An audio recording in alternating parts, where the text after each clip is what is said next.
Syngman Rhee. American Exceptionalism, and the Division of Korea. David P. Fields. Contents. A note on Romanization and Korean name 611. The American mission comes to Korea 15-2. Building an American constituency 53. Mr. Rhee goes to Washington, Korea in the debate over the Versailles Treaty and the Washington Naval Conference 85-4. Into and out of the wilderness, the Korean independence movement during the interwar years 108-5. The About Face, the American Mission and the Division of Korea 136 Conclusion, Someplace Else 175 Epilogue, Rhee's Rise to Power 182 Acknowledgements 188 Notes 191 Bibliography 227 Index 241. Note on Romanization and Korean names. Korean words in this text have been Romanized according to the revised Romanization of Korean system introduced in 2000 by the Republic of Korea's Ministry of Culture and Tourism. Korean names have been kept in the traditional East Asian order, the surname coming before the given name. The exceptions are Koreans who took Western names and Koreans whose historic Romanizations of their names are well known or documented. So you see, time and time again, America has failed to do its duty which it owes to itself and to the world, and consequently the gangster nations are threatening the very existence of this great republic. Longtime Korean exile Syngman Rhee told his audience gathered at the American University in Washington, D.C., on October 8, 1942. In the months and years after Pearl Harbor, Americans wondered how their country had become embroiled in a war so suddenly and so unexpectedly. The sneak attack on Pearl Harbor galvanized American opinion in favor of involvement in the war, but it also raised questions about how their political and military leaders could have been so unprepared. Into this breach stepped conspiracy theorists and cynics, who wondered if President Franklin Roosevelt had not left the defenses at Pearl Harbor lax, hoping for just such an attack. Syngman Rhee had his own explanation of what went wrong with American foreign policy, one that was calibrated to resonate with Americans accustomed to overlaying a moral geography on human history and geopolitical events. Although his explanation of Pearl Harbor was a long one, he had condensed it to a lecture he could give in about 20 minutes, and he would repeat it over and over again during World War II. It was an explanation that began with his own childhood in Korea, his delivery from blindness by Western medicine, his political enlightenment in missionary schools, and his participation in Korea's embrace of Wilsonian self-determination in 1919. It was a personal story of how American ideals had inspired the Korean people, in Rhee's telling, to reinvigorate their own decaying politics by embracing Christianity and democracy. No doubt Americans were delighted to hear of the good deeds of their missionaries, but Rhee had much more to say. In the 19th century the American people were the envy of the world, but Rhee argued that over the previous 50 years their very greatness, wealth, and power had a stupefying influence on the 2. American mind. Americans had lost sight of the fact that the heritage of liberty, for which their forebears paid so dearly, might not be theirs forever. They had become complacent, self-absorbed, and selfish. They forgot that justice is the foundation of peace among men and nations, that the safety of the weak and the strong is inseparable, and that the American principle of democracy, liberty, and justice for all should include places like Korea. Rhee argued that Korea had a special claim on the United States. The two countries had signed a treaty in 1882, the first article of which read, "If other powers deal unjustly or oppressively with either government, the other will exert their good offices on being informed of the case to bring about an amicable arrangement," thus showing their friendly feelings. Rhee himself had informed President Theodore Roosevelt of Korea's situation in 1905, but instead of extending American good offices as required by the treaty, Roosevelt tacitly supported the Japanese annexation of Korea, providing the Japanese with a toehold on the Asian mainland. Germans, in Rhee's opinion, were not the only ones guilty of regarding treaties as mere scraps of paper. Rhee placed Roosevelt's violation of the obscure 1882 Korean-American Treaty at the beginning of a series of disastrous American decisions, in which American leaders sacrificed their own values, the freedom of other peoples, and finally their own security on the altar of expediency. Sacrificing Korea to Japan had been the first step on the road to Pearl Harbor. But Korea was more than just an example of American short-sightedness. Korea was also a chance for the United States to redeem its foreign policy if the American people, once they understood the facts of the Korean situation, would pressure their leaders to do justice to Korea by honoring their treaty obligations and helping to restore Korea's independence. Rhee helped Americans locate Korea in their moral geography by arguing that Korea had been a place of betrayal and moral failing, but could also be a site of redemption. Rhee was careful to distinguish between the actions of the American government and the sentiments of the American people. For him, the actions of the American missionaries, who built his school, who saved his life in prison, and who supported his education in the United States, were always the true embodiment of American sentiments and values, not American political leaders. During his 40-year exile in the United States as the de facto leader of the Korean independence movement, Rhee never tired of imploring the American people to make right the mistakes of their leaders and to restore the values that had made the United States the envy of the world to their rightful place in American foreign policy. Rhee never used the term Jeremiad in any of his speeches or writings, but 3. He left ample evidence that he knew what it meant, and understood the historic role that rhetoric had played in American society. Rhee fully appreciated the idealism through which many Americans viewed the world and their place within it. The first Americans Rhee met, missionaries of the student volunteer movement, had a profound effect on how he viewed the United States and the American people. For these Americans, the United States being a wealthy nation or a great power was not the goal, or even desirable if it involved moral compromises. A religious and a social calling underpinned the way they conceived of themselves as individuals and collectively as a society. These Americans believed that their nation had a special mission to lead the effort to Christianize the world in a generation. This mission bestowed upon them a sense of calling, but also anxiety. Were they doing enough to fulfill the mission? What were the consequences of failure? These missionaries were atypical in their concrete understanding of what America's special mission was and what it required of them personally, but the belief in a special mission and anxiety over it is a recurring theme in American history, especially in the context of the United States' relations with other societies. Syngman Rhee understood the opportunity these ideological commitments and their accompanying anxieties offered the Korean people in their search for independence. This book tells the story of how Rhee and the Korean independence movement used the ideology of the American mission, in its many forms, as an entree into American foreign policy debates and as a means to shift American perceptions and policy toward Korea. A short history of the American mission. When Korean independence activists challenged American audiences to live up to the American mission by honoring their treaty obligations to Korea, they were hearkening back to a very old version of American exceptionalism, the idea that the United States has a special mission in world affairs. This version of American exceptionalism still circulates in the United States, but now it is only one among many iterations of American exceptionalism, and hardly the most popular. Most other versions of American exceptionalism are rooted in the uniqueness of the American character or culture rather than in the idea of a special mission.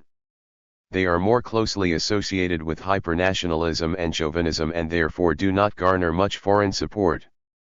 In order to understand Korean invocations of American exceptionalism, it is essential to understand how the idea of an American mission developed and how other versions of American exceptionalism derived from it.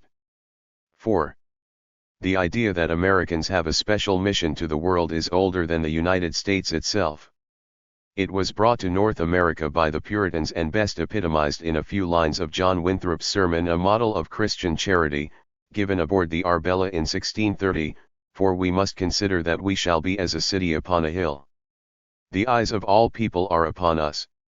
Winthrop's now famous lines were just the closing rhetorical flourish in what was a lengthy sermon aimed at preparing his fellow colonizers for a period of immense hardship, interdependence, and confrontation as they tried to fashion a model politico-religious society on Massachusetts Bay. His primary objective was highlighting the extreme self-sacrifice necessary for communal and individual survival in their new environment. The very next lines warn that if they should fail to become that city upon a hill, it was not the people of the world who would be harmed by the lack of a beacon, but they themselves, as God's blessing would be withdrawn and they would become a byword among the nations. From its very first iteration, the American mission entailed both the privilege of being chosen and also angst over the possibility of failure.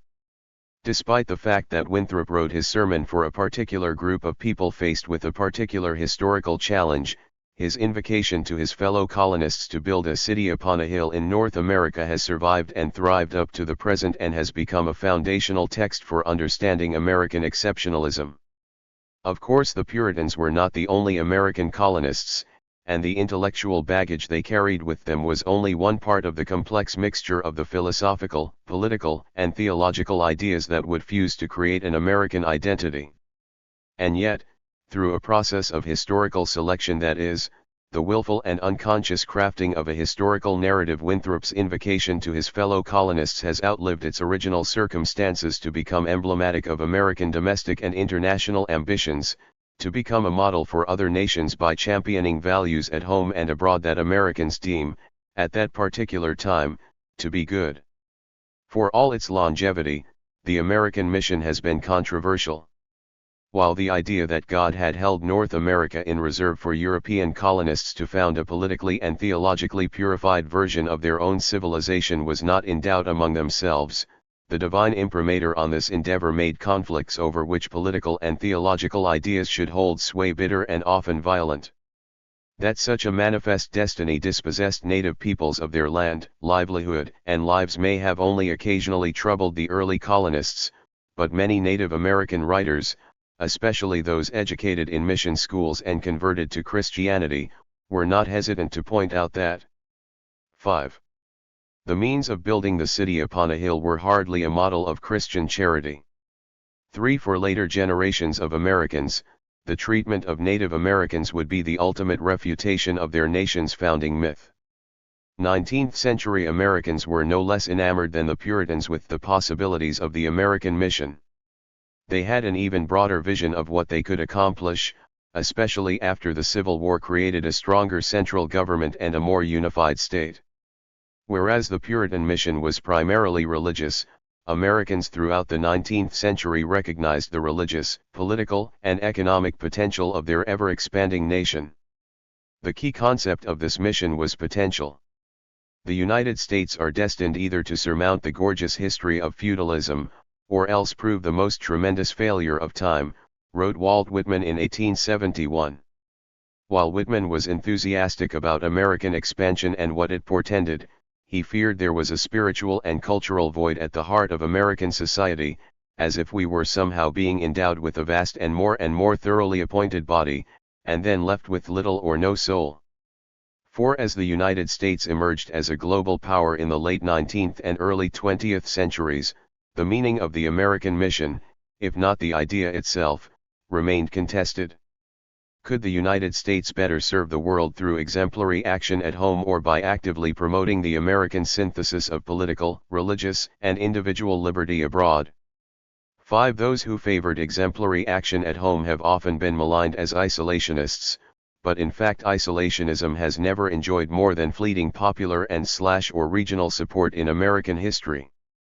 What is often described as the United States' retreat into isolationism after World War I could more accurately be described as a return to American unilateralism. The senators who led the fight against the Versailles Treaty and American membership in the League of Nations argued that these would bind the United States to European empires and prevent it from exercising its special destiny abroad. 6. The 20th century saw debates over the American mission shift fundamentally from arguing over its application to arguing over its existence. This shift in the debate was made possible by subtle changes in the meaning of American exceptionalism over time. For much of American history, American exceptionalism was a description not of American identity but of American opportunity. Even a cursory reading of John Winthrop's A Model of Christian Charity reveals a pessimistic appraisal of human nature, including that of the Puritan colonists. They were exceptional only in the opportunities they were given and the consequences that might befall them if they failed to keep the covenant they 6. were making with God. Similar, though less religious, ideas were present in the writings of the founding generation, who fashioned a system of government whose genius, in their own eyes, was its ability to balance human society's tendency toward anarchy on the one hand and toward tyranny on the other, the inhabitants of the 13 original states not excepted. Josiah Strong, one of the greatest promoters of American expansion as a mission of world salvation in the late 19th and early 20th centuries, predicated American expansion abroad on the Christianization of the nation at home. His most influential work, Our Country, Its Possible Future and Its Present Crisis, was published by the American Home Missionary Society, and its title page quoted Emerson's claim in American Civilization that we live in a new and exceptional age. America is another word for opportunity. Our whole history appears like a last effort of the divine providence in behalf of the human race. 7 Strong believed that only through internal redemption could American resources, in both the material and the non-material sense, be used abroad. He believed that Americans had an exceptional opportunity to change the world, but only if they could first put their own house in order. The meaning of American exceptionalism expanded along with the United States, but unlike the United States, it fragmented as it grew. The theological conceptions of sin, salvation, and damnation that undergird the concept of American exceptionalism as a special mission began to shift. The rise of American studies in the 1940s saw scholars interrogating the received myths of the American identity in new ways. Revisionist historians provided plenty of empirical data that the same economic, political, and social forces that have shaped other societies were at play in North America from its earliest days, and even in its most fundamental documents. Studies of the treatment of Native Americans, the lack of civil rights for African Americans, and studies comparing the expansion of the United States to other historical empires further challenged Americans' received wisdom about their history. 8 For some Americans, the idea of an American mission became just an overdone justification for American imperialism in North America and beyond. These developments would have troubled, but not surprised, John Winthrop and other early developers of the concept of the American mission. As Sake van Berkovich explains in his study The American Jeremiad, explicit in this early ritual of American exceptionalism was mourning over what the offspring of the original colonists had become, but also reaffirmation of what they could be. Such Jeremiadic formulations were present in American political culture well into the 20th century, and still exist today. 7. However, the primary response to 20th century shifts in American political discourse and the understanding of American history was not a Jeremiad. Jimmy Carter, the last American president to attempt something like a national Jeremiad in his infamous 1979 Malaise speech, was soundly rebuked for it by pundits. Since then, American political leaders have been reluctant to rebuke Americans broadly and to call for nationwide repentance. As a result, the understanding of American exceptionalism as the American mission has waned, and other versions of American exceptionalism have become prominent. 9 One version is the idea that the circumstances that gave rise to the founding of the United States and its expansion across North America were so unique as to bestow upon Americans a unique quality and character. In its most benign form, few could argue that American history has not shaped the American character in at least some ways that are unique. Of course, the same could be said of nearly all societies and their histories. In a more extreme form, this idea can foster a belief in American superiority to other peoples. The identification of American exceptionalism with American superiority has made the idea politically controversial.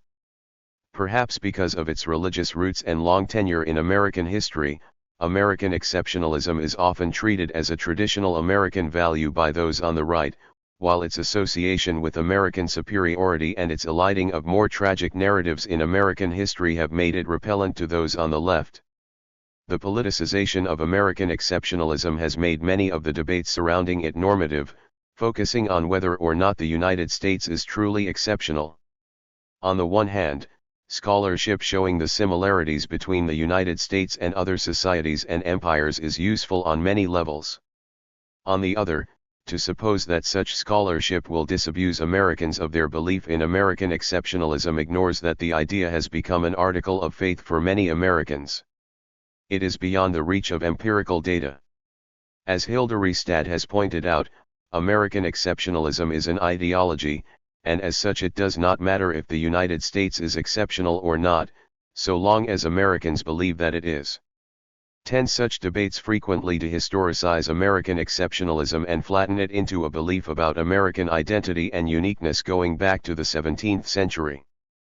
The concept of American exceptionalism as a mission, with its entailed anxieties and fears of failure, is lost.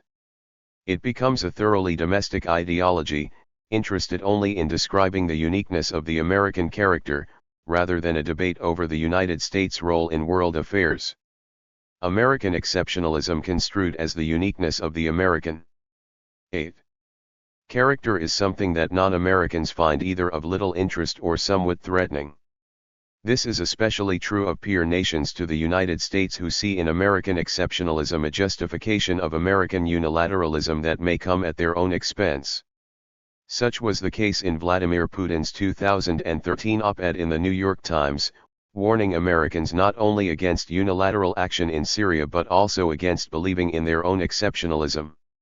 11 Putin surely spoke for many foreign leaders disgusted with America's all but unilateral invasion of Iraq in 2003 and the bloody consequences.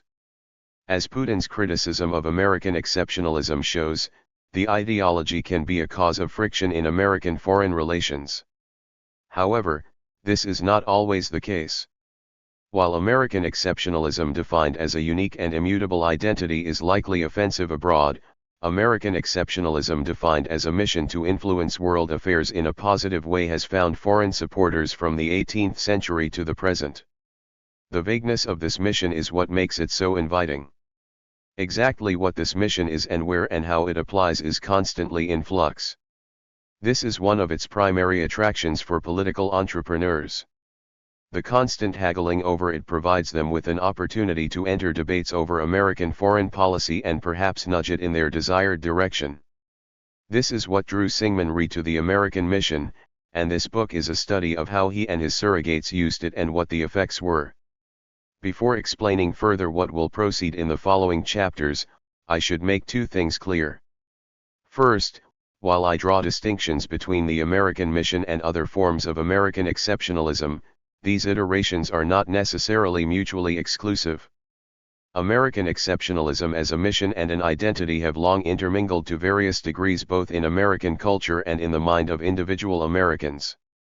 However, this book focuses on the American mission because this is the aspect of the ideology that Syngman Rhee and the Korean independence movement targeted. They focused on the American mission because it was useful for them to do so.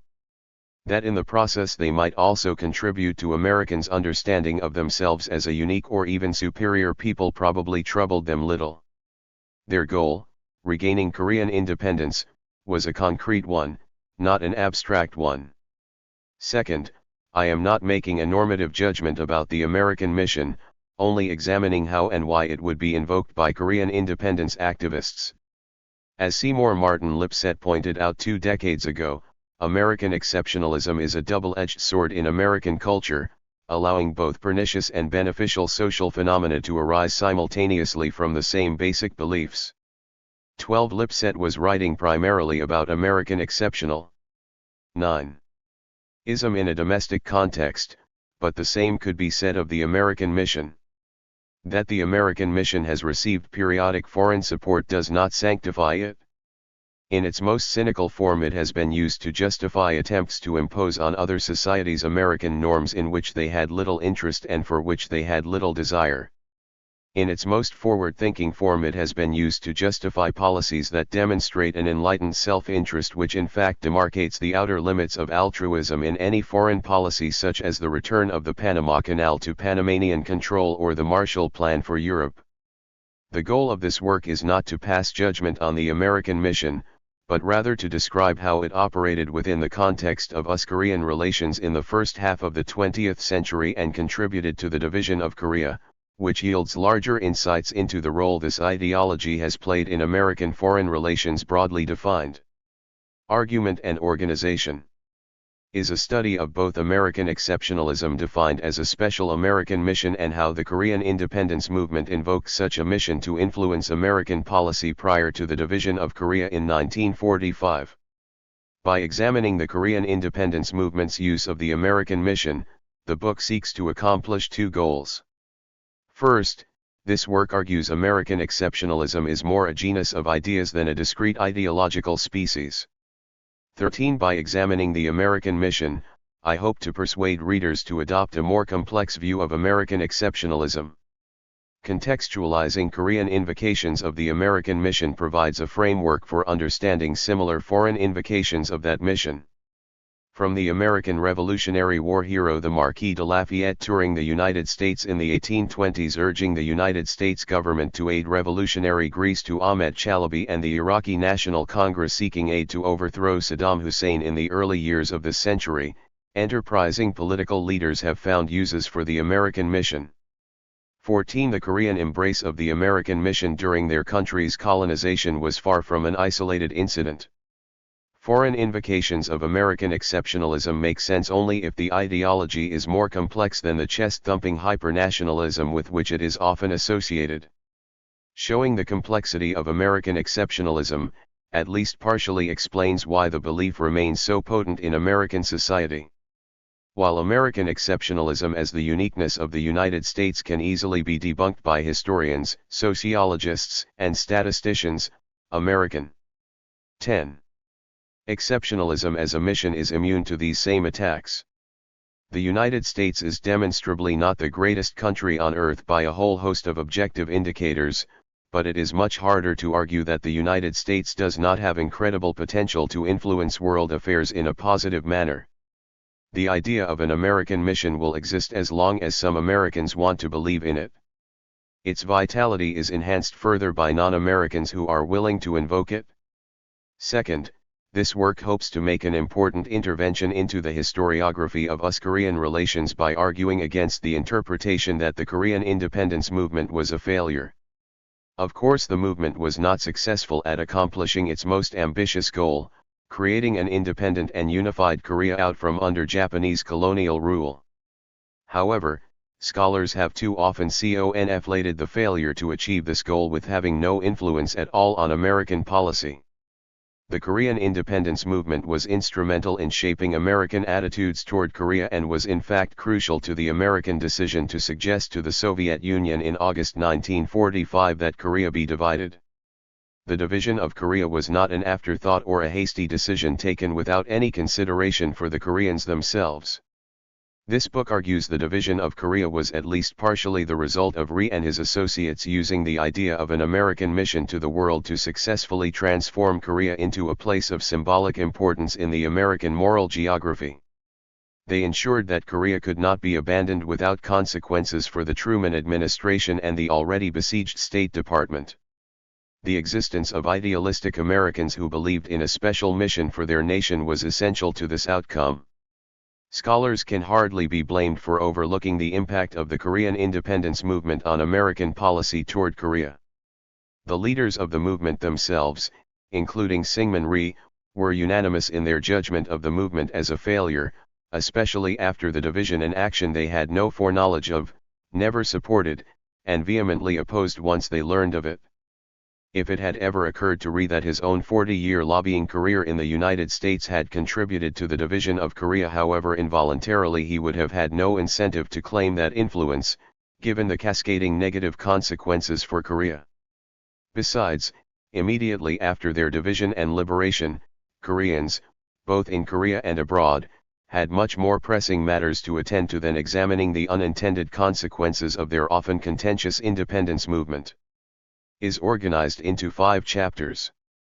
Chapter 1 examines the 11.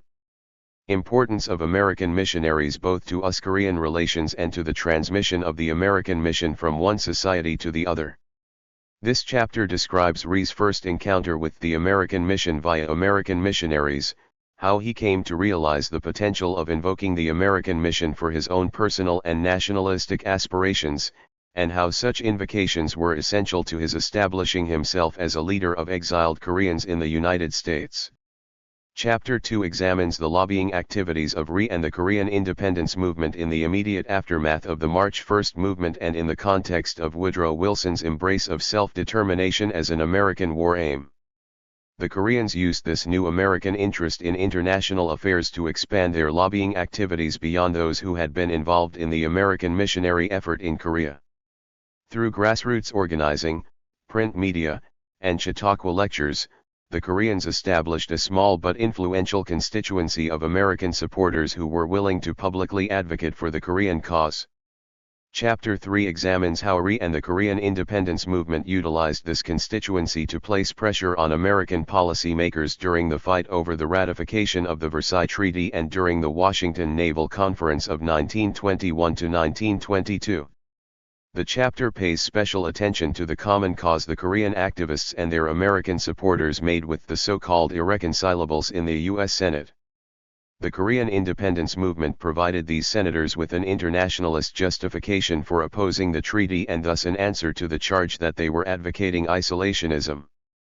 The Koreans in return received an airing of their views in the U.S. Senate and even a vote on a Korean reservation to the Versailles Treaty. While scholars have examined the importance of the issue of the Shantung Peninsula to the case against the Versailles Treaty in the Senate, few have realized that it was the brutal Japanese suppression of the March 1 movement that injected such passion into the debate over the Shantung. While Korean activists' passionate invocations of the American mission during both the fight over the Versailles Treaty and the Washington Naval Conference did not result in any official policy changes toward Korea, they significantly shifted American perceptions of the Japanese colonization of Korea and brought much of the informed American public opinion on the situation into sympathy with the Koreans. Chapter 4 examines the Korean independence movement in the interwar period, a period when the movement was nearly destroyed by factionalism and when its leaders, in frustration, began to look beyond the United States for support. 12. Although personalities, especially Rhee's and Korean regional identities, did much to fan the flames of factionalism, this chapter highlights how the efficiency of Japanese control of Korea exacerbated these problems. The diffusion of the Korean independence movement from Siberia to Shanghai and Hawaii to Washington, D.C., meant that communication and coordination would have been difficult under the best of circumstances. Rather than blaming factionalism for the failures of the Korean independence movement, the emphasis should be placed on what the movement was able to accomplish in the face of almost insurmountable obstacles. This chapter also examines Korean efforts in the 1930s to look beyond the United States for potential allies. Such efforts are revealing of the Korean independence movement's relationship with the American mission. Koreans embraced the idea of an American mission not because they necessarily believed in it, though some may have, but as part of a broad and pragmatic strategy to regain Korea's independence. Chapter 5 explores Korean lobbying during World War II. It shows how Rhee and others were able to build on the notoriety and sympathy they received in the 1920s, but also how they were able to adapt their message to take advantage of the anxieties and ambitions of that moment. In the new anti-Japanese environment after Pearl Harbor, Rhee was able to portray Korea as the first victim of Japan's march of conquest and to link Theodore Roosevelt's betrayal of Korea in 1905 to the causes of World War II. Rhee's constant assertions that Korean manpower could substitute for American manpower in the Pacific War may have been far-fetched to the point of deceitful, but it was a claim that grabbed the attention of any American with a family member in uniform, and one that American politicians could not ignore. Rhee's constant lecturing, writing, and media appearances during the war turned him into a minor American celebrity and provided the Koreans with allies from Wenatchee, Washington, to Washington, D.C. Such lobbying convinced many Americans that their nation's Korean policy for the last 40 years had indeed been wrong, that in the case of Korea, the United States had not lived up to the idealism of the American mission. The complexity of alliance politics with China, Great Britain, and the Soviet Union, coupled with Korean factionalism, prevented the recognition of the Korean provisional government during the war. However, Rhee's lobbying and the sympathy it aroused was a key factor behind the American decision to suggest the temporary division of Korea. Invoking the American mission provided the Koreans with an entree into American foreign policy debates and garnered them a great deal of sympathy. 13. Among the American people. However, it did not provide them with a means of actually determining American policy toward Korea. Their strategy of invoking the American mission earned them a hearing in the United States, but they had no way to control what lessons Americans would draw from their invocations or what the policy implications might be. The division of Korea was a tragedy they did not intend and did not foresee. The consequences of this division still reverberate around Northeast Asia. Invoking the American mission is not the same thing as defining it. Finally, a note on the scope of this study is in order. Examine Syngman Rhee's encounter with and uses of American exceptionalism from his boyhood until 1945, when the United States suggested the division of Korea to the Soviet Union. This was not the end either of Syngman Rhee's relationship with the United States or of his uses of American exceptionalism. The study could have continued examining Rhee's use of American exceptionalism during his presidency, the Korean War, and the signing of the US-Korean Mutual Defense Treaty. Indeed, it could have been expanded to cover Rhee's entire life. There are 3 reasons to end this study in 1945 with the division of Korea. First, while Rhee continued to invoke American exceptionalism until nearly the end of his life, his relationship with American exceptionalism changed fundamentally when American forces landed in Korea in September 1945. With American forces on Korean soil, Korea became an American problem. Once occupied, Korea could not easily be abandoned. Rhee had been arguing for years that Korean independence was an American responsibility. After 1945 this was a fact at least for the southern half of the peninsula. After 1945 the choice facing Americans was not whether or not to do something about Korea, but what to do about Korea. In this new environment, invoking American exceptionalism was still valuable to Rhee, but it was far from the only, or even the most useful, card he could play. Anti-communism would come to take the role that the American mission had long played in Rhee's lobbying. Second, with the American occupation of Korea in 1945, the scope of US-Korean relations expanded rapidly and exponentially. Prior to 1945 the stakeholders taking an active interest in US-Korean relations numbered in the thousands and represented a fairly small community of Korean and American activists. Throughout the 1940s and 1950s, nearly 2 million Americans would serve in Korea as soldiers, diplomats, and aid administrators. Tens of thousands of Koreans also went to the United States as students, immigrants, adopted children, and spouses of American citizens. Korea was no longer the province of 14 Korean exiles, American missionaries, and their boosters. To tell the post-1945 story of Korean-US relations with the same interpretive lens used in this earlier period is not possible. Finally, to expand the story through the years of Rhee's presidency would risk burying the important role American exceptionalism played in the division of Korea, what I believe to be the major contribution of this study. I hope in a future work to examine US-Korean relations in all their complexity during Rhee's presidency. However, the literature on this later period is better developed compared to the pre-1945 era. I hope that this work will provide a crucial prologue to the division of Korea, the Korean War, and the transformation of US-Korean relations that resulted. 1. The American mission comes to Korea. An army of nation builders. American Christian missionaries were agents of creative destruction in the late 19th century. They were an army of social entrepreneurs, stirred to action by the ancient commission of Jesus and the belief that their own privileged place in the world as Americans entailed a responsibility to help others.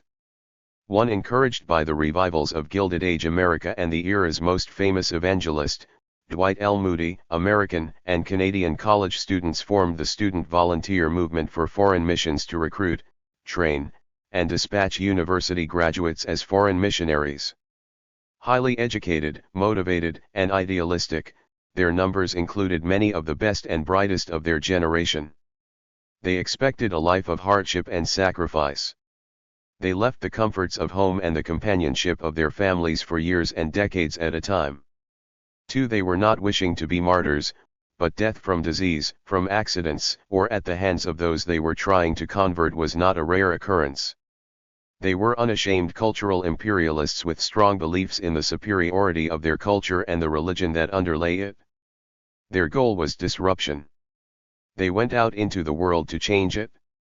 Subject to universal human frailties, missionaries could be selfish, condescending, narrow-minded, and hypocritical, but they also believed that the Christian religion sincerely applied was an antidote to the social chaos that they believed threatened all societies. 3. In pursuit of this change they were organized and strategic. Contemporaries used martial adjectives and military metaphors to describe them. John R. Mott, the leader of the student volunteers for a generation, had the mind of a general, but also had that gentleness of spirit and that grace of manner which compel obedience without the necessity of orders. For his books such as Strategic Points. 16. In the World's Conquest and the Present World's Situation speak to the geopolitical orientation of the movement. Student volunteers gathered by the thousands in mass conferences around the United States and, using maps the size of jumbotrons, devised strategies for completing the evangelization of the world in a single generation. Their objective was not just to convert individuals, but also to reform entire societies. Beneath their explicit and implicit self-assurance was a self-conscious recognition of their own cultural development. They believed that the superiority of their own institutions was not innate and that the changes they were trying to effect in other societies were the same theirs had undergone in the not-too-distant past. In explaining why he refused to use the words heathen, Oriental, and Asiatic, former missionary William Griffiths highlighted the historical continuity between East and West, to the eye of the scholar and the Christian, who knows the history and evolution from semi-brutality of our own savage ancestors. There is no Orient and no Occident. The student of history, with the eyes of science and imagination, sees in the colonial America of 100, or the Europe of 500 years ago, pretty much everything that is, or only lately was, visible in China, Korea, and Japan. Human nature and the race are one. 5. This realization was the missionaries' saving grace. It located Western development in a universal narrative of human progress that non-Westerners could write themselves into, at least theoretically, on the basis of equality. The legacy of Western missionaries is not only, or even primarily, measured in the converts they made, but also in the lives they saved from death and disease. Unlike Christianity, the benefits of Western medicine were easily proved to the skeptical, and medical knowledge became their passport into hostile societies. Its utility could overcome the strangeness of their doctrine. So it was in Korea. The first American missionary to Korea was Presbyterian physician Horace Newton Allen. He traveled to Korea to serve as physician, without pay, to the newly established American legation in Seoul. Allen referred to these circumstances as the ruse that got him into Korea despite strict laws prohibiting Christianity. 6. The timing of his arrival was auspicious. In December 1884, soon after he arrived, he was summoned to the royal palace to undertake the most important medical treatment of his life. The Queen's nephew Min Young-ik had been severely wounded in an attempted coup. He was near death when Allen arrived. He had been slashed 7 times, essentially scalping him and exposing his skull and spine. The bleeding had only been crudely stemmed by a German diplomat with no medical training. Allen worked all night in low light to save Min, and though he would need constant treatment for 3 months, he made a full recovery. 7. 17. In this dramatic fashion the first American missionary to Korea ingratiated himself with the Korean court and unofficially opened Korea to Christian missionaries. Impressed with Allen's medical skills, the court asked him to establish the first Western hospital in Korea, a dramatic shift away from the official xenophobia that had characterized Korean society for the previous centuries and earned it the unflattering title of the Hermit Kingdom. Only a few decades before, the Korean state had attempted to stamp out foreign religions and massacred thousands of native Catholics and several French priests. 8. Allen's Hospital, elegantly named Kwanghai-won, or the House of Extended Grace, opened in 1885. For probably the first time, there was a space in Korea where Koreans mixed with proselytizing foreigners under the sanction of the state. Word of the medical miracles taking place at Quanghai 1 spread. Soon desperate souls with tortured bodies began trekking in from the interior by the thousands to seek treatment. 10 If Rhee's biographer Robert T. Oliver and several other Korea scholars are to be believed, Syngman Rhee's father Lee Jae-yongsan was among them. 11 Lee was a member of the Yangban class of Korean nobility, but one whose property and resources were not reflective of his social standing. His family was poor and made poorer by his attempts to live the lifestyle of a Korean aristocrat without the means to do so. He lavishly entertained his friends, wrote poetry, and studied his family's royal genealogy, all with a noble disdain for material concerns.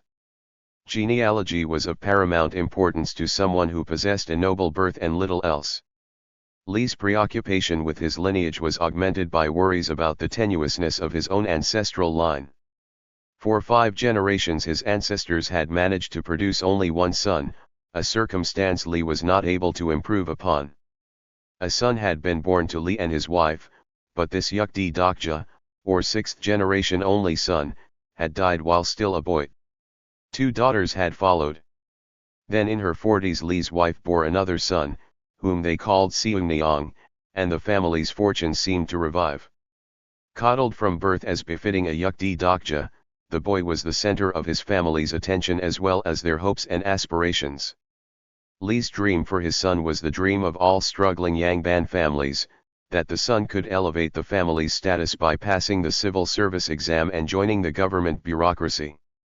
As his parents sacrificed to provide the classical education necessary to pass the exam, Lee Seungneong, whom the world would know as Syngman Rhee, excelled at his studies and mastered several classical texts by the time he was 6. 12 Disaster struck when Seungneong was still a small boy. He contracted an illness that left him blind and near death. A pain like a red-hot poker shot through his eyeballs. His parents were beside themselves at the possibility of 18. Once again losing their only son. They tried every remedy and traditional doctor they could find, to no avail. The thread of Lee's ancestral line appeared to be fraying the day he and his family set out for Quanghai 1. They traveled south to Seoul through the mountain passes carrying Seungneong on their backs, his mother weeping as if he were already a corpse. 13 His biographer Oliver claimed Rhee received treatment from Horace Allen. 14 He soon fully recovered, and the Lee household was full of joy. Out of gratitude his father sent several dozen eggs to the doctor, only to have them returned with a message to keep them for their still recovering son. Western medicine had saved the boy's sight and possibly his life.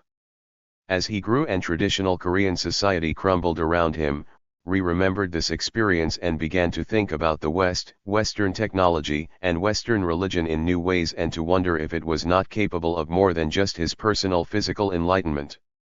Syngman Rhee would later use his own experiences to trace the trajectory of the American mission in Korea. Rhee claimed to be a product of this mission and would become an important interpreter of it during his 90 years. He was the spiritual and physical fruit of American missionary endeavors. His body had been saved through missionary medicine and his soul through their evangelism. His story encapsulated the beneficent aspirations of the student volunteer movement and was proof that their mission to bring spiritual and material uplift was yielding returns. That was the narrative Rhee wanted Americans to hear. Most of it was true. As this chapter will show, American missionaries undoubtedly saved Rhee's life on several occasions, and the education and religion they offered him changed his life. However, at the heart of his story of salvation from blindness is a discrepancy that his biographer was willing to paper over and that scholars of Rhee appear to have missed. In a 1952 promotional piece for the John Milton Society for the Blind, Rhee claimed that he was 6 years old when he contracted smallpox. 15 Rhee was born in 1875. Horace Allen did not arrive in Korea until 1884. Oliver was clever enough to recognize the discrepancy and claimed in his biography 2 years later that Rhee had contracted smallpox when he was 9, thus placing Allen in the country at the time of his sickness. It is possible that Rhee could have misremembered his age at the time of his illness, but more telling is the fact that Rhee never identified Allen in print. He may have done so orally as the doctor who treated him, despite the fact that he visited the doctor in question after his sight was restored and that he and Allen were well acquainted later in life. 16. Rhee's own 1952 account makes clear that the doctor who treated him was foreign, however. If Rhee was indeed 6 when he contracted the illness. 19. And the doctor who treated him was foreign, then that doctor almost certainly would have been Japanese. Japanese doctors were the only known practitioners of Western medicine in Seoul prior to Allen's arrival. In fact, Allen recorded the presence of a Japanese doctor during his treatment of Min Young-ik. 17. The question of who saved Syngman Rhee's sight is not merely a matter of historical trivia, if in fact it was not Horace Allen. Given the Japanese colonization of Korea that soon followed, Rhee might want to conceal that his sight was restored by a Japanese doctor, lest he be embarrassed by the Monty Python-esque question, "What have the Japanese ever done for us?" That he would permit his biographer to alter his story to make it possible for Allen to be the agent of healing shows Rhee's willingness to mold or have molded his own personal story in ways that would better appeal to American audiences. For Rhee to be enlightened physically, spiritually, and politically by American missionaries made his story more compelling to Americans and would hopefully instill in them a sense of responsibility to finish the work begun by their missionaries. 18. This chapter will examine Syngman Rhee's encounter with the American mission as a young man, describing how it inspired him, turned him into a radical reformer, sustained him through trying times, and put him on a path toward prominence. Rhee's experiences gave him the credibility to simultaneously praise Americans for what they had accomplished in Korea through their missionaries while also encouraging them to do more. As this chapter will argue, Rhee had to tread carefully during his early activities in the United States, lest he run afoul of many Americans' pro-Japanese sympathies and desire to eschew politics to focus on the spiritual and humanitarian aspects of their missionary work. That Rhee was able to walk this line contributed directly to his rise as the preeminent Korean leader in exile in the United States and laid the foundation for his future lobbying and diplomacy. A change of vocation. Rhee's first brush with Western civilization, whether administered by an American or Japanese doctor, was physically transformative but did not give him or his family any reason to forsake the path he had been on, to become a Confucian scholar.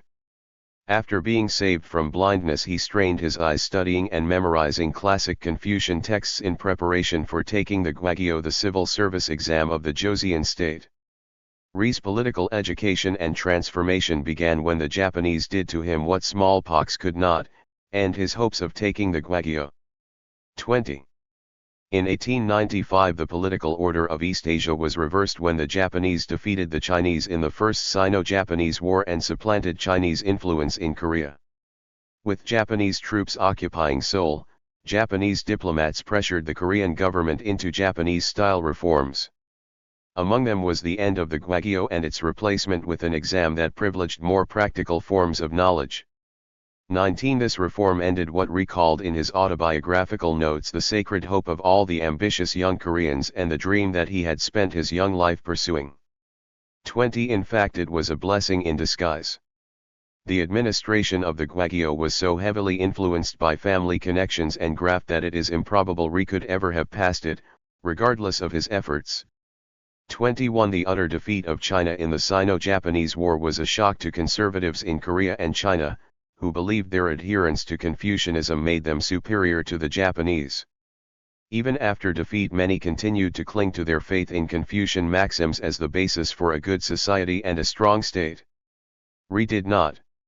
He was part of a cohort of young Koreans who grasped the meaning of China's defeat. The old Sino-centric East Asian system was being cut to shreds both by the Western powers and now by the Japanese. The Koreans needed to learn from the Japanese and investigate Western ways if they were to avoid the fate of China. It was this realization that led Rhee to Paichai, the first mission school in Korea. 22. The decision to study at Paichai caused Rhee some minor personal embarrassment.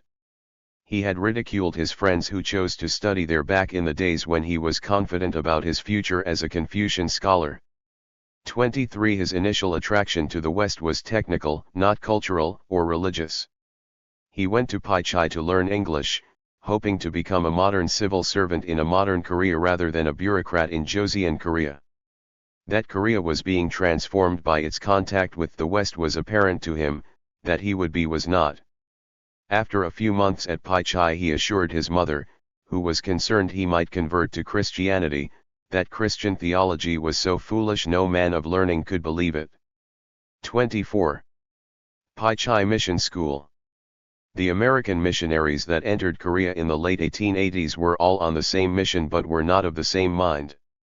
They all wished to see Korea Christianized, modernized, democratized, and, if possible, independent, mostly in that order. They differed greatly about the means, methods, and speed with 21. Which these goals could be achieved. Henry Appenzeller, the Methodist missionary who founded Pai Chai in 1886, was unusual among the missionaries for the emphasis he placed on Korean independence and the lengths to which he went to promote it. Just why Appenzeller involved himself in Korean politics is unclear. His writings reveal a theological conservative who believed that soul winning and evangelization were the primary duty of the missionary. But his actions reveal a commitment to the social gospel, the idea that uplifting people was essential to the message of Christ.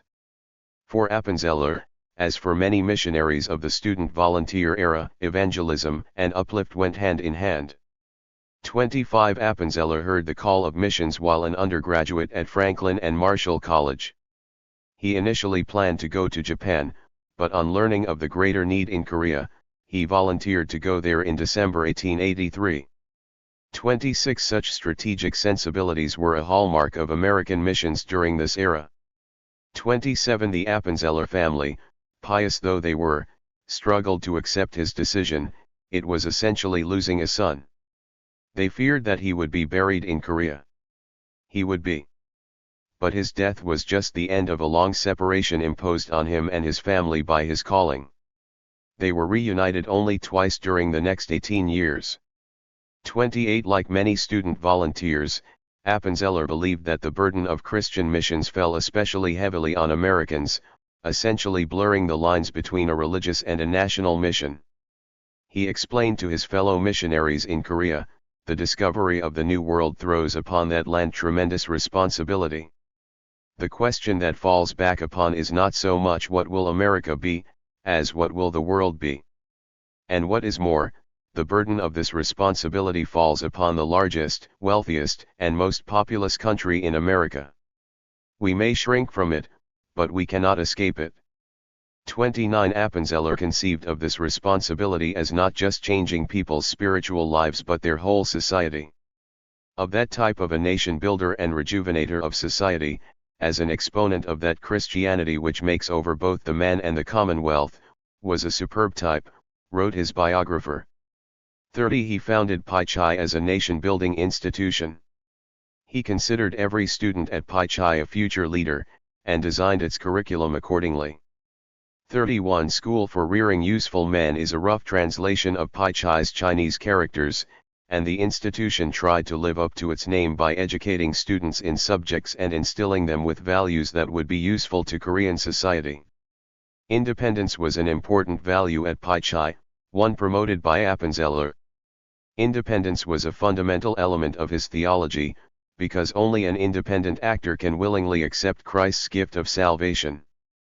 Appenzeller, 22. Believed that independence was not just essential for individuals, but also for nations, especially Korea. Sandwiched between Confucian China, Shinto Japan, and Orthodox Russia, a dependent or subjugated Korea would never be a Christian Korea. 32. Pai Chai offered its students independence as it promoted the independence of the nation. Students at Pai Chai could choose to become Christian or not. They could choose their course of study. Most important, they could choose to become economically independent from their parents. Pai Chai's industrial department taught trades and paid students for their work, which provided an opportunity for poor students to pay for their tuition. The jewel of the industrial department was the Triangle Press. Students working at the press turned out the Korean Repository, the English publication of record for Korea's foreign community and for those interested in Korea abroad. Edited by Appenzeller, the publication took a vigorously pro-independence stance on the issues of the day, irking Japanese, Russian, Chinese, and even some American diplomats. 33 At the Triangle Press, Pai-Chai students gained their economic independence while awakening a spirit of independence among Korean elites and gaining a sympathetic ear for Korean independence among foreigners. Appenzeller's choice of faculty also demonstrated his support for Korean independence. Pai-Chai's faculty consisted mainly of young, highly educated American missionaries of the student volunteer movement variety. They hailed from schools like Dartmouth, Oberlin, and Drew Seminary. 34 But the star of his faculty was Korean, the remarkable Philip Jason. Just 30 years old when he joined the faculty, he had already lived a tumultuous life. Jason was one of the youngest men ever to pass the Gwagyo and was chosen among the best and brightest of Joseon to study in Japan. It was an enlightening and troubling experience. Japanese modernization was impressive, but Japan's intentions toward Korea were obscure and worrisome. Would the country become a useful friend or a frightful enemy? Along with his mentor Kim Ok-jiun and many other young officials who had spent time in Japan, Jason returned believing that Korea needed modernization immediately and by any means necessary. He was part of the cabal that hatched the Gapsan coup in December 1884, the same incident that flayed Min Young-ik and provided Horace Allen an opportunity to open Korea to Christianity through his surgical prowess. 35 The Gapsan coup flopped after a few days, and its leaders were scattered. Jason paid dearly for his actions as a young radical. He managed to escape to Japan and then to the United States, but his parents, brother, wife, and son were executed in retribution for his actions. 36 In classic rags to riches. 23. Fashion He restarted his life in the United States and worked his way up the ranks of American society. He worked menial jobs in San Francisco for several years while learning English at the YMCA. With the help of some missionary-minded patrons, who hoped he would return to Korea to spread Christianity, he received a secondary and partial post-secondary education. He studied medicine at George Washington University and, in 1895, became the first Korean to earn an MD. Along the way he acquired American citizenship and married into a well-to-do American family. 37 Jason never abandoned the cause of Korean development. When progressive, reform-minded forces took control of the Korean government after the Sino-Japanese War in 1895, Jason returned to Korea a more tempered and wiser individual. Recognizing that the violence he and the other Gapsan plotters had employed had done nothing to further Korea's development, he returned to Korea as a teacher and aspiring journalist, not a radical. Jason believed Koreans were ignorant of how badly they needed reform. They needed to be educated about the gains that could come from reform and warned about what might befall them if they did not. Jason worked tirelessly to these ends. He founded Korea's first modern newspaper, the bilingual Independent or Dongnip Sinmun, a muckraking periodical that eloquently advocated for reform by exposing the venality of the Korean court and the arbitrary nature of Korean justice. The paper's platform was Korea for the Koreans, clean politics, and the cementing of foreign friendships. 38 The Independent won Jason, who was already famous, increasing notoriety with foreigners and Koreans alike. Appreciating the uniqueness of his experiences and his similar goals, Appenzeller invited Jason to become a lecturer at Pai-Chai. 39 At Pai-Chai, Jason more than anyone else shaped Syngman Rhee's education.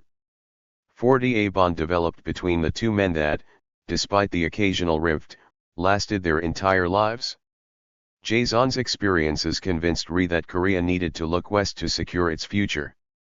Jason had accomplished everything that Rhee had dreamed of for his first 20 years, and then he risked it all to support the reform of a system from which he drew such benefits.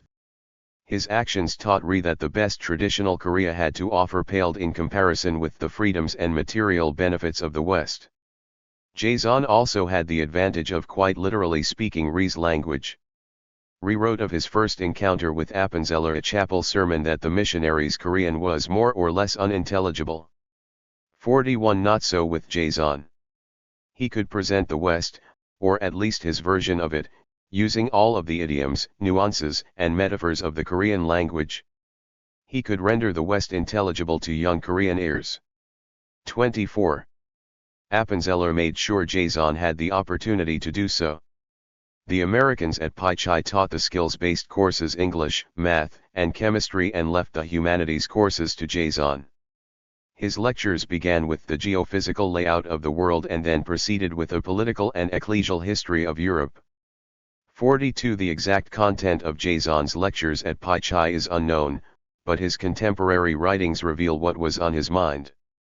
Jason had an unpleasant message for Koreans.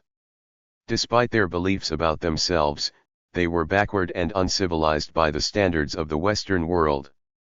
This no doubt came as a shock to a people who for many centuries believed that they were one of the most civilized peoples on earth.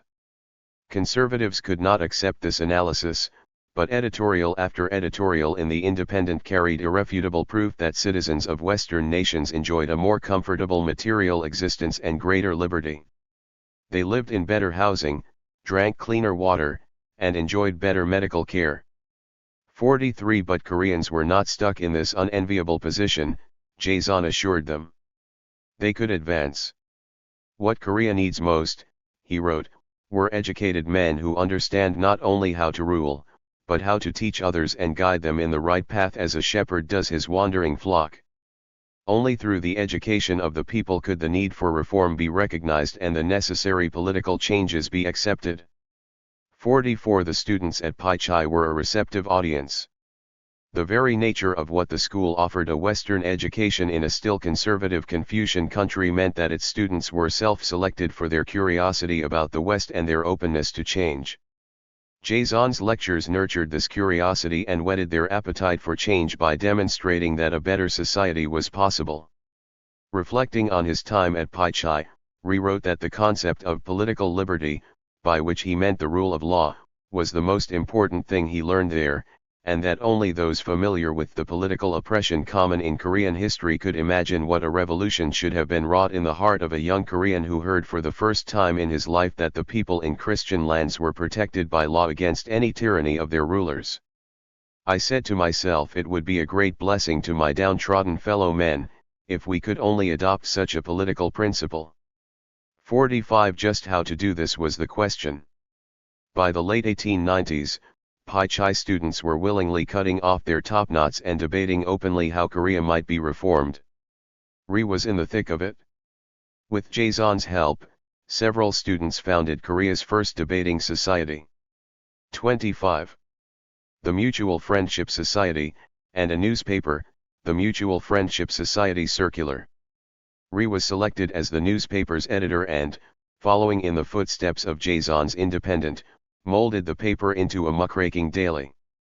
As might be expected from a newspaper edited by young men in the process of conceiving of themselves as a new intellectual elite bent on reforming a creaking monarchy, the paper was radical in its denunciations. Appenzeller supported the reformers, but the radicalism of the paper threatened him, since it was printed on Pai Chai's presses. When he attempted to assume editorial oversight of the paper, Rhee moved it out of the school and so laid claim to founding the first independent Korean daily. 46. Rhee was absorbing Jason's ideas of independence as quickly as he was English, while Appenzeller was learning that a desire for Korean independence was easier to instill in his students than Christianity. Rhee converted to political liberalism, even radicalism, but not to Christianity at Pai Chai. Rhee's facility in English and political activism came together when he was asked to deliver the student address at Pai Chai's commencement ceremony in 1897.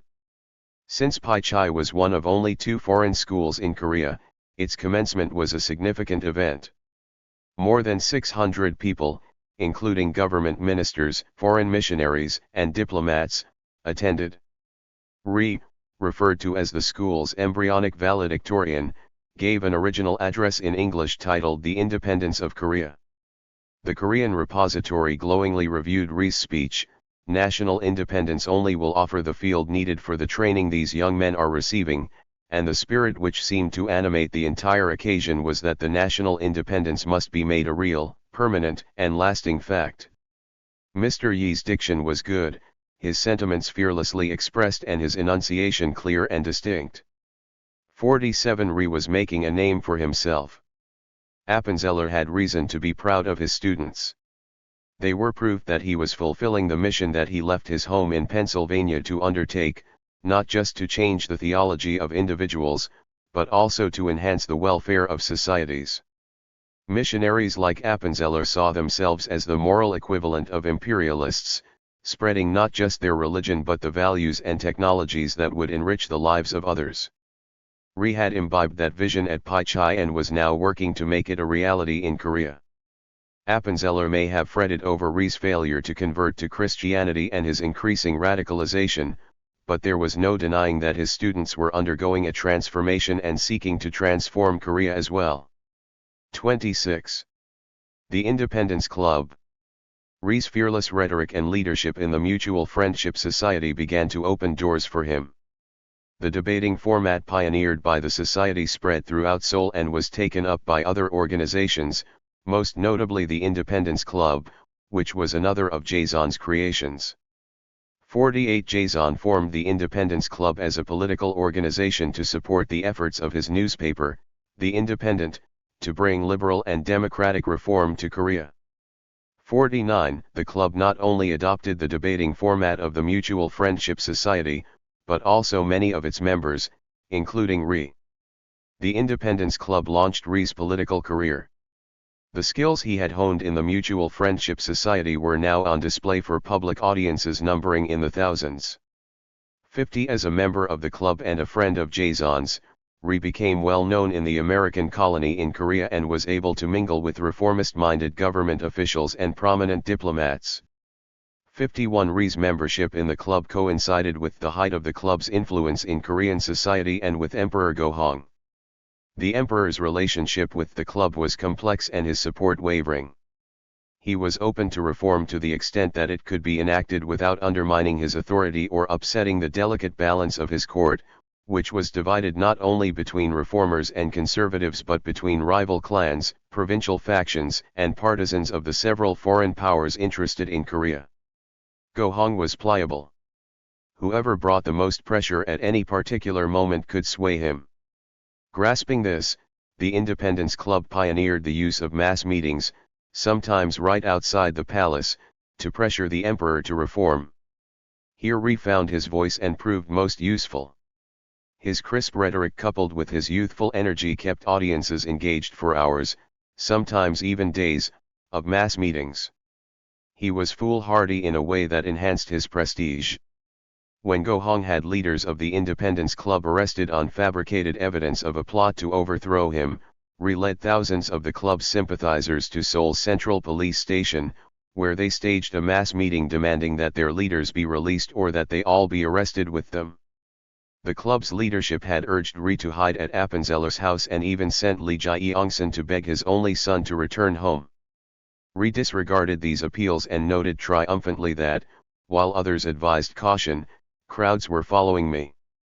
52 The audacious move forced the emperor to release the men and punish those responsible for the deception. When conservatives hired thugs to break up the ongoing meetings, Rhee jumped from an 27. Improvised stage and led the charge into the melee, kicking and punching like a madman. He was frequently beaten, and several times rumors spread that he had been killed, which only added to the joy, and perhaps his sense of destiny, when he reappeared, bruised but very much alive and more determined than ever. 53 In fact, Rhee might have been killed had it not been for his connections with Pai Chai and the diplomatic community. On several occasions the conservative hired thugs outnumbered the reformers to such an extent that flight was the only option. When this happened, Rhee and others fled to Pai Chai, or the nearest legation, or the homes of missionaries, like Appenzeller's, which were protected by extraterritoriality treaties. 54 Under the protection of the American flag the reformers could regroup, dress their wounds, and wait for the mobs to disperse before gathering again. Rhee and his colleagues' use of mission property for protection placed the missionaries in an awkward position. Appenzeller and others had mildly advocated for Korean independence as a necessary condition for the spread of Christianity and the moral and material development of Korea, but they had not intended to foster a generation of young radicals, non-Christian radicals at that, who would run to them for protection when high-risk political activities provoked a backlash.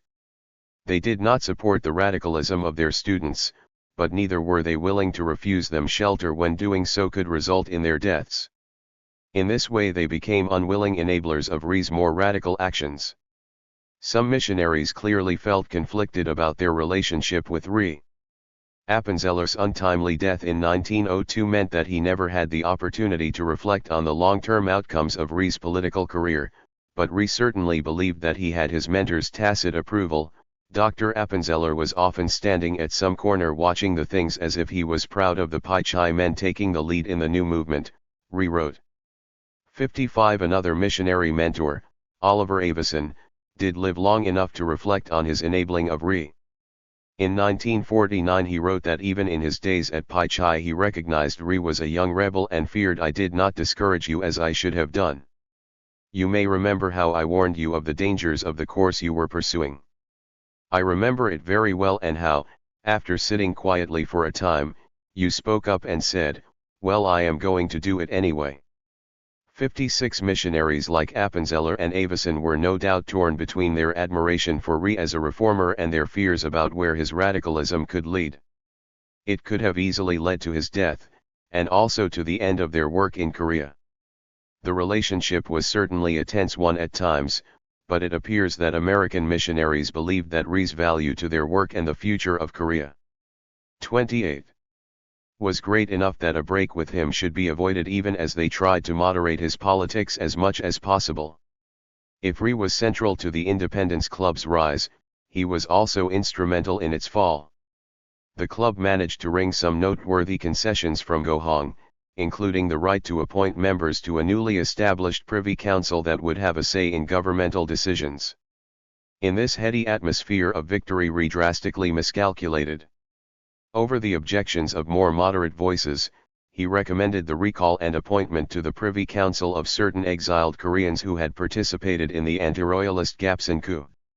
This decision not only shattered the club's unity but also gave Go Hong and the conservatives in his court the perfect excuse to outlaw the club permanently. The mass meetings ceased, the leaders of the Independence Club were arrested again, and Rhee fled to Pai Chai. He hid under the protection of the American flag, a humiliating thing for someone so passionate for Korea's independence. 57 Rhee's decision to recommend the recall of the Gapsan plotters was symptomatic of the times. It was a radical decision, a more moderate leader would not have made it. But in late Joseon Korea, or any society teetering on the brink of civil war and foreign invasion, there are rarely moderate leaders to be found. When political battles are fought in the streets, when a leader's flailing fists earn him as much support as his rhetoric, when criticizing the powerful is treason, when the penalty for treason is death, both for the accused and for their families, moderates stay indoors, or flee the country, or find a quiet place to ride out the storm. They do not go into politics or seek leadership. Only those with a radical nature, a black and white vision of things, and a diminished sense of self-preservation venture into the fray. Philip Jason was a moderate. Recognizing that the situation was hopeless, he left Korea in 1898 and soon returned to the United States. 58 Rhee was a radical.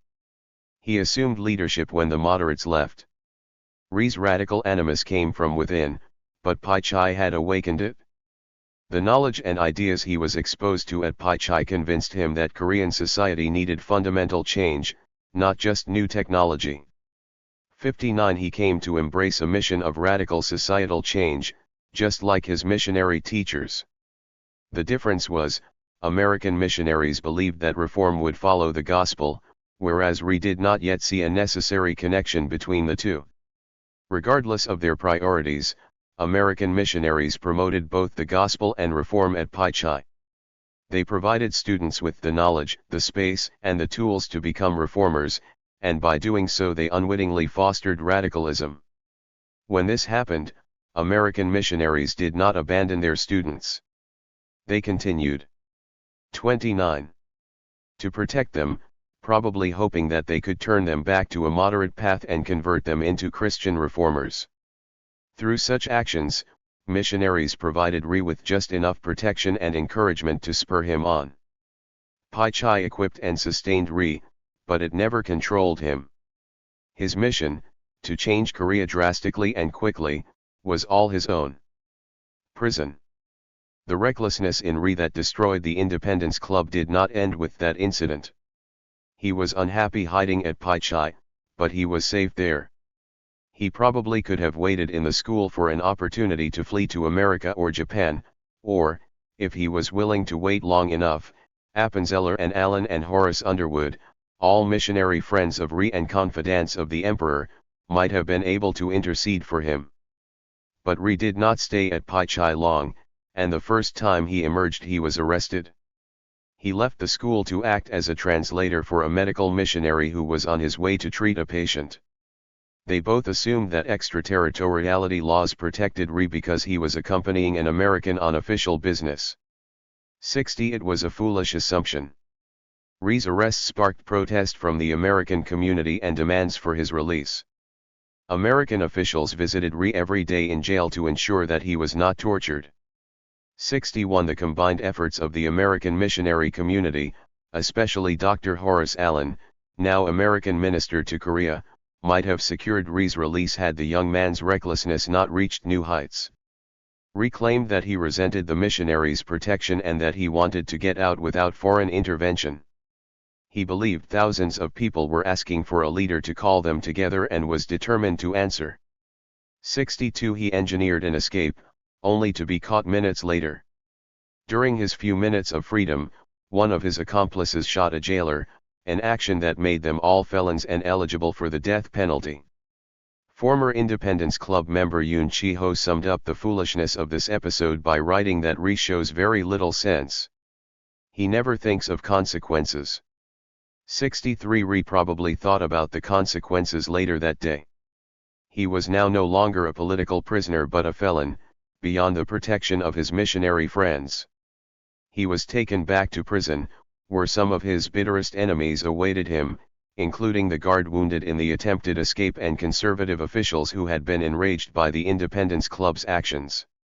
They were furious, like enraged animals trying to give vent to their bitter feelings. 30. Towards me. Rhee wrote. 64. For a week they did their worst. Perhaps knowing he was a calligrapher, they focused their torture on his fingers, repeatedly burning and twisting them with sharpened pieces of bamboo. 65. Later in his life, his mangled hands would become a sort of patriotic stigmata, testifying to the pain he had suffered in attempting to reform Korea. 66. He was kept in stocks with a 20-pound, 3-foot-long kang around his neck for 7 months while awaiting trial. 67. In constant pain from his torture and his shackles, he thought of death and what would follow after. He began to recall the hundreds of sermons he scoffed at in Pai Chai's chapel. His vulnerability and the closeness of death gave them a new significance. In classic conversion form, Rhee cried from his prison cell, "O God, save my soul and my country." It is tempting to discount Rhee's conversion story. It seems too tidy and too well tailored to the expectations of American missionary boosters. That it drips with patriotism also seems convenient. It may have been.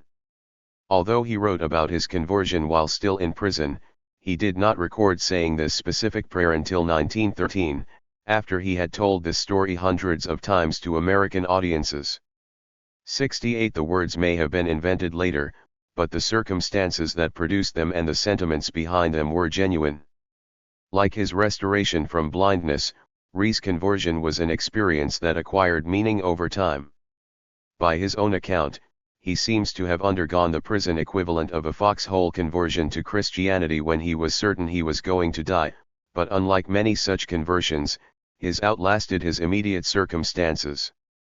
His prayer for salvation, real or invented, explains why. His conversion was more than an appeal for the salvation of his soul. It was also, or at least came to be, an appeal to save his country. In his prison conversion, Rhee integrated Christianity into his political agenda. The politico-religious character of his conversion probably meant little to him at the time. His own survival was at stake. In 1899, as he awaited trial, his chances looked poor. He could have been executed for his crimes, but a sympathetic judge reduced his sentence to life in prison. 69. As generous as this was, a life sentence in a Korean prison was often just a death sentence delayed.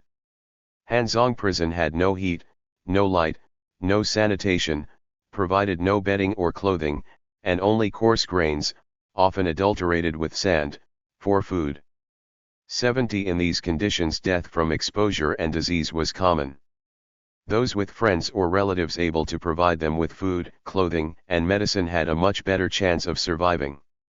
Rhee's missionary friends brought him all three and deserve no small portion of the credit for his survival, especially during a cholera outbreak in 1903 that killed 40 prisoners. 71. 31. Believing that man shall not live by bread alone, they also gave Rhee a New Testament and weekly English magazines, including Lyman Abbott's Outlook. The New Testament was familiar to him, but reading it with a convert's eyes from a convict's cell, he found comfort in it for the first time. Showing his egotism, he identified with the story of Jesus, falsely accused, tortured, and sentenced to death for trying to redeem his people. 72. The Outlook was equally influential. It was a progressive Christian magazine that stressed reform and the social gospel as a way of building the kingdom of God on earth. The Outlook's progressive mood and optimistic view of what society properly organized could achieve strengthened his resolve to reform Korea. Under the influence of the Outlook, Rhee converted to a socially minded, progressive version of Christianity that blurred the lines between spiritual and physical, individual and national salvation. For Rhee, the power of Christianity did not stem from its being ultimately true, but from its ability to transform. This gave us a strong conviction that even if this may not be the truth, Christianity is the only religion which can help change the hearts of our people of that time, who were so selfish and individualistic that they care nothing for the welfare of their fellow men. 73. Brimming with new ideas for Korea's modernization, Rhee needed an outlet. A change in administration at Hanzong prison provided Rhee the opportunity he sought. When a new warden and his assistant, also a recent convert to Christianity, took charge of the prison, Rhee persuaded them to establish a prison school under his direction.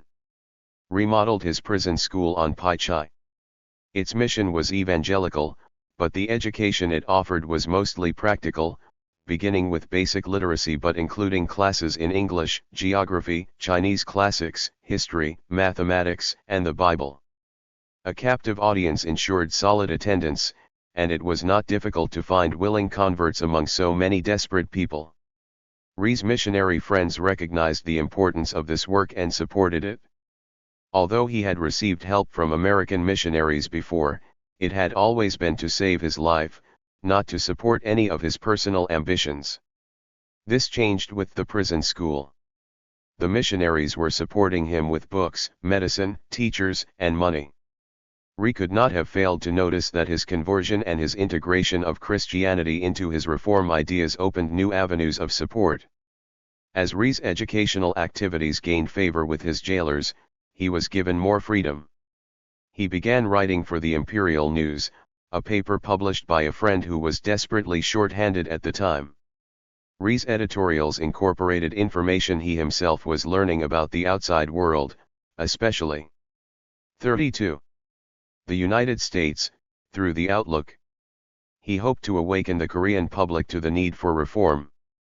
His editorials were not radical, in the sense that they stressed education as the solution to Korea's problems, but they were unsparing in their criticism of Korea's leaders.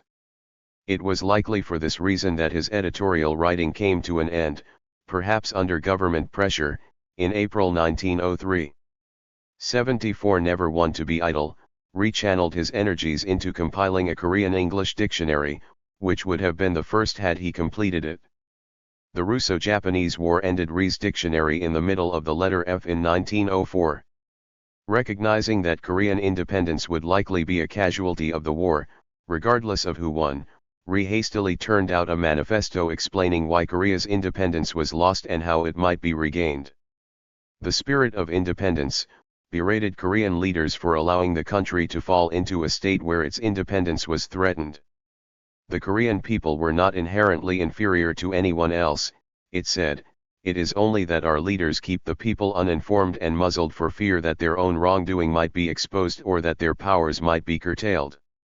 75 Rhee exhorted all Koreans, including women and children, that keeping Korean independence alive was their responsibility, and that even if Korea's formal independence was lost, as long as it lived on in their hearts there was always hope for a later restoration. 76 He cited Polish exiles in the United States and their work for the restoration of Poland as an example. 77 In the epilogue of Spirit, Rhee outlined an agenda that would guide his activism for the next 40 years, diplomacy and education. Externally, Korea must open to the outside world and learn to conduct diplomacy well. It must be understood that the maintenance of close diplomatic ties is the way to preserve a nation in today's world. Without diplomacy stands alone, exposed to aggression by others.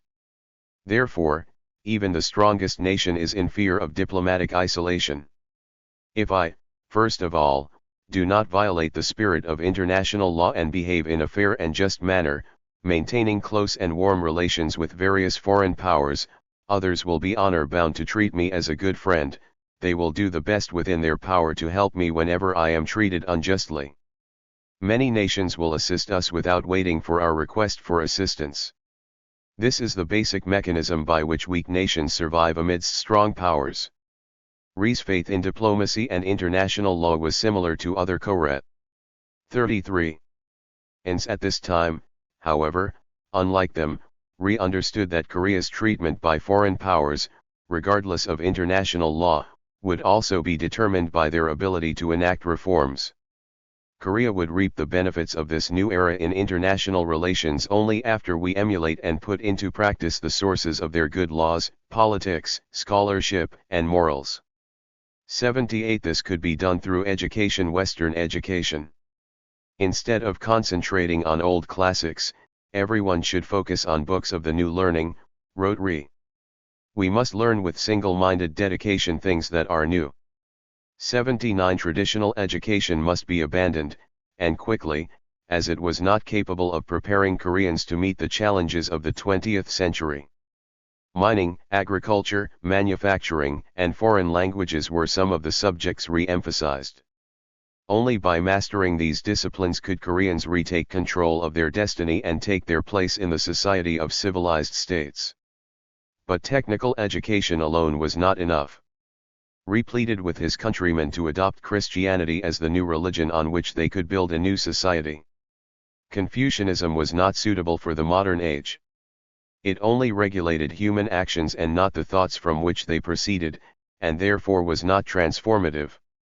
The Christian emphasis on the afterlife, with its punishments or rewards and its all-knowing but merciful God, who despite human sin provided for humanity's salvation, provided greater incentive for moral action and the best hope for regeneration.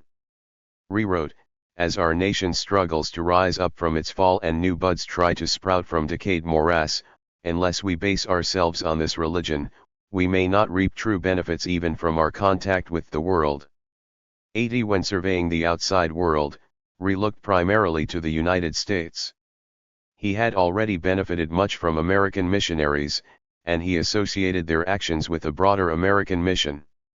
He realized while still in prison that the Koreans could not fight off the military power of the aggressor nations without the moral and material support of the United States, whose main interest was in winning the world for democracy and Christianity. 81 This was a naive and overgeneralized understanding of Americans and the United States, but it was true to Rhee's experiences up to that time. 82 His interactions with American missionaries had been transformative, and winning the world for Christianity, and to a lesser extent democracy, is quite possibly how many of them might have explained their purpose for being in Korea. Regeneration from within, through modern education and Christianity, and protection from without, through diplomacy and international law, was Rhee's program. In this strategy he mixed new and old aspects of Korean thought. The 34. Educational impulse of reformers such as Jaeson with the traditional Korean strategy of searching for security abroad, as the Joseon state had done with China for hundreds of years. This no doubt frustrated Rhee, who ideally would have preferred to defend Korean independence with Korean resources, but as he wrote himself, alliances were the basic mechanism by which weak nations survive amidst strong powers. 83 There was no question that Korea was weak. Exile. Opportunities for Rhee to act upon the program outlined in Spirit arrived more quickly than he could have anticipated. He was released from prison on August 7, 1904. The exact circumstances of his release are unclear, but constant agitating for his release by his missionary friends, the appointment of some allies to the Korean court, and the Japanese assumption of Korea's Ministry of Police all likely played a role. 84 His contemporaries noted that Rhee had transformed himself in prison. He entered a rash young man and emerged a wiser, tempered individual, still bent on reform, but better prepared for it. Yoon Chi-ho, who had been quite critical of Rhee, commented after their first post-incarceration meeting that Rhee had become a remarkable young man, brimming with new ideas. 85 Yoon was not alone in his assessment of Rhee.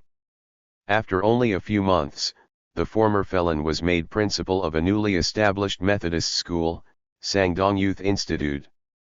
86 Rhee's time as principal was short-lived, less than 3 weeks. He left Korea for Hawaii aboard the SS Ohio on November 5, 1904. Many factors contributed to Rhee's departure from Korea. A desire for more education was one. He emerged from prison among the best educated and best informed Koreans of his day, conversant in international politics and proficient in English, thanks to his voracious reading and lexicographical work. However, Rhee's educational accomplishments, though significant, were not sufficient preparation for his goal of remaking Korea through Western-style education. He longed to go to the United States for further study. His missionary friends approved, and assisted by writing no fewer than 19 letters of introduction to prominent educators, pastors, and college presidents on the eastern seaboard of the United States. 87 Rhee, along with his friends and family in Korea, also feared for his safety under Japanese rule. The missionaries were especially anxious for his departure. They saw in Rhee tremendous potential to be a Korean Christian leader once theologically trained, but they worried that, given his nature and radical desire for Korean reform and independence, conflict between him and the Japanese was 35. Inevitable. It was best to get him to the United States to start his training as soon as possible. 88. Their fears were well founded. Rhee had no intention of steering clear of politics. However, his plans and theirs converged around a sojourn in the United States. The outcome of the Russo-Japanese War, which was largely fought in Korea, had left Japan the dominant power in East Asia and in de facto control of Korea. On surveying the international political situation after his release, Rhee concluded, the only hope was to call for outside help.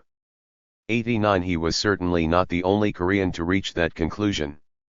For nearly 2 decades the Korean court had believed that the 1882 Korean-American Treaty, its first with a Western power, could be used as a last resort to defend Korea's independence. The first article of the treaty read, if other powers deal unjustly or oppressively with either government, the other will exert their good offices on being informed of the case to bring about an amicable arrangement, thus showing their friendly feelings. 90 Many Korean officials, including the emperor, interpreted this article as a defensive alliance with the United States and hoped to invoke it to prevent the Japanese annexation of their country. 91 Of course the Koreans' understanding of the term good offices was quite different from the Americans, but Homer Hulbert, who was a close confidant of the emperor at the time, wrote that many American residents in Korea may have inadvertently fostered Korean hopes for a last-minute rescue by the United States by exaggerating their government's commitment to integrity and justice in international affairs. 92 Invoking the 1882 treaty was no simple task. A year earlier the emperor had been pressured into turning over control of Korea's foreign affairs to the Japanese, so he had to use secret envoys to get his appeal to Washington. Rhee's command of English and connections with influential Americans through his missionary friends made him a suitable emissary. 93 Rhee recognized that such a mission presented him with an ilsogiho, one stone, two birds. In the United States he could prepare himself for future educational and reform work in Korea by receiving an American education while also trying to secure foreign support for Korea's independence. From his first days in the United States, Rhee used the religious communities that had sent missionaries to Korea for support and assistance. In Hawaii, the Methodist missionary John Wadman made arrangements for Rhee's landing with customs officials. In San Francisco, the San Anselmo Seminary provided him with lodging and, after reading his letters of reference, offered him free tuition plus board if he would take up his theological studies there. Rhee, 36, might have done so had the diplomatic mission not necessitated his presence in Washington. A Mr. Vale, presumably connected with the seminary, purchased Rhee's cross-country train ticket for him at the price of $53.75, no small amount. 94 Rhee's status as an Asian convert to Christianity opened numerous doors for him. American Christians determined to spread the gospel in Asia recognized Rhee's potential and helped him accordingly. Rhee's diplomatic mission had a promising start. Through his missionary contacts and his own determination, he arranged meetings with several senators, with Secretary of State John Hay, and finally with President Theodore Roosevelt in August 1905. Meeting Roosevelt was an exhilarating experience for Rhee. Roosevelt's offer to mediate a treaty to end the Russo-Japanese War offered an ideal opportunity for Koreans to invoke the 1882 treaty. Trying to look the part of diplomats, Rhee and a colleague rented formal attire and traveled to Oyster Bay to Roosevelt's summer home to deliver their appeal for Korea. To their surprise, Roosevelt received them.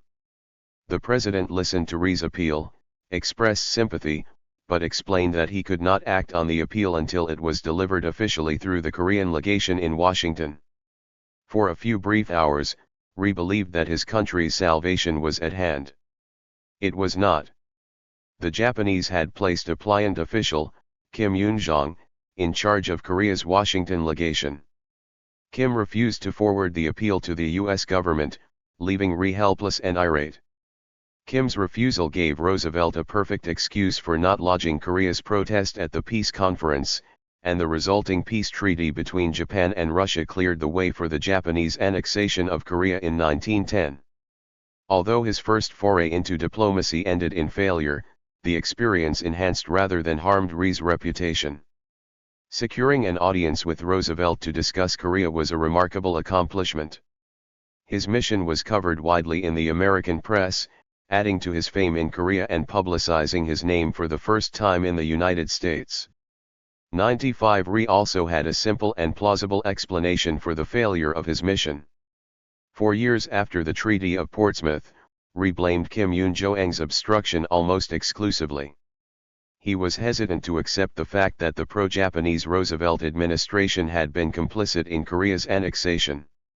96 His faith in the American people and government were strong in those days, and not without reason. The Americans Rhee came into contact with treated him exceptionally well. His letters of introduction from American missionaries gave him an entree into the Presbyterian community in Washington, D.C. The same night he arrived, he found the home of Dr. Tunis S. Hamlin, pastor of Covenant Presbyterian. 37. Church, who provided him with a meal, some money, and lodging for his first few days. 97 On Easter Sunday 1905 Rhee was baptized as a Presbyterian at Covenant. Through Hamlin, Rhee was introduced to Charles Needham, the president of George Washington University, who offered Rhee a full scholarship. Rhee's grades were not outstanding, his English skills were lower than those of an average American student. Despite this obstacle, Rhee impressed his teachers and those he met with his seriousness and dedication to return to Korea as an educator reformer. Scholarships to Harvard and Princeton soon followed, where he completed his MA and PhD respectively. 98 At Princeton he was a frequent dinner guest at the home of its president, Woodrow Wilson. Despite the scholarships, Rhee's life as a student was initially insecure. While his tuition was covered and in some cases his room, he had to fend for himself for his daily bread and often went hungry during his first year. Finding lodging was also challenging. In April 1905 his living situation was complicated further by the arrival in Washington of his son, Rhee Bong-soo, to whom Rhee usually referred by his nickname Taizana. Taizana, the only biological child Rhee would ever have, was the result of an arranged marriage that occurred when Rhee was 15. Such marriages were common in Korea at that time. Rhee had been either incarcerated or in the United States for most of Taizana's life. Some sources claim Rhee sent for his son to come to the United States. 99 Rhee claimed that his son arrived unexpectedly. Given Rhee's relative poverty and difficult circumstances, it is hard to imagine that he would have sent for Taizana or thought his son would be better off in the United States than with his mother, grandfather, and extended family in Korea.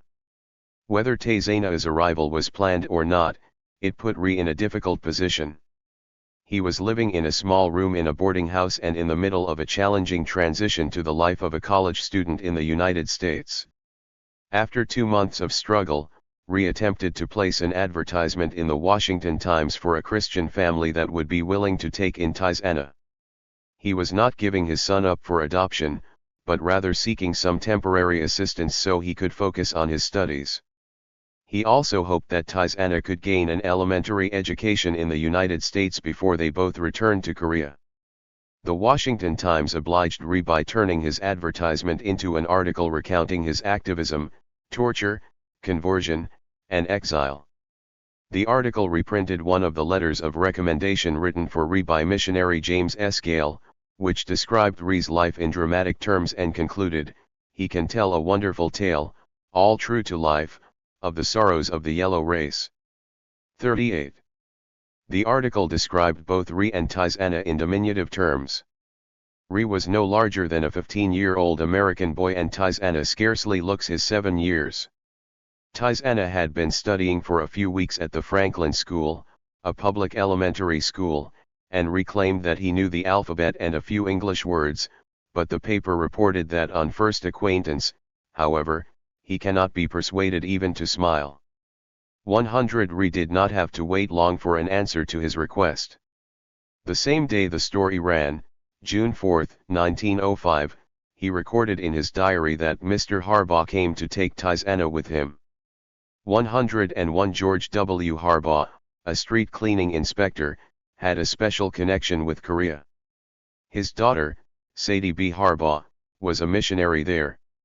102 When Harbaugh read the story about Rhee, he jokingly told his wife he was going to hitch up old Bill and go over to town and get a baby for her. He told the paper that he and his wife recognized the hand of Providence giving them a chance to partner in the same work as their daughter and immediately decided to open their home to Taizana. The first night did not go as planned. Taizana became so agitated, the Harbaughs had to return him to Rhee's boarding house. On the way over, they decided that if Taizana would not live with them alone, then Rhee would have to stay there also. 103 According to a follow-up story in the Washington Times 5 days later, Taizana and Rhee were enjoying their new home and adjusting well. Taizana had already given some good American wool lops to an ill-natured neighborhood boy who had called him a Chinaman and perhaps something worse. Rhee's story had interested more than just the Harbaughs.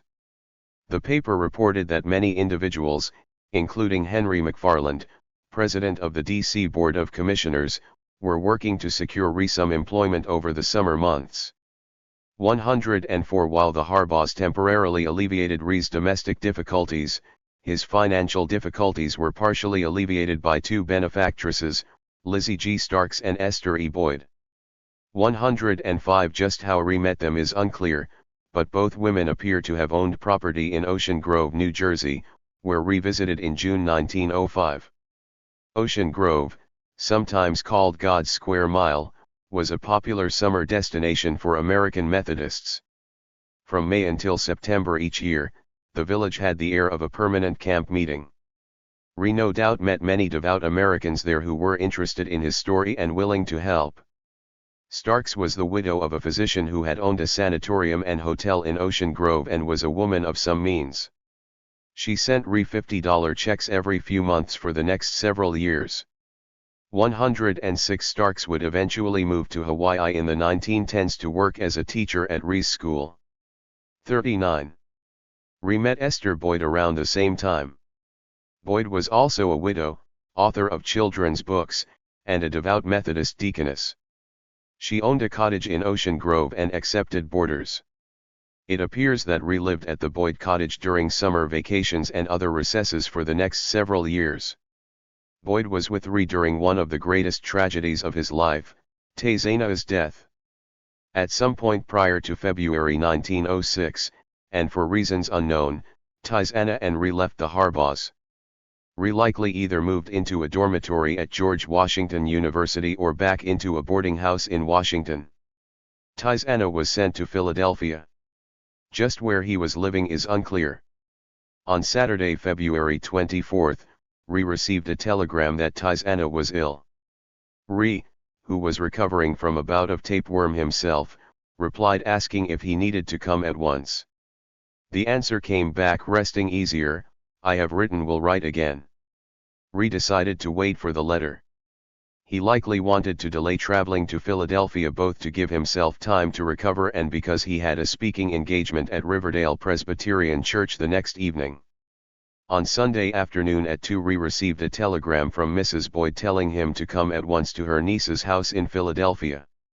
Rhee left Washington at 9:30, after speaking at the evening service at Riverdale.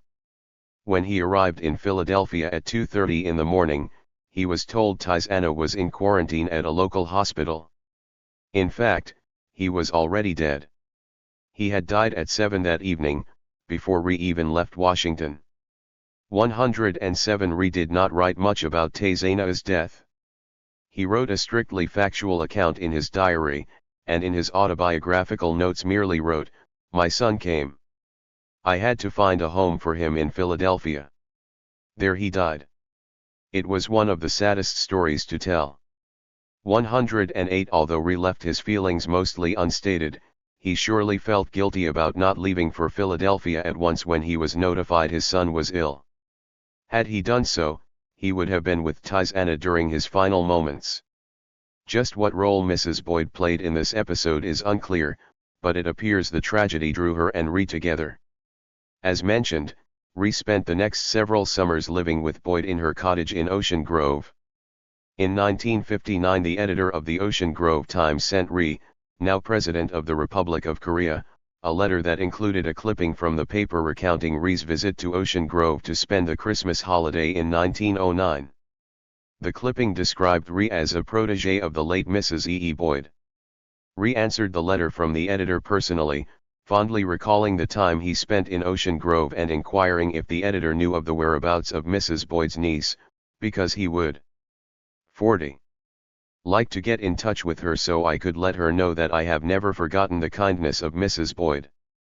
The kindness of Mrs. Boyd, Mrs. Starks, the Harbaughs, and countless other devout and generous Americans, who provided for Rhee's education and well-being during his first years in America, no doubt reinforced Rhee's already favorable opinion of Americans and eased his transition into his expatriate life in the United States. The lecturer.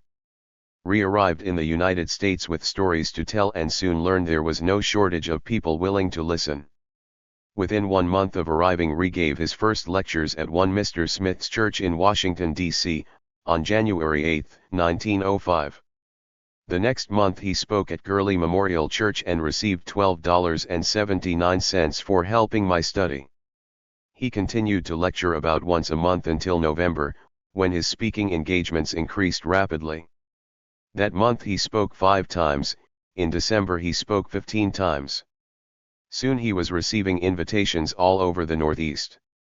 He recorded giving 184 lectures between 1905 and 1910, sometimes speaking 3 times a day. 109 His venues ranged from the Lakeland Colored Baptist Church to the First International Conference of the Young People's Missionary Society of the United States and Canada, a major missions conference that drew thousands of delegates from around the world. Rhee was just the sort of speaker that missionary boosters desired. His tale of dramatic transformation from a Confucian scholar to a radical reformer to a prison convert was the sort of story that reassured American audiences that the great sums they were investing in foreign missions were yielding both spiritual and material returns. Lecturing gave Rhee a much-needed source of income and a small measure of celebrity. His lectures could draw hundreds of people and were frequently covered by the local press. 110 He held the audience's attention with humor, slides of life in Korea, and his own personal story. Rhee's biographer wrote, as a speaker he was less notable for his mastery of techniques than for possession of a body of vivid experiences and for a driving zeal which animated and indeed ennobled his talks. 111 He certainly had no shortage of vivid experiences to draw on: the restoration of his sight, his education at Pai Chai, his hoarse voice after leading all-night mass meetings for reform, his lacerated body and burned hands while being tortured in prison, his conversion, his release, his audience with Roosevelt, and his studies at Harvard and Princeton. Rhee had stories to tell and could. 41. Draw a crowd. Soon, no less a figure than Woodrow Wilson was recommending Rhee as a speaker, writing that Rhee has been unusually successful in presenting those conditions to general audiences. 112 Restoring Korea's independence was always on Rhee's mind. The future redeemer of Korean independence is how Wilson frequently introduced Rhee at Princeton. 113 A neighbor at his Ocean Grove summer home described Rhee as a dynamic, forceful personality who had one goal in life: the independence of his people. 114 However, maintaining his success as a lecturer required that he carefully balance the political and spiritual aspects of his agenda. American Christians were eager to hear about the growth of Christianity abroad, but were significantly less interested in appeals to involve themselves in East Asian regional politics. 115 Only one text of Rhee's lectures of this period survives, but it sheds considerable light on how he balanced the spiritual and political aspects of his message. In February 1908, the Secretary of the Young People's Missionary Movement of the United States and Canada, C.C. Michener, invited Rhee to speak at their first international conference, all expenses paid. Unfortunately, Rhee's responses to Michener have not survived, but subsequent letters from Michener indicate that the secretary was concerned that Rhee's speech might be too political for the conference. Michener told Rhee that while it would be natural to talk about the treatment of his people by the Japanese, it would be better to speak of the present opportunity for the church and the need of workers and money there immediately. 116 Cleverly, Rhee prepared a speech that would both allay Michener's concerns and also make a subtle and effective argument for Korea's independence. His speech, titled Korea's Humiliation, Christianity's Call, began with Korea's age. Starting with Korea's 5,000 years of national existence was a subtle and powerful argument for Korea's independence. It highlighted the futility of any attempt at amalgamation and challenged the argument that the Koreans were inherently incapable of running their own affairs. The humiliation referenced in the title was Korea's loss of independence, although rather than bemoaning this fact in a direct way, Rhee presented it to his American audiences as an opportunity. This is Korea's opportunity, this is God's opportunity, this is your opportunity, if you please, brothers and sisters. Rhee explained that Korea's former government was rotten and their hearts had to be renewed. The loss of their independence had awakened them to the shortcomings of their politics, religion, and superstitions, and now their empty hearts were turning to Christ. Christianity would be Korea's salvation. More than 100,000. 42. Koreans were praying that their beautiful country may become a perfect Christian land, within the next 20 years. He thanked the American missionaries who had given the Koreans the very thing they needed and urged the members of his audience to consider becoming missionaries to Korea, or at least to pray for Korea, for a nation in a condition like this needs to be prayed for. 117 Rhee's refusal to mention Japan served a number of purposes. First, it kept him from alienating Japanese Christians and pro-Japanese Americans who sympathized with Japan's motives for annexing Korea.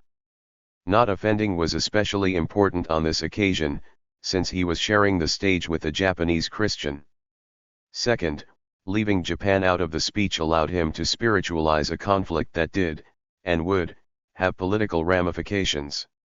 He emphasized the spiritual and internal causes of Korea's humiliation: false religions, superstition, and rotten government, and claimed that the Koreans themselves were capable of, and in fact already were, fixing these problems by adopting Christianity.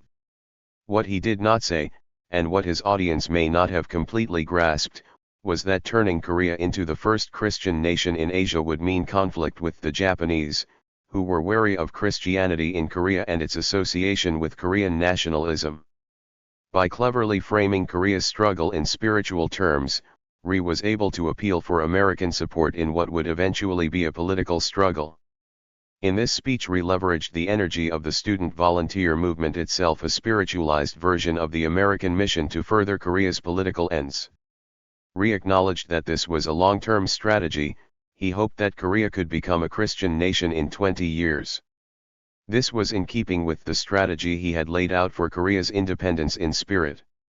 Nation building was a long-term process, and seeking foreign friends was not a shortcut to Korea's independence, but a potential resource to support the internal changes necessary to regain that independence. The 1907 revival and reappraisal of Korea. Rhee's message that Korea presented a special opportunity for American Christianity was reinforced by events. In 1907, a massive Christian revival swept through Korea. Church membership grew exponentially, and missionaries reported breathtaking statistics to their supporters. Missionary James Gale calculated that Christian converts had increased 1,000-fold in the 20-year period between 1888 and 1908. No other field compares with this in the urgency and the promise of its condition. This is the strategic people and the present is the strategic time in this land, Gale wrote. 118 A Guidebook to Early. 43. 20th century mission movements also emphasized the strategic importance of Korea. The opportunity for multiplying missionary efforts is to be found in Korea as in no other field. 119 With proper support, Korean Christians could become so numerous that they would evangelize the rest of Asia. In 1909, the Assembly Herald, the organ of the Presbyterian Church in the USA, wrote, "It is not a question now before the Church do missions pay in Korea, but a statement how missions pay." 120 The only word to describe the work in Korea, wrote the Assembly Herald, is Pentecostal. 121 Rhee reaped the benefits of the Korean mission field boom. Korean Christians were multiplying by the thousands in Korea, but Koreans of any sort were scarce in the United States. Those with a Western education, much less a PhD, were rarer still. This made Rhee almost uniquely positioned to become the premier representative of Korea in the United States. The revival also benefited the cause of Korean independence. Much of the literature on Korea prior to the 1907 revival was hardly flattering.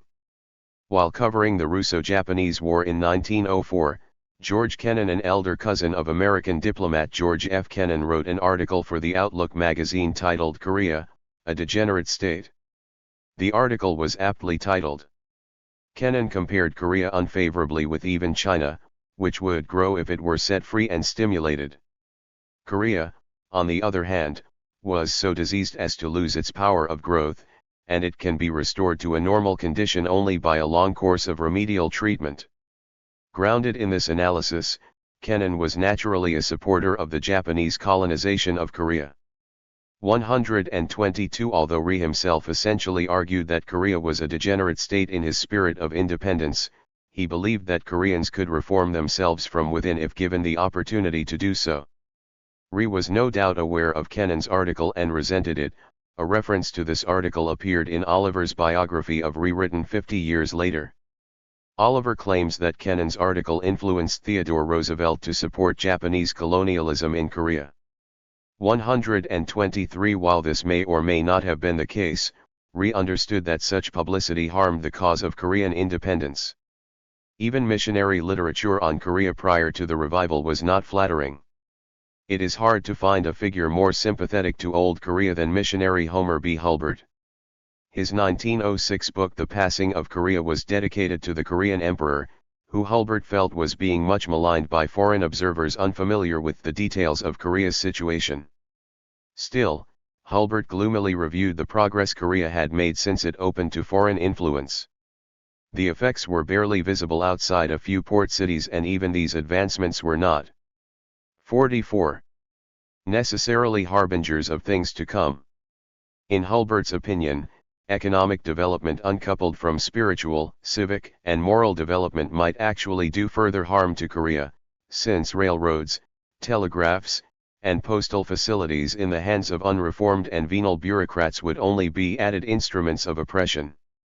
124 Hulbert was skeptical of what the Japanese would be able to accomplish in Korea, but the need for change was evident. The 1907 revival seemed to offer alternative possibilities for Korea's future. James Gale's Korea in Transition, written just after the full extent of the revival was being realized, argued that with the help of Christianity Koreans could reform themselves. Gale readily acknowledged that for thousands of years Korean maladministration and a degenerate culture had strangled independent thought to the point that Korea was no more capable of producing a Thomas Edison than a scrub pine to grow glorious persimmons, but he claimed the Koreans were now in motion, some of them with fine freedom. 125 After the 1907 revival, Korea's past as a degenerate state was no longer a source of shame, but rather proof of the regenerative nature of Christianity. The degeneracy of Korea's past rulers now was portrayed as an instrument of providence. It was through their ineptitude that Korean independence was lost, and it was only after this shock that Koreans recognized the inadequacy of their traditional values and began turning to Christianity. 126 This transition ushered Korea into a whole new set of narratives that were immediately familiar to American audiences. Korea in Transition included a set of discussion questions at the end of every chapter to facilitate its use among church groups and foreign missions boosters.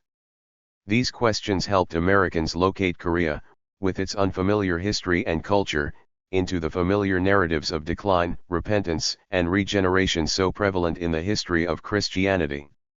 Under the heading The Comfort of Christianity, readers of Korea in Transition were asked to discuss the similarities between the political situation in Korea and that of the Jews in exile, and also asked to suggest passages from the Old Testament that you think would be of special comfort to Koreans today. Such questions invited discussions of how the spiritual condition of a nation affects its political fortunes.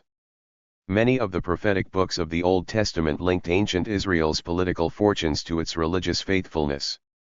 When the ancient Israelites turned away from God, they were frequently punished with a foreign invasion or even the destruction of their kingdom. However, returning to God reversed these punishments and often restored their nation politically in the biblical narratives. This linking of spiritual faithfulness and earthly status was appropriated by the Christian Church throughout the century. 45.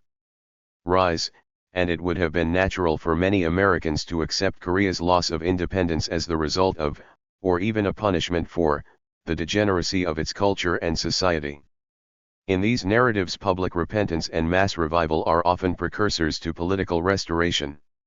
The discussion questions within Korea in Transition also reveal that, at least in the opinion of the author of these questions, the Japanese presence in Korea was more of an irritant than a modernizing force.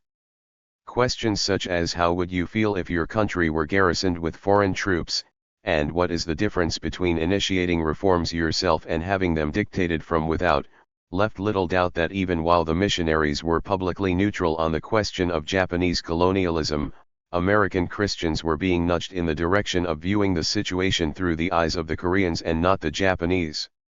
127 Of course, not everybody was convinced that the Korean revival had changed much. Writing again in the Outlook in 1912, Kennan continued his attacks on Korea and his support for Japanese colonization of the peninsula in an article titled "Is Japan Persecuting the Christians in Korea?" The occasion was the mass arrest of Korean Christians supposedly involved in subversion against the Japanese. Many of these Christian leaders were held without trial for more than a year, and some of them claimed to have been tortured before they were all eventually released or granted amnesty. 128 The Christian conspiracy case, as it came to be called, caused a certain degree of unfavorable publicity for the Japanese.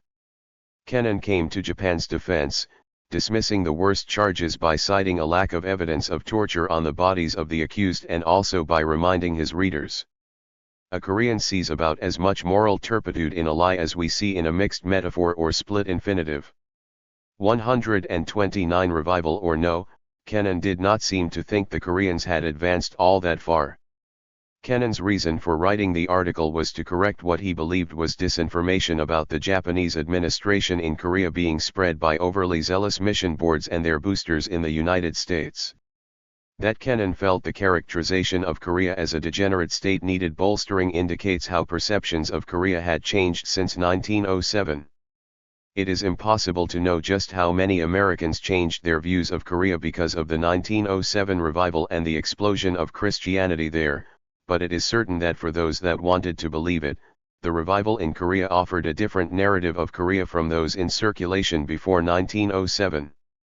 This narrative did not dispute Korea's alleged history of corruption and decadence, but rather transformed this history into a testimony of the power of the gospel. This was 46. A powerful and familiar narrative to any Christian even remotely interested in evangelism. This narrative also had political implications.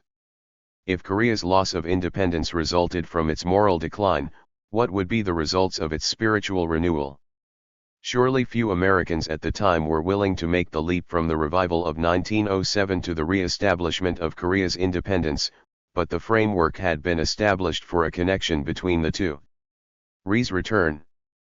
Rhee used his notoriety to advocate for greater American interest in Korea and to build a personal network of friends, but he also remained determined to return to his homeland following the completion of his education. There was no shortage of offers from American missionaries eager to employ him. Horace Underwood wrote Rhee in 1910 inviting him to join the faculty of what would become Yonsei University. "We feel that your name on the faculty list will not only give weight and name to our college, but will also recommend the kind of work that we may planning to set before the people here." 130 Rhee had indeed made a name for himself, both in the United States and in Korea. Rhee returned to Korea in October 1910 hoping to aid Korea's internal regeneration by working for the Seoul YMCA. "I hoped that Japan would leave me alone, if I devoted myself to Christian educational work," Rhee wrote in his autobiographical notes. 131 That was not to be. The Japanese had become extra vigilant about Korean Christians after Ahn Youngjoon, a Korean Catholic, assassinated former Prime Minister and Resident General of Korea Ito Hirobumi in 1909. In 1911 Rhee barely avoided being incarcerated during the Christian conspiracy case. In his notes he comments cryptically on just how narrowly he escaped, the beginning of the Christian conspiracy case. "Philip Gillett took all my blame, he could not help it."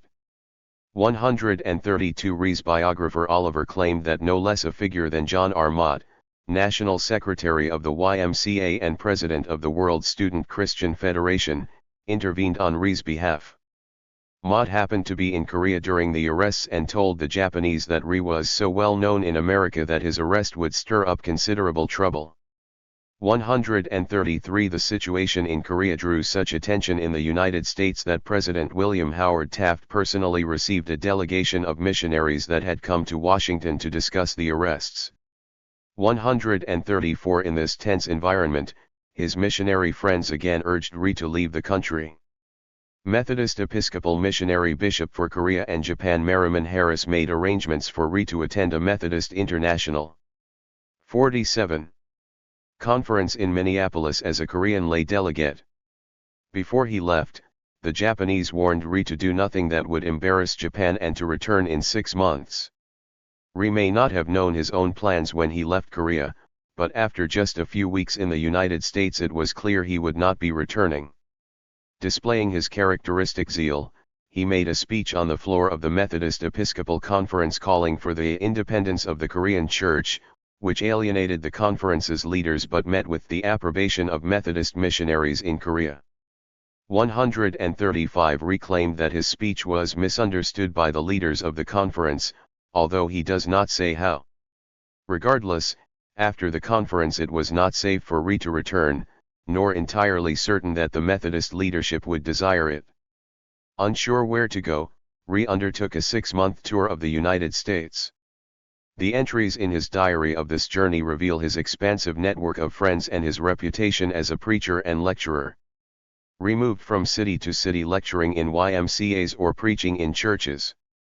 Once when he had run out of cash near Lake George, New York, he seems to have just gone to the nearest Presbyterian church, where he received accommodations and an invitation to preach the next morning, while he waited for funds to arrive.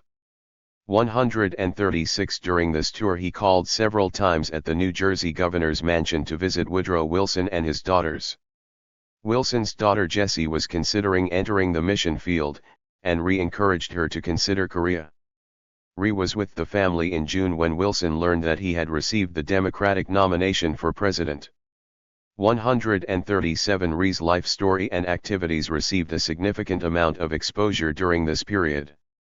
When he spent a few weeks in Washington, D.C., in 1912 studying Occidental standards, the press covered his activities closely. They reported on his speaking engagements and even printed his condemnation of the Washington Police Department's plan to use female officers. 138 In August 1912 missionary and author Sherwood Eddy invited Rhee to spend a week with him and his family in upstate New York while Rhee lectured at nearby Camp Iroquois. The meeting resulted in Rhee being featured in Eddy's book The New Era in Asia the following year. Eddy's telling of Rhee's conversion experience emphasized his patriotism as well as his Christianity, recounting his conversion prayer as being, "O God, save my country, save my soul." 139 2 years later Rhee's conversion story was expanded and given its own chapter in Margaret Burton's Comrades in Service, a work intended to inspire American students to devote their lives to religious and social service by highlighting the stories of religious reformers such as Rhee. 140 Both Eddy and Burton wrote in laudatory 48 terms of Rhee's patriotism and dedication to reform prior to his conversion to Christianity. The political aspects of Rhee's life were not unappealing to American audiences, provided they were presented in a socio-religious context, and not merely a political one. Rhee seems to have understood and even ostensibly embraced these limitations. From what can be gleaned from newspaper reviews of his lectures throughout this period, he was content to limit his topics to his own life story and to Christian development in Korea. The articles frequently mention his thrilling story that reads like romance as well as the remarkable growth of Christianity in Korea thanks to American missionaries. 141 None mentions either Japan or Korean independence. Events following World War I prove that Rhee was an ardent supporter of Korea's independence and was willing to advocate openly for it, even at the cost of alienating or embarrassing some of his American friends. However, during the first decades of the 20th century Rhee understood the limitations of what he could accomplish for Korea's independence among Americans. The United States was deeply divided over its forays into Asia, especially the occupation of the Philippines. Already entangled there, Americans did not have much interest in involving themselves in other Asian problems. Although Theodore Roosevelt received some criticism for his refusal to defend Korea's independence in 1905, his reasoning was hard to contest. It was out of the question to suppose that any other nation with no interest of its own at stake would attempt to do for the Koreans what they were utterly unable to do for themselves. 142 Roosevelt's words must have been a bitter disappointment to Rhee, but he could scarcely disagree. Rhee himself had written in the spirit of independence that reforms in Korea should be undertaken gradually. A tree branch that has grown crooked cannot be straightened overnight, and a child that has grown up in a seated posture cannot suddenly go on a long walk. 143 Rhee had tried revolutionary politics while leader of the Independence Club and had failed. From his vantage point in 1912, the only road to regaining Korea's independence lay through internal development, which would benefit greatly from foreign support.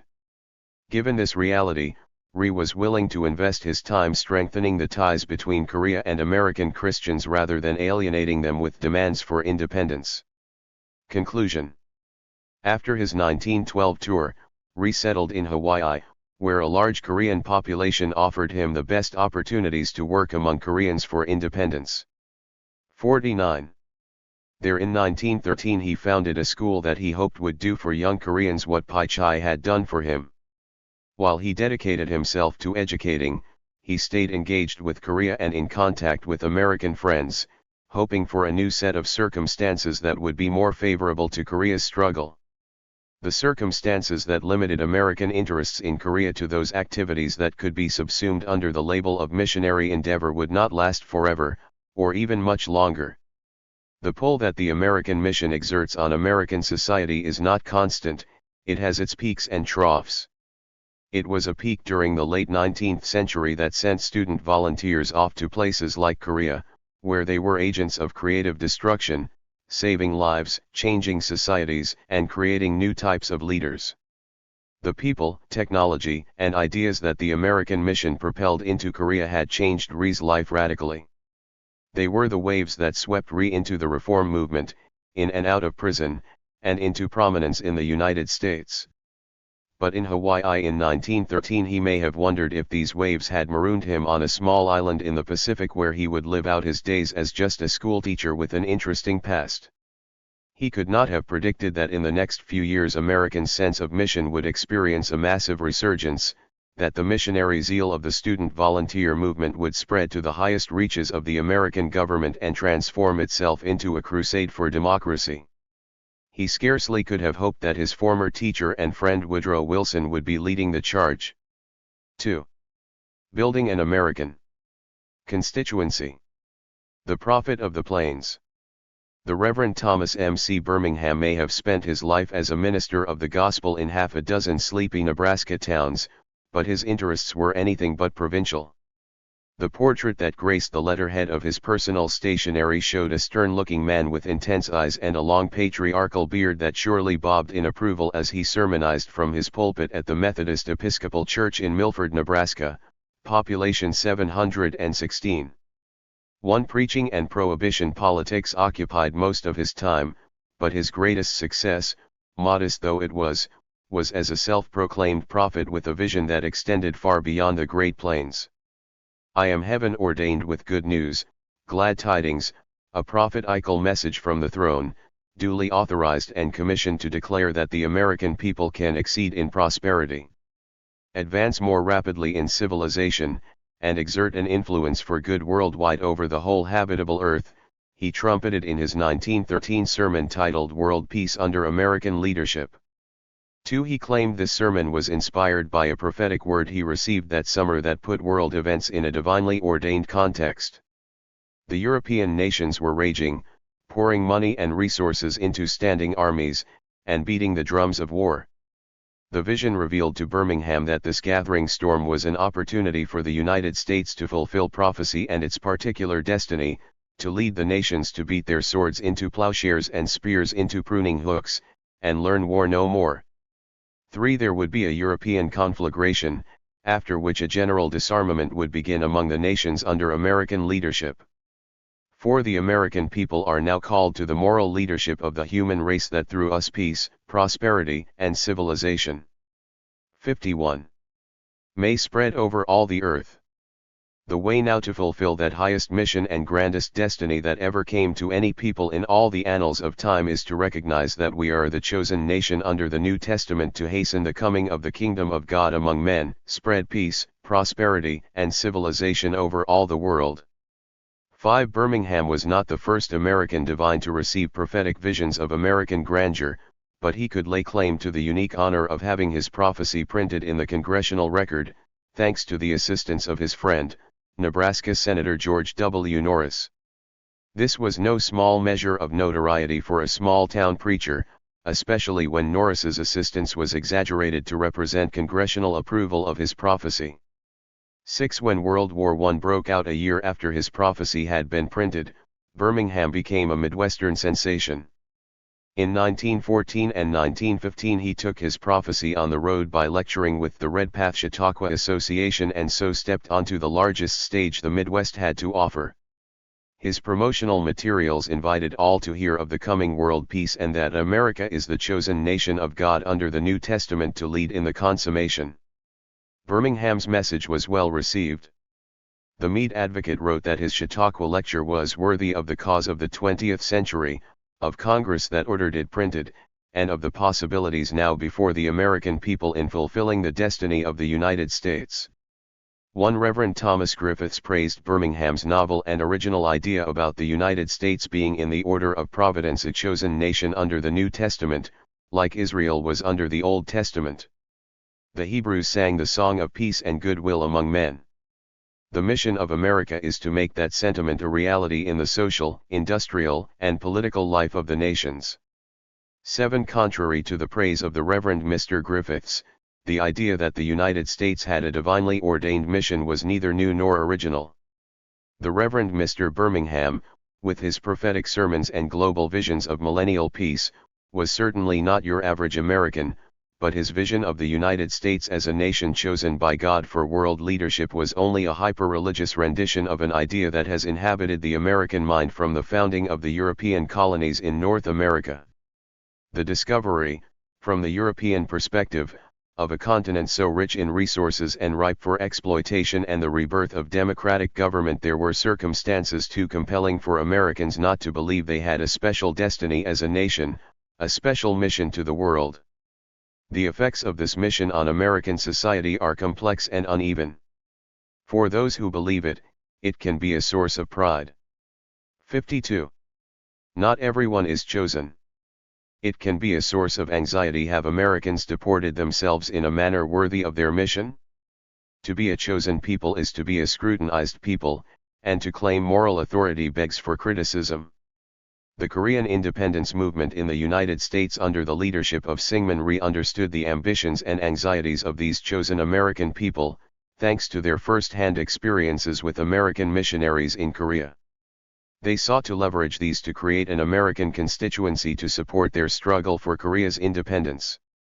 They accomplished this by cleverly writing Korea into narratives of the American mission.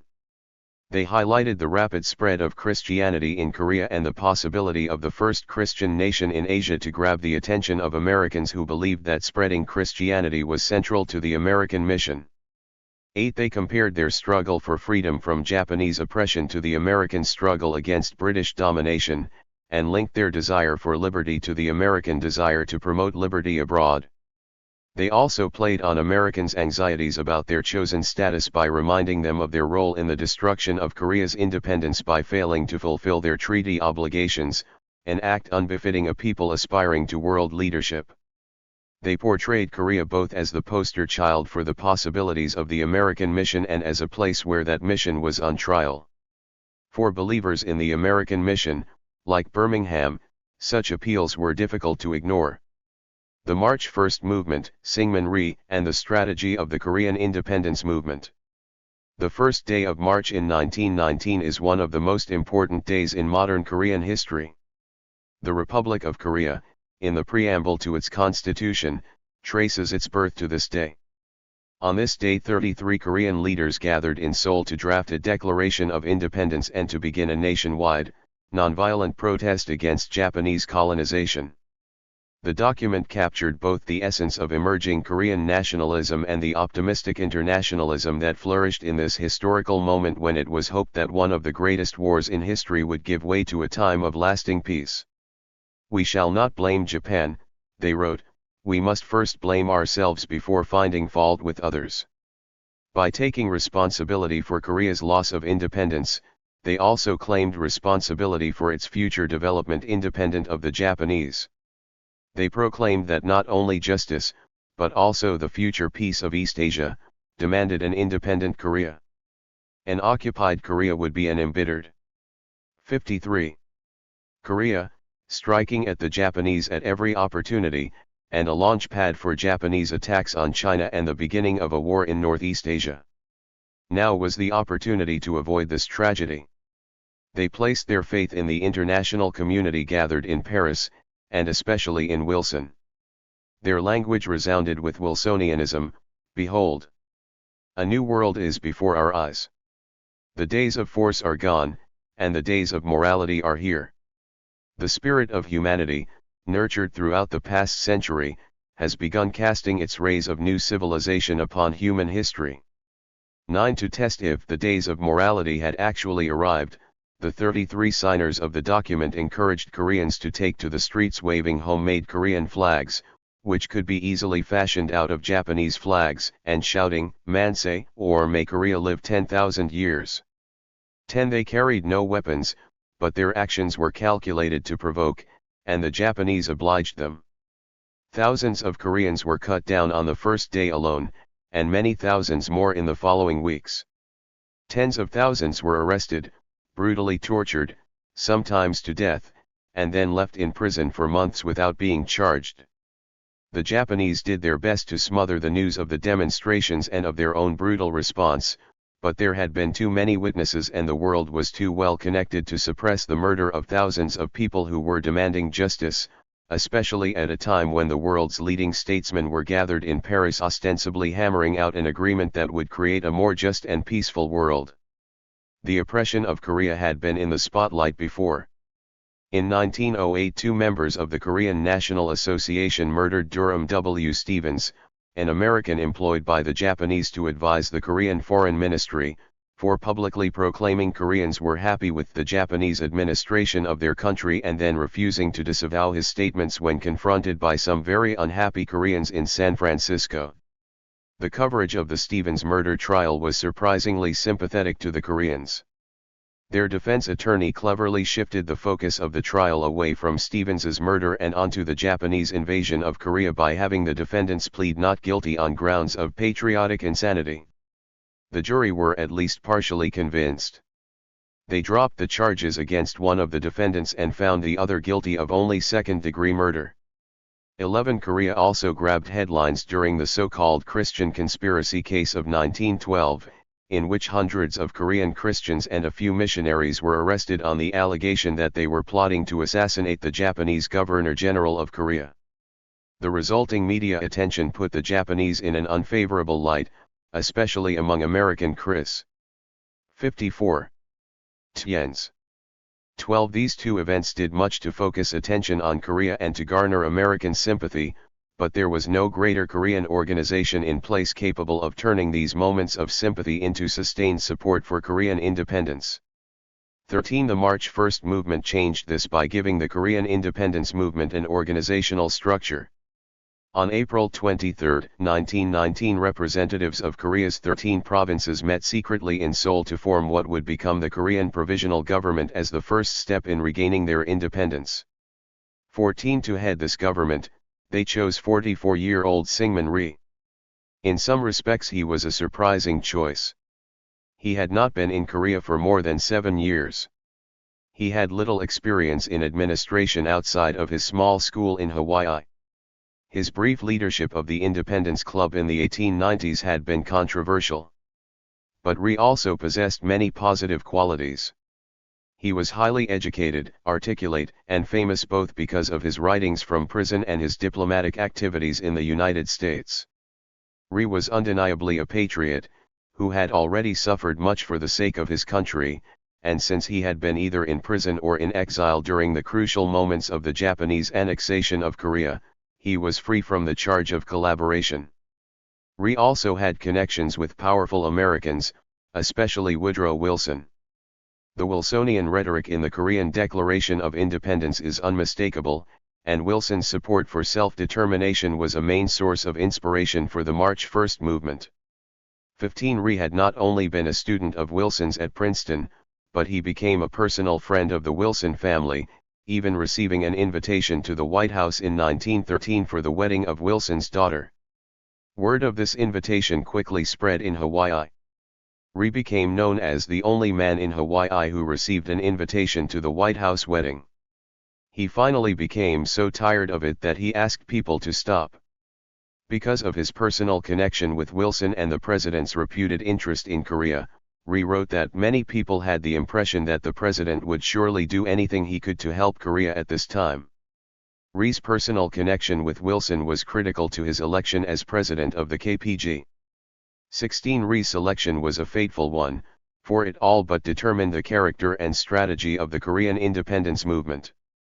Rhee was not a military leader, an experienced administrator, or a skilled coalition builder. He was an educator, a rhetorician, and a cosmopolitan.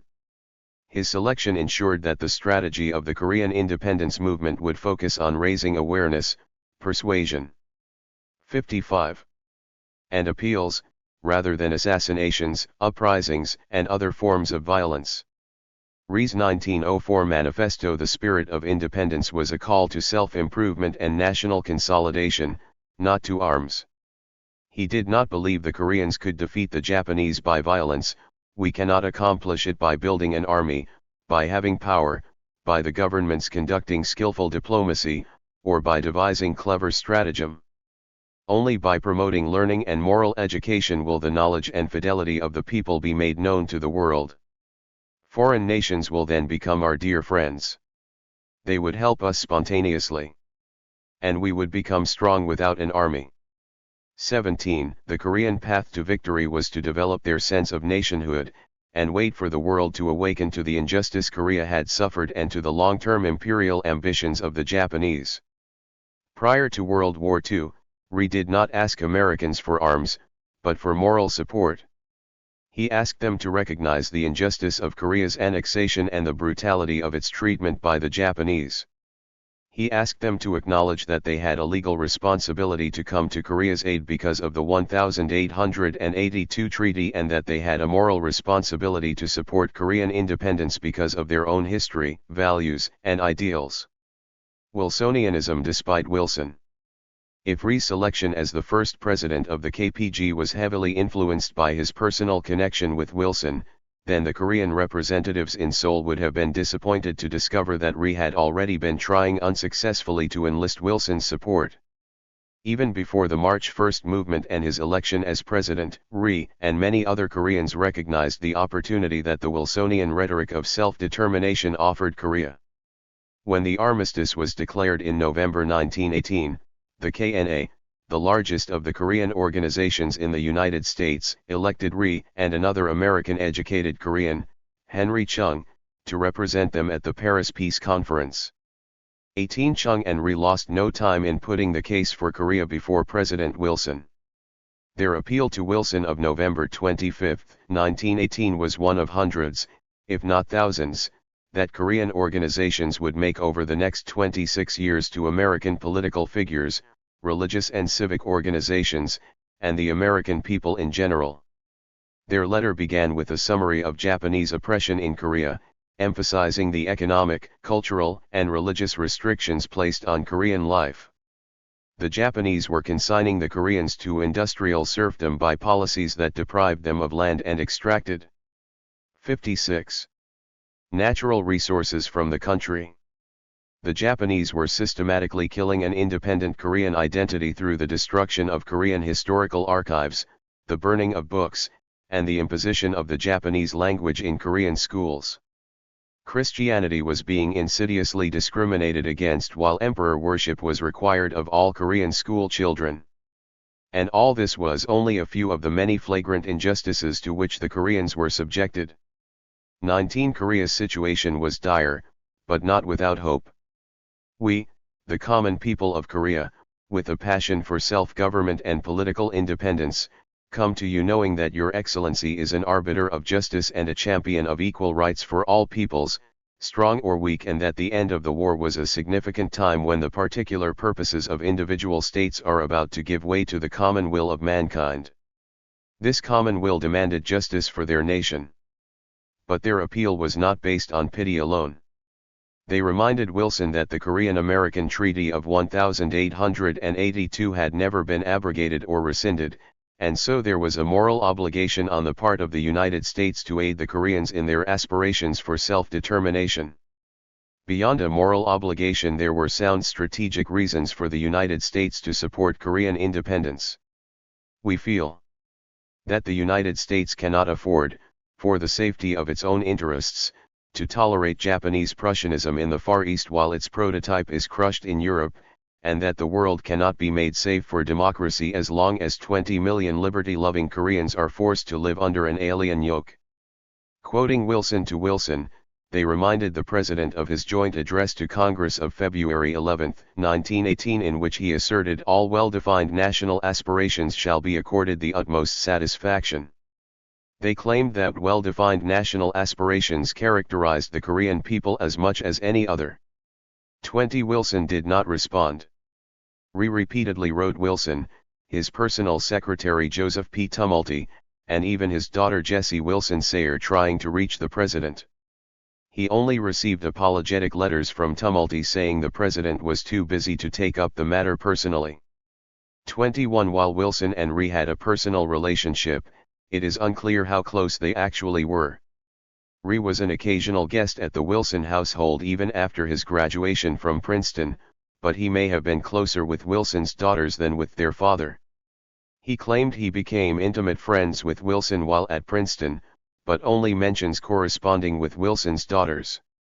22 Even if Wilson and Rhee had been very close, it would have made little difference in his foreign policy toward Korea. Supporting Korean independence would have risked 57.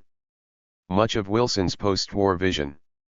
It would have alienated Japan, the strongest Asian power and an indispensable partner in the proposed League of Nations. This risk was not worth taking, especially when, prior to the March 1 movement, it was unclear that the Koreans were willing to take serious action for their own independence. Even more disheartening than Wilson's snub was the State Department's decision not to issue Rhee or Chung the necessary documents to travel to France to attend the peace conference. 23 Rhee's hopes for Wilson's assistance were surely high, but his strategy for the Korean independence movement did not rest on Wilson alone. Even while Rhee was trying his best to reach Wilson, he and Chung met in Philadelphia in February 1919 to strategize about what could be done to support Korean independence in the United States.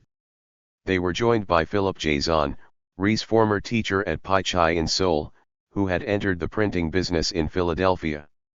These three men would form the nucleus of the Korean independence movement in the United States for many years. Over the next several weeks they prepared a strategy that focused on swaying American public opinion in favor of Korea's independence. They believed their appeal to Wilson was convincing, but many more Americans than just Wilson needed to hear it. If the American people knew the truth about the Korean situation, they would support Korea's independence and pressure their government to do so. Although the three men still hoped to persuade Wilson to raise the Korean situation at Versailles, they were prepared to bypass him and go directly to the American people with their message. Publicity was their major challenge. Even before this meeting, Chung and Jason had been laying the foundation for a high-class English-language magazine devoted to Korea and a publicity office. 24 This would be expensive. Chung estimated that establishing both on a permanent basis would require capital of $250,000. Koreans in the United States needed to be better organized to pool those kinds of resources. 25 The KNA's membership was large, but several other organizations vied to represent Koreans living in the United States. Unifying these groups would not only raise more funds but also demonstrate that Koreans were capable of self-government. The March 1 movement could not have come at a better time for those hoping for unity. This tragic yet sublime event catapulted Korea onto the world stage and ushered in a new era of cooperation between Korean organizations. Seizing the moment, Rhee, Chung, and Jason began organizing the institutions that would orchestrate the movement's diplomatic and propaganda efforts for the next several years. They founded the Korean Commission in a rented 58 office in Washington, D.C., as an unofficial Korean legation to the United States. Jason's print shop in Philadelphia was rechristened the Korean Information Bureau and became the movement's propaganda arm. Enlisting the aid of Korean student associations at Ohio State and Ohio Wesleyan universities, they published before the end of March the first issue of what would become the Korea Review, their monthly English-language propaganda organ. 26 The first issue was an impressive 31 pages, in 2 columns of tightly packed type, a prodigious production on such short notice. The prose of the early issues was clunky at times. English was not the first language of several of the authors and the editors. But while they might have struggled with the correct use of definite articles, they demonstrated in a piece titled America and the World Peace that they knew the idiom of the American mission. My country 'tis of thee, sweet land of liberty, is now the hymn of the Americans for America, but indeed it should be made that of all the human races is the article's opening line. The article celebrates America's entry into World War I as the nation's debut on the world stage after a century of practical isolation, calling it a real sacrifice for the freedom of man. The article further predicts that after 10 or 20 years we will be utterly astonished at the wonderful results that the world has wrought under the moral leadership of America. No one can deny that America has been and still is the leader in true democracy. Therefore the great task for the common interests of all peoples depends on America, and in a sense America only. 27. The Reverend Mr. Birmingham would have agreed. Affirmation of the American mission was a constant theme in the review. The United States was the defender of democracy, the leader of an epoch-making movement toward self-determination, and had a sincere desire for the liberation of the world. 28. The world should be Americanized, the review argued, thus paving the way for true democracy. 29. The editors made the connections between Korea and the American mission explicit when they wrote that most of the leaders of the Korean independence movement were the sons and daughters of the American institutions and the Christian institutions of Korea. 30. The early voice of the review was not without its sour notes. It contained much that would have resonated with Americans, but also ideas that would have been troubling. Referring to the League of Nations as a world state or as the United States of the world surely alarmed Americans worried that the League threatened their autonomy. 31. The slogan of one article, national self-determination or racial suicide, may have accurately expressed the sentiments of many Koreans, but it likely shocked more than impressed Americans. 32. Racial suicide. 59. Would have been no less harmful to the spread of Christianity in Korea than the Japanese occupation. A few unfortunate metaphors also appeared. The Koreans claimed that as a member of the human organism they had a right to appeal to humanity as a whole for justice, but then carried the metaphor too far, has not a toe some right to ask the whole man to take care of its corns. 33. The Koreans had a compelling message and a reasoned appeal, but it needed refining.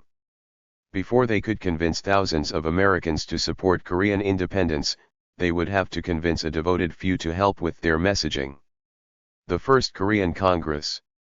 When it came to finding American supporters, Korean exiles knew where to start.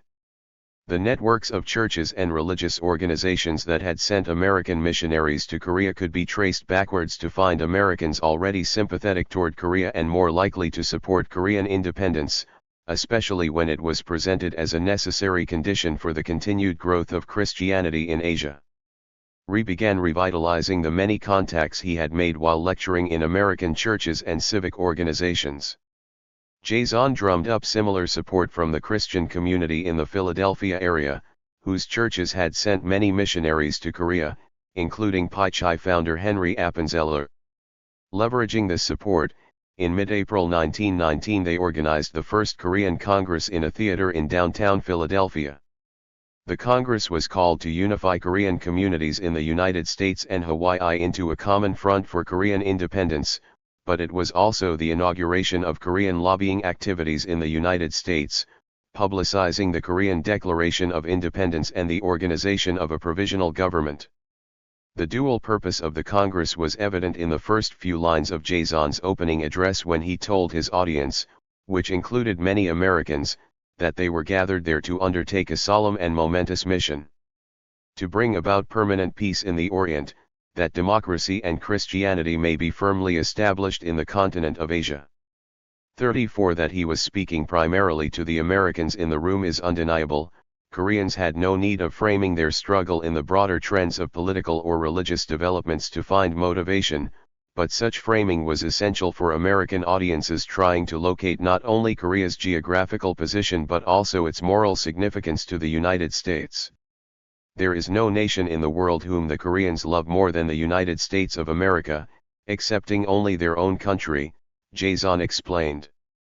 When other countries tried to exploit Korea. 60. The United States sent missionaries who gave the Koreans courage and new hope and whose evangelical efforts were followed by hospitals, schools, science, arts, music, and the spirit of independence and democracy. 35. The Koreans were now looking to the Americans to finish the work they had started. Koreans presented their country as the Belgium of Asia, whose violation by a Prussianized Japan was an affront to humanity, justice, and other American ideals. They believed that Americans would respond to their appeal once their situation was widely known. 36. A series of American speakers at the Congress assured them this was the case.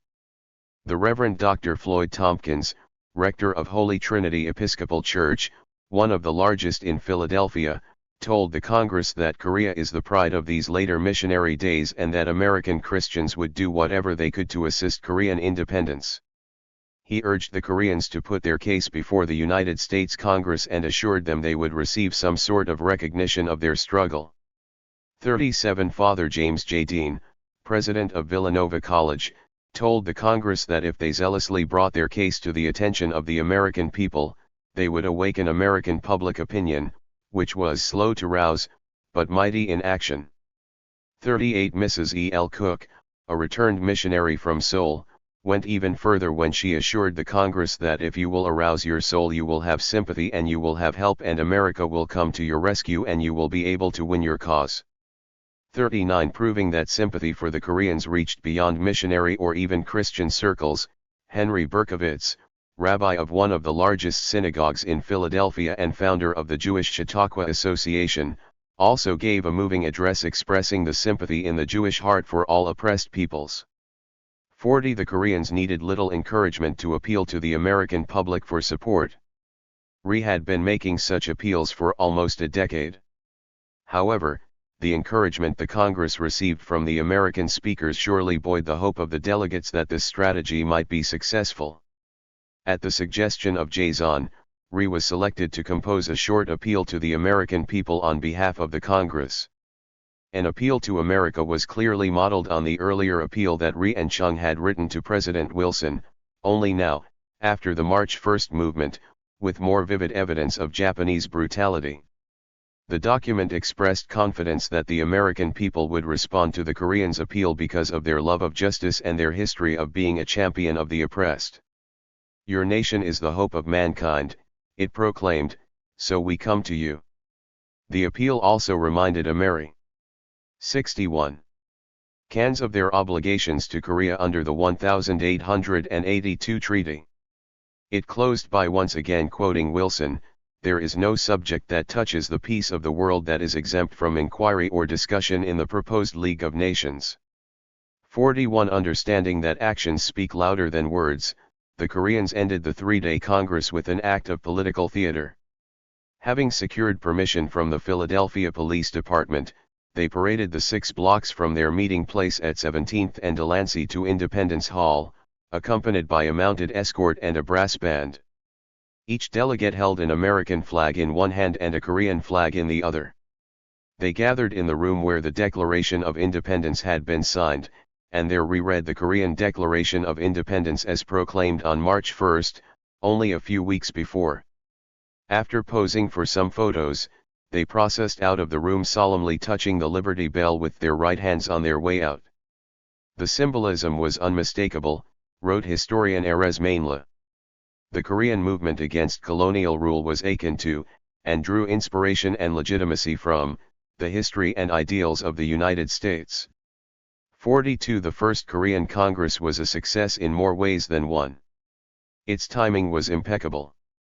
The meeting coincided with the appearance of the first eyewitness accounts of the March 1 movement in the American press and the revelation that the Japanese were holding several American missionaries. As a result, the Associated Press covered the Congress, and articles summarizing the proceedings were published in hundreds of newspapers. 43 This favorable media coverage came at a time when American opinions of the Korean situation were shifting. The brutality of the Japanese response to the March 1 movement had already discredited Japan's claims of benevolent administration in Korea, but many Americans still wondered if the Koreans could govern themselves effectively.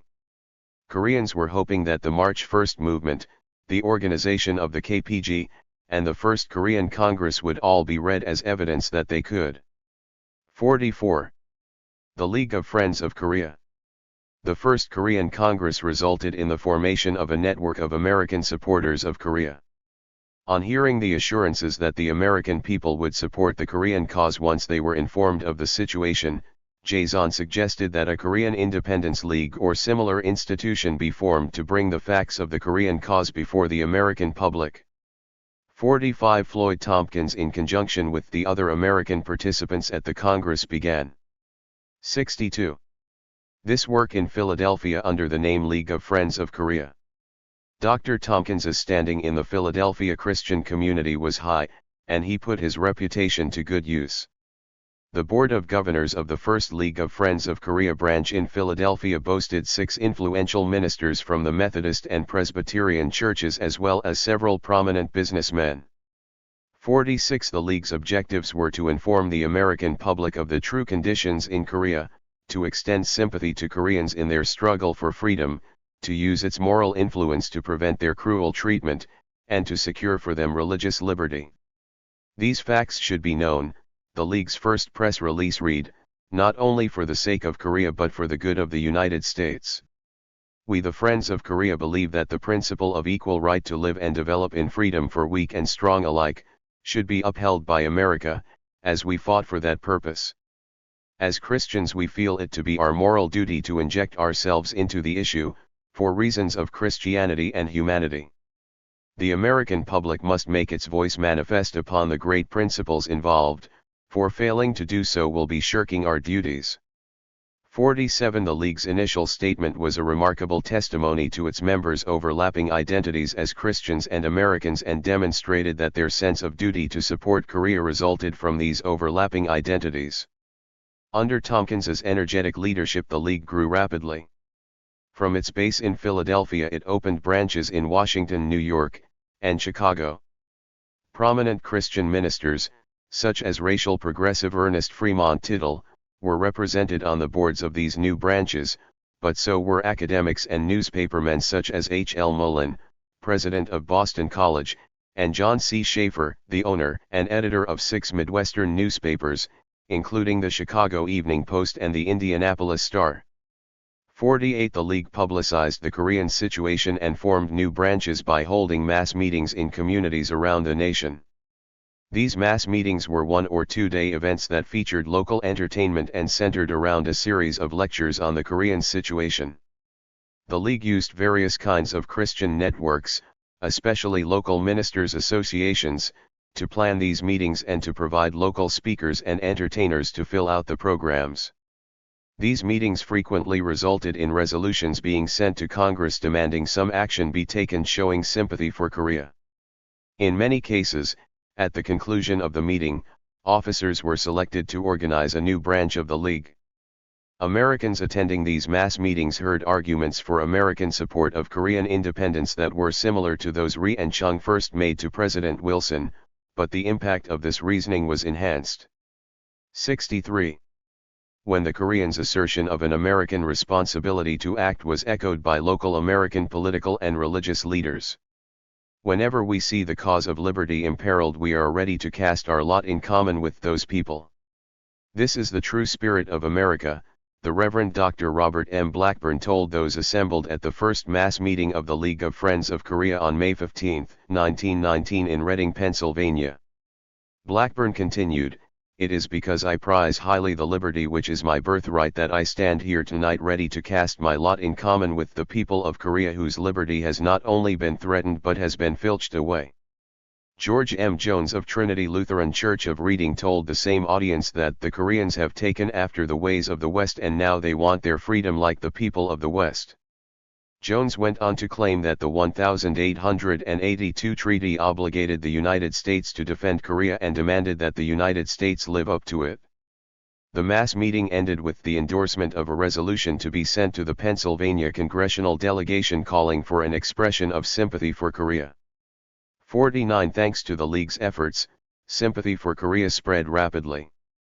In May 1919 Methodist ministers of the Chicago area gathered to petition the State Department that something be done for Korea. They argued Korea was unique among the subject nations clamoring for representation at the Paris Peace Conference. Unlike Armenia, the power that oppresses Korea is increasing and not waning from year to year. Unlike Ireland, Korea is dominated by a nation that is anti-Christian in sentiment and addicted to the most brutal practices. Unlike the smaller nations of Europe, Korea apparently has no standing with the League of Nations.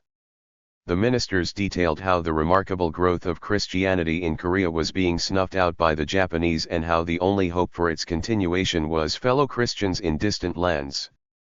They concluded, "Since the foregoing facts are known to the officers of our government, we urge them to make all haste in placing our government in the light of a defender of the rights, lives, and liberty of the people of Korea. 50. These ministers took their message of sympathy for Korea back to their congregations, and within the next month 7 Chicago area churches and church organizations also sent telegrams and resolutions to the State Department. 51. At its annual meeting in St. Louis in May, the Presbyterian General Assembly passed a resolution issuing a strong protest against Japan's abhorrent and intolerable administration of Korea, saying it was offensive to the spirit in which World War I had been fought. 52. The timing of the March 1st movement and the founding of the League of Friends of Korea was fortunate, not just in terms of American political history, but also in terms of American religious history. In 1919 and 1920 the schism 64. Between liberals and fundamentalists in American Protestantism had not yet solidified. Despite theological tensions, American Protestants were still cooperating to a great extent in foreign missions. While fundamentalists were leery of theological liberalism and the social gospel, they had not yet separated themselves from their more liberal co-religionists or withdrawn so far into a narrowly theological version of Christianity that they were unmoved by the Koreans' appeals. Both fundamentalists and liberals saw much to admire in the growth of Christianity in Korea. Missionary work in Korea had been built on a foundation of the social gospel. Forbidden to proselytize by law, the first American missionaries gained access to Korea as doctors and educators.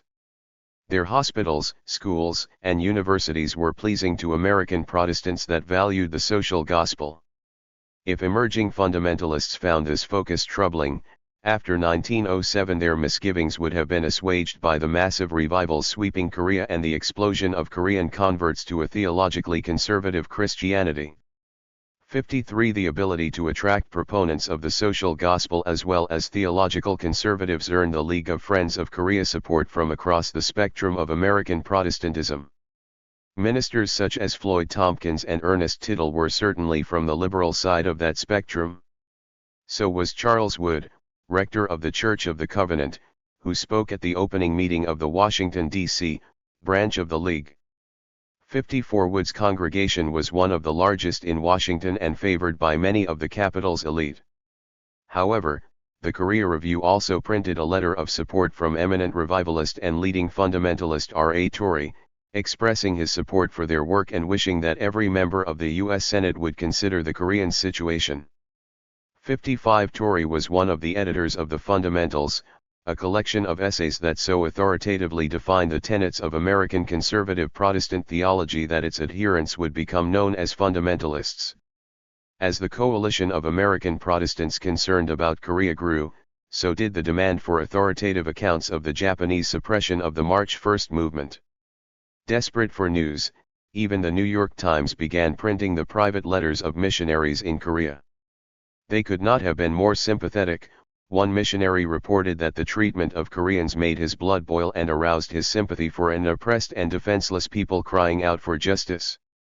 These letters portrayed the Koreans as a vigorous and well-organized people, contrary to the negative stereotypes about them.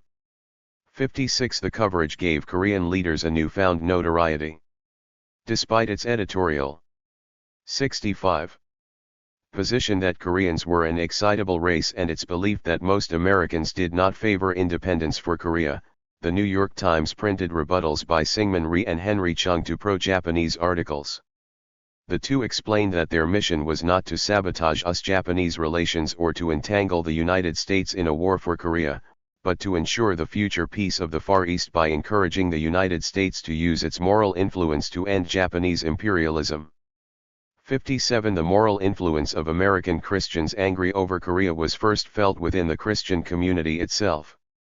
In July 1919, after a long delay and considerable pressure, the Commission on Relations with the Orient of the Federal Council of Churches of Christ in America released a report on the Japanese suppression of the March 1st movement titled The Korean Situation, Authentic Accounts of Recent Events. The reason for the delay was the pro-Japanese sympathies of Crow Secretary Sidney L. Golick, a 25-year veteran of the Japanese mission field and an ardent campaigner for better relations between the United States and Japan. Included in Crow's report was a set of cables between the Japanese government and Crow that showed the two entities cooperating in damage control after the March 1 movement. The Japanese had urged Crow to withhold publication of letters and reports from missionaries in Korea because they would only rashly cause additional excitement which would make reforms in Korea more difficult. Crow accepted this logic for almost 4 months before cabling. Agitation regarding chosen abuses increasingly serious, endangering goodwill. Cannot withhold facts. Urgently important you publish official statements that abuses have ceased and reasonable administrative reforms proceeding. Can you cable to this effect? Crow defended this and other cables by arguing that it was only fair to take up reports of abuses with the Japanese before giving them to the press, but the wording of their cables indicated that if there had been no mobilization of American Christians, they might not have published the report. Crow's introduction to the Korean situation was calculated to cause as little offense to the Japanese as possible.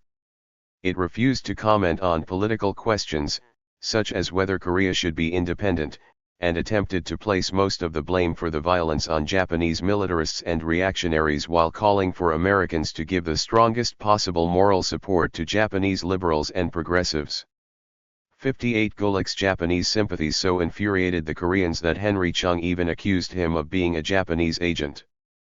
59 Rhee and others seethed at what they saw as Crow's support for Japanese colonialism, but the massive publicity windfall that resulted furthered their cause. 60. 66. The report contained only a tenth of the eyewitness accounts Crow had received, and those appearing in print had been carefully authenticated. It could not have been more damning for Japanese colonialism in Korea. The report verified the worst accusations against the Japanese. The violence had continued for months, much of it committed by the Japanese police against defenseless individuals in their custody. Koreans suspected of involvement in the March 1 movement were hung by their fingers, beaten, burned with cigarettes, and had their fingernails removed, among other tortures. The sexual humiliation of Korean women figured prominently in many eyewitness accounts. Korean women were stripped naked and left so for days while they were beaten, tortured, and interrogated. 61 The tortures did not end with the interrogations. Many Koreans found guilty of involvement in the demonstrations were sentenced to flogging. A typical sentence was 90 strokes over 3 days, an ordeal that turned their flesh into a pulp. Being denied medical treatment during the duration of their beatings, many of the flogged developed fatal infections. 62 The report also revealed that indiscriminate violence was used against Korean Christians in the countryside in order to suppress the protests.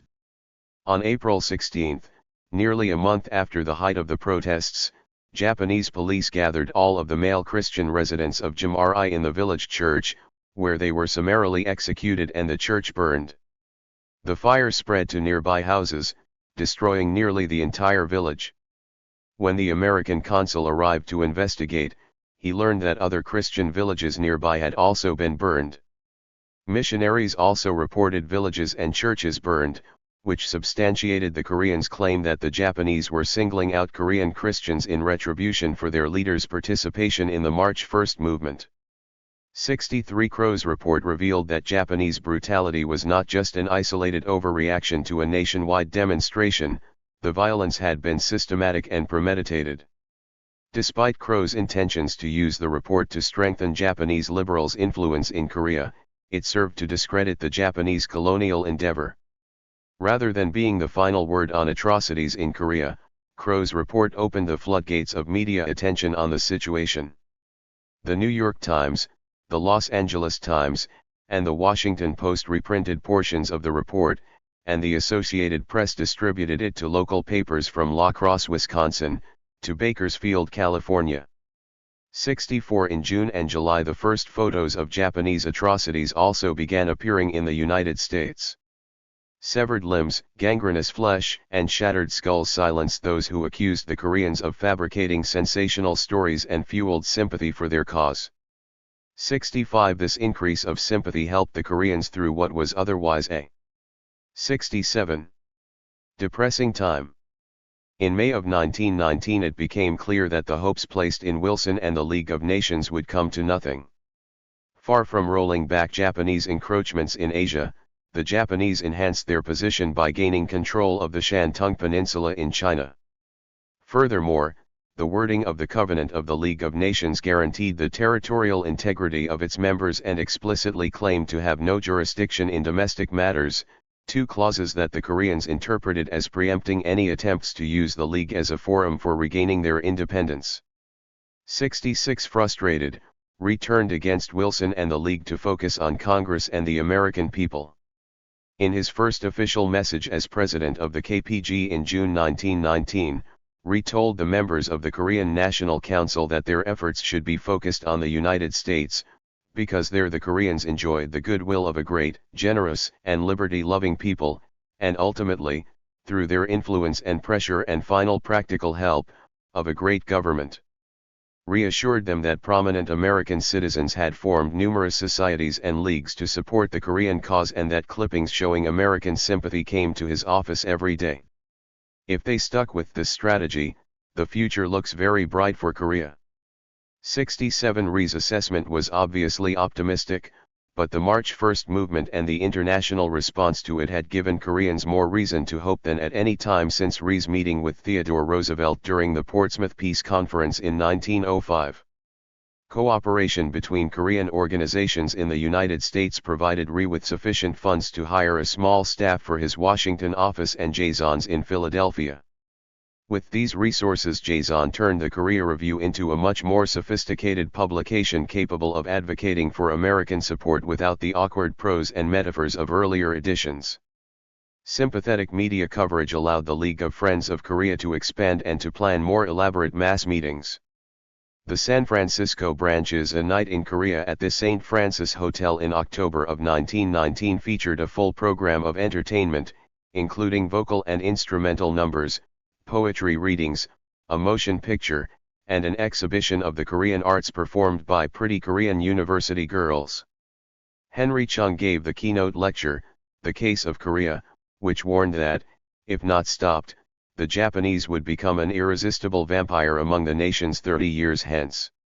Notable attendees included the American minister to China, Paul Reinsch, who was soon to resign in protest over Wilson's acquiescence to Japanese demands for the Shantung Peninsula, and Mary Felon, whose father, Senator James D. Felon of 68th California, would later introduce resolutions in the U.S. Senate showing sympathy for Korea. 68 similarly elaborate meetings were held on the East Coast. A Philadelphia meeting at the Academy of Music, Philadelphia's Opera House, featured entertainment by the Boston Grand Opera Company's soprano Helen Stover as well as a lecture by Senator Selden Spencer of Missouri, who called Korea the only Christian nation in Asia and assured his audience that its acceptance of Christianity was unequaled in the history of the world. God was obviously at work in Korea, and Americans had a responsibility to support this work. 69. The New York branch filled Town Hall in New York City to capacity to hear Congressman William E. Mason draw parallels between Korea's cry for liberation and his own family's involvement in liberating slaves via the Underground Railroad.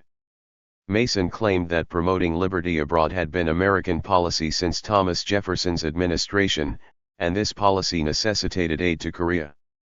Attendees were treated to the music of noted New York violinist J. Parker Russell between speakers.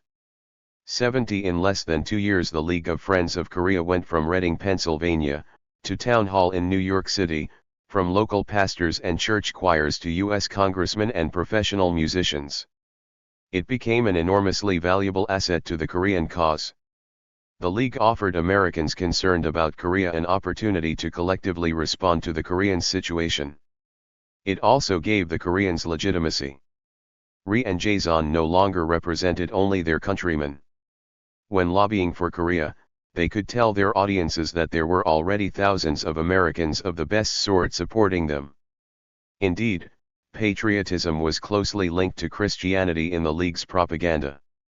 Advertisements frequently printed on the back cover of the Korea Review proclaimed "Show your American spirit by joining the League of the Friends of Korea" and gave 6 reasons to join.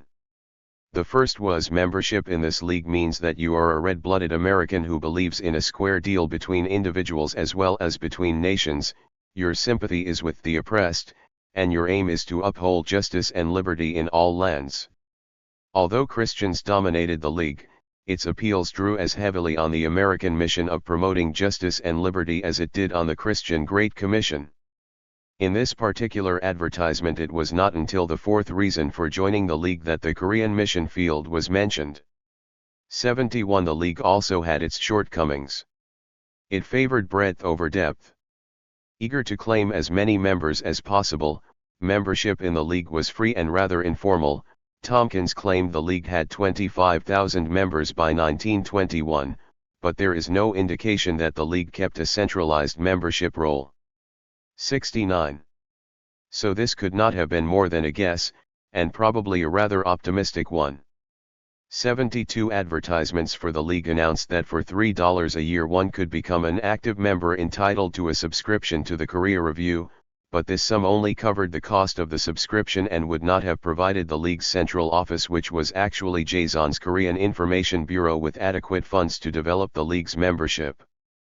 In fact, all decisions about membership, funds, and activities seem to have been left up to the presidents of the local branches.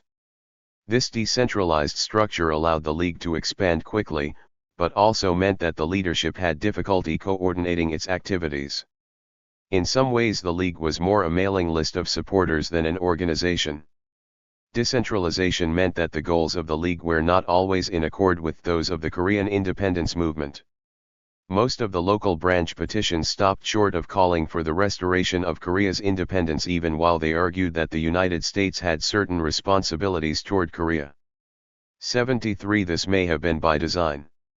Demanding an end to Japanese brutality in Korea was something nearly all Americans, even those with pro-Japanese sympathies, could agree on. Demanding Korea's independence was more contentious. 74. The League's petitions showed a gap between what the Koreans wanted and what many of their American supporters were willing to advocate. The curious case of George Benedict. The strengths and shortcomings of the League can perhaps be best understood through the story of the eccentric individual who claimed to be its founder, George A. Benedict. Benedict had no interest in or knowledge of Korea prior to entering Philip Jaeson's stationery shop on a routine errand in March 1919. He arrived just as Rhee and Jaeson were receiving reports of the March 1st movement. Upon seeing the two Koreans moved to tears by pride for their countrymen and profound sadness for their fate, Benedict lost interest in the pencils he had come to buy and instead started asking questions. By doing so, he learned a story that revolutionized his life. Rhee and Jaeson showed Benedict reports of the Japanese brutality, complete with pictures of students with the flesh flayed off their bodies with the lash, all for the crime of yelling, "Hurrah for Korea!" The Koreans laid out the whole tale of Japanese treachery and brutality, as well as of the Koreans' willingness to accept Christianity and desire for freedom and republican government. Benedict learned that the Japanese were heathens and the Koreans mostly Christians, which made the struggle between them more 70. Bitter. For the Koreans fought both as patriots and martyrs and were dying heroically both for country and Christ. The injustice of the situation and Americans' ignorance of it inspired Benedict. Why not bring your cause before the American people, who will not stand for this a moment once they know it, he asked them. The Koreans told Benedict that they had no money to spread their message or to counter the Japanese propaganda that always put Korea in the wrong. From this point, Benedict dedicated himself to bringing the Korean cause to the American people. In his autobiography, he claims that holding the final session of the First Korean Congress in Independence Hall was his idea, as was the League of Friends of Korea, and that he recruited Tompkins to be its first president while he acted as secretary. Throughout 1919, Benedict toured the eastern states speaking at churches, universities, Sunday schools, and civic clubs, raising awareness of Korea and founding new branches of the League. In his advocacy of the Korean cause, Benedict would not be remarkably different from other Americans who passionately supported Korea during the period, except for one thing: Benedict was not a Christian, but a Jewish rabbi. 75. George Benedict had arrived in the United States from Britain in 1900 as a young rabbi seeking greater religious freedom. Like the earliest American religious refugees, Benedict emigrated in order to escape intra-religious persecution. Through a long and painful process, Benedict had come to believe that Jesus was the Messiah and that recognizing him as such would not only redeem Judaism but also unite Jews and Christians in worship of the one true God. Benedict mostly kept these views to himself while in Britain, but reading about more liberal rabbis in the United States inspired him to immigrate in search of a community that might accept him. Benedict quickly fell in love with the United States and became a devoted convert to the American mission. In his 1932 autobiography Christ Finds a Rabbi, Benedict called American Christianity the hope of the world and argued American moral leadership was essential to the solvency of civilization. 76 Benedict was imbued with his own sense of mission. He was born on Purim, the day that Jews commemorate their deliverance from a genocidal plot as recorded in the Book of Esther. Benedict saw his birth date as auspicious and hoped that he would be a second Mordecai for his people. His longing to be a redeemer of peoples may have motivated him to take up the Korean cause.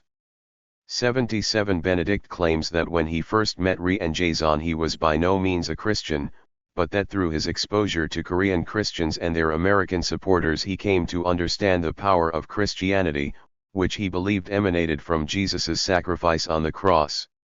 The passion that 71 drove Jesus to sacrifice himself to save mankind lived on in the hearts of Christians and compelled them to sacrifice for others. The Koreans inspired Benedict, and he zealously promoted their cause.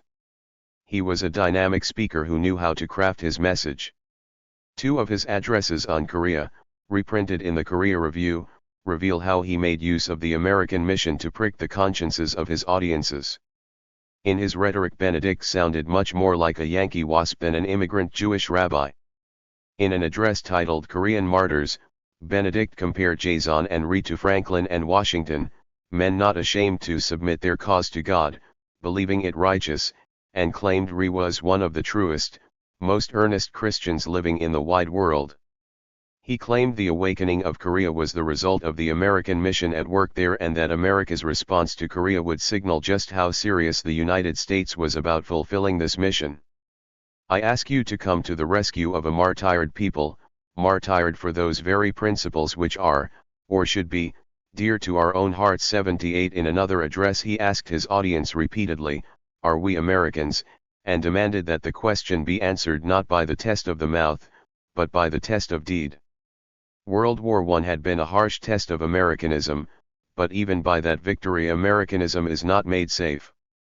While praising the sacrifices of the American people during the war, he decried the American government for sacrificing the cause of justice at Versailles.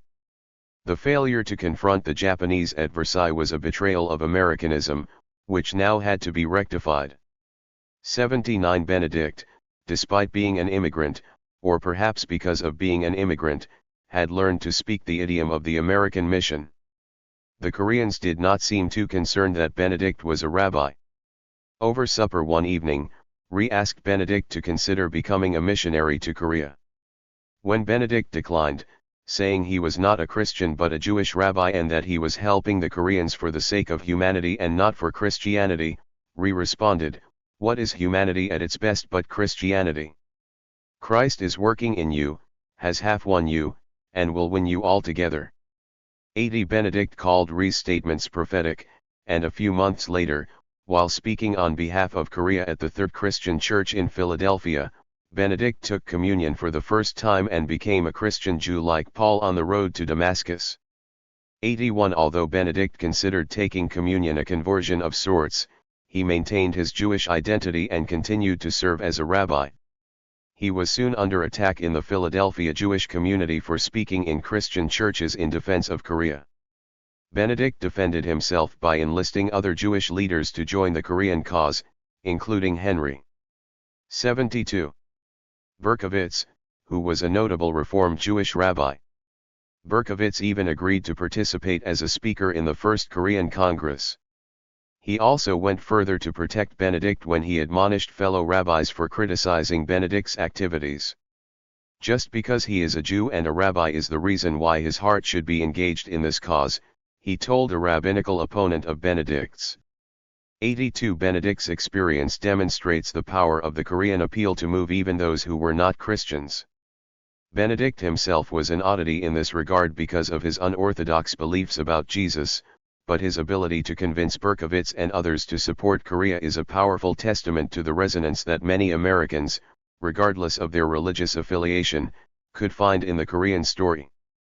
All Americans, excepting indigenous peoples, have immigrant connections, faint or fervent, to a distant homeland. This was especially true in the early 20th century when immigration to the United States was at its peak. In the Korean story, many former immigrants would be able to recognize the confluence of factors that had driven their forebears abroad. For those who found a new life in the United States, like Benedict, the Korean story might have also rekindled their affection for the United States and its values, as well as a desire to see them spread back to their homelands. The Koreans benefited greatly from Benedict's organizing, but the denouement of his involvement also carried a warning. By December 1919, Benedict was gone. Ostensibly he left to become a rabbi of a Reformed synagogue in Tampa, Florida, but criticism from other Philadelphia rabbis for his pro-Christian activism also played a role. 83 By all accounts, the severing of his relationship with the Koreans was amicable. Benedict had nothing but praise for them in his autobiography, especially for Rhee.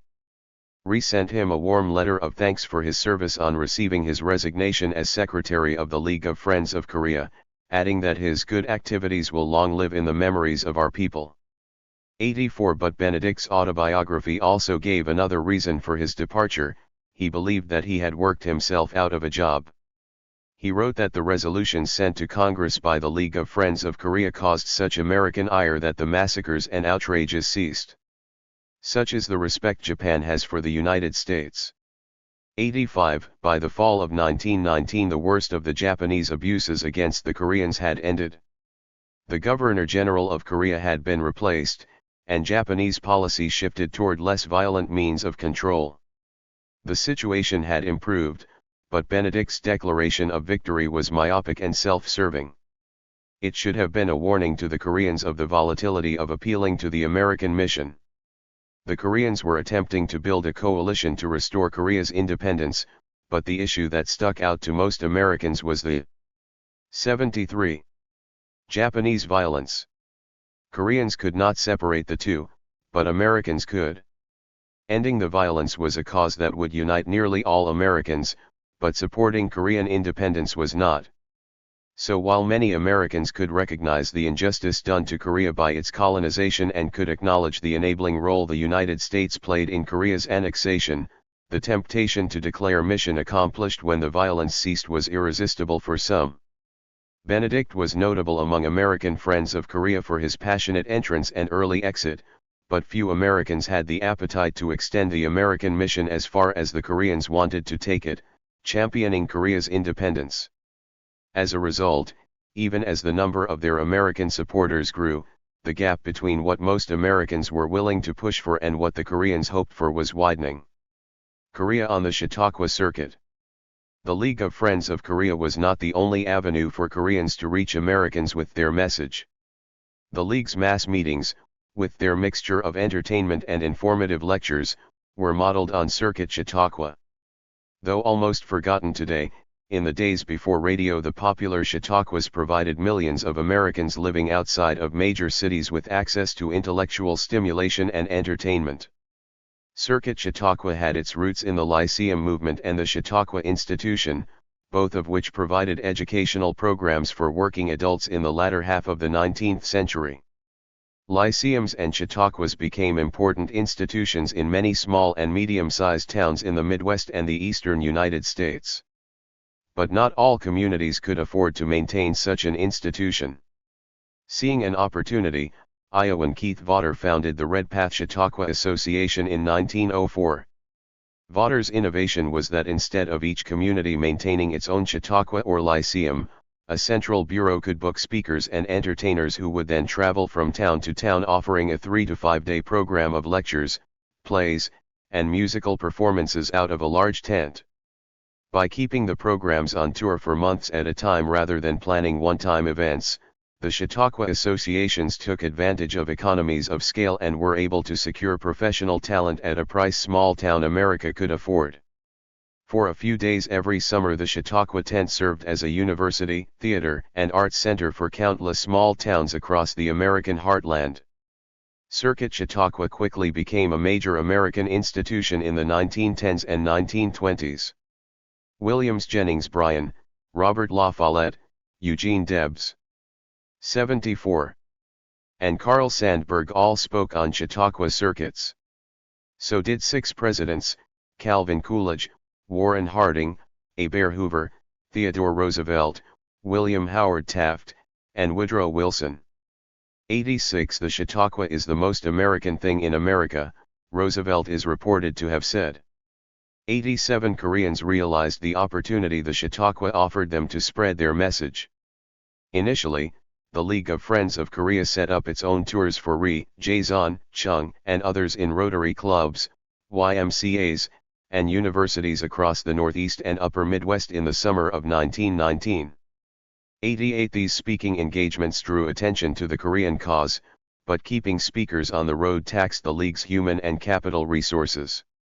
In late 1919, Edward F. Reimer, a participant in the First Korean Congress and also the director of the Swarthmore Chautauqua Association, encouraged the League to use Chautauquas to reach a wider audience at minimal cost, since the association would do all the booking and even pay the lecturer.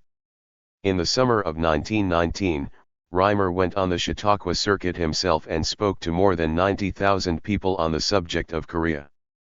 89 With Reimer's assistance, former missionaries Homer B. Hulbert and Stephen A. Beck went on the Chautauqua circuit multiple times between 1920 and 1922. Their experiences in Korea provided them with stories that were well suited to a Chautauqua lecture. Hulbert had been a confidant of Emperor Gohong and one of his secret envoys to the United States seeking American aid under the 1882 treaty. He had irrefutable evidence that the State Department under Roosevelt had ignored Korea's appeals for American good offices and so had violated its treaty obligations. Beck had been an eyewitness of the March 1 movement and spared no details when lecturing on the subject. Heads were cut open, and men and women were thrown in jail. Schoolgirls brutally flogged, all for the crime of shouting, "Manse." 90 Telling a vivid story was essential for success on the Chautauqua circuit, and the reviews of Hulbert and Beck praised their abilities to do so.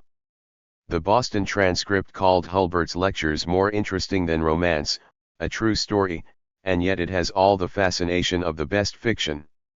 The St. Louis Republican said Hulbert bids us pause in our complacency over the Far Eastern situation long enough to include in our view some facts not heretofore generally known. 91 Beck's lectures were judged so effective by reviews sent to George W. Stearns, vice president of the League of Friends of Korea, that he wrote Rhee suggesting that Beck be kept on tour constantly. 92 Beck and Hulbert were not just storytellers. Their exciting, exotic, and sometimes violent anecdotes of life in Korea illuminated with lantern slides. 75. In Hulbert's case were entertaining for sure, but they were also encapsulated in a larger, more substantive message. Korea's embrace of Christianity made it the pride of American missionaries. Now Koreans were demanding Americans act according to the principles and values its missionaries preached. The future course of Christian enlightenment in the Far East is at stake.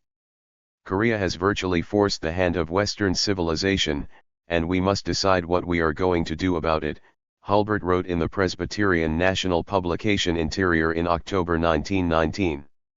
1 million Korean Christians had convinced their non-Christian countrymen that the nonviolent approach of the March 1 movement would be successful because Christians worldwide would respond to it.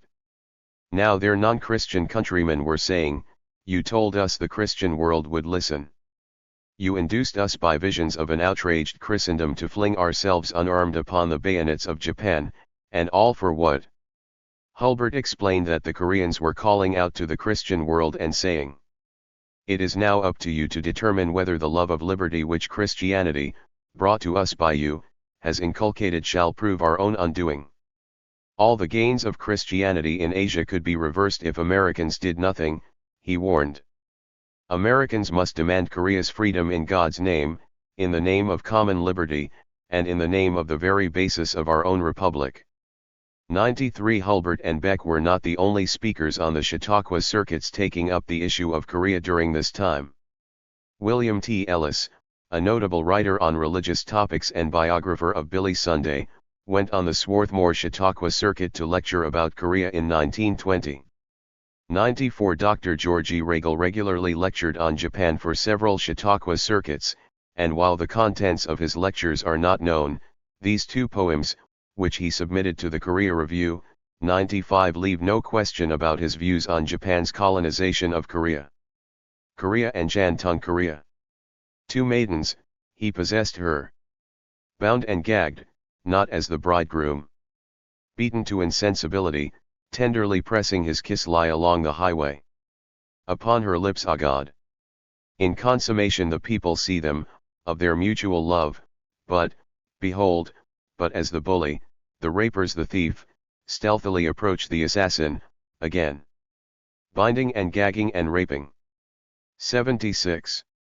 Longtime medical missionary Dr. Harry Whiting resigned from the Presbyterian Board after the March 1 movement and returned from Korea to inform the American people of the true situation in Korea, which he said was being hidden by the mission boards for fear of Japanese retaliation. He toured his native Iowa and other Midwestern states for the International Lyceum and Chautauqua Association. Apparently a man of boundless energy, he wrote the Korea Review in October of 1920 to announce that he had just completed his 266th lecture on Korea. He frequently lectured twice a day on consecutive days in the same town, as he did in Janesville, Wisconsin, where he spoke at the Twilight Club, the Presbyterian Church, and the Rotary Club, and addressed 700 students at the local high school. The Janesville Gazette gave him front-page coverage and told its readers, he showed the marvelous growth of Christianity since it had been introduced 35 years ago, and that it was toward the churches, teachers, and preachers of the gospel that the Japanese have vented their hatred. He warned that what the Japanese had done in Korea they would do in the rest of Asia, resulting in a gigantic war if not stopped. 96 One of the most famous Chautauqua lecturers of the time was a Korean named Park No-young. 97 Park began lecturing out of financial necessity while studying at Evansville College in Indiana. Because of his limited English, lecturing did not come easy. He practiced his first 5-minute lecture every day for 3 months before his pronunciation was understandable. America and Asia was a long time in the making, but after his first recitation of it for a student literary society, it caught on like wildfire in the churches and social clubs of Evansville. It is not difficult to understand why.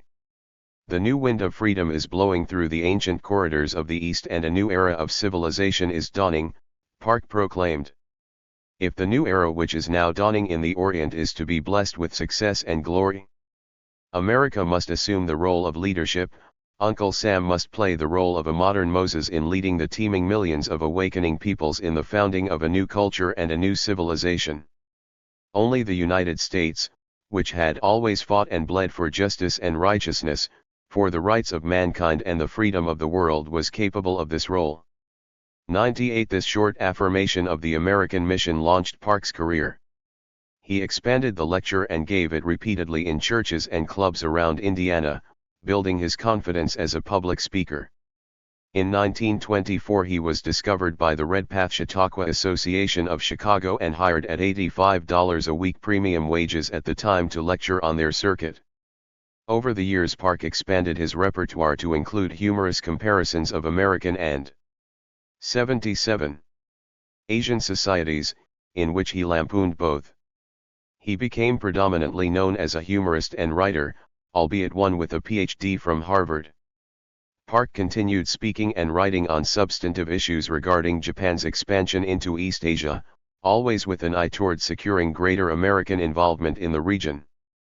As late as 1940 he was still invoking the ideas that had launched his career.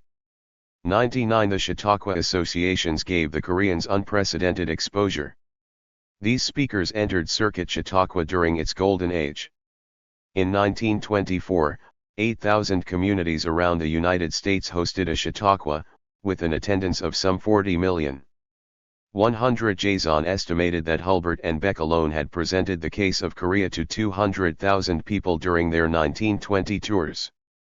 101 considering that 5 other men were on the Chautauqua circuit lecturing on Korea during the same period, many of them for several years, it is conceivable that as many as 500,000 Americans, possibly more, heard a Chautauqua lecture on Korea during the 1920s. This was a remarkable accomplishment, given the limited resources at the Koreans' disposal. It also says a great deal about the American public's interest in Korea, foreign relations, and the American mission. Chautauqua administrators were shrewd businessmen. They would not book a lecturer who did not sell tickets, and they would not re-engage one who proved unpopular. They calculated that Korea's story would move Americans, and if reviews of Hulbert's and Beck's lectures are any indication, they were right. Korea in print. The Chautauqua lectures and the League's mass meetings were an excellent way to broadcast Korea's plight to the American public, but the format was not well suited to conveying in-depth information and sustained argumentation. Acknowledging the weakness of this medium, Rhee and Jason used their resources to fund the production of monographs and other printed material to support their cause. Henry Chung proved to be their most effective author during this period.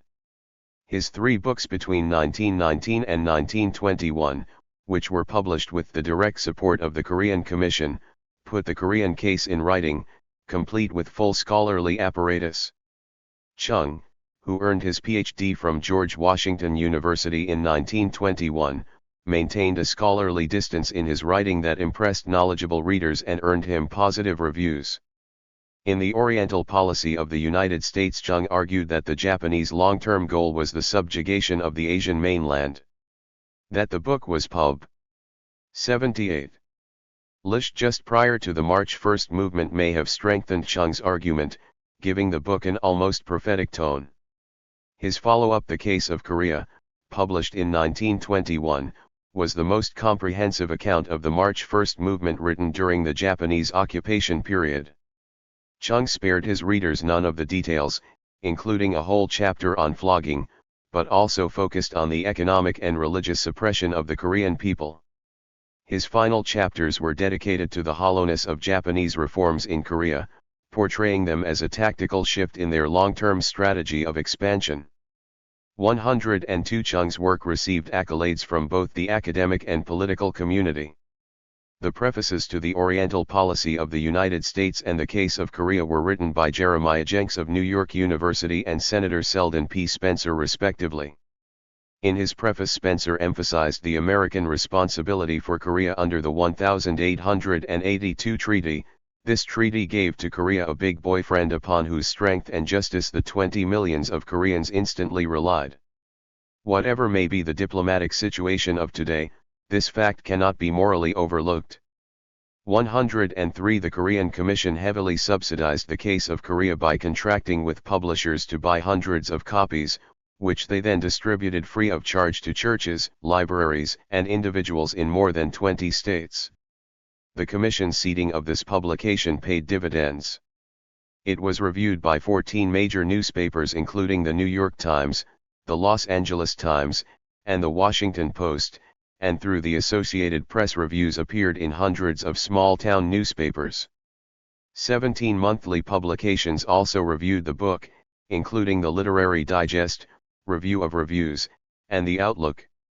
104 This was a windfall of publicity that the Koreans could not have bought, and a testament to the growing sympathy for the Korean cause in the United States thanks to the March 1st movement. Chung's were not the only works the Commission promoted and subsidized. By 1922 the Korea Review promoted 17 titles on the back cover of each edition of its magazine. 105 These titles ranged from pamphlets of photos showing Japanese atrocities mailed free of charge to anyone joining the League of Friends of Korea to the novella Hansu's Journey by Philip Jason, often credited as the first work of fiction published by a Korean American. The majority of the publications were non-fiction works by Western authors that argued that Western nations were responsible for Korea's political and spiritual awakening through their missionary endeavors. The Christians of the United States and of Canada, are largely responsible for these people, wrote journalist and author Frederick A. Mackenzie in his book Korea's Fight for Freedom. The 79 teachers you sent and supported taught them the faith that led them to hunger for freedom. They taught them the dignity of their bodies and awakened their minds. Your teaching has brought them floggings, tortures unspeakable, death. I do not mourn for them, for they have found something to which the blows of the lashed twin bamboos and the sizzling of the hot iron as it sears their flesh are small indeed. But I would mourn for you, if you were willing to leave them unhelped, to shut your ears to their calls, to deny them your practical sympathy. 106 The Koreans understood the value of such advocacy. They not only provided Mackenzie with information on Japanese atrocities, they also wired him $500 to cover much of the production costs of his book. 107 A notable inclusion in the Korea Review's list of works was The Germany of Asia, by the editor of the Sacramento Bee, V.S. McClatchy. McClatchy had long been wary of Japanese immigration to California and used his paper as a platform for anti-Japanese views. McClatchy happened to be traveling in Korea in March of 1919 and witnessed the brutality of the Japanese firsthand. Already anti-Japanese, he was converted instantly into an ardent supporter of Korean independence. He agreed to smuggle out a translation of the Korean Declaration of Independence when he left Korea and was responsible for its publication by the Associated Press. He also struck up a correspondence with Rhee, offering his services to help the Korean cause. The Germany of Asia was an eyewitness testimony of Japanese brutality in Korea and linked it to the dangers of Japanese immigration to the United States. McClatchy argued that a Japanese propaganda machine was hiding the facts about Japanese expansion in Asia and that many Americans, including Sidney Golick of the Federal Council of Churches of Christ, were collaborators. Besides providing the Koreans with copies of his pamphlet at cost, he also introduced them to his Washington correspondent C.C. Hart. He wrote to Kyeosik Kim of the Korean Commission, "If at any time, you think that it would be well to advise me confidentially of matters which should not be published, you may convey such matters to Mr. Hart with entire confidence, in the event that you do not wish to write directly to me." 108 McClatchy frequently closed his letters to Rhee by writing, "If I can be of service to you in any way, you may command me."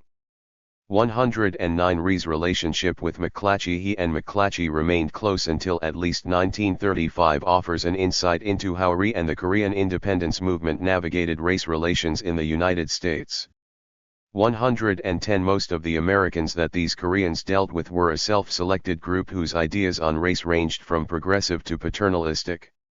McClatchy was different.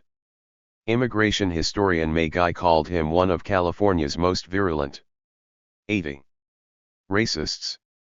111 He would eventually become president of the California Joint Committee on Immigration, a committee dedicated to maintaining support for immigrant exclusion in California. Yet his racism was complex, more focused on the fear of being displaced by immigrants than on the innate inferiority of other races. In such anxiety, the Korean independence movement sensed an opportunity to focus American opprobrium on Japan while at the same time deflecting it from themselves. Their ability to do this was predicated on their conviction that the United States was not their home. Rhee was adamant that he was not an immigrant but an exile. The school he founded in Hawaii was conducted equally in English and Korean with the avowed aim of creating the future leaders of a Korean state. 112 Adding credence to this argument was the paltry number of Korean immigrants in the United States. Prior to the Korean War, Koreans in the United States numbered fewer than 10,000 and were concentrated into a sizable community only in Hawaii. Likewise, the leaders of the Korean independence movement in the United States almost all arrived as students, not immigrants. Even though they were a small minority of the entire Korean population, they provided a veneer of cosmopolitanism and non-threatening urbanity.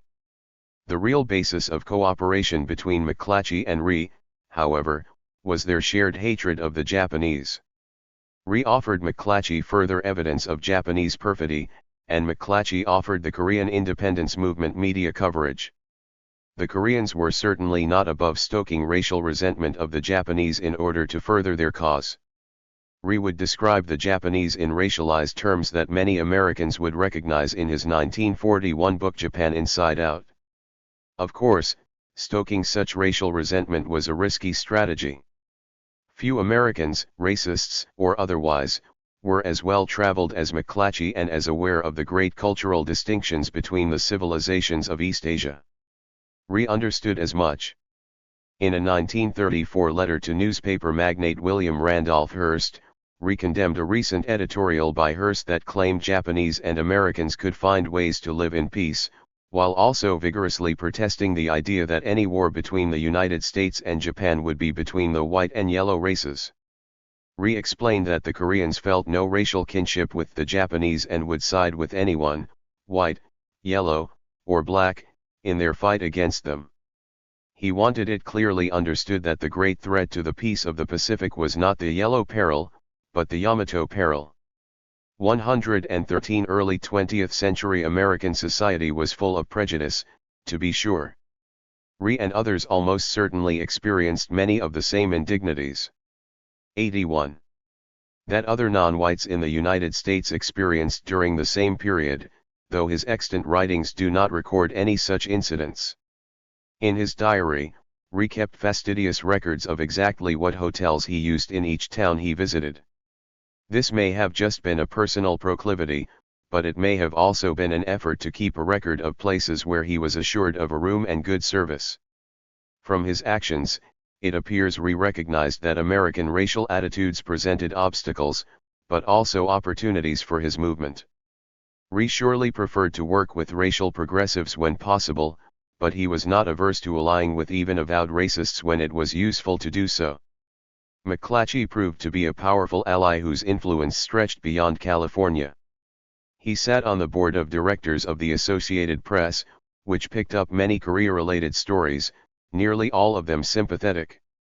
Starting in August of 1921, portraits of Rhee appeared in newspapers, many of them AP papers, from coast to coast, introducing him as the president of the KPG who was seeking justice for Korea in the United States. Rhee preserved in his personal scrapbooks more than 40 of these portraits among the thousands of clippings sent to the Korean Commission by the Loose Clippings Bureau. 114 The loose clippings allowed the Koreans to keep tabs on the newspaper coverage of their movement, which was extensive and overwhelmingly positive.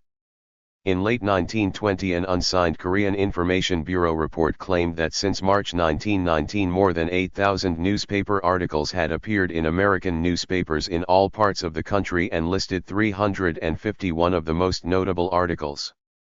115 Such expansive media coverage was the result of a number of factors: the sensational violence the Japanese used to repress the March 1st movement, the proliferation of American missionaries in Korea, the hope that Americans had for Korea to become the first Christian nation in Asia, and not least of all the tireless efforts of Koreans in the United States to publicize their cause. Thanks to these factors, the Korean situation received national exposure and, as the Koreans had hoped, Americans who believed in the American mission needed little convincing of the merits of the Korean case.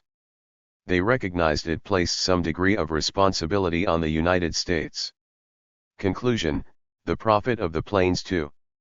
The wide exposure of the Koreans' message ensured that it found its way into the hands of those most willing to receive it, even if they lived in the hamlet of Milford, Nebraska. It is unknown how Thomas M.C. Birmingham first encountered the Koreans' appeal. He may have heard a Chautauqua lecture. 82. Portraits of Rhee appeared in dozens, if not hundreds, of newspapers across the United States in the months around the Washington Naval Conference. His portrait is from the front page of the Palatka Daily News, September 27, 1921. Read about it in his local paper, known a missionary to Korea, or perhaps met Henry Chung when the latter was touring Nebraska speaking and seeking signers for his petition from the citizens of the state of Nebraska to the U.S. Congress urging them to investigate the Korean situation.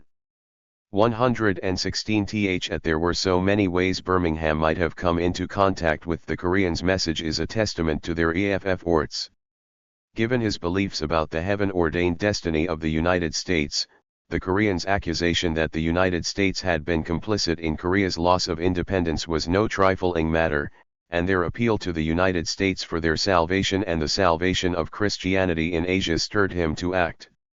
Birmingham believed that America's claim to world leadership and its divine election were conditional and dependent upon its behalf. 83.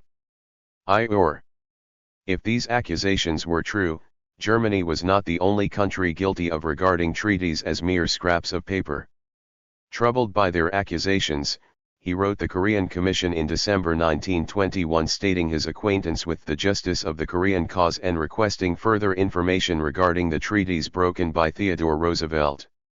117. 6 days later Fred Adolph, legal counselor to the Korean Commission, answered.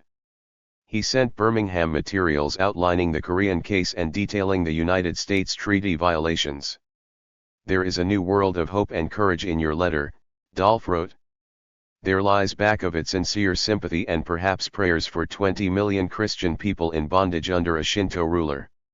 It seems strange to me the indifference we have shown as a people, to the only predominantly Christian people of the Orient. Letters from such as you show that the people are becoming familiar with the conditions, and knowing them, will resent and help." 118. Birmingham was eager to help in his own way. One might suppose that the failure to ratify the Versailles Treaty had been a blow to his prophetic vision. Quite the contrary, it kept his hopes alive. Birmingham believed Wilson had forsaken biblical principles at Versailles and that the resulting treaty was un-American and un-Christian. 119. His vision had been of world peace under American leadership, not a coalition of powers bound together by a deeply flawed treaty. Birmingham believed that the prophecy contained in his sermon World Peace Under American Leadership had foretold the gathering of the great military powers for the Washington Naval Conference in late 1921. It was on this stage that he believed the United States could usher in a new era of peace through disarmament, if only its leaders would seek the Lord. 120. Not convinced they would do so, Birmingham took the quixotic step of attempting to have himself appointed to the American delegation to the conference, based on his credentials as a prophet. In a letter to the Populist Party leader and former presidential candidate Thomas E. Watson, Birmingham explained that Woodrow Wilson had been deceived at Versailles into making unholy alliances detrimental to the United States. Although Birmingham did not go into specifics, there can be no doubt that the acquiescence to Japanese control of Korea and the Shantung was among them. Birmingham argued that to prevent another flawed treaty, the voice of the Lord must be represented on the American delegation by a prophet of his qualifications. Only then could Americans be confident that gospel principles would be observed. 121. Birmingham's beliefs and behaviors were by no means typical of Americans, even very religious ones. He is rather more like a caricature that reveals a subtle truth by exaggerating it. Birmingham was unusual in his clarity about what the 84. American mission actually was, when it could be fulfilled, and what his personal involvement in that fulfillment could be, but not in believing that an American mission existed. For those who believe in it, the American mission exists as a vague assumption that the United States has a special destiny or responsibility to be an agent of good in the world. This vagueness is precisely what makes the American mission so useful and attractive to those, like the Koreans, who would leverage it to command the attention, the sympathy, and if possible the support of the American people. The Koreans, with and through their American supporters, were able to channel the abstract desires entailed in the American mission into action. In essence, they challenged Americans to be the exceptional people that they claim to be. "I am just wondering if you Koreans are not somewhat an instrument of a providence that we do not always fully understand," one George L. Boyle told a mass meeting in Washington, D.C., in August 1919. Perhaps the Koreans had come to the United States at this critical hour, this psychological hour when the United States was contemplating forsaking its traditional policy and fundamental doctrines by entangling itself with autocracy and kingcraft, to remind Americans of their unique mission to the world and to reaffirm it. 122. By appealing to the American mission, the Koreans built an American constituency. It was small, but formidable. Its primarily religious makeup gave it seemingly limitless potential to expand. The Koreans had proved that their case resonated with American Christians of all denominations, and while perhaps only a fraction of them had become active supporters, this demographic had vast resources of political power that could not be ignored. The next chapter will focus on how the Korean Commission in Washington turned this public sympathy for Korea into political pressure during the fight over the Versailles Treaty and during the Washington Naval Conference. 3. Korea in the debate over the Versailles Treaty and the Washington Naval Conference. The lawyer Fred Adolph had an inauspicious start in life. He was born to a poor Iowa family sometime in April 1870 and orphaned by the age of 7. Had he not been a born genius, Dolph would likely have spent his days breathing coal dust in the mines he labored in as a boy. He worked his way out of the mines through night school and correspondence courses and into a small law firm as a stenographer. Both the legal and technical tasks required of a law clerk agreed with him. Something of a mechanical genius, he was awarded his first patent in 1891 for a typewriting machine capable of typing entries directly into oversized ledger books. Typing machines became a lifelong passion for Dolph. He continued to earn patents and build machines of such complexity that they were featured in newspaper articles and science magazines. His genius at law was no less impressive. From rural Illinois, Dolph worked his way into the notable Chicago law firm of Hopkins, Pfeffer, and Hopkins, founded by U.S. Senator Albert J. Hopkins. Dolph's professional success was plagued by personal failure. His career in Chicago came to a sudden end in 1912 when he lost his family. Rhee, wanting to protect his friend, claimed they died of influenza. Others claimed Dolph neglected them, causing his wife to run off with a lover. The latter is closer to the truth. Dolph and his first wife divorced. She married the manager of a local theater, and Dolph married his secretary at the law firm soon thereafter. A custody battle for their children resulted in embarrassing details becoming headlines in the Chicago papers. Ironically, Dolph's love of typewriters played a role in revealing his indiscretions, and newspapers lampooned his personal tragedy as the terrible tale of a timid tailor and a typist. To add injury to insult. 86. Dolph soon thereafter seriously damaged his voice, making it impossible for him to practice law in court. Although he had won custody of his children, when he arrived in D.C. sometime later he was unaccompanied by either his children or his second wife. 2. He was a man looking for a fresh start. Dolph had overcome adversity before. He quickly began to re-establish his professional reputation as a contract writer. His personal life was more difficult to repair. He lived the life of a hermit in a Washington hotel, writing a textbook on anatomy and observing some experiments on guinea pigs, trying to find a way to restore his voice. 3. Perhaps out of a need for companionship or a desire to atone for his previous misdeeds, Dolph took up a rather unusual hobby: Korean independence. He told me the Korean question gave him new spirit. He asked to take up our cause as legal advisor with no compensation, remembered Rhee in the 1950s. He knew we were not in a position to pay him any fees for his services. 4. Dolph's willingness to join the cause was a remarkable instance of good fortune for the Koreans and coincided with Rhee's opening of the Korean Commission in Washington in June 1919. The Korean Commission served as the unofficial Korean legation, overseeing all lobbying and diplomatic efforts to gain recognition for the KPG. Gaining sympathy or recognition from the United States government would be a difficult task. If the Koreans were to have any hope of doing so, the commission had to be efficiently run and professionally staffed. Despite his excellent education and long residence in the United States, Rhee had neither the time nor the skills to manage the day-to-day operations of the commission. Dolph had both, and was soon indispensable. Officially Dolph was the legal advisor to the commission, but his duties were more numerous. He kept the account books, wrote financial reports, carried on a good deal of the Commission's English correspondence, lobbied congressmen, and acted as one of the movement's chief strategic advisors. His was a cautious voice that tempered the more aggressive approach that many Koreans preferred. He consistently counseled against making direct demands for recognition or attempting to turn the Korean Commission into an official embassy or legation, believing that once this demand was rejected by the State Department, as it surely would have been, the Koreans would have no further recourse. He preferred an indirect lobbying approach that stressed American obligations toward Korea under the 1882 Korean-American Treaty. He believed the Koreans had a legal case without flaw in requesting American assistance and only needed to make this case known to yield results. 5. Dolph became Rhee's first ghostwriter. From this point in his career, Rhee, 87, frequently used a ghostwriter, not because he did not know what to say or because his command of English was poor, but because, for all his emphasis on diplomacy, Rhee could be very undiplomatic.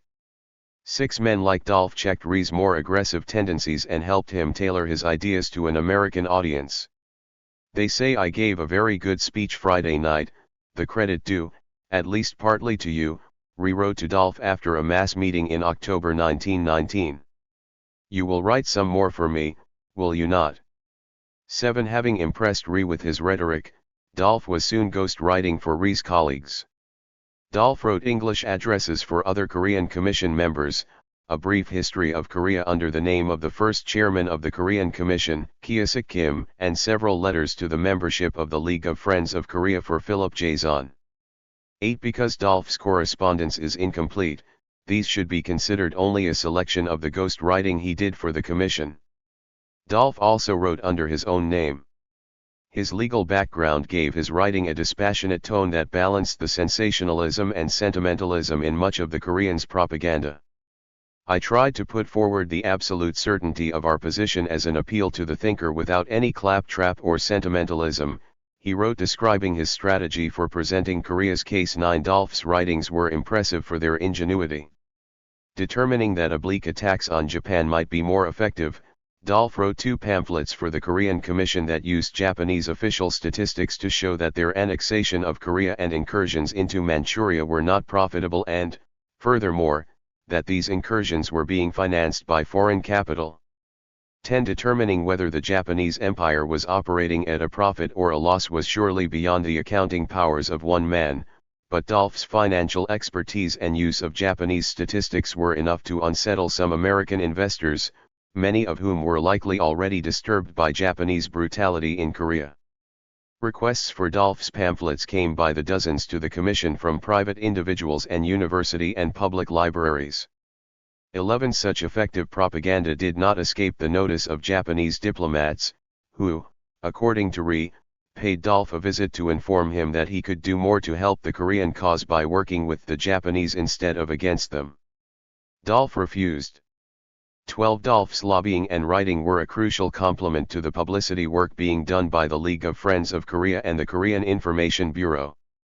Mass meetings, petitions, reports, and newspaper articles could bring Korea to the attention of the American public and indirectly of the U.S. Congress, but it would require a concerted lobbying effort to see any congressional action on Korea. Dolph provided a crucial second point of contact for Congress. 88. Men who became sympathetic to the Korean cause as a result of the media coverage of Japanese brutality in Korea. Dolph's legal and financial writings gave such congressmen a reason to support the Korean cause that was not based on sympathy alone. Where the last chapter focused on Koreans' construction of a grassroots movement, this chapter will examine their lobbying activities in Washington and how they leveraged their support to inject the Korean question into the Versailles Treaty fight and the Washington Naval Conference of 1921 to 1922. Korea and the treaty fight. Korea's role in the fight over the Versailles Treaty throws into sharp relief the issues that divided the United States Senate and a good portion of Americans. The carnage of World War I convinced most American policymakers of the need for a concerted international effort to prevent another disastrous war, but they were deeply divided about how this should be done and what role the United States should play. The question at the heart of the treaty fight was not whether the United States would play a larger role in international affairs, but on what terms. The Versailles Treaty split the Senate into 3 camps, the reservationists, the supporters of Wilson, and the irreconcilables. To the reservationists, who were a majority of the senators, the Versailles Treaty placed unacceptable limits on American foreign policy. Article X of the Covenant of the League of Nations obligated members to guarantee the territorial integrity of others from external aggression. To many senators this seemed dangerously close to the proverbial entangling alliances warned against by the American founding fathers, and also jeopardized Congress's constitutional power to declare war. To mitigate these dangers, Republican senators led by Henry Cabot Lodge along with a few Democrats proposed to ratify the Versailles Treaty with a set of reservations aimed at guaranteeing American sovereignty. Democrats loyal to Wilson opposed ratification with any reservations, believing that Lodge's reservations would essentially nullify the treaty and undermine the League before it even began. The Irreconcilables, led by Republican populists from the Midwest, but also including a few Democrats, opposed ratification under almost any circumstances. Joining the League would yoke the United States with the Old World problems Americans had mostly avoided prior to World War I. The Irreconcilables believed that the United States should engage with the world, but on its own terms. They were opposed to surrendering. 89. Even a small portion of the United States' freedom to follow its own conscience abroad and its own peculiar destiny. Reinforcing the Irreconcilables' opposition to the treaty was also partisan politics. Many of the Irreconcilables were some of Wilson's severest Republican critics in the Senate. 13. In their mission to thwart the Versailles Treaty, the Irreconcilables found the Korean issue useful. The Koreans remained fervent advocates of Wilsonianism, but by the summer of 1919 they had turned against Wilson and the League of Nations. Had the Covenant of the League of Nations been written with the one purpose of maintaining the territorial statu quo possessions of four of the greater nations, it could not have expressed that purpose more exactly, commented the Korea Review. 14. For the Koreans and the hundreds of millions of women and men in subject nations and colonies, the failure of Wilson to turn his vision of self-determination into reality was a bitter betrayal. Wilson did not see it that way. While Wilsonianism certainly had its idealistic elements, self-determination, open covenants openly arrived at Wilson negotiated pragmatically in Paris. He was neither unprepared for nor bamboozled by his European counterparts, as his early defenders and detractors respectively claimed. 15. His idealism was subordinated to a clear agenda that placed creating a League of Nations at the top of the list and adjusting colonial claims at the bottom. 16. He succeeded in convincing the leaders of the four great nations to endorse the idea of a League of Nations, but at the cost of many of the more visionary aspects of his program. This was not the solution he would have preferred, but he hoped the League of Nations would eventually become a promoter of the more idealistic aspects of Wilsonianism. Right or wrong, Wilson's pragmatism at Paris left him politically vulnerable. The idealism that infused Wilsonianism with its popular support still had currency, especially in the United States. The slogan that World War I had been the war to end all wars was taken seriously, especially by American Protestants who had only reluctantly supported the war before it was couched in those terms. 17. After his return from Paris, Wilsonianism was still popular, but now leaderless. The Irreconcilables recognized in this situation a chance to attack the Versailles Treaty and Wilson from the moral high ground while at the same time refuting the charge that they were backward-looking isolationists. They would use Wilsonianism against Wilson by highlighting the injustices Wilson had allowed to stand in the Versailles Treaty. The role Korea played in the Versailles Treaty fight has frequently been missed because, early on, it was largely subsumed by the question of the Shantung Peninsula, which the Japanese occupied when they took possession of 90. Germany's Chinese territories soon after entering World War I. To the shock of his supporters, Wilson agreed to Japanese control of the peninsula instead of its reverting to Chinese sovereignty. The Shantung question became one of the most fiercely debated aspects of the Versailles Treaty. Wilson's actions resembled the carving up of China that American policy had resisted since John Hay's Open Door Notes. There was also the special relationship that had developed between the United States and China, partially the result of hopes that the China market would absorb American surplus production and partially the result of American missionary endeavors in China, which had as their aim the conversion of the world's most populous nation to Christianity. 18. These factors accounted for Americans' interest in the Shantung question, but it was Japanese brutality in Korea that gave the debate its passion and urgency. The Shantung question shocked the sensibilities of justice and right. A leading irreconcilable, George W. Norris, told his fellow senators in July 1919. Not only would Japan be rewarded for her participation in the war at the expense of China, an allied nation, but 36 million Chinese would be turned over to the one nation of all the earth feared the most. Norris asserted the Japanese colonization of Korea would be the template for the Shantung. In Korea, the Japanese were blotting out every vestige of Korean history, burning books, stamping out the Korean language, and murdering Koreans solely for loving their country. During his speech, Norris held aloft a photo given to him by S.A. Beck of the League of Friends of Korea of a dead Korean citizen, his face smashed almost into a jelly and his body carrying 28 wounds. Of what was he guilty? Asked the senator. Of crying aloud, "Hurrah for Korea." Norris quoted liberally from the Crow Report on Japanese atrocities, including stories of seared flesh, separated joints, and mutilated bodies. You who have daughters and admire them, you who have wives and love them, you who have mothers and revere them, listen, implored Norris, as he read passages highlighting the sexual humiliation of Korean women. Physical destruction was not his sole concern, however. The Japanese were targeting Korean Christians, hoping to discover a link between the March 1st movement and American missionaries that would justify the missionaries' expulsion from Korea. They would do the same in China, he warned, and the damage to Christianity in East Asia would be immeasurable. I wish the Christian people of America would note that all the sacrifices which they have made in Korea now, if this treaty goes through, all that they have made in China, or every missionary that has gone there to set up a church and preach the doctrine of Christianity, are all in jeopardy. More unbelievable to Norris than the abuses Japan had perpetrated in 91. Korea was the proposal that the U.S. Senate approve and ratify the same in China in the Versailles Treaty.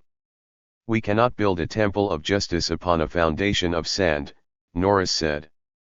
Every guidepost of history showed Japan's policy of denationalizing Korea and China would fail, leading to more devastating wars. 19. In his discussion of the Shantung question, Norris spent more time talking about Korea than China. The two were inextricably linked. During the treaty fight, Korea came to represent Japanese treachery, exploitation, and hostility to Christianity in East Asia. Following Norris's lead, other irreconcilable senators injected Korea into the Shantung question. Joseph M. McCormick had the entire Crow Report read into the congressional record. 20. When Democrats tried to defend the Shantung decision by arguing that the Japanese had only taken over the German lease, which would expire after 79 years, Lawrence Sherman pointed out that the Japanese had also occupied Korea under a temporary arrangement but showed no disposition to leave. 21. In early September, while President Wilson toured the country supporting the treaty, Senator Norris lampooned it with an allegorical speech titled "The Troubled Community," whose main characters were named Bill Kaiser, John Chinaman, Miss Columbia, Miss Korea, Mr. Jap, and John Bull. The speech attacked Wilson, Miss Columbia, for taking part in the secret diplomacy at Versailles that transferred the Shantung to Japan despite Wilson's demand in his 14-point speech for open covenants of peace, openly arrived at. The inclusion of Miss Korea in the story as the first victim of Mr. Jap, and the reason why John Chinaman was so fearful, showed just how intertwined Korea had become with the Shantung question. 22. As the treaty fight developed, the injustice done to Korea began to take on a significance of its own. William Borah attacked the covenant as contrary to American tradition, believing it would obligate the United States to defend empires against their colonies. If Korea wants freedom, how can she get it? Borah asked. America never could have obtained her independence if there had been a League of Nations in existence at that time, because France, instead of assisting America, would have been siding with Great Britain to suppress America. 23. The Democrats tried to retire Korea from the debate by asking Republicans which party controlled the White House and the State Department when Korea was betrayed in 1905. James E. Watson insisted that two wrongs do not make a right. Norris and Borah went even further, calling the United States' failure to respond to Korea's appeals in 1905 unjustifiable and indefensible. 24. It was easy for them to disavow their party's previous stance, since they had not been in office then and details of the Korean situation were not general. 92. Ally known. Borah tacitly acknowledged the success of the Koreans' lobbying efforts when he claimed the treatment of Korea by Japan had been hidden for years, but finally have been gathered by Christian organizations and have been presented to the people of this country in such a way that they cannot be doubted or disputed and that they shocked the conscience of the civilized world. 25. Building on the publicity and public sympathy surrounding the Korean situation, Dolph prevailed upon Senator Selden P. Spencer to insert into the Congressional Record one of his legal briefs arguing that Japan's annexation of Korea had been illegal. 26. Prior to annexation, Japan had signed several treaties guaranteeing to respect Korea's independence. Dolph reasoned that since the final treaties of annexation had been extracted by force, they were null and void, making the previous treaties between the two nations still in force. Dolph believed this had implications for a host of other nations, including the United States, because of the 1882 treaty. Dolph claimed that continuing to recognize the Japanese annexation of Korea once the facts of its illegality were known would make the United States perceps criminus to the original wrong and injury. 27. None of this information was new. Many Koreans and several former missionaries had been making the same case for years. But Dolph's legal standing, measured tone, and presentation of facts gave the argument more credibility than it had previously enjoyed. Other senators seized on Dolph's arguments. We cannot sign this treaty without an utter disregard of our moral and treaty obligations to the Korean people, Joseph France told the Senate in denouncing the Versailles Treaty. He quoted from State Department records that documented both America's treaty obligations to Korea and the betrayal of them. France told his colleagues that it was shameful enough that the United States had kept silent while Korea's independence was destroyed, but ratifying the treaty would rivet for all time the shackles upon the proud, noble, and liberty-loving people who appealed to us in vain in their hour of need. France went on to quote from the Korean appeal to the United States written by Syngman Rhee at the First Korean Congress held in Philadelphia. We appeal to you for support and sympathy because we know you love justice, you also fought for liberty and democracy, and you stand for Christianity and humanity. France told the Senate this appeal could not be discarded as we consider this treaty which would forge forever the chains of bondage upon her. More explicitly than any other congressman, France linked the Korean situation to the American mission. Sirs, we have a peculiar national destiny, that of 93. Demonstrating to the world the transcendent excellency and the universal applicability of free republican government and of persuading all other peoples to the adoption of those institutions and ideals which will assure to them the blessings of an ordered liberty. He warned his colleagues that ratifying the treaty might seem like a victory, but the supplications of Christian Korea, crying to be rescued from the ruthless clutch of her cruel pagan master and tormentor and those of other subject peoples would go up to him who is unseen with mortal eyes. France prophesied a bleak future for the United States if it willfully shirked its divine obligations. This republic, if she should desert her purposes and her standards by the ratification of this treaty, must be arraigned at the last before that eternal power of justice to answer why to all these cries for vindication and for liberation she turned deaf ears, and to her must come, if she shall participate in all these wrongs, the certain punishment and destruction which has been measured out through the past years to all those nations which could not hear the call of duty and refused to obey the mandates of the higher law. 28. France had elevated the treaty fight out of the realm of geopolitics and into a moral economy in which the United States' execution of its peculiar destiny was essential to its fortune as a nation. France sounds a great deal like Reverend Birmingham in his politico-religious understanding of the United States' place in the world, but unlike Birmingham, France was no country preacher. He was one of only 3 senators boasting a foreign education. 29. As the end of the first session of the 66th Congress drew near, members of both parties introduced 20 petitions and resolutions from their constituents showing sympathy with Korea. 30 Some of these even urged that the officers of our nation be used to the extreme in restoring liberty to Korea. 31 Perhaps sensing the issue was not going to disappear, at least one Democrat shifted tactics away from emphasizing Republican culpability for the Korean situation and instead tried to drive a wedge between Korea and the Shantung, hoping to secure ratification of the treaty. Charles S. Thomas acknowledged that events in Korea have powerfully stimulated public sentiment in America, and have to some extent influenced the judgment of some senators regarding the treaty, and furthermore he believed both morally and legally the United States should have given official expression, by way of friendly interference, of its disapproval of the destruction of Korea's political existence, basing its action upon the requirements of its treaty with Korea. But the United States had not done so. It had recognized Japan's annexation of Korea, and in Thomas's opinion there was nothing more the Senate could do for Korea. However, the Senate could save the Shantung by ratifying the Versailles Treaty with the reservation that it did not. 94. Recognize the Japanese acquisition of the Shantung and with the understanding that the Senate would work to reverse it.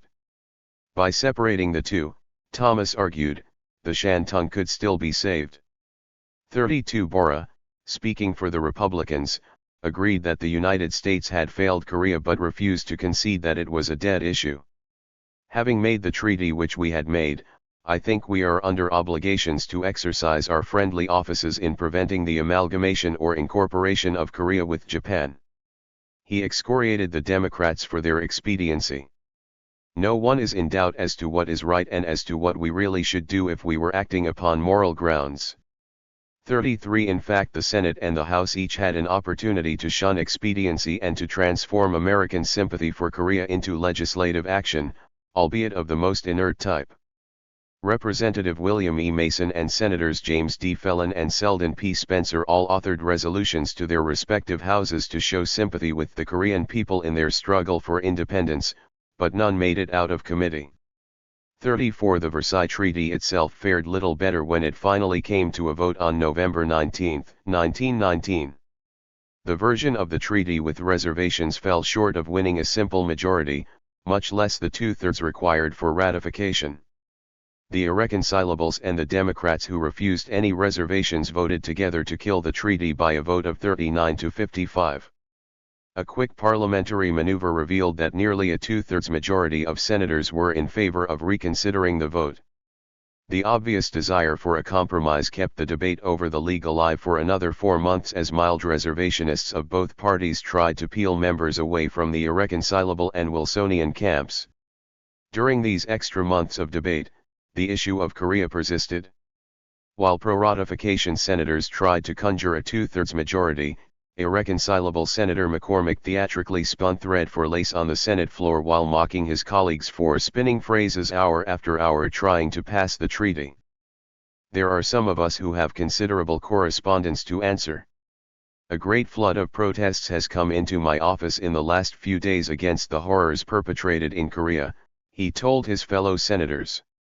McCormick managed in just a few words to highlight the time wasted trying to reconcile the treaty, the injustice inherent in the treaty, and the backlash they could expect from a portion of the American public if they succeeded in ratifying it.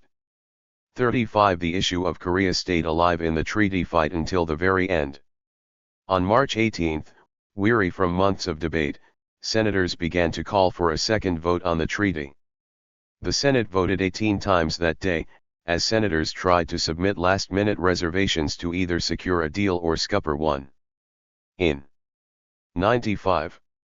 This tense atmosphere Peter G. Gary submitted a reservation calling for the self-determination of Ireland and its admittance to the League of Nations. The reservation wreaked havoc in the Senate, as various factions tried to kill the reservation without being on the record as voting against Irish independence. 36 Charles S. Thomas added to the chaos by offering an amendment to Gerry's reservation that swapped Korea for Ireland. The move angered his pro-treaty colleagues, who asked why his reservation should not be expanded to include Algeria, Morocco, Tunis, the Dodecanese Islands, and the Philippines. I believe that Korea occupies a position peculiarly appealing to the national sense of fairness and right, Thomas explained.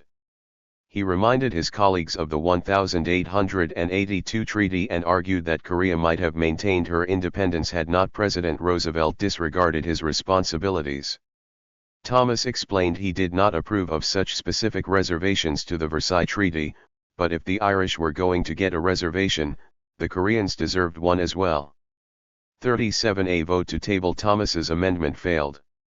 Supporting Korean independence would get a vote in the U.S. Senate. In the ensuing debate over Thomas's amendment, senators on both sides of the question wanted to make sure their votes were not misunderstood.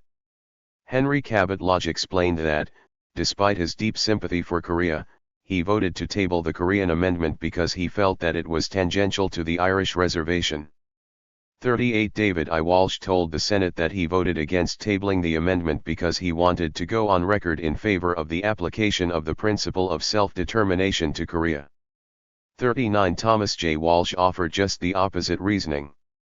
He voted to table the amendment but assured his colleagues, if the proposition of the independence of Korea came up as an independent here, in undoubted good faith, I should be disposed to favor it. 40 Frank B. Brandegee explained his opposition to Thomas's amendment in the same terms and said he would support a separate measure on Korean independence. 41 Several senators attacked Gary and Thomas both for political grandstanding. They pointed out that these reservations would do nothing to help the Irish or the Koreans. This gave Borah another opportunity to excoriate the expediency of his colleagues. He supported the reservations regardless of their practicality because he could not record his vote against the right of self-government, a principle he claimed the United States had long advocated. Finally, Thomas's amendment supporting self-determination for Korea came to a vote. The amendment failed 34 to 46 with 16 senators not voting. 42 The Korean Commission put a positive gloss on the vote. An open letter to the League of Friends, probably written by Dolph, reprinted much of the debate. 96. Over Thomas's amendment, including the voting record. The writer explained that the margin of defeat was in fact smaller than it appeared. Jerry's Irish reservation eventually passed later in the day by a margin of 38 to 36, because so many senators were absent from the floor during that vote. He contended that if the Korean reservation had come up under the same circumstances, it would have carried. He also pointed out that many senators voted against the amendment because of broader considerations regarding the treaty and not out of a lack of sympathy for the Korean cause. 43. Its passage would have been of little consequence regardless. The next day the Versailles Treaty with Republican reservations was finally defeated 49 to 35, 7 votes short of the two-thirds majority needed. The United States would not join the League of Nations. Korea's role in the defeat of the Versailles Treaty was certainly not decisive, but nor was it inconsequential. Korea was useful in throwing into sharp relief the varying interpretations of the United States' role in the world that constituted the real dividing line between those who could support the treaty and those who could not. For the irreconcilables, Korea became a symbol of what the United States would be sacrificing if they ratified the treaty, its ability to follow its own conscience and pursue its own peculiar national destiny. What made the irreconcilable senators' arguments against the Versailles Treaty and in favor of believing in the United States' peculiar destiny more than just nationalist twaddle was the Jeremiatic rendition of their own historical involvement in the world, of which Korea was a prime example. The irreconcilables did not maintain the United States was sinless in its foreign affairs. To the contrary, the United States must be free to follow its conscience and to rectify wrongs, including those it had committed. Support for Korea in the Senate was not based only on principles and ideology. The irreconcilables' adoption of Korea's cause was unabashedly political. They believed that highlighting Korea's plight at the hands of the Japanese would help them defeat the Versailles Treaty, despite the fact that most Americans and a majority of senators supported the treaty. That they chose Korea to play an important role in their arguments against the treaty speaks volumes of how convincing they believed the case to be. Despite the obvious politics involved in taking up the Korean cause, some senators on both sides maintained more than just a passing political interest in Korea. Spencer spoke at mass meetings sponsored by the League of Friends of Korea. Thomas became a second legal counselor to the Korean Commission, and Norris became vice president of the League of Friends of Korea. 44 Even if it did not result in official action by the United States, the injection 97 of Korea into the treaty fight served its purpose. The more than 12 months of debate gave the Korean Commission ample time to prepare its case and have it argued in the Senate. No longer could any senator claim ignorance about the history of US-Korean relations or maintain that the Japanese colonization of Korea was beneficent. Japanese brutality in Korea had become part of the official record, as had the United States' violation of its 1882 treaty with Korea.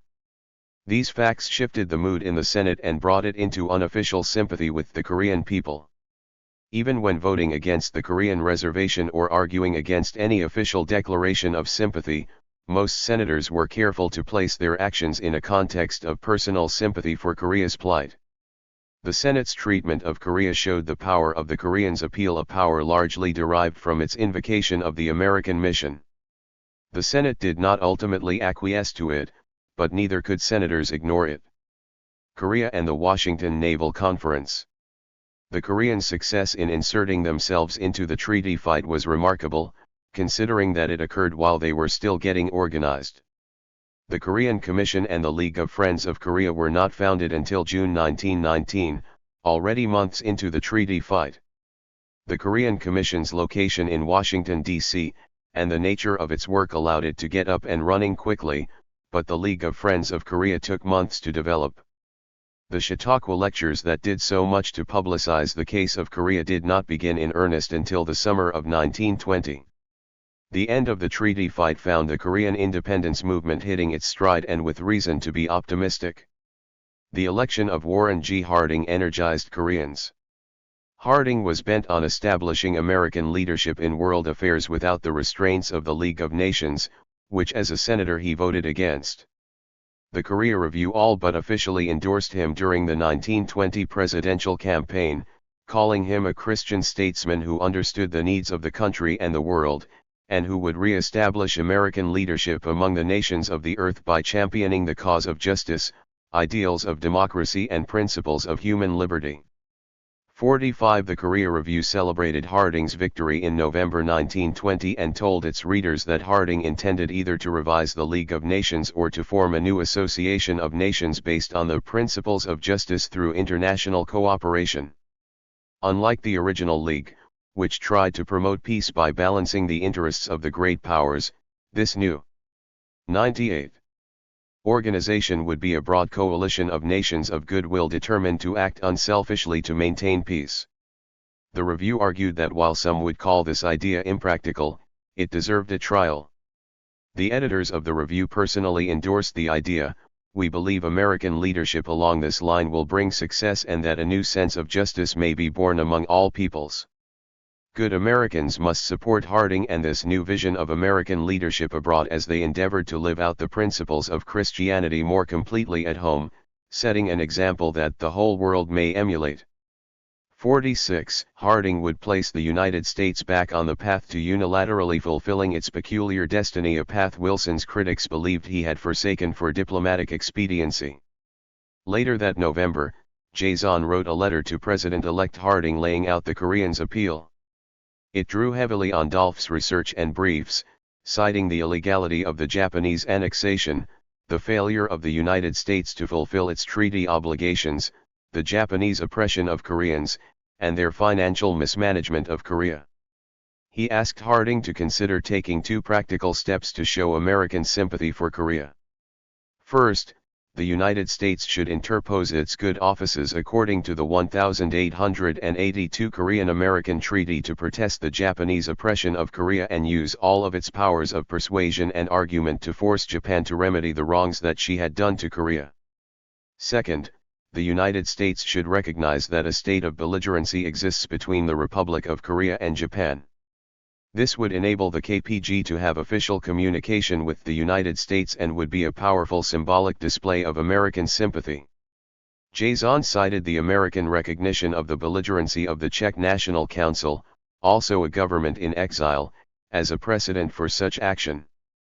He reassured Americans weary of provoking the Japanese that there is abundant authority that recognizing belligerency is not a cause for war and would only be in keeping with American obligations to Korea. 47 The Koreans were growing more sophisticated in their techniques. Jaeson's letter suggested practical American actions that would show sympathy for Korea without explicitly demanding its independence. Excitement grew among the Koreans when Jaeson secured a meeting with the president-elect at Harding's private office in Marion, Ohio, on the last day of 1920. The League of Friends of Korea had cleverly planned a mass meeting in Harding's hometown for January 2, giving Jaeson a timely reason to call. Jaeson summarized the interview in a letter to Rhee, who was in Shanghai at the time.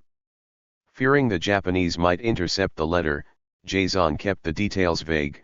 It is not safe for me to relate what he told me, but I 99 will state to you that he is anxious to know all the developments of the Far East and requested me to make special reports to him from time to time. He further extended the courtesy of the freedom of the White House, so I can call there at any time when I have anything to tell him.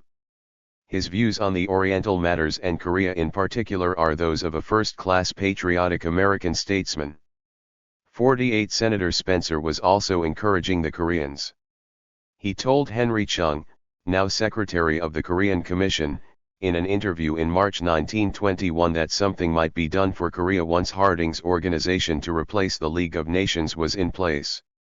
49 Talk of a new association of nations was misleading. The fight over the Versailles Treaty had sapped American enthusiasm for joining the League of Nations, much less creating a rival organization. International organizations with quasi-governmental authority had never been preferred by Republicans, who rather favored the development of international law, arbitration, and disarmament as promoted since 1915 by the League to Enforce Peace, presided over by former Republican President William Howard Taft. Republicans believed that these methods provided a means to deal with threats to international peace that were more targeted and encroached less on American sovereignty. 50. Senator Lodge endorsed a return to these strategies in his keynote address at the Republican National Convention in 1920, when he spoke of an association of nations to develop international law and to meet on an ad hoc basis whenever peace was threatened. He made sure there was nothing in his address that hinted at proposing a new political league. 51. As the first step in forming this new association, Harding invited members of the Supreme Allied Council from World War I, which included the world's leading naval powers, to gather in Washington in 1921 to discuss limiting naval armaments and the future of the Pacific. There can be little doubt that this conference was to be an end in itself and not the beginning of a new association. The Harding administration told the New York Times that the Disarmament Conference was the first step in the creation of a new association based on the Supreme Allied Council, but that this process would be gradual and that the Supreme Council, as far as the United States is concerned, must work out its own salvation as a positive force for the preservation of world peace. 52. In other words, the United States was taking the lead by organizing the Disarmament Conference, but after that the initiative for a new association of nations would fall to the Council, all of whose members besides the United States were already part of the League of Nations and unlikely to pursue the creation of a rival league. This maneuver allowed Harding to keep a campaign promise to propose an alternate 100 tip to the League of Nations, while ensuring that American involvement in the world would evolve along Republican lines. This was a repudiation of Wilsonianism, to be sure, but not a leap into isolationism. The Korean Commission and its supporters were enthusiastic about the conference regardless of the political calculations behind it. They believed the Asian focus of this conference gave them a better chance of getting Korea on the agenda than at Versailles. As Dolph explained, raising the Korean question at Versailles was all but precluded on the technical grounds that Korea had not been a belligerent in World War I, but as the Washington Conference was focused on the peace of Asia, there was a greater likelihood that the Korean question could be discussed. 53. After the conference was announced, Rhee tried to return from Shanghai, but difficulties arising from his stateless status and lack of a passport delayed him for months. As a result, Jaeson, Chung, and Dolph did most of the groundwork. Dolph played a central role in drafting the Koreans' appeals and lobbying various Washington personalities for support. Making the most of friends gained during the treaty fight, the Koreans enlisted the aid of Senator Spencer, who had the Koreans' appeal to the conference read into the congressional record and printed as a Senate document. 54 The most aid came from Senator Charles Thomas of Colorado, whom the commission hired as a special counsel to represent them at the conference. Whether they received an invitation or not, the Korean Commission made every effort to be as professional as possible in their diplomatic and lobbying activities. Jason authorized Dolph to purchase the appropriate toggery for the conference, silk top hats and Prince Albert coats. The commission also rented a house on 16th Street in Washington where they could entertain and lobby potential supporters. 55 Thomas and Dolph made sure that the rented house was put to good use. Thomas had only recently retired from the Senate and still had excellent connections in Washington. In the weeks before the beginning of the conference, the Koreans entertained notable journalists including H. G. Wells and Louis Saybold, as well as former Secretary of State William Jennings Bryan. 56 Through Thomas, the Koreans also received counsel from the recently retired Secretary of State Robert Lansing, who advised the Koreans on how to lobby without upsetting the State Department. 57 These contacts were instrumental in the Korean Commission's propaganda offensive to pressure the American delegation to raise the Korean question at the conference. Pulitzer Prize winning journalist Louis Saybold's reporting from the Far East in the fall of 1921 brought the Korean issue to prominence. Saybold told Americans in his syndicated stories on Japan that the Japanese attempts 101 to assimilate the Koreans were useless, that Japan was using Korea as a staging area for further expansion into Asia, and that the United States was complicit in Japan's absorption of Korea. 58 Coming from a journalist as notable as Saybold, this information had a powerful effect. The Los Angeles Times published an editorial supporting Korea's right to a hearing at the conference and citing Saybold's graphic depiction of the Korean struggle as evidence of their desire for independence. 59 Dale R. Carroll, managing editor of the Iowa City Press-Citizen, was also moved by the media coverage and published an editorial in his newspaper urging that the Korean question be discussed before the end of the conference, and that the United States finish the Far Eastern job, which has been so well begun. 60 A journalist at the New York Sun also tacitly supported Korean participation at the conference by writing in early November, "For many months past the attention of this country has been directed towards the deplorable situation of Korea, and it is inconceivable that an attempt should be made to settle the Far Eastern questions without a definite understanding of the basis on which Japan exercises control over this country." 61 While sympathizing with Korea, astute observers recognized that their hopes for representation at the conference were slim.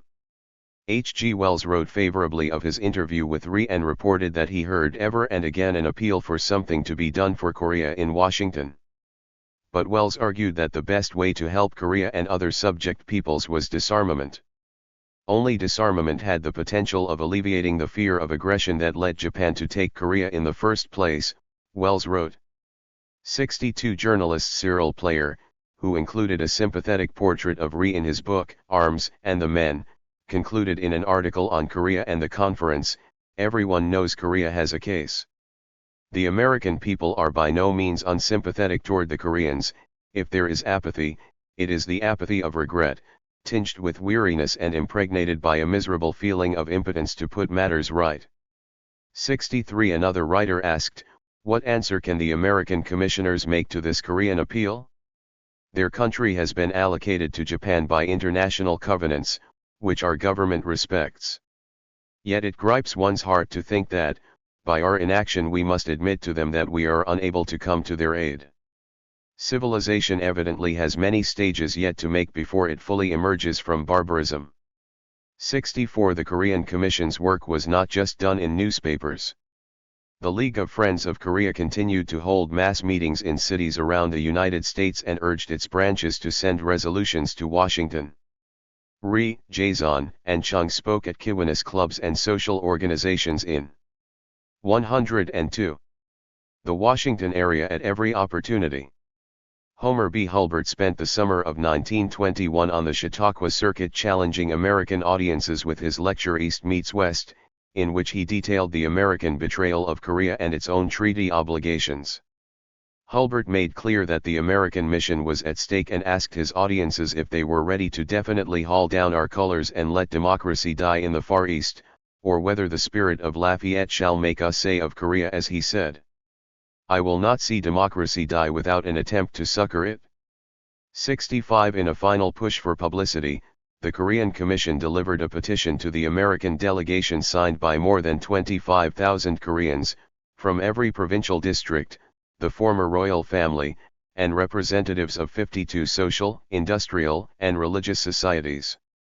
66 It stated that the only governing authority Koreans recognized was their provisional government in Shanghai and that they never assented to the Japanese annexation.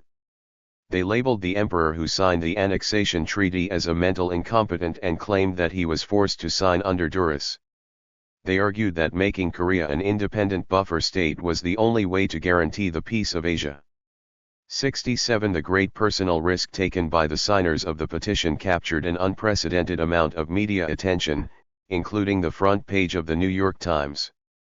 68 The Koreans had made their case, but would the conference listen? From Rhee's correspondence and the accounts of other participants in the conference, it appears that the American delegation did raise the Korean question in discreet ways.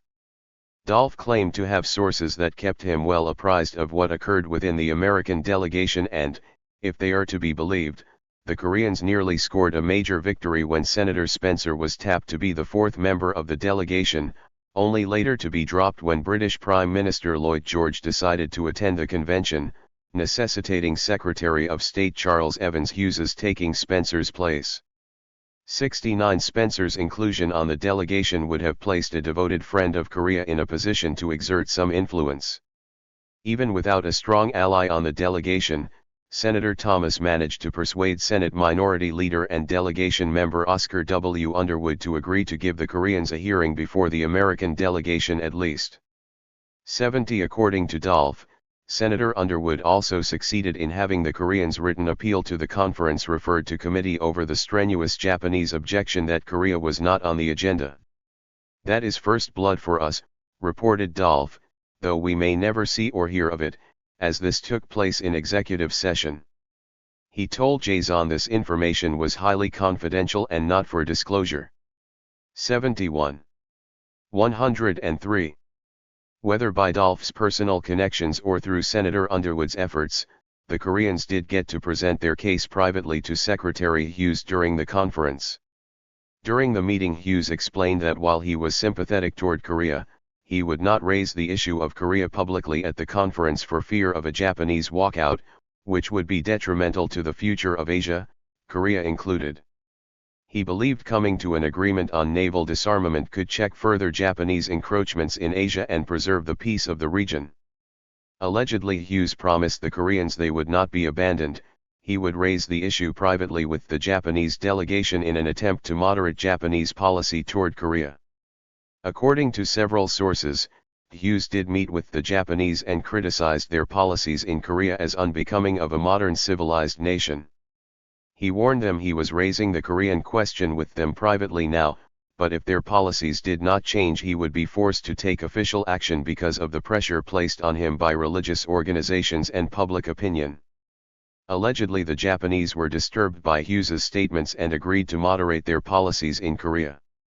72 Jason's biographer claimed that Jason believed the pressure brought by Hughes was a key factor in the Japanese shift to more lenient policies in Korea. The cultural policies of the new Governor-General of Korea, Sato Makoto. 73 Since Sato was appointed in late 1919 and his reforms began before the Washington Conference convened, Hughes's rebuke was not the origin of the cultural policies in Korea. However, the meeting may have reinforced for Japanese officials the need for reform. Despite all their efforts, the Korean Commission could not consider the conference a success. Jason highlighted the Japanese promise of reforms in a report to supporters, but he had to acknowledge disappointment that nothing official had been done. he wrote that Korea had been raised in private meetings and that all of the delegates to the conference had come to understand that the Korean independence movement was not just a few malcontents but a broad-based movement. Thanks to grassroots support, the justice of their cause was now widely recognized. Jae-sung contended that for these reasons their efforts at the Washington Conference were not wasted. 74 In other letters he told supporters the conference had established precedents. New methods of diplomacy and international settlement that would indirectly affect the Korean cause most favorably. He urged them to continue supporting the Korean Commission so that they could keep the Korean cause before the eyes of the world and build on their efforts of the previous 3 years. 75 In a letter addressed simply to the Korean people he encouraged them to persevere and to learn from other. 104. Subject peoples who confronting equally dismal prospects have resisted oppression for centuries, yet never in vain. 76 These letters imploring Koreans to steel their resolve indicate that the Korean leadership was aware of the eroding support for their movement. They could not have known, although they might have intuited, that the Korean independence movement had reached its high water mark and was about to enter a long period of stagnation until December 1941. Conclusion: the limits of the American mission.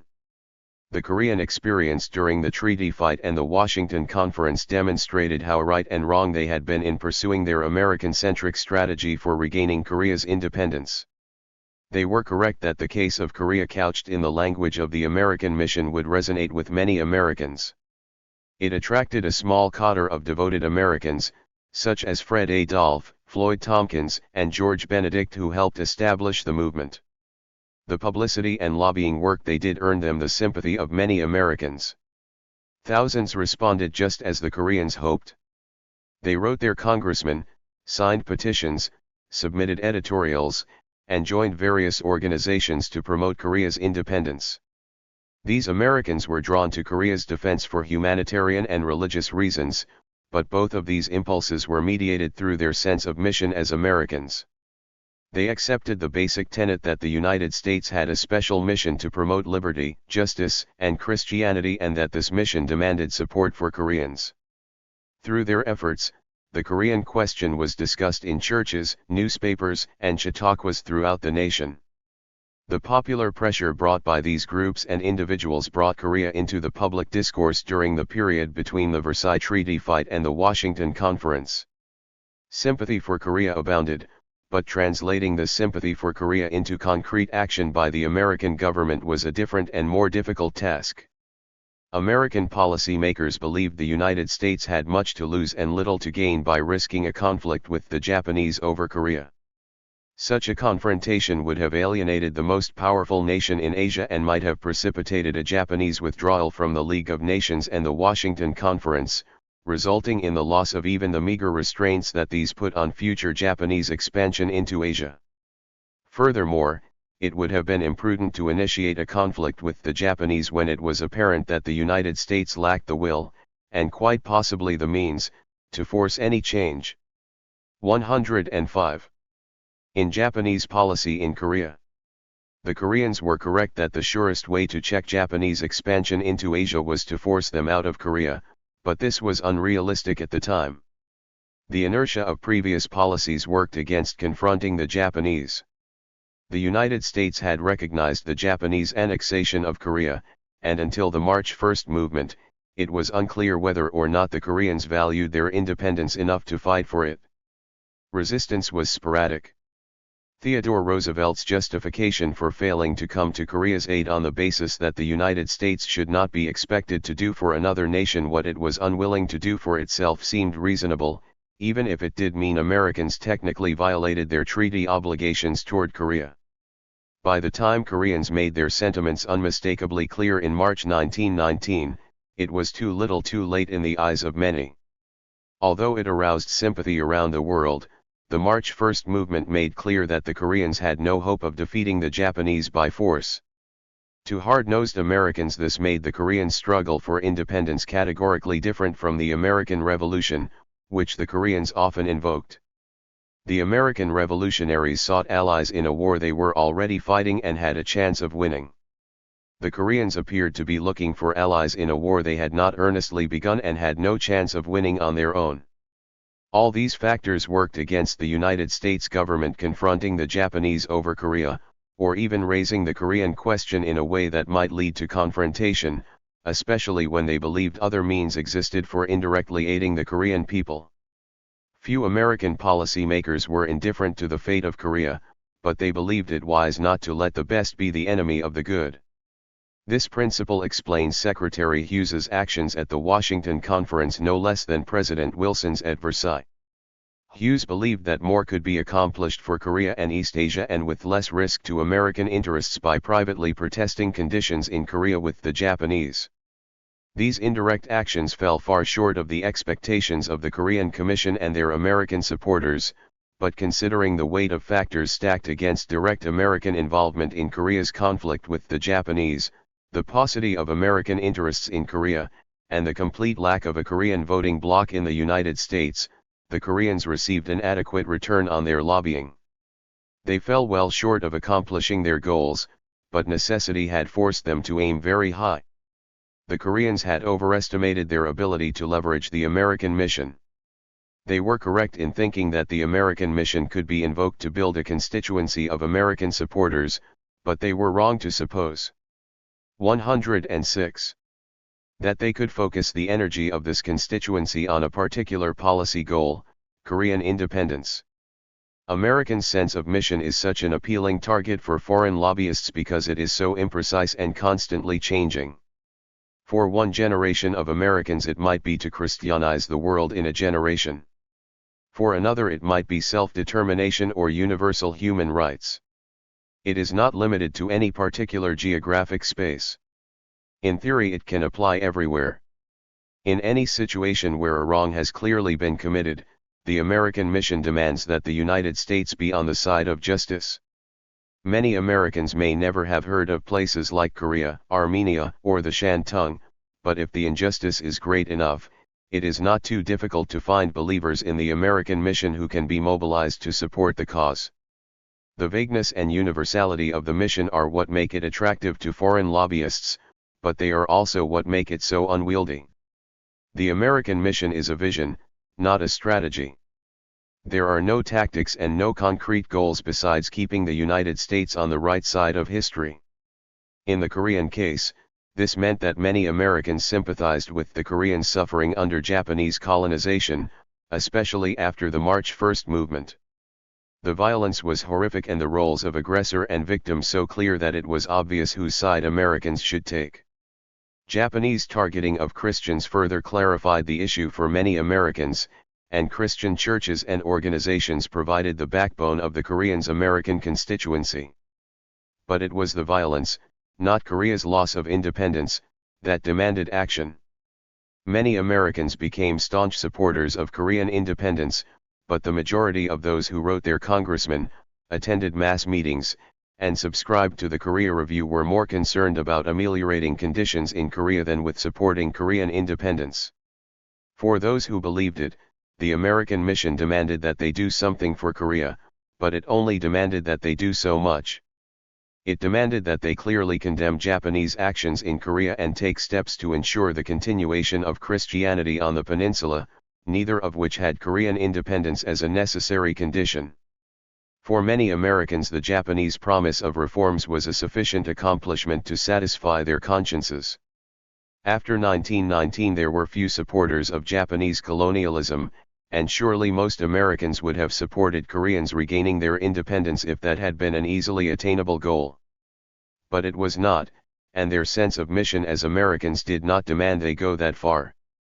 The Koreans discovered what others trying to leverage the American mission would discover, that while the American mission is accessible for any foreigner to 107 claim, its practical applications are always defined by Americans.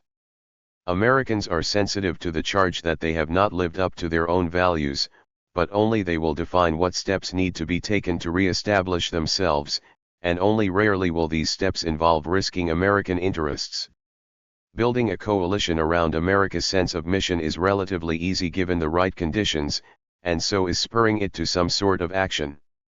Defining what those actions should be is nearly impossible. Americans agreed that the Koreans had been wronged and even that the United States had been complicit, but few agreed that these facts necessitated a confrontation with Japan or the restoration of Korea's independence. There were other ways of living up to the American mission. 4. Into and out of the wilderness. The Korean independence movement during the interwar years. Dry rot. Our only danger is dry rot, wrote Fred Adolphe to Philip Jason describing the state of the Korean independence movement in August 1922. I am still convinced that mere active live presence, if we can do nothing else, will force results in time. 3 years ago I doubt if 100 people in the US knew the conditions in Korea and if your people would only stop to consider the difference in sentiment now.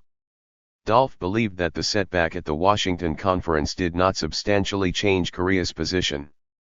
Sympathy for Korea was still high among American Christians, and Korea's friends in Congress were willing to do what they could, but Dolph was one of the few Americans in a position to see the dry rot that plagued the Korean independence movement, an intense factionalism. This chapter will examine the Korean independence movement during the interwar years, focusing on the disputes that tore the movement apart and also highlighting Rhee's efforts to keep the movement alive, efforts that included looking beyond the United States to secure allies and support for Korea's independence. Rhee's activities in Geneva and his obscure trip to Moscow in 1933, 2 episodes that reveal much about Rhee's political philosophy, his strategy for keeping the spirit of Korean independence alive, and, indirectly, his relationship with the American mission also figure prominently in this chapter. Along with other Korean exiles, Rhee has been criticized for an overly narrow focus on the United States during Korea's struggle for independence. The bulk of Rhee's efforts were undeniably aimed at Americans. However, Rhee was not averse to looking elsewhere anywhere for additional sources of aid. Rhee's strategy was pragmatic to the core. As factionalism drove the Korean 109. Independence movement into a political wilderness during the interwar years, Rhee's persistence and pragmatism would do much to make the movement relevant again, just as American perceptions of the Japanese Empire were changing in ways favorable to Koreans. Disunity and the dissolution of the Korean independence movement. Most of the squabbling among Koreans during the interwar years took place out of the American public eye and so did little direct damage to Koreans' publicity work, but divisions ate away at the movement from the inside, and soon after the Washington Conference the unity forged during the March 1 movement fell apart. Although the Korean Provisional Government and the Korean Commission continued to exist, they were starved of funds and unable to operate as actively as in the 1919-22 period. Koreans' failure to secure any official action from the United States government further divided them over strategy and contributed to greater disunity, but the seeds of this conflict had been sown years and even generations before. These divisions eventually deprived the Koreans of their ability to fundraise effectively, forcing them to close the Korean Information Bureau and discontinue the Korea Review and the League of Friends of Korea. These organizations did not die for lack of American sympathy, but rather for lack of Korean unity. A complex mix of factors contributed to Korean factionalism.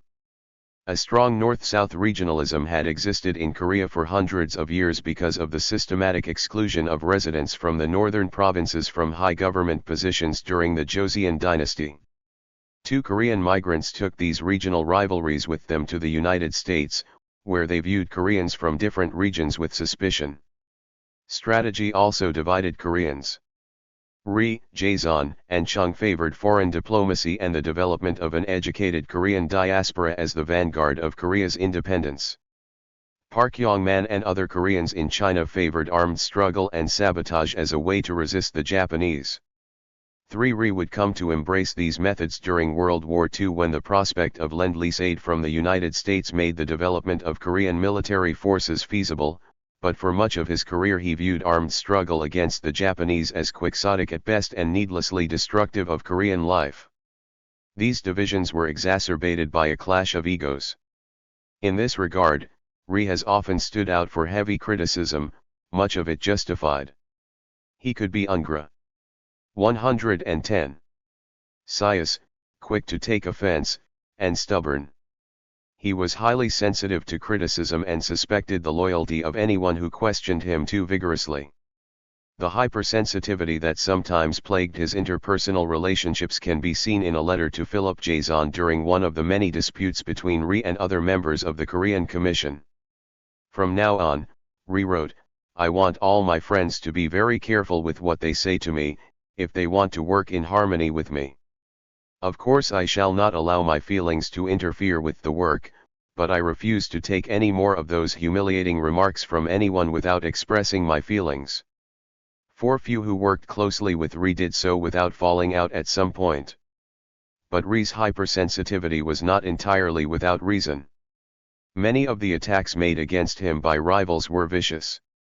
Among the more outrageous were that he fathered several illegitimate children by American and Korean women, that he embezzled millions of dollars of donations intended for the Korean independence movement, and that he preferred mandatory status for Korea under the League of Nations over true independence. 5. Rhee's critics claimed that he made similarly far-fetched and unjustified denunciations of them in his Hawaii-based Korean-language publication The Pacific Magazine. 6. This era of Korean diasporic politics was dirty, and Rhee was certainly guilty of fanning the flames of factionalism. Of all the divisions, the rivalry between Rhee and Ahn Chang-ho did the most harm to the movement. Like Rhee, Ahn was a product of American missionary schools in Korea and came to the United States to study. Although he was younger than Rhee, he arrived a few years earlier and founded several Korean organizations in California that eventually merged into the Korean National Association. The genesis of the conflict between the two men is difficult to locate and may have spun out of Korea's traditional regionalism. Rhee was from the Seoul area and Ahn from near Pyongyang. Rhee may have unintentionally opened the hostilities in 1908 when he refused to act as interpreter at the trial of two members of Ahn's Korean National Association charged with the murder of American diplomat Durham Stevens. 7. Rhee's refusal was probably not intended as a slight to the KNA. He believed the assassination was counterproductive and did not want to be associated with it. Tensions between Rhee and Ahn escalated when Rhee and his followers engineered a takeover of the Hawaii branch of the KNA. 8. In 1919, the KNA branches in Hawaii and California each tried to send representatives to the Paris Peace Conference. 9. Philip Jason did more than anyone else to try to mend the split between 111. Rhee and Ahn. At the First Korean Congress in Philadelphia in 1919, Jason suggested the establishment of the Korean Commission as a way of uniting the two factions. It would have 3 commissioners, one from Hawaii, one from California, and a third outsider to act as mediator. Jason's proposal of the Korean Commission failed soon after it started when the California faction dismissed their first representative, David Lee, and refused to send another, leaving the commission to Rhee. The rivalry grew more intense when Rhee was elected president of the KPG. The result was especially bitter to Ahn, who already viewed Rhee as a usurper. Rhee's actions as president deepened the divide. In the name of more efficient fundraising, Rhee ordered the sale of interest-bearing KPG bonds through the Korean Commission in Washington rather than relying on local KNA committees to raise funds, as was the practice up to that point. He hoped this would streamline fundraising efforts and allow the movement to raise money among Koreans and Americans alike. The KNA strongly resisted what it saw as an attempt by Rhee to centralize fundraising efforts under his control. Rhee went ahead with the sale of bonds over KNA objections, resulting in both organizations attempting to raise money among the same Koreans for the same purpose at the same time. The confusion caused by these competitive fundraising efforts created opportunities for mismanagement and graft which destroyed the confidence many Koreans had placed in the KNA, Rhee, and the KPG. Jason tried to save the situation by striking a deal between the Korean Commission and the California KNA in which the KNA would send $3,000 a month to the Commission in exchange for the exclusive right to collect funds on the American mainland. The KNA agreed, but the damage done had been so severe that they had difficulty collecting enough money for themselves, much less to send to the Commission. 10 Korean leaders understood their lack of unity was doing damage. On his way to Shanghai in 1920 to take up his post as president of the KPG, Rhee visited the headquarters of various Korean factions hoping to bring about unification. Jae encouraged Rhee, but he also warned him that success would depend on some measure of self-sacrifice. "If you set a noble example," Jae wrote, "the rest will follow." He encouraged Rhee to remember the motto of the revolutionists of this country: "United we stand, divided we fall." The letter was written on June 25, 1920, 30 years to the day before the outbreak of the Korean War. 11. The tragedy of the factionalism that crippled the Korean independence movement was that all Korean leaders were aware of the damage it was causing and would likely cause in the future, and yet were unable to put a stop to it. 112. Beyond factionalism. When examining the factors that divided the Korean independence movement, it is possible to overemphasize personalities, historical prejudices, and differing strategies. They were not the only conditions that made unity difficult. The ruthless effectiveness of Japanese control of the Korean peninsula was the most formidable obstacle that independence leaders faced, and no moderating of personalities could change that. From its creation, the KPG and its leaders were separated from the people they represented by thousands of miles and a Japanese police cordon that made communication with the Korean peninsula difficult. The KPG was a head separated from its body. It could draw few resources from and exert little influence over what occurred in Korea. Millions of Koreans supported the KPG in spirit, but doing so in practice was difficult and very dangerous. Koreans of wealth were closely watched by the Japanese and were not permitted control of their own financial affairs. Getting money out of Korea was difficult for foreigners and impossible for Koreans. This made the entire independence movement dependent on a few thousand Korean immigrants in the United States, most of whom were low-wage laborers. 12. Even so, they gave generously except during periods of political scandal. 13. But even if they could have given more, their contributions could not have turned the KPG in Shanghai into anything more than what it was, a shadow government keeping the spirit of Korean independence alive while trying to find allies abroad and waiting for Japanese imperial ambitions in Asia to play out.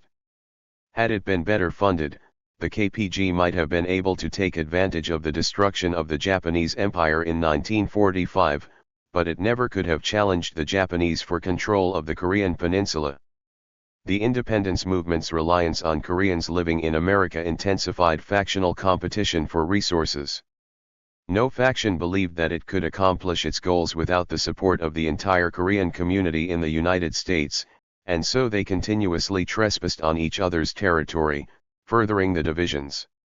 14. The Japanese isolation of the Korean peninsula also hampered the political development of the KPG by denying it the means to change leadership through a democratic process. Few could contest that Syngman Rhee had been elected by representatives of the March 1 movement in 1919 and that this gave him a mandate to govern. But as the years went by and Rhee's actions caused more and more controversy, many Korean leaders wanted him replaced.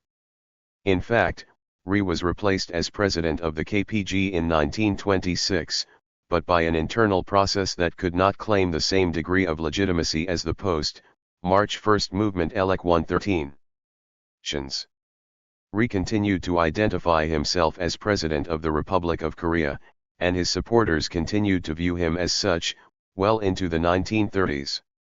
15. Since the KPG was incapable of organizing an election in Korea, Rhee could claim a popular mandate until another was held. That did not occur until 1948. The inability to resolve leadership conflicts and other pressing issues by democratic means fanned the flames of Korean factionalism. A host of technical problems also plagued the independence movement. Korean communities were spread from Vladivostok to Shanghai and from Hawaii to New York. Keeping lines of communication open across such distances would have been a challenge for any organization during that period, but especially for one short of funds. Telegrams were quick by the standards of the day, but were expensive and demanded the use of the English alphabet.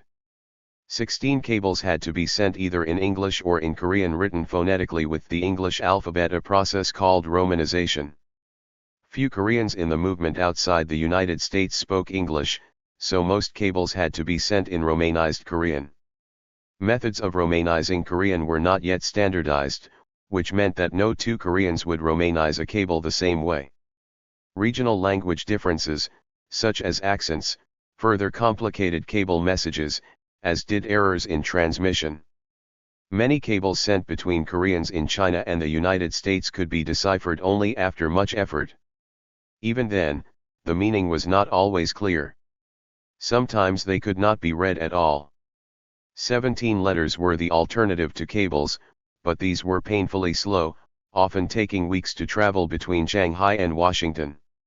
Worse still, many letters would be sent on steamships traveling via Japan, where they might be intercepted. Korean leaders trying to travel between the United States and Shanghai faced similar challenges. Any stopover in Japan carried the risk of arrest. Procuring travel documents added another hurdle. Since the United States government considered Korea a part of Japan, most Koreans were expected to travel on Japanese passports, something many Koreans refused to do. 18. A lack of travel documents made leaving the United States difficult and returning even more so. Rhee's visit to Shanghai in 1920 to 1921 is a case in point. According to his diary, the trip took nearly 8 months, with many complications resulting from Rhee's lack of travel documents and the necessity of avoiding Japan and Japanese steamship lines. Rhee actually completed the first leg of his journey as a stowaway. Had it not been for his personal relationships with customs officials in Hawaii and the sympathy he won from American officials in Shanghai and the Philippines, Rhee might not have been admitted back into the United States at all. 19. 114. Considering the foregoing, the lack of unity in the Korean independence movement was not entirely of Koreans' own making. Isolated from their homeland and the main body of their countrymen, stateless, spread across 2 continents, starved for cash, without reliable communication, and deprived of democratic methods to settle disputes, it is impressive that they accomplished as much as they did. Maintaining unity would have been challenging for even the deftest leaders. The situation called for patience, restraint, compromise, and trust, all of which were in short supply. Korean leaders' personal shortcomings were real and contributed to the movement's rapid contraction after 1922, but they need to be kept in perspective, for they were intensified by the movement's strained circumstances as much as they were a cause of them. Geneva and the League of Nations. The years between the Washington Conference and Pearl Harbor were difficult for the Koreans. The KPG continued to exist in Shanghai, but conflicts in the United States starved it of cash and it was generally less effective than it had been. Rhee spent much of this period in Hawaii, although he traveled regularly to the mainland, visiting Korean communities and American friends, and consolidating support for himself as the only legitimate leader of the KPG. He set up his own organization called the Donggyeoe, which competed with the KNA for members in Hawaii and on the mainland. Even with the passing of Ahn Chang-ho in 1938, relations between the two organizations did not improve. Broader trends also conspired to continue the disunity. Communism, a new force in international politics, attracted many Koreans who were frustrated that their appeals to the West had produced so little. Communist sympathizers quickly became another faction in the Korean independence movement. Their embrace of revolutionary violence resonated with many Koreans who felt their leaders' emphasis on diplomacy had been unproductive. Rhee began exploring other means of support for the Korean independence movement in the late 1920s and 1930s. In 1933 he traveled to Geneva in an attempt to draw attention to the issue of Korean independence at the League of Nations. Many Koreans and their American supporters believed that the 1931 Japanese invasion of Manchuria had changed the way the leading powers viewed Japan and that such a shift in perception might provide an opening for Korean activists. Their hopes were not misplaced. When Rhee requested that the State Department issue him a passport to Geneva, unlike in 1919, he was not denied.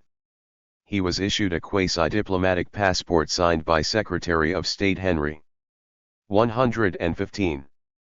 Stimson. Rhee claimed that such a passport had never before been issued by the State Department to a non-citizen. 20. Traveling on an American passport, but proudly denying he was a U.S. citizen to inquisitive customs agents and curious fellow passengers, Rhee arrived in Geneva on January 5, 1933. 21 as he had done when he immigrated to the United States 30 years before, Rhee carried letters of introduction from prominent Americans to local diplomats, journalists, and clergymen. 22 He immediately set to work finding a publicity agent and seeking allies among the various national delegations to the League of Nations. Although Rhee made contact with the American legation in Geneva, he spent little energy there, since the United States was not a member of the League.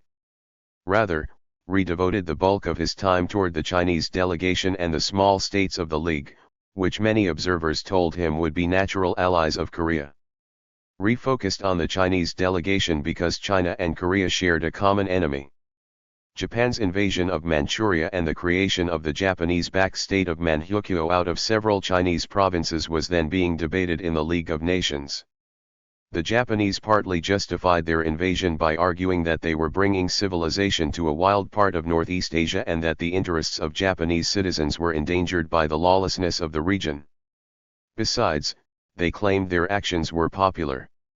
The Japanese delegation presented the League with 586 documents from the region's inhabitants that purported to show local support for the new Japanese-backed regime. Since there was a sizable Korean population in Manchuria, in fact, the majority of those in Manchuria the Japanese claimed as citizens were displaced Koreans. The Korean opinion of the Japanese invasion was important to Japan's argument. 23 Whether or not Rhee was qualified to speak on behalf of Koreans living in Manchuria never troubled him. Nor did it trouble the Chinese.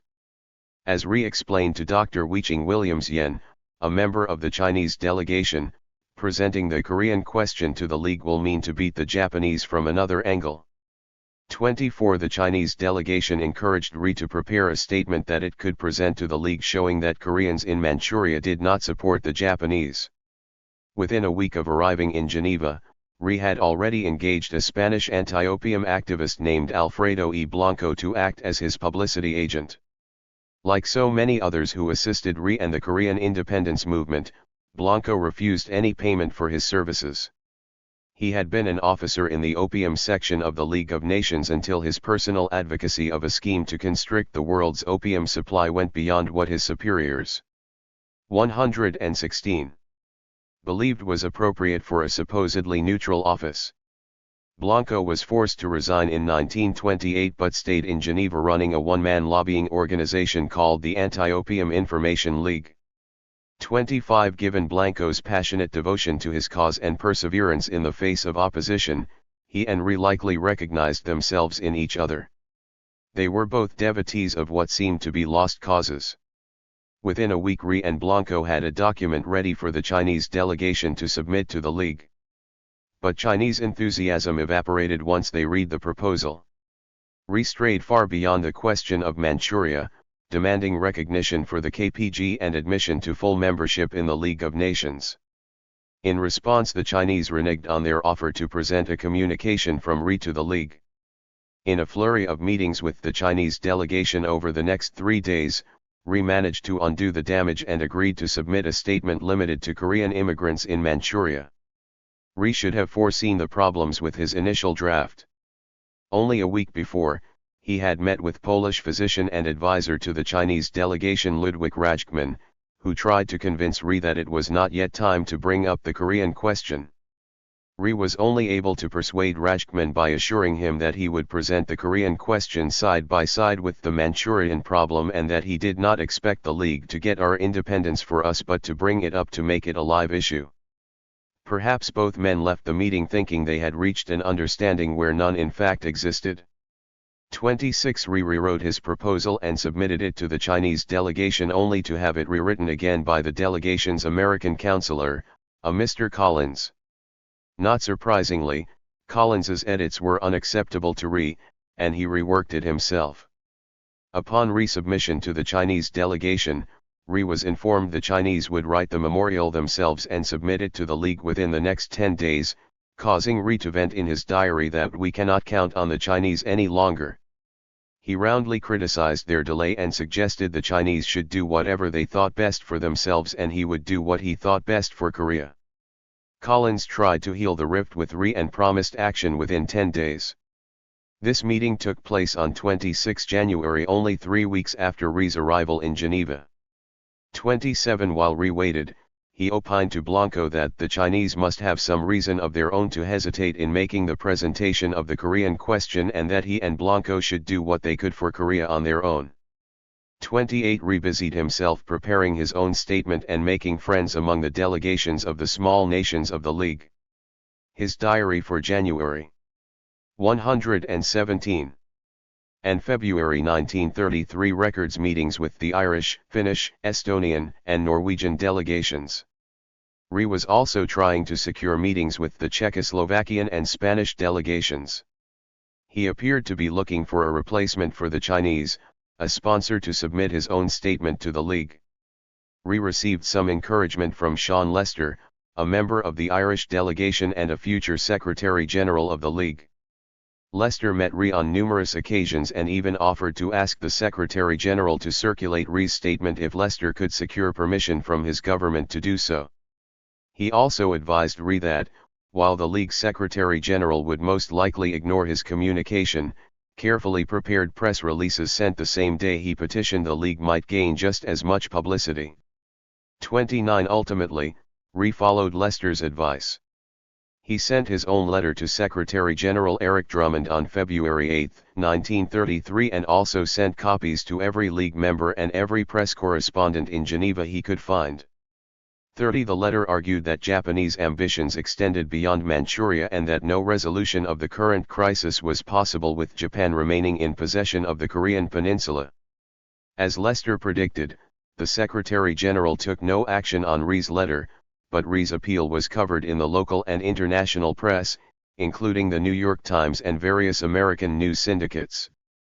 31 Such publicity was crucial to keeping Korea alive issue, to use Rhee's language. 32 It was also key to winning and maintaining allies. The success of Rhee's individual efforts prompted the Chinese to circulate a statement of support for Rhee, which he dismissed as the Chinese trying to throw a sop to me since they had failed to fulfill their promise. 33 But the Chinese did make good on their promise. On February 16, the Chinese statement on Koreans in Manchuria was ready for Rhee's signature. Of course, Rhee was not satisfied with it, but a Korean friend in Geneva convinced him to accept it with minimal edits. The Chinese delegation submitted it to the Secretary General on February 20. The statement was subsequently circulated among League members. 34 Rhee's relationship with the Chinese delegation highlighted difficulties in Sino-Korean relations that would last through World War II. While their interests aligned on a superficial level, their underlying goals differed, making cooperation difficult.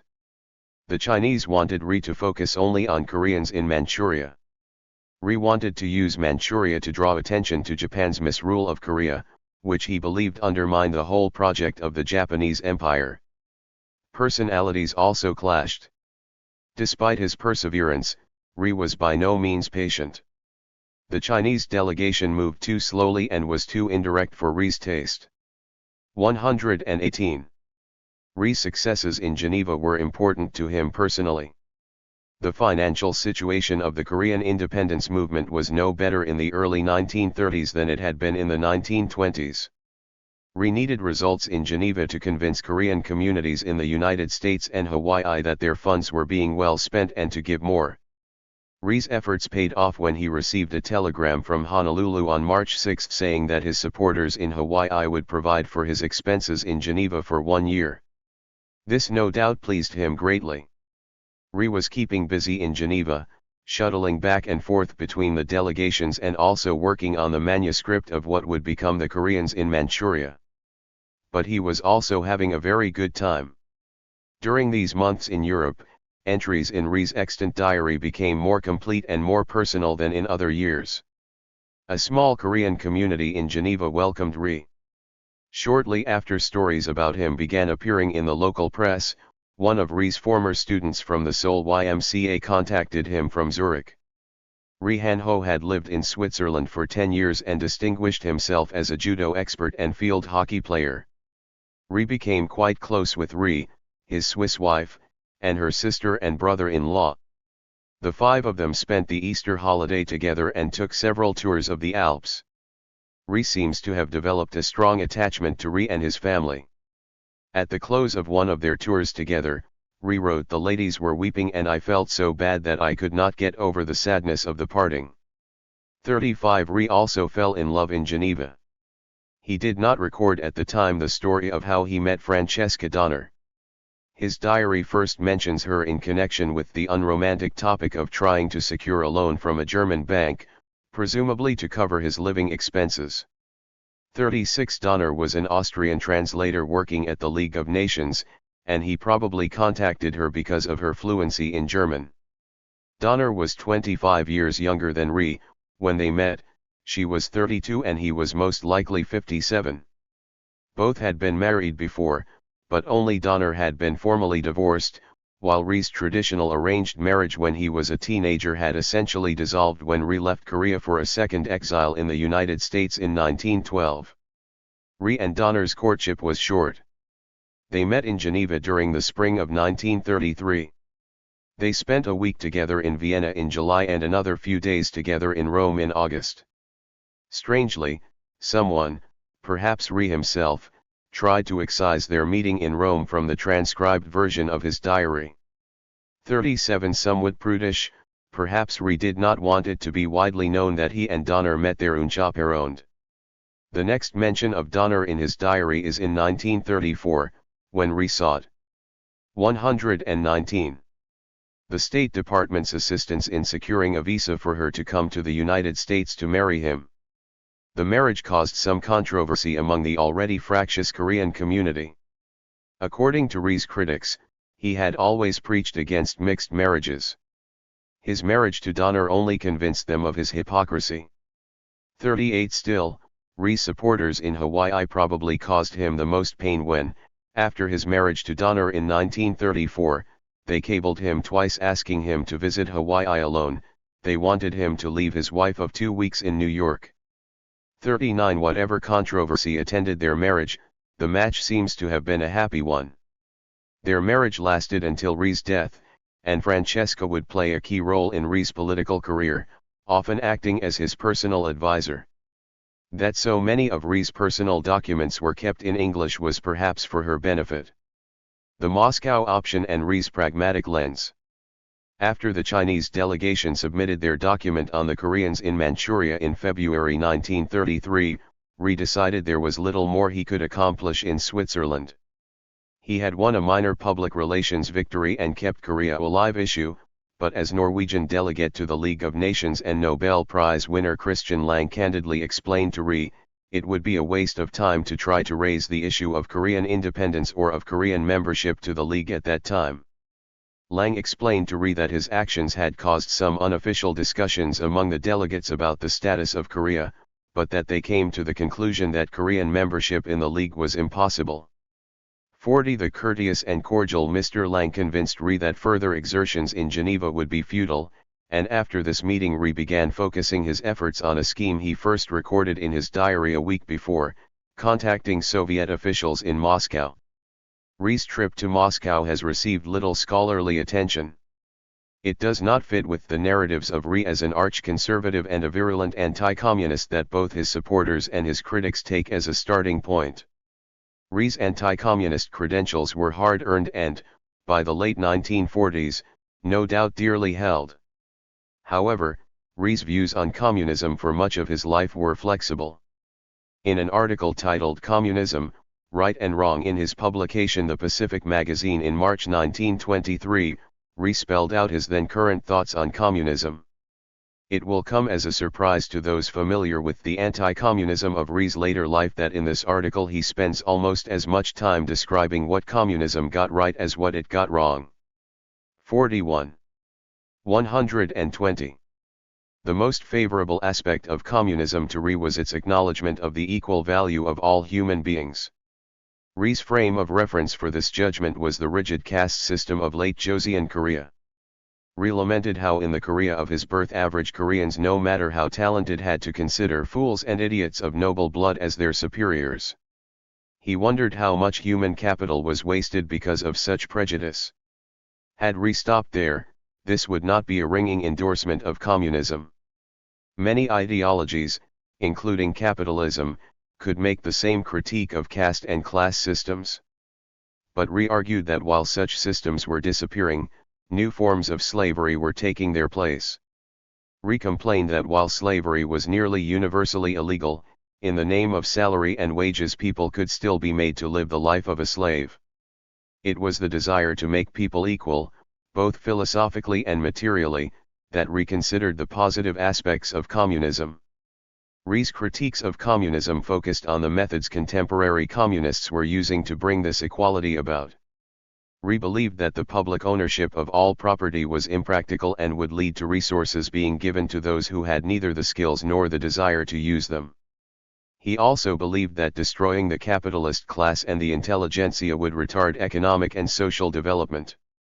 The solution to class divisions was to remove the barriers to entry into these classes through education. Although the article is too short for Rhee to develop his ideas more fully, it is apparent that Rhee could see the excesses both of communism and of unrestrained capitalism.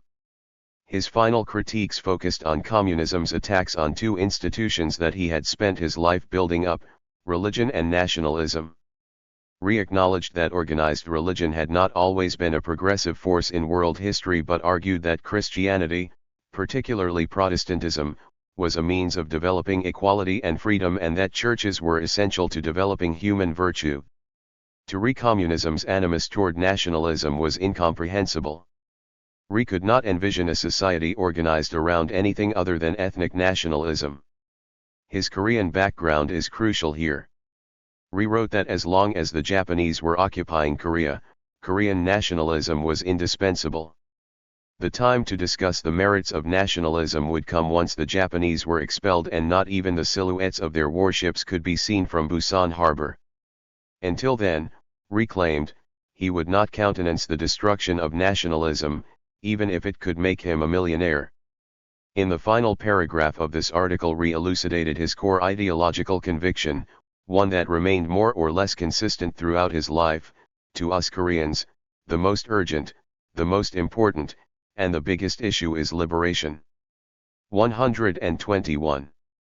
Activities. If communism will help this work, we should all become communist without delay, but this work seems to be damaged by communism. We can never agree to it. 42. Rhee's approach to communism prior to 1945 could not be more clearly stated. He approached it not with an ideological lens, but with a pragmatic one. When asked directly by a supporter in 1928 what he thought of revolutionary violence, seeking the support of the Soviet Union, and nationalizing industries as a matter of economic policy, Rhee's response was pragmatic, except on the question of violence. Rhee claimed that there was no room for the word revolutionary in the Korean independence movement and that he was opposed to violence against justice and humanity. However, Rhee made clear that he would contact the Soviet Union if given the chance, although it is difficult for me, given the fact that I am implementing the Korean independence movement from the United States, to promote communism. There is a certain ambiguity in Rhee's statement. Would he have preferred to promote communism had he not been in the United States? Almost certainly not. Communism's tendency to divide classes of people within a nation against each other was an obstacle to the Korean independence movement in Rhee's opinion. Rhee wanted to make clear to his correspondent that he neither categorically embraced nor condemned communism, but rather it is more important for us to find our own survival strategy first. 43. Rhee was certain this survival strategy would not include revolutionary violence or fomenting class struggle, but he was equally certain that writing off potential allies, such as the Soviet Union, for ideological reasons was foolish. The pragmatism that Rhee displayed in his stance toward communism has parallels to the way he approached Christianity, international law, and the American mission. All were things he supported, at times passionately, but they also seemed to be linked fundamentally in his mind to the issue of Korean national self-determination. Rhee's conversion to Christianity as a young adult seemed to be genuine, but as was argued in Chapter 1, it had national as well as personal implications. His conversion cry, as he recorded it, was, "O God, save my soul and my country." He remained a devoted Christian his entire life, but his call for Koreans to adopt Christianity en masse in the spirit of independence was as much about national rejuvenation as about the destiny of individual souls. 44 Rhee believed in Christianity, but also hoped to use it pragmatically. Similarly, Rhee stalwartly supported the idea of the League of Nations until it became clear that the statesmen at Versailles would do nothing for Korea, at which point Rhee quickly changed sides and cooperated with the irreconcilables in the U.S. Senate in their successful bid to block American 122 entry into the League. Rhee would reverse course once again in 1933 when it appeared that the League of Nations might take a stand against the Japanese in Manchuria. He was willing to cooperate with the League and even argue for its legitimacy to the extent that it furthered his aims. Rhee's relationship with the American mission was likely also pragmatic, although he may have believed some of it. It is difficult to know his feelings for certain. The American mission Rhee invoked was always focused on the United States' potential and not Americans' national identity, that is, on what the American people could do for Korea rather than on who they believed themselves to be. Under these circumstances it would have been difficult for Rhee to believe that the American people had ever definitively failed him. He would claim many times that the American government had failed him, but it would have been impolitic to say the same of the American people, even if he believed it. 45 Still, it is probably prudent to assume that Rhee felt about the American mission throughout his life the way he felt about communism in 1923. If it had the potential to aid Korean nationalism, he would support it; if it would damage this cause, he would oppose it. 46 Rhee's thoughts in communism, right and wrong, are also crucial to understanding Rhee politically. They reveal not only the pragmatic lens through which he viewed the world, but also ideas about political economy that resonate more with the ideals of the welfare state based on a mixed economy than with laissez-faire capitalism. Although Rhee is generally placed on the far right of the political spectrum for his attacks on communism after 1945, his economic policies as President of the Republic of Korea, though frequently hampered by corruption and mismanagement, were left of center. When he returned to Korea in 1945, he told the New York Times there were two types of communists in Korea: those who wanted to establish a communist government and those who believed that some of the economic principles of communism will be beneficial to our people. He claimed that he believed in some communist ideas and that after a Korean government was established he would work for the adoption of many of these theories. 47 This was not idle talk. Letters between Rhee and Francesca reveal a progressive social outlook. When Rhee wrote in November 1945 that his popularity after arriving in Seoul was so great that even the communists were supporting him, Francesca responded, "I shall be the first one to join the communist under your leadership. I think it is wonderful that they choose you as their leader. I begin to think that you and I have mapped out all the social reforms which would impress the communist more than anything else. I do believe in the social reforms which enable the working class a decent existence." 123. You remember what department you have promised me. 48 Social reforms appear to have been a topic of some conversation in the Rhee household. Even as the relationship between Rhee and Korean communists deteriorated, he continued to champion social reforms. In February 1946 Rhee broadcasted a 27-point national program as chairman of the Representative Democratic Council of South Korea. The program included proposals to nationalize all heavy industries, mines, forests, public utilities, etc., to inaugurate state supervision of all commercial and industrial enterprises to ensure fair treatment to consumers, traders, and producers alike, to redistribute all confiscated agricultural lands to small farmers in accordance with their capacity and ability to work them, to break up large private estates and redistribute the land to small farmers, to control interest rates, to reform the tax system to make it more progressive, to make gift and inheritance taxes more progressive, to implement unemployment and social security insurance, to promulgate minimum wage laws, and to establish state control of medicine and to provide adequate public health facilities to the benefit of all workers. 49 Many of these proposed reforms would appear in the first Constitution of the Republic of Korea in 1948. Two American experts asked to analyze this constitution by the State Department noted that it essentially created a socialist state in South Korea. 50 Rhee's first Liberation Day speech as president in 1948 contained similar ideas about social welfare and included the same criticisms of Korea's historic social structure he had been making since he was a young man. In olden days, every consideration was given to making easy the lives of the Yangban, Korea's noble caste. Rhee argued that must be replaced by a new concept of the dignity of man, the dignity of labor, and the equality of all citizens to opportunity before the law. Under the new Korean constitution, the employer must not, and will not be permitted to exploit labor. Labor must not expect, and will not be permitted to destroy capital. 51 Rhee argued that the goal of his administration was to elevate the living standards of all Koreans, but to do so without pitting one class against another, as the communists did. Although progress was halting and Korean living standards would take decades to rise significantly, Rhee would remake Korea's social fabric through a major land reform program in the 1950s that provided a modicum of social security for millions of Korean farmers and laborers. This land reform was not a sufficient condition for Korea's future development, but it was a necessary one. 52 Rhee was probably never a socialist at any point in his life, but some of his close associates were. In 1933 he founded a magazine with Charles Edward Russell, a well-known socialist author. The Socialist Unitarian. 124. Minister John Haynes Holmes presided at Rhee's wedding in 1934. 53 Sherwood Eddy, a close friend from the YMCA who included Rhee's biography in his book The New Era in Asia, publicly joined the Socialist Party of America in 1931.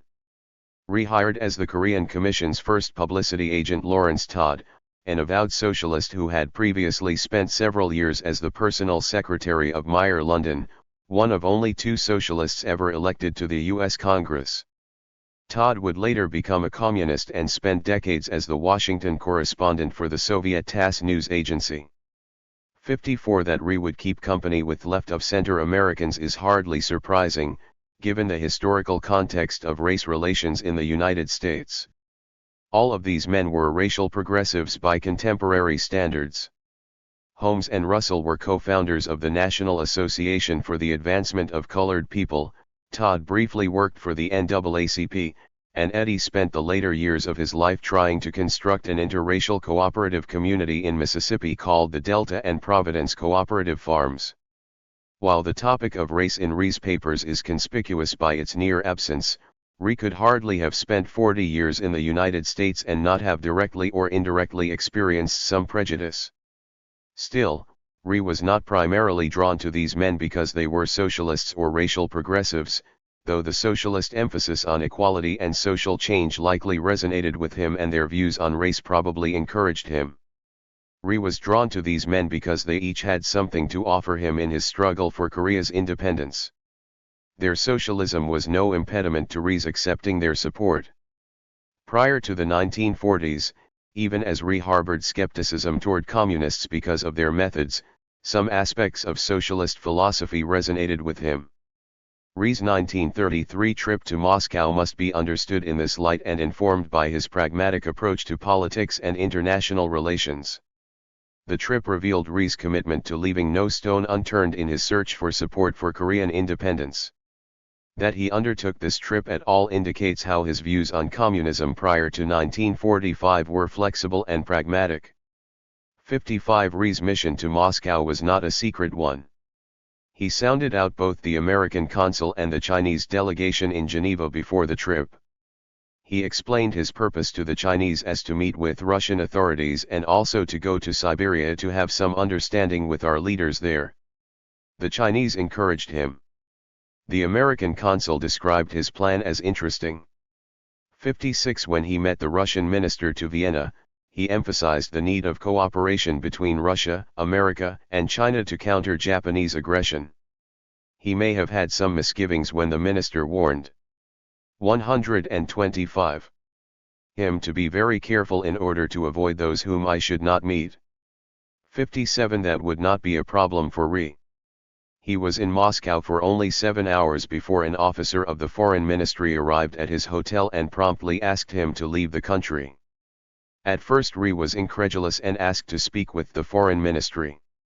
The expelling officer explained to Rhee that he was dealing with the foreign ministry, that they knew who Rhee was and what his purpose was, that he had been granted a visa in error and would now have to leave. It was far from the first time Rhee had run into bureaucratic hurdles while conducting diplomacy. However, Rhee seems to have accepted this expulsion with an uncharacteristic forbearance. He asked the officer if he had done anything to deserve expulsion.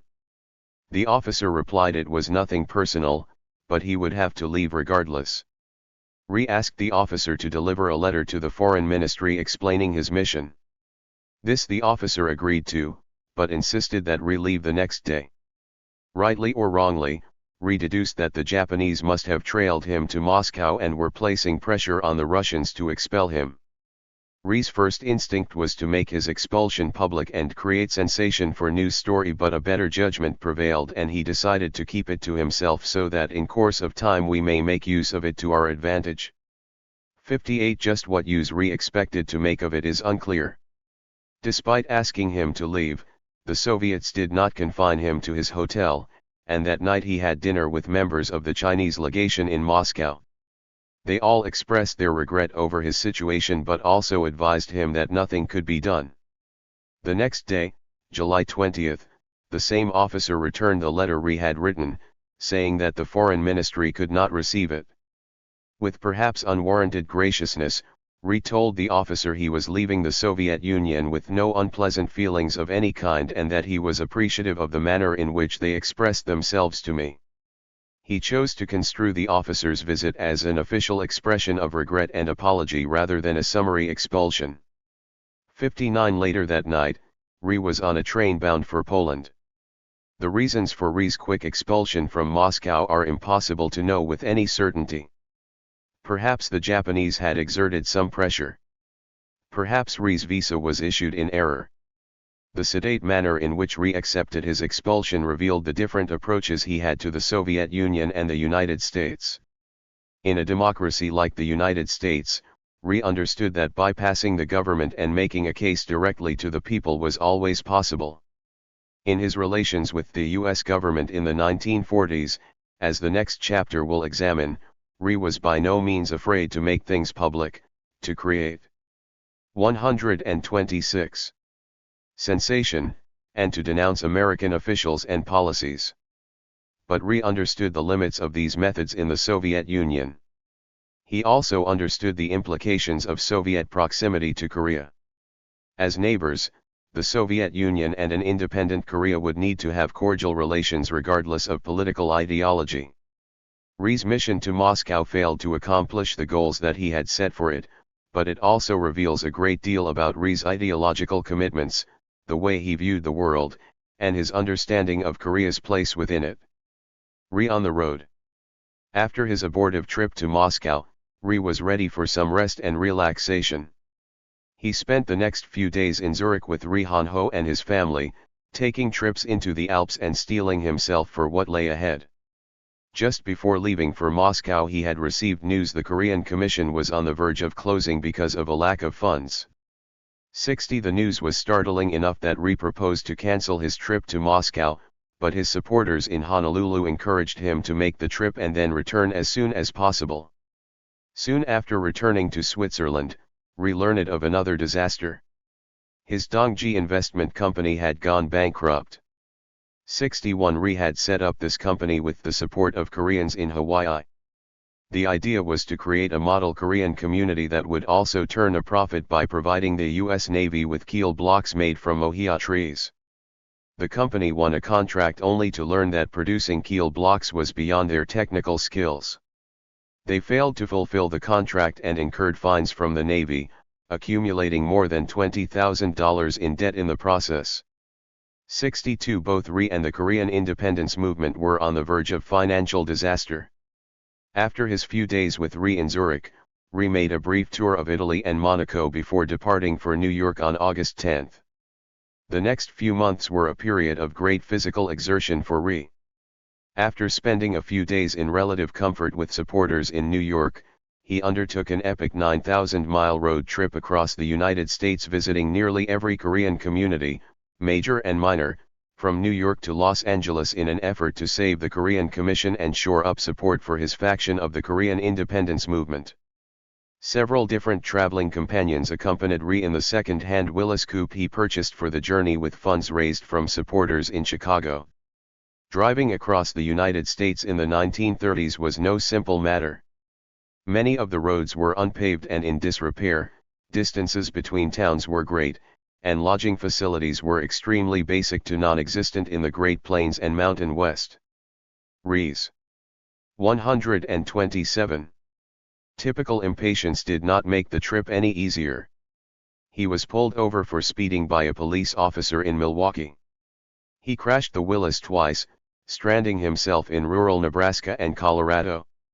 On a stormy night in Colorado, he ended up plunging his car into a torrent that had washed out the road. Ironically, as Rhee himself acknowledged, the poor condition of the roads may have prevented him from doing worse damage to his car and himself. He wrote in his diary that the so-called gravel road along that part of the country was so bad and rough that I was unable to speed, and that saved me from a worse accident. 63 such mishaps forced Rhee to rely on the goodwill of local, rural Americans. If they ever disappointed him, Rhee never recorded it. A truck driver in Nebraska pulled Rhee's car out of the ditch, and 5 young men in a car in Colorado towed his disabled Willys 30 miles to the nearest town, where the innkeeper introduced Rhee to the sheriff and other local notables. For reasons unknown, Rhee decided to tell his hosts he was a teacher on vacation instead of revealing his identity. He was more honest with the police officer in Milwaukee, perhaps hoping to claim diplomatic immunity from a traffic ticket. Whatever his motive, it seems to have worked. Once the officer discovered they were Korean diplomats, he turned around and with a changed tone, said, "You are the first Korean I ever met." Instead of giving them a ticket, the officer recommended a route out of Milwaukee that avoided the most crowded streets. A jeweler in Buffalo, Wyoming, rendered the greatest assistance. The unexpected repairs had drained Rhee's funds to the point he did not have enough money to continue. Rhee's traveling companion, a Chang Ki-young, tried to sell or pawn his Kodak camera to the local jeweler. After hearing Chang's story, the jeweler gave the Koreans $2. This money enabled their trip to continue, and reclaimed that they paid the money back once they reached Los Angeles. Each time we recall this experience, Rhee wrote, we feel much grateful and appreciative and will remember it for a long time. 64 By the end of his trip, Rhee was feeling generous himself. He picked up a hitchhiker in Cheyenne Wells, Colorado, and rode with him nearly 500 miles to Kansas City, Missouri, adding in his diary, "I let him do the driving." Given Rhee's previous record, it was probably a wise decision. Rhee did not record how much money he raised, but thanks to his efforts and the generosity of Fred Adolph's former legal partner, John W. Staggers, the Korean Commission survived. Staggers offered the Korean Commission an office for $15 a month in his Columbian building in Washington, D.C. He also agreed to serve as the Commission's legal counsel free of charge, provided the work did not take up too much of his time. 65. 128. Rhee split much of 1934 between Washington and New York, where he and Charles Edward Russell, with Chinese support, created an organization called the Far Eastern Union and started a magazine titled Orient. The partnership with Russell was a further example of Rhee's pragmatic politics and interest in reform and socialism. Russell was a journalist, a Pulitzer Prize-winning author, and also a socialist who in the 1910s had published books such as Why I Am a Socialist and The Passing Show of Capitalism. In 1912 he wrote a pamphlet for the Socialist Party of America titled Socialism, the Only Remedy. Rhee had known Russell since at least 1920, they became acquainted in Washington at the height of the Korean Commission's activities during the fight over the Versailles Treaty. Russell was by no means a radical. He came to socialism by way of muckraking journalism investigating the corrupt practices of many of the United States' richest individuals and most valuable companies. Russell's interest in socialism also appears to have been more pragmatic than doctrinaire. His Bolshevism and the United States showed as much sympathy with the Russian people as it did thinly veiled contempt for the Bolshevik project. Bolshevik ideas were vague and unworkable in Russell's opinion, especially the abolition of private property and the dictatorship of the proletariat. Russell was in favor of a social revolution but not one that would result in chaos. 66 He was actually expelled from the Socialist Party for his support of the U.S. entry into World War I. Perhaps like Rhee, Russell did not see nationalism as antithetical to social reform. Although Russell was credited as the editor on the first issue of Orient, it appears that Rhee and his lifelong friend Homer B. Hulbert did most of the work in New York while Russell was bedridden in Washington. 67 The single surviving issue contains both an editorial praising Franklin D. Roosevelt's decision to re-establish relations with the Soviet Union and also the first installment of a serialized novella titled The Broken Net, which, at least judging by the first chapter, is a tale about well-heeled American adventurers making contact with Korean guerrilla fighters in Japanese-controlled Manchuria. 68 Given that most of the guerrilla fighters in Manchuria had close connections with the Chinese Communist Party, it would have been fascinating to know how that story ended. 69 The magazine was not a success, appearing to have had a run of just 2 issues. Rhee hints that its short life was due to the failure of the Chinese community in New York to keep its promise of support and the small size of the Korean population there. 70 Disappointment over the magazine's failure was tempered by the joy of Rhee's impending marriage to Francesca Donner. Rhee may have perplexed the 129 staff of the Far Eastern Division of the State Department when he visited in June 1934 to discuss something other than Korean independence, a visa for Donner. He had been working on her visa for nearly 6 months. Impatient with the State Department's pace, Rhee enlisted a friend, journalist Drew Pearson, to publicize the department's dilatory handling of the matter, and handling of visas in general, in his syndicated column The Washington Merry-Go-Round. 71 Rhee's badgering and Pearson's writing had the desired effect. The article was published on September 23. On September 26 Rhee learned that Donner had her visa and would sail for the United States on September 28. 72 Whether or not the article was effective, it likely confirmed Rhee's belief that one way to influence American policy was to go to the press with stories of malfeasance or official incompetence. Small victories. The 1930s were a time of small victories for Rhee and the Korean independence movement. The failures of his Dongji Investment Company in Hawaii, his trip to Moscow, and the Orient magazine were offset by shifts in the international political situation that appeared to show American policy and world opinion swinging in favor of Korea. Rhee was especially heartened by the reception he received from American customs officials in New York when he returned from Europe in 1933. On seeing his passport, the officials pulled him out of line and passed his baggage through without inspection. He was asked to sign their ledger as chairman of the Korean Commission. Rhee gushed in his diary that this was full diplomatic courtesy extended to me by the U.S. government. This is a distinct mark of change of sentiment towards Japan. 73 This may have been an exaggeration, but the State Department's treatment of Rhee in 1933 was markedly different from 1919, when he could not get a visa at all. It was also during the 1930s that the State Department began treating the Korean Commission as a de facto legation and involving it in issues regarding Korean immigrants. 74 This could sometimes be a burden on the Commission's meager resources, but it was also a source of pride and hope that even if the United States government did not recognize Korea as an independent state, they recognized Koreans as a distinct people and considered their organizations capable of representing their interests. After the Japanese invasion of Manchuria, American diplomats also had to acknowledge, although never publicly, that Koreans' warnings about long-term Japanese ambitions were accurate. Assessing the Japanese incursions into Man. 130. Korea in 1932, the American consul at Mukden told his superiors. Competent observers have noted the great similarity between the events of the past few weeks in Manchuria and those of a quarter century ago in Korea. History is probably repeating itself but with different trappings and possibly with more circumvention. 75 American ambassador to Japan Joseph Grew pointed out that Japan's treaties with the puppet state of Manchukuo were virtually identical with those that gave them control of Korea. 76 Had Rhee been privy to this correspondence, he would have read it with a mixture of satisfaction and dismay, satisfaction because American policymakers were finally coming to acknowledge that he was right about the Japanese, and dismay because it had taken so long. The Koreans also won small victories in the U.S. Congress.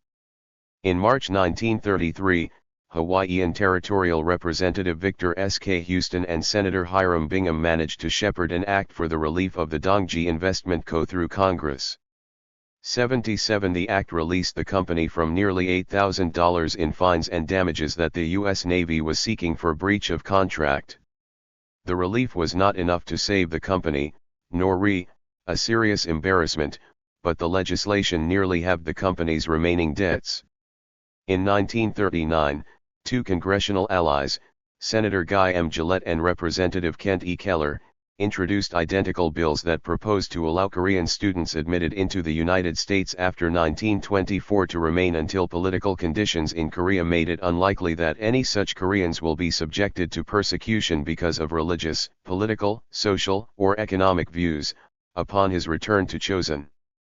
78 Neither of these bills made it out of committee, but Senator Gillette told the New York Times in April 1940 that he and the Senate Immigration Committee had received assurances from the Deputy Commissioner of Immigration that no steps would be taken to deport the Korean students who were the subject of Gillette's bill.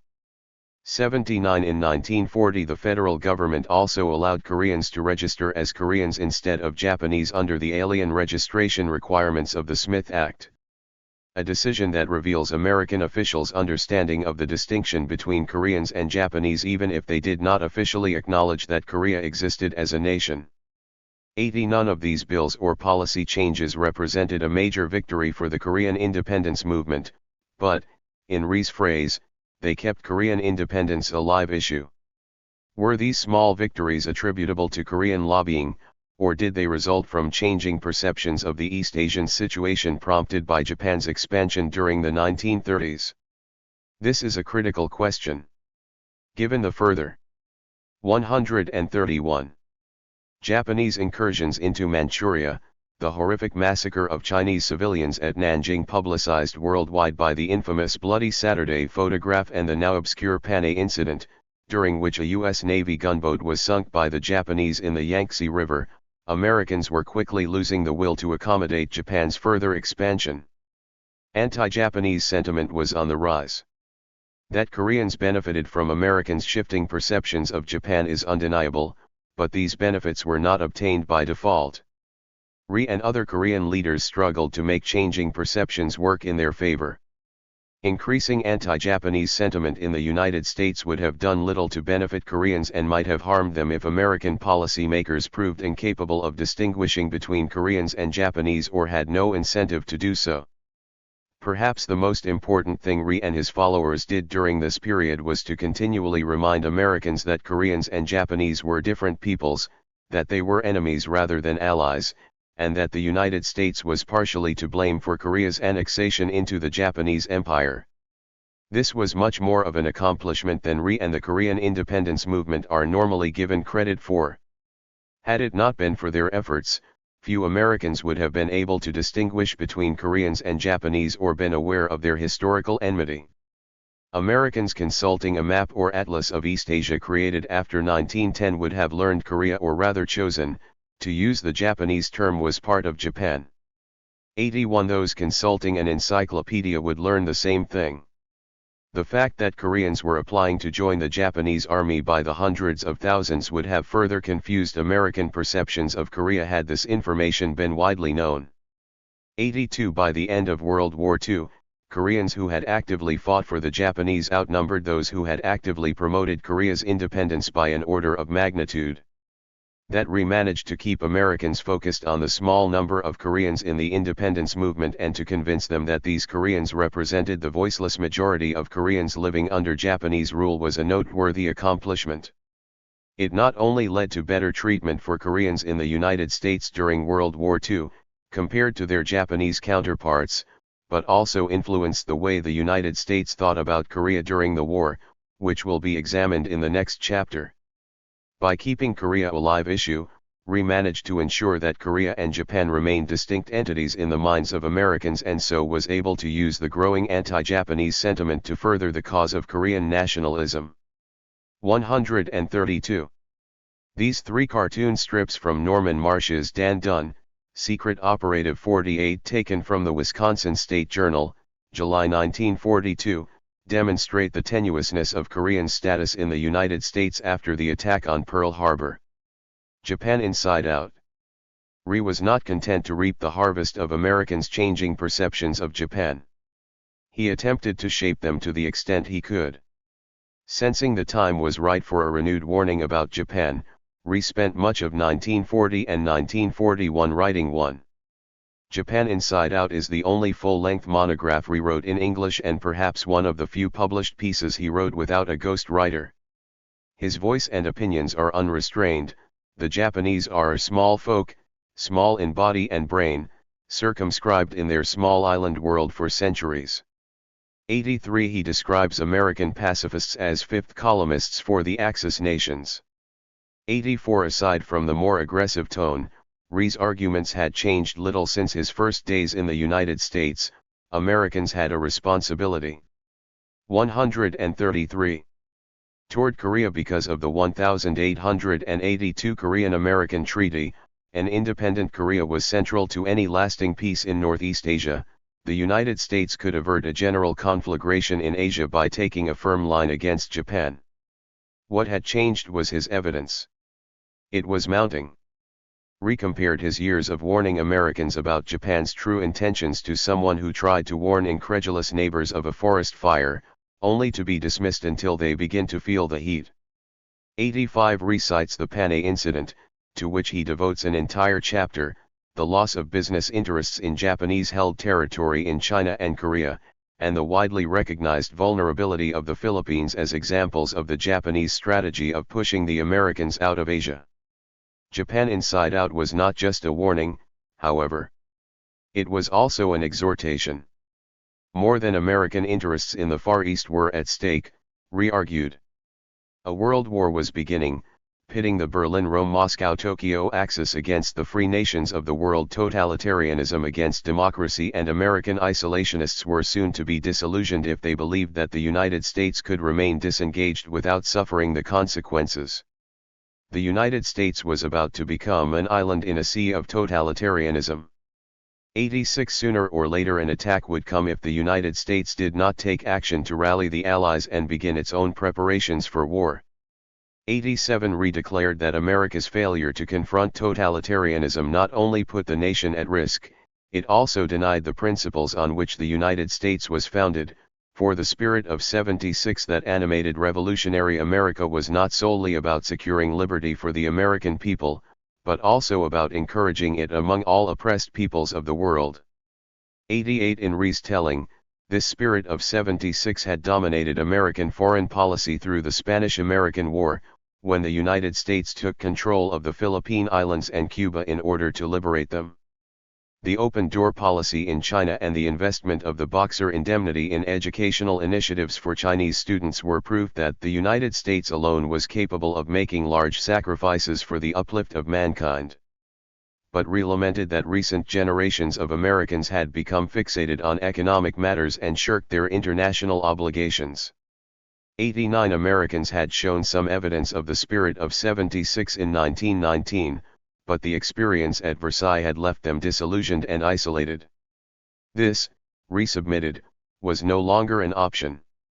In order to save democracy, the American people must face the world's situation and act quickly and cooperate with all the peoples of the world struggling to retain their liberty or to regain their lost freedom. The United States must take an active, leading part, in all the great world issues which involve the peace and safety of the world. 90. Rhee. 134. Argued that Americans had forgotten Abraham Lincoln's famous statement that the government of the people, by the people, and for the people must not perish.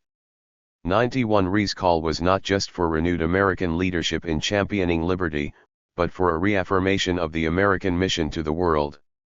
Japan Inside Out is unmistakably Jeremiatic in its tone.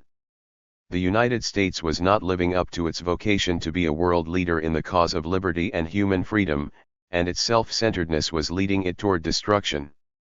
But there was still time to rediscover its true nature, the spirit of '76, and to achieve its grand potential. Japan Inside Out sold well. A second edition was printed before the end of 1941. Pearl S. Buck, China expert and Pulitzer and Nobel Prize winner for literature, reviewed the book so favorably that her review became the foreword to the second edition. "It is a terrifying book," Buck wrote in September 1941, "and I wish I could say it is not true, but I am afraid it is only too true." She praised Rhee for calling attention to the violation of the 1882 Korean-American Treaty.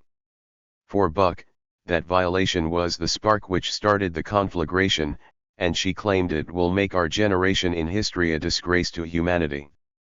This was a book Americans ought to read because it was written for them, and now is the time they ought to read it. 92 Actually, the hour was even later than Buck imagined. Conclusion. Rhee claimed in Japan Inside Out that no clairvoyance or far-sighted statesmanship was required to identify the looming conflict between Japan and the United States. 93 However, when the Japanese struck at Pearl Harbor only a few months after its publication, the book took on prophetic overtones. Rhee would spend World War II telling American audiences how the Koreans had been right about Japan and how by extension this gave them credibility to speak on a range of issues, from the service that Koreans could do for the Allied cause to the ultimate intentions of the Soviet Union in Northeast Asia. Pearl Harbor and Japan Inside Out brought Korea and Syngman Rhee out of the wilderness and into American foreign policy debates. After Pearl Harbor and the American entry into the Pacific War, Korea was no longer just a live issue, it was now an issue that had to be dealt with sooner or later. That is not to say that Korean policy became a priority for American policymakers. Winning the war was always the priority, and Korea and many other issues were subordinated to this end. But they agreed something had to be done for Korea during 135 or after the war. American policymakers never considered permitting Korea to remain attached to the Japanese Empire. At Cairo in 1943, Franklin Roosevelt, together with Winston Churchill and Chiang Kai-shek, pledged that Korea's independence would be restored, albeit in due course. The interwar period had been a time of immense challenges for the Korean independence movement. Riven by factionalism that hampered their fundraising and outreach efforts in the 1920s and 1930s, the movement lost momentum and nearly disappeared. The dry rot that Fred Dolph warned of in 1922 nearly destroyed the modest structure Rhee, his surrogates, and their American supporters had built. However, by clever arguments, strategic investments, favorable publicity, and good timing, the movement managed to emerge from the wilderness in time to take advantage of shifting American perceptions of Japan. For those hoping that the movement would actually restore Korea's nationhood, the interwar years were bitterly disappointing. But to those who, like Rhee, understood that the most realistic goal of the movement was maintaining the spirit of Korean independence until political and international conditions permitted Korea's rebirth as a nation, these years were full of trials, to be sure, but also modest victories. 5. The About Face. The American Mission and the Division of Korea. The Korean Ghost. Robert T. Oliver fondly recalled his first meeting with Syngman Rhee in Washington in September 1942. They met at Scholl's cafeteria just blocks from the White House. Presbyterian minister Edward Junkin arranged the meeting. Until recently, Junkin and Oliver had cock-aired the Lewisburg Defense Committee, one of thousands of local organizations that sprang up after Pearl Harbor to support the American war effort through community organizing. Reverend Junkin had deep connections with Korea. He had been born there. His father and 3 of his brothers died there. Although he left Korea at age 12, he was active in the Korean independence movement in the United States and a supporter of Rhee. He hoped to further the Korean cause in the United States by introducing Rhee and Oliver. He had enormous forensic ability, Oliver recalled of their first meeting. For an hour or more, Rhee poured out Korea's story to Oliver, its ancient independence, its opening by the United States in 1882, Theodore Roosevelt's betrayal, the March 1st movement and his selection as president of the Korean Provisional Government. Rhee told Oliver of his conviction that the United States, as part of its dual program of winning the war and of seeking to establish lasting global peace, should do what it has resolutely failed and even refused to do, support Korea's independence. An independent Korea was essential to the long-term peace of East Asia. Rhee claimed that he had many American supporters, but that the State Department, steeped in condescension and fearful that supporting Korean independence might alienate the Soviet Union, denied his nation and its provisional government any support, despite the obvious service his countrymen could render in defeating the Japanese. 137. All this was news to me, Oliver recalled in 1993, and I was sure that it was unknown to the American people. Oliver responded the same way as so many other Americans who came into contact with Rhee and other Korean activists, "Why don't you write of this?" I exclaimed. If Americans knew the circumstances, they would rush to Korea's aid. Rhee smiled at me indulgently and uttered a thought that literally changed my life and commenced our relationship. "I'm not a writer," he said, "why don't you do it?" Rhee was being coy. He was a writer and had been one since his days at Pai Chai. Junkin had no doubt informed Rhee that Oliver was a rhetorician whose talents could do much to further Korea's independence. Oliver had written 4 college-level speech textbooks and a score of articles and was president of the Pennsylvania Speech Association. His skills had taken him from teaching at Bucknell University in Lewisburg to Washington, D.C., where he became assistant director of the Speaker's Bureau of the Office of Civilian Defense and then served at the War Food Administration. In these positions he ghost-wrote speeches to be given around the nation in support of the war effort. Oliver was accustomed to using his skills to advocate for causes. One Oliver found Rhee, his story, his cause, and his offer appealing. Like individuals highlighted in previous chapters, Oliver's attraction to Rhee was as much moral as personal. Indeed, even to many of his closest friends, Rhee was more admirable than likable. Few descriptions of Rhee use adjectives like warm or personable or even friendly.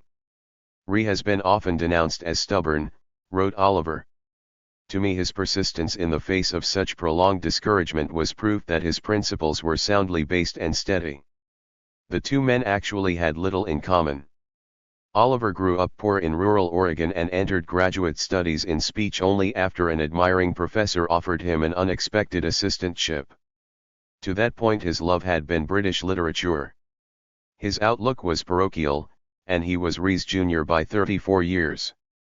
The only things they had in common were their PhDs and their crusading determination to do what we could to rectify wrongs. When, only a few weeks later, former Secretary of State Sumner Welles called Korea's annexation by Japan one of the great crimes of the 20th century, Oliver needed no more convincing. Korea's situation needed to be righted, and he agreed to do what he could. I felt no repugnance in advocating a foreign claim against what it seemed was a grievous injustice to which my own government was acquiescent and for which it seemed at least partially responsible. For him, American idealism trumped the concerns of an overly narrow nationalism. The meeting with Rhee changed Oliver's life. He spent the 1940s serving as 138.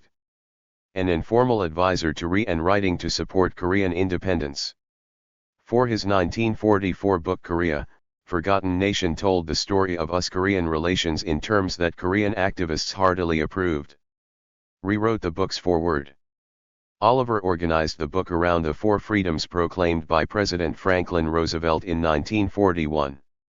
Each of the 4 freedoms had been denied to the Korean people under Japanese occupation, Oliver contended. After the war Oliver left his professorship at Pennsylvania State University to become Rhee's full-time advisor and speechwriter. He also served as ghostwriter for much of Rhee's cabinet. Oliver's 1954 biography of Rhee is still frequently used as a valuable source on Rhee's life. 5. For the rest of his life Oliver was a supporter of Rhee and, later, the Republic of Korea. He published his last piece on US-Korean relations in 1997. 6. Encounters with Americans like Oliver sustained Rhee during his long career as a representative from a country many did not consider to exist. Such encounters were proof that some Americans would respond to Rhee's appeals exactly the way he wished. In his first conversation with Rhee, Oliver grasped that the United States' treatment of Korea failed to reflect the ideals of the American mission, and he intended to work to change this. This chapter will examine the final stage of the Korean independence movement in the United States. Korean activists took advantage of the attention that the war with Japan focused on Northeast Asia to highlight the U.S. government's past betrayals of Korea and to argue that the American mission to the world, now embodied in concepts such as the Four Freedoms and the Atlantic Charter, obligated the United States to support the restoration of Korea's independence. This chapter argues that Korean appeals to the American mission successfully shifted perceptions of U.S. responsibilities toward Korea, with dramatic consequences for the post-war period. Neither American policymakers nor the American public would any longer hold to Theodore Roosevelt's logic that no country could be expected to do for the Koreans what they were unable to do for themselves. However, this shift in perception did not result in the policy changes that Rhee and other activists were advocating. Instead, the heightened focus on Korea was pivotal in the American decision to suggest the temporary division of Korea into American and Soviet zones in August 1945. This was an outcome that Korean activists had not foreseen and never supported, but was nonetheless an indirect consequence of their activism. From meek to martial. Pearl Harbor changed Americans' perceptions of Koreans and Korea's recent. 139. History. Before Pearl Harbor, many Americans agreed with Theodore Roosevelt that Korea's colonization was the inevitable result of the decrepit nature of the Korean state. Unable to defend itself, its annexation was a foregone conclusion. After Pearl Harbor, Korea became the first victim of the Japanese imperial juggernaut. Rhee himself had described Korea as such in Japan Inside Out, and soon many journalists were describing Korea in just those terms. 7. If it were true, this characterization would be of little interest, but in fact Korea was not Japan's first victim, Taiwan was. The Japanese annexed Taiwan in the aftermath of the Sino-Japanese War in 1895. It was not until the end of the Russo-Japanese War 10 years later that Japan became the de facto ruler of Korea. The Japanese formally. Korea as Japan's first victim. Chicago Daily Times, January 12, 1942. 140. Annexed Korea 5 years later in 1910. Whether Korea was the first or second victim of Japanese expansion is trivial, but the fact that the idea became common reveals the extent to which Korean independence activists, especially Rhee, had gained influence in the days after Pearl Harbor. After many decades on the margins, Rhee and his supporters now found themselves shaping the narrative of the history of US-Korea relations. American perceptions of Korea also changed in other important ways. Rather than being portrayed as lazy, passive, and backward, Koreans became far-sighted and long-suffering nationalists who had waited for decades for the world to awaken to the dangers of Japanese imperialism. They became pugnacious where they had previously been passive. Newspapers referred to Koreans as pioneer Jap haters and the world's deadliest terrorists. 8. They also trumpeted the hope of 22 million new Korean allies in the war against Japan. 9. This hope was spurred on by the 1941 book Song of Araran, the life story of a Korean rebel, in which Helen Foster Snow tells the story of the pseudonymous Kim San, a Korean partisan fighting alongside Chinese communists against the Japanese in Manchuria. Kim's story vividly portrays the toughness and determination of Korean guerrillas and does so in a way that would have grabbed the attention of believers in the American mission. Kim told Snow that he and his family were Christians and that Korea was the most Christian nation in Asia. But he did not necessarily see that as an advantage. Kim had all but abandoned Christianity by the 1930s.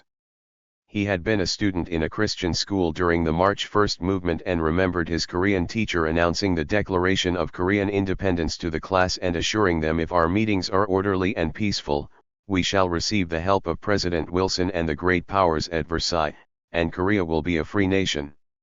10. The brutal Japanese response and the lack of international support for Korea's independence was a shock to Kim. After this debacle, my faith was broken, Kim told Snow. I thought there was certainly no God and that the teachings of Christ had little application for the world of struggle into which I had been born. 11. Thoroughly disillusioned, Kim San became a partisan and a terrorist. The stories he related to Snow left no doubt of his grit or that of his fellow Korean partisans. They fought the Japanese alone until their forces were decimated and then joined the Chinese communists. Kim had been imprisoned several times and tortured on multiple occasions. He embraced violence and fully expected to die fighting the Japanese. The story of Kim San demonstrated the martial abilities of Koreans at a time when the war with Japan made Americans interested in Korean allies. The 141 story also pointed Americans to the crucial role their idealism had played in the development of Korean nationalism and how many Koreans still felt betrayed by the United States. The Dust Jacket claimed that Song of Araran is a story that fits the American tradition and the American wish to understand and support all peoples who have fought against their tyrants and oppressors. Perhaps not many know that Christianity was the mother of Korean independence, that Woodrow Wilson's 14 points fired the Korean heart and that the betrayal at Versailles broke it. 12. Song of Araran was a powerful cautionary tale. It warned that the United States could not passively maintain its position, real or imagined, as the champion of democracy in the region. Kim San, like so many Asians living under colonialism, had been inspired by Wilsonianism, but the American failure to live up to Wilson's promises, or at least their interpretation of his promises, left millions looking to communists as the true anti-imperialists. Kim San should have been a staunch ally of the United States, but American actions alienated him. Song of Araran demonstrated to American audiences that there was untapped human potential in East Asia for fighting the Japanese, potential the United States could not ignore. The Dust Jacket concluded that Song of Araran reveals the presence of 800,000 Korean rebels near Vladivostok, a fact that may soon be of importance to us all. 13. The allure of Korean manpower was a powerful tool Rhee could deploy in his lobbying efforts. For millions of American families facing the prospect of losing sons and daughters in the war against Japan, the existence of any number of Korean allies willing to fight in the place of their children was an offer they would not reject. The potential benefits of using Koreans in the war and the potential blowback from American families if they were not used added another layer of complexity to what, after Pearl Harbor, had already become a complex issue for American officials in the State Department. The State Department and Korean recognition. Once the Pacific War began, the State Department was free to reassess its relationship with Korea. Maintaining cordial relations with Japan was no longer the goal. Rhee wasted no time in exerting all the influence he could to ensure that this reassessment would result in tangible benefits to the Korean independence movement. The day after Pearl Harbor, Rhee visited Representative Charles I Faddis and persuaded him to write Secretary of State Cordell Hull. Faddis detailed how recognition of the KPG would aid the American war. 142. Effort against the Japanese. 14. Senator Guy M. Gillette made similar contact with the State Department. 15. The question of recognizing the KPG fell to the State Department's Division of Far Eastern Affairs and Stanley K. Hornbeck, who was formerly head of FA but was now serving as special advisor to the Secretary of State. Hornbeck was familiar with Korea's struggle for independence. He had been in Paris with Wilson in 1919 and had recommended receiving Kyeosik Kim, the Korean sent by the KPG to represent Korea at the Versailles Conference. He raised the Korean question with the American delegation several times to no avail. 16. During the 1930s, as the chief of FA, Hornbeck maintained contact with Rhee. He was likely responsible for Rhee's diplomatic passport in 1933 and for Francesca Donner's visa to come to the United States and marry Rhee in 1934. 17 As early as 1922 recalled Hornbeck, one of our true friends in Washington. 18 Throughout Hornbeck's career he had been a staunch opponent of Japanese expansion in Asia and a supporter of the idea that the United States had a moral obligation to China and Korea because of 19th-century treaties signed with those countries. 19 Hornbeck was, in short, solidly sympathetic to the Korean cause. Days after Pearl Harbor he was in contact with Major Wallace H. Moore of the Army Intelligence Services, asking him to explore what might be done to aid Koreans fighting the Japanese in China. Rhee and Moore met soon thereafter to open discussions. Rhee was encouraged by the prospect of military aid, but emphasized that official recognition for the KPG by the United States was equally important. 20 The State Department considered recognition, but a memo by Faye on December 20 recommended to defer such a definitive decision until the subject of the restoration of the independence of Korea can be thoroughly studied and a definite policy adopted. The memo advised that the attitudes of China, Russia, and Great Britain should be taken into account and that isolated action on our part might involve responsibilities which in the light of later events it might have been better for this government not to have assumed.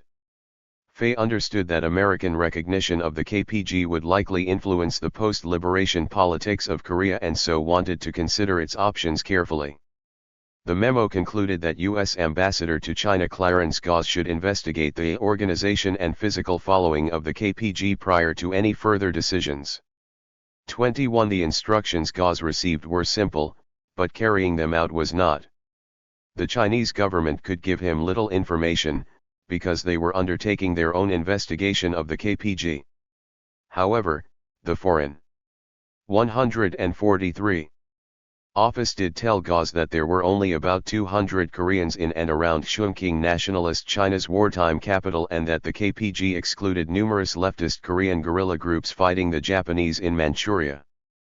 After his preliminary investigation, Gause concluded that the Chinese government's present attitude is not enthusiastic.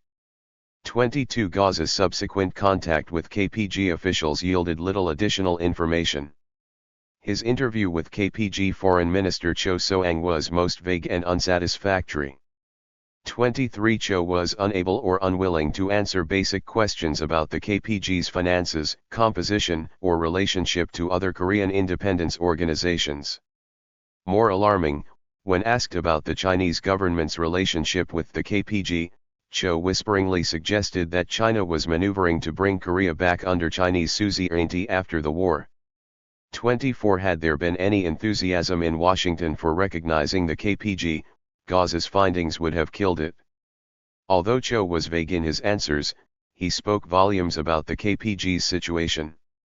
Cho revealed that the KPG had no real connection with the Korean guerrillas in Manchuria, whom the State Department regarded as the most effective fighters, and that the KPG was possibly being used as a tool to further Chinese interests in the post-war period.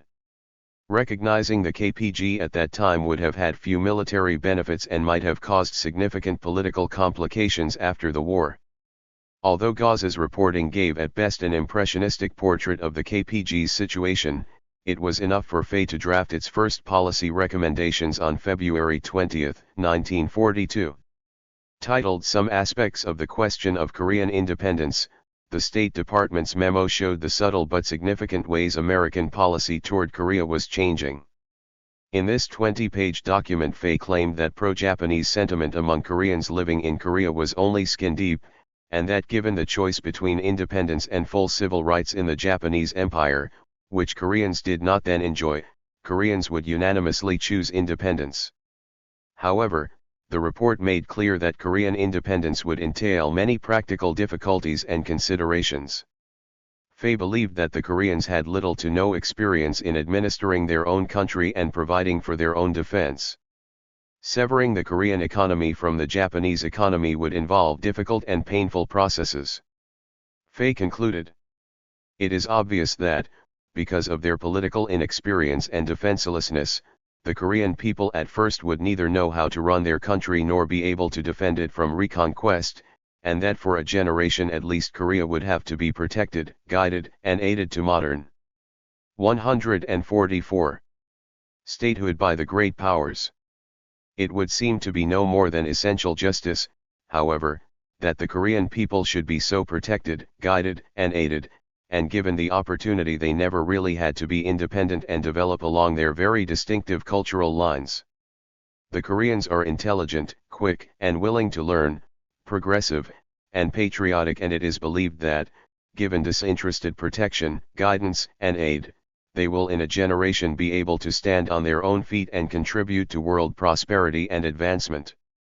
The paternalism of the Faye report is unmistakable, but the document realistically identified a major Korean weakness: their inability to defend their country from reconquest without significant foreign assistance.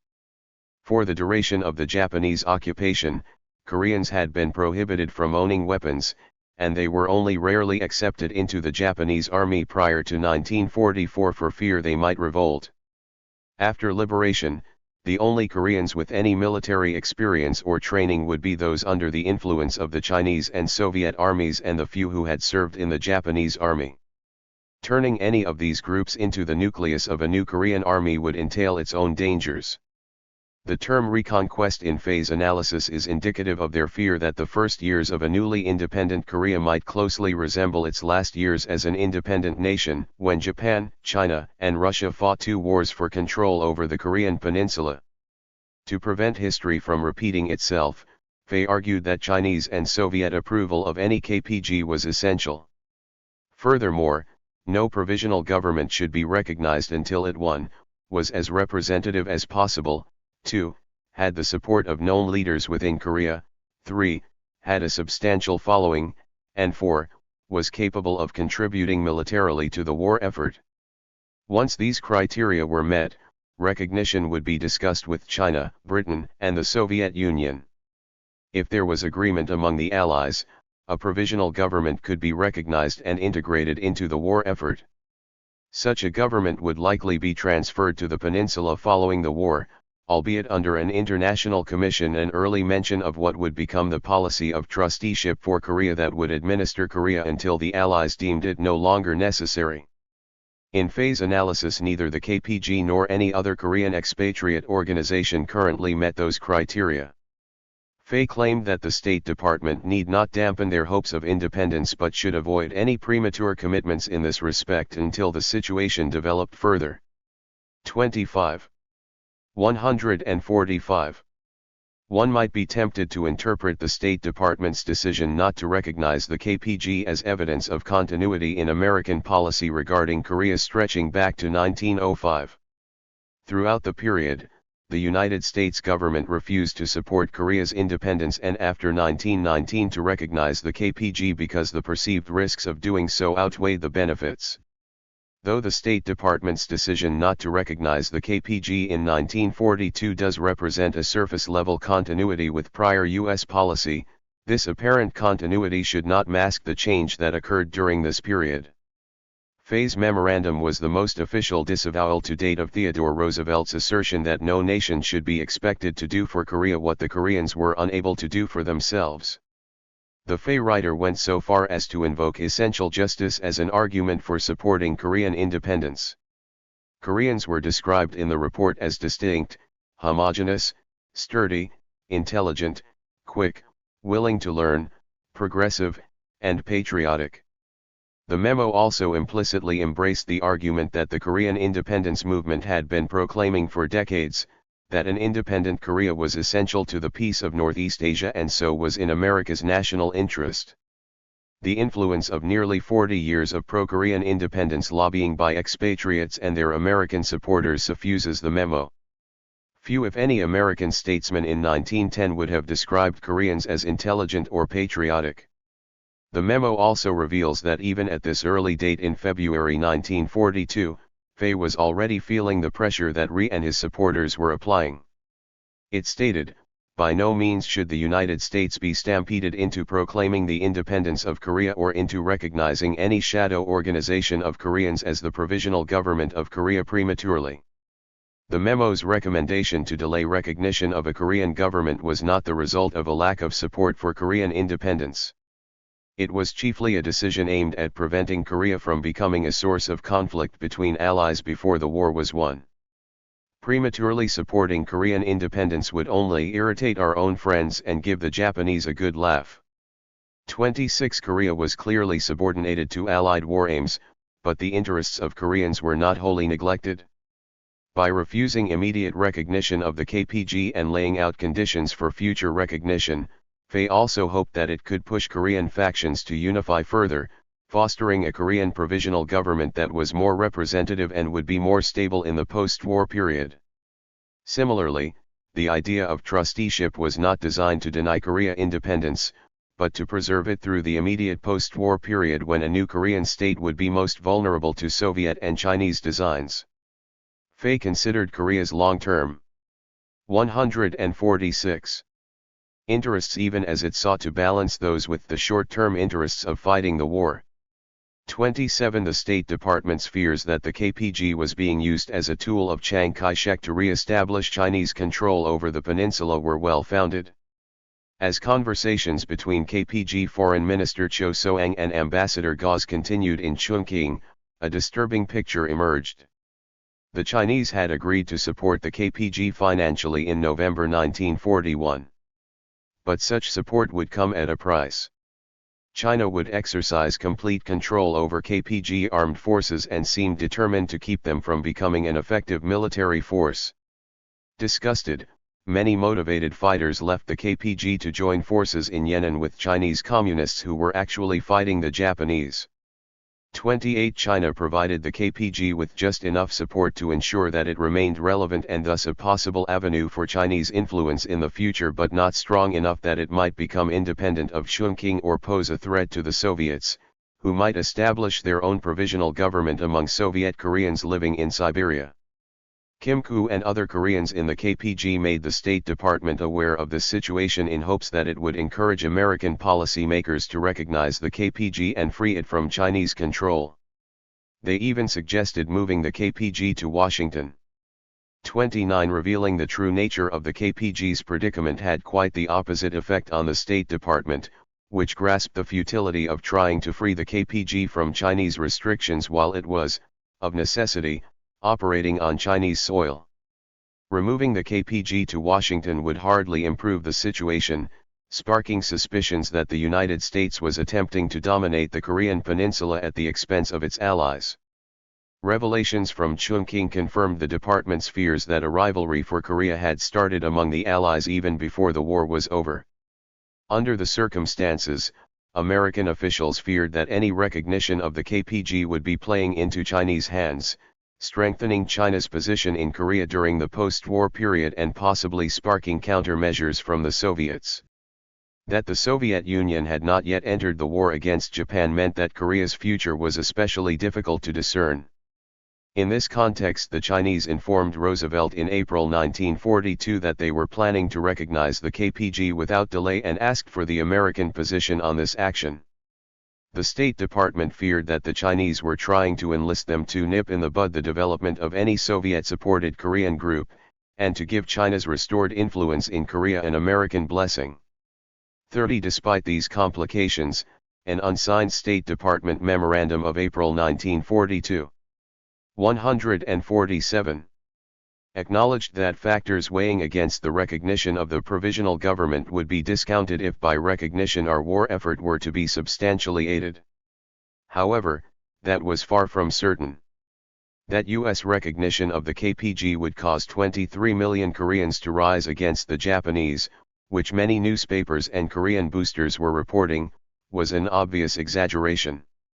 If the KPG attempted to spark such an uprising, the writer of the memo feared, the only result would be a mass slaughter of patriotic Koreans whose services would be of greater value at a later time. 31. After some debate, the State Department advised Roosevelt that the United States should do everything possible to further the organization and equipment of a Korean army and to facilitate greater unity among Korean groups in the United States, but that American recognition should be postponed. 32. The State Department did not oppose Chinese recognition, however, responding that we do not desire to stand in the way of the Chinese government's taking any step which seems to that government the wisest. 33 The department's position was best summarized in a memo that Stanley Hornbeck wrote in response to the Chinese inquiry. The question of what to do for and with and about Korea will be, when the peace settlement is made, a perplexing question, and it will be a question which should be decided in the light of conditions which then exist and of disposals which are being made of far larger questions. 34 No commitments were to be made that might hamper the war effort. Without American support, the Chinese decided against recognizing the KPG.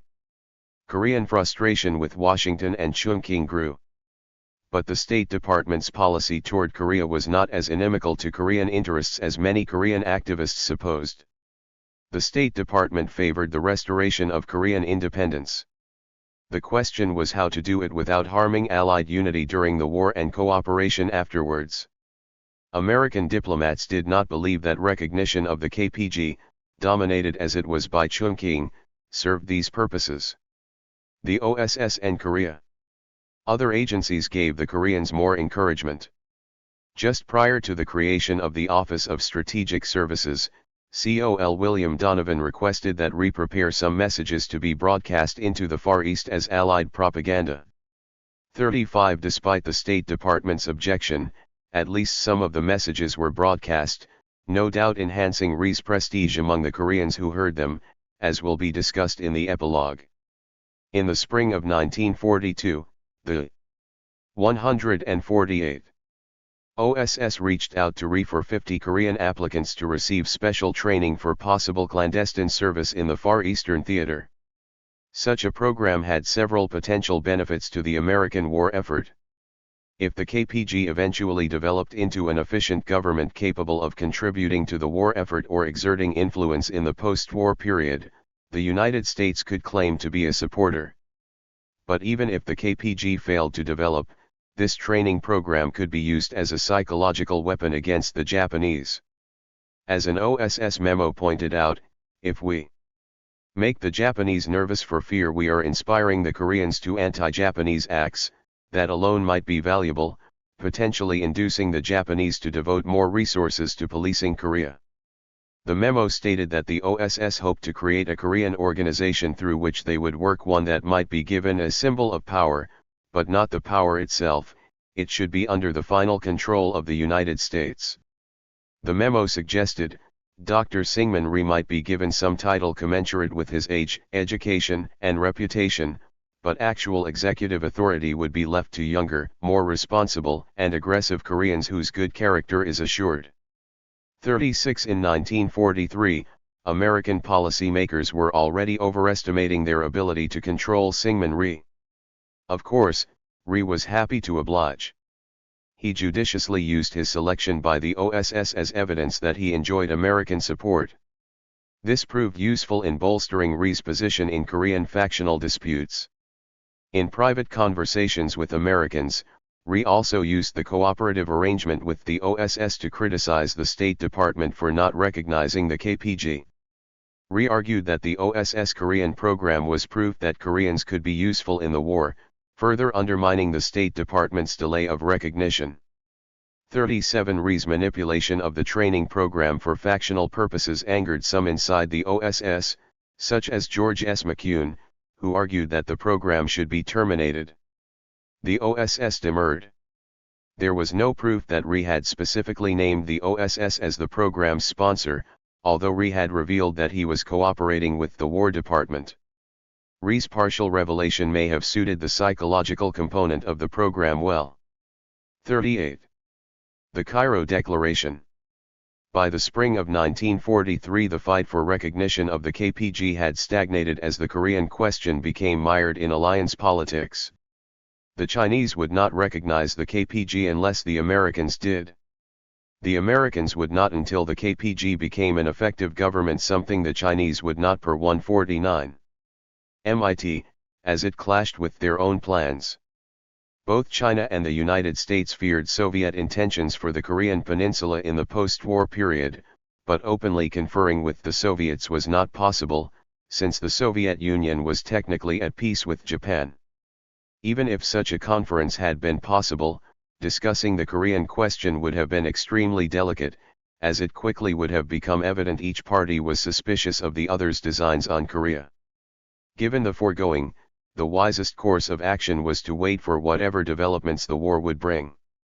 The need for a clear policy statement on Korea, however, led to a single sentence being inserted into the Cairo Declaration of December 1, 1943, in which Great Britain, China, and the United States pledged that in due course Korea would become free and independent.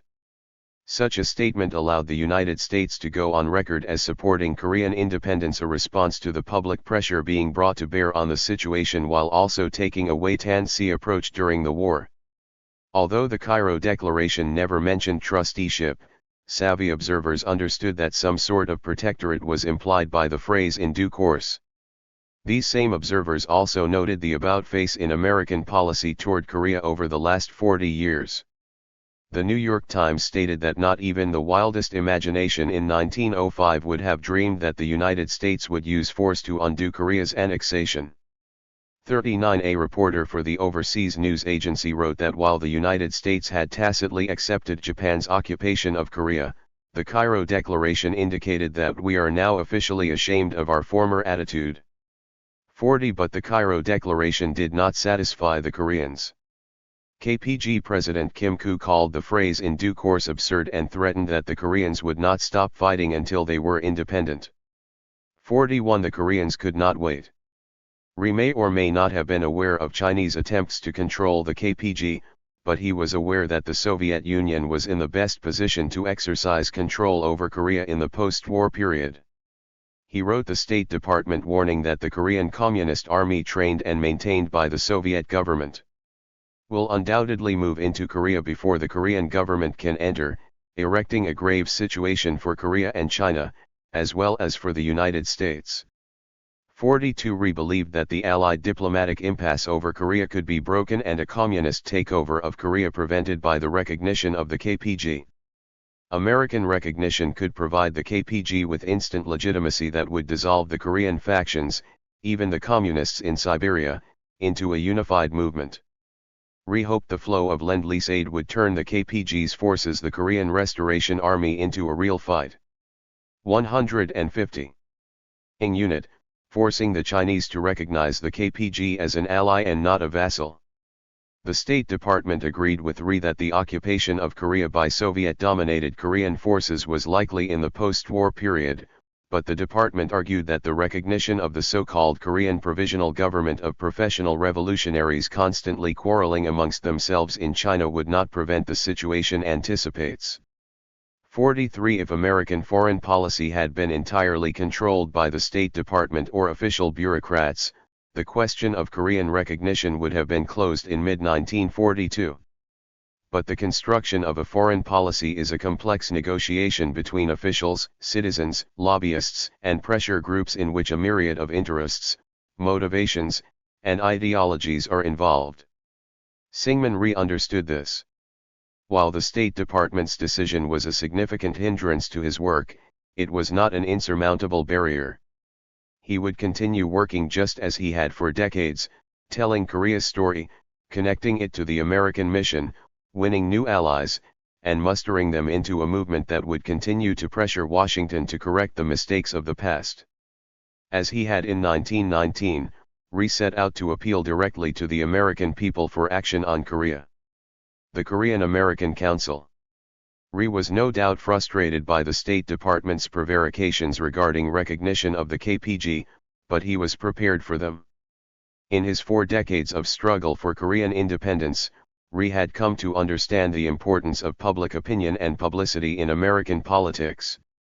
Modest though they were, the successes of 1919 to 1922 and the 1930s would not have been possible without the League of Friends of Korea, Fred Adolph, and the sympathetic media coverage that kept the Korean question before the American people. Understanding this, Rhee remained in close contact with his American supporters from 1919. In 1934, after Dolph's death, his law partner John W. Staggers took over Dolph's role, offering the Korean Commission free legal counsel and cheap rent in his Columbian building on 5th Street in Washington. 44. Rhee also stayed in close contact with J. Jerome Williams, a newspaperman he had befriended in 1919. Just days after Pearl Harbor, Staggers and Williams accompanied Rhee to meet with Senator Guy M. Gillette of the Senate Foreign Relations Committee to ask for assistance in gaining recognition for the KPG. Gillette had already contacted the State Department on the Koreans' behalf, and he explained that the department was sympathetic to their cause but believed 151. That no action should be taken until the United States and Japan exchanged diplomatic personnel. Gillette assured his three visitors that something could be done for Korea at a later date and that he would be of any assistance possible at that time. 45 The next day Williams and Staggers called at the State Department themselves and spoke with Lawrence Salisbury of Faye, who relayed to them the same information given to Gillette. 46 Staggers and Williams were not satisfied. On January 9, 1942 they sent a letter to Secretary of State Cordell Hull and enclosed a copy of a memorandum they intended to send to President Roosevelt. Titled The Korean Situation, it declared that in the war against Japan, Koreans offered a tremendous opportunity to aid the Allies. Koreans were the first victims of Japanese aggression and would make powerful allies if the State Department would recognize the KPG. Beyond the practical advantages, the letter argued, there exists an inescapable moral obligation to take this step stemming from the 1882 Korean-American Treaty.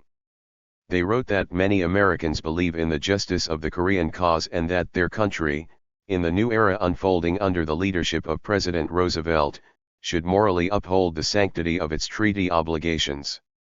Their arguments thus included both material and moral reasons for aiding the Koreans, the latter predicated on an American mission to uphold justice and usher in a new era of leadership in world affairs. The memo mentioned that Rhee had already deposited his credentials at the State Department and implied that a formal declaration by the department was the only remaining obstacle. Staggers and Williams attacked the department's position that nothing should be done for Korea prior to the exchange of American and Japanese diplomats. They believed Japan was already ignoring international conventions regarding American prisoners. Staggers and Williams explained they had been involved in Korea's struggle for independence for 20 years with no compensation or thought of gain and that they were anxious to do all in our power to aid the cause of Korean recognition. The memorandum was undeniably a warning to the State Department. It was a threat to utilize outside pressure if the department did not act on the Korean situation soon. In addition to Staggers's and Williams's endorsements, the letter was signed by Frederick Brown Harris, who had pastored the politically important Foundry Methodist Church in Washington, D.C., since 1924. Harris was well connected in Washington, and later that fall he was elected chaplain of the United States Senate, a position he would hold for a record 24 years. The addition of Harris's signature added credibility to Staggers's and Williams's threats to escalate pressure on the State Department. 152. The trio also wrote Secretary of War Henry L. Stimson in early February, asking him to act independently on Korea on the grounds that assisting the Koreans was a military decision. They claimed Dr. Rhee was ready to act on the slightest encouragement from the United States and 23 million Koreans were eager to heed his call to revolt.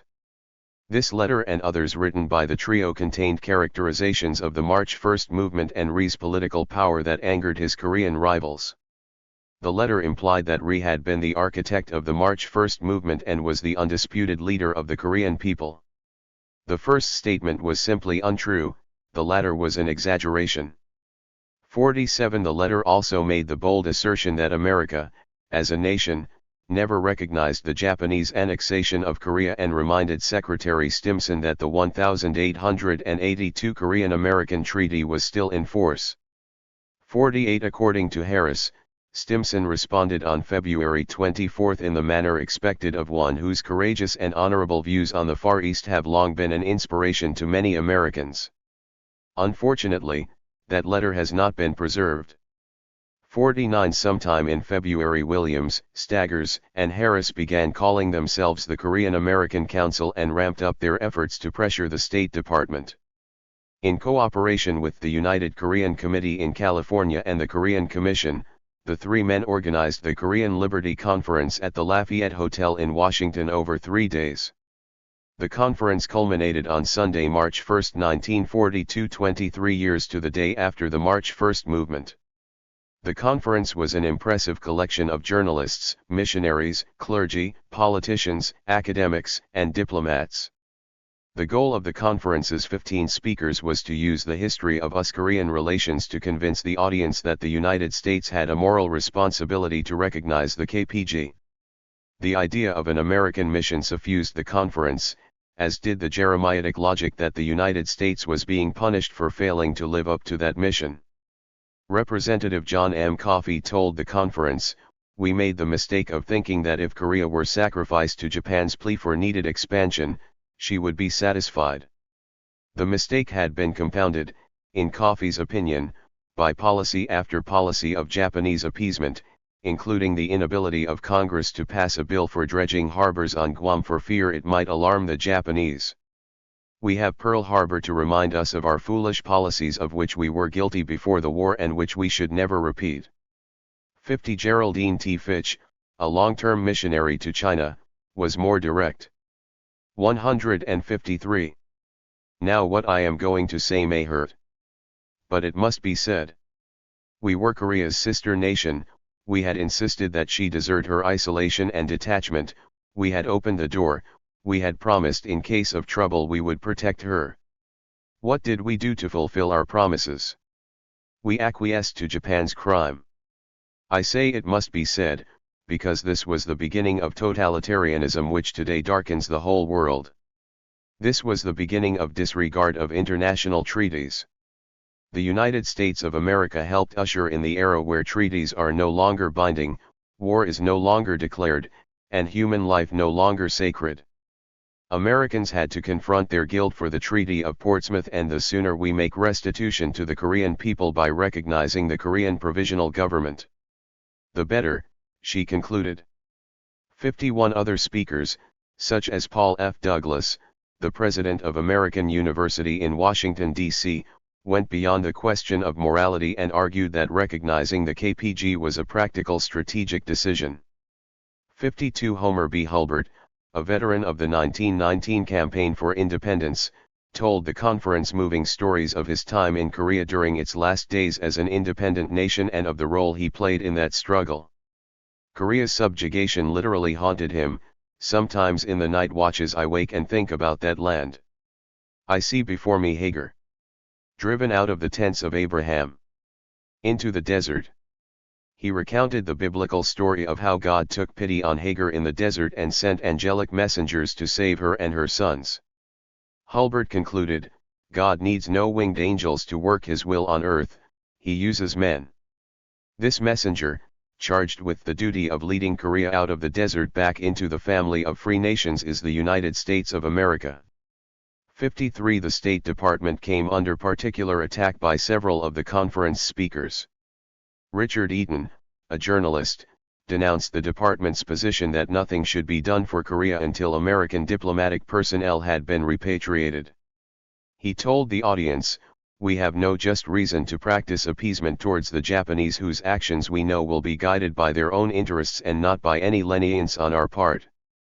54 James H. R. Cromwell, a wealthy author and former U.S. ambassador to Canada, told the conference that America needed all the help we can get in the Pacific. Few things could be more helpful than 23 million Koreans. What's the delay? He apparently shouted at the audience. We demand to know why the Korean Republic is not recognized now. In a follow-up speech, Rhee told the audience, I cannot. 154. Answer that question, but you can. It is up to you to recognize our government. If every American gives his mandate, then the government will obey that mandate. 55 Besides gathering an impressive array of personalities, the conference garnered a fair amount of media attention. National newspapers carried stories about it, and a feature article by reporter Peter Edson was reprinted in hundreds of local newspapers across the U.S. 56 portions of the conference were also broadcast live on Winx-M, which was managed by one of the speakers, Robert Eaton. 57 As its organizers had hoped, the conference focused attention on the State Department's policy toward the KPG and an independent Korea. At a press conference on the Monday following the conference's conclusion, Sumner Welles, acting Secretary of State, was asked to indicate the department's attitude toward the Korean Liberty Conference and the Korean independence movement. Welles replied that the department viewed the conference and the meetings of similar liberation movements with utmost sympathy. Korean recognition was under consideration, Welles noted, but he could not make any statement at that time. 58 The department had followed the conference closely. Hornbeck and Far Eastern Affairs Division colleague William Langdon both attended it. In Langdon's memorandum on the conference he noted that the meeting was well attended by professional publicists and by the press representatives, and impressed one as a publicity stunt. He commented on several speeches' quality, especially Hulbert's, noting that Hulbert broke down 3 times from the emotional strain of recounting Korea's tragic history. Langdon wrote, "Of particular interest was final conclusion that the United States is God's messenger charged with redeeming Korea." Langdon did not express any doubts about the motives or sincerity of conference participants, but he complained they showed no knowledge of the problems of the present and were totally lacking in constructiveness. An objective stranger would have gathered the impression from the meeting that the independence of Korea is entirely an American problem. 59 That, of course, was the point. The conference highlighted what would be a continual problem for the State Department. The department understood that irrallied diplomacy made the Korean situation complex. For the State Department to speak frankly about Korean independence without voicing its concerns regarding Chinese and/or Russian intentions for Korea in the post-war period was virtually impossible. In place of the real reasons for not recognizing Korea, the department justified its lack of action, first, by expressing concern about Japanese reprisals against 155 American citizens in Japan and, then, by dwelling on the fact of Korean disunity, not the complex inter-allied diplomacy that made this disunity so problematic. Rhee had straightforward responses to each of the State Department's objections to recognizing the KPG, and he and his supporters took full advantage of the situation by portraying the department's reluctance as inexplicable at best and malicious at worst. Rhee speaks to the American people. "I do not wish to say in any recriminatory way that we Koreans, the first victims of Japan's insane march of conquest, told you so, but we did," Rhee announced to an American audience in Washington in 1943. 60 It was a phrase Rhee probably used repeatedly as he took to the lecture circuit in the United States after Pearl Harbor. Rhee had warned of the dangers of Japanese expansion for nearly 4 decades. Now that it had come to pass, he was not going to let the moment go without comment. After Pearl Harbor he fully embraced the spurned prophet motif and believed that he had license to admonish the American people for their past misdeeds. Rhee did so in Jeremiads that revealed past American sins regarding Korea, but also told Americans how to redeem themselves. As he had done since his college days, Rhee started his lectures with Korea's age, highlighting its 4,000 years of independent existence and thus belying the notion that Koreans were not capable of self-government. Playing on the sentimentality of his audiences, Rhee frequently feminized his nation, calling it Miss Korea. He described the opening of Korea by Admiral Robert Schefelt as a wooing, the admiral knocking at the door of Miss Korea and begging her to come out. He told us that not only would the United States be our friend, but would come to our help should we ask if any other nation took oppressive measures against us. 61 The 1882 Korean-American Treaty was the result, and Rhee rarely omitted a reference to it in any of his wartime speeches. The treaty opened the way for American missionaries to transform Korea. Rhee cast his own personal story in these terms. Starting as early as his days at Pai Chai, he told his audiences that a Christian nation for my people under a democratic government was my highest ambition. From that time I have never ceased to dream about it and suffer and struggle for it. 62 Rhee used the March 1st movement to show his American audiences how rapidly Koreans had been advancing toward democracy and Christianity. But this development had been stunted by Japanese repression with American complicity. Despite possessing Americans' word of honor in a sacred treaty ratified by your Senate and signed by your 156 President, Korea had been sold down the river to the Japanese in 1905. 63 Rhee exaggerated Theodore Roosevelt's influence to maximize the outrage of his audiences.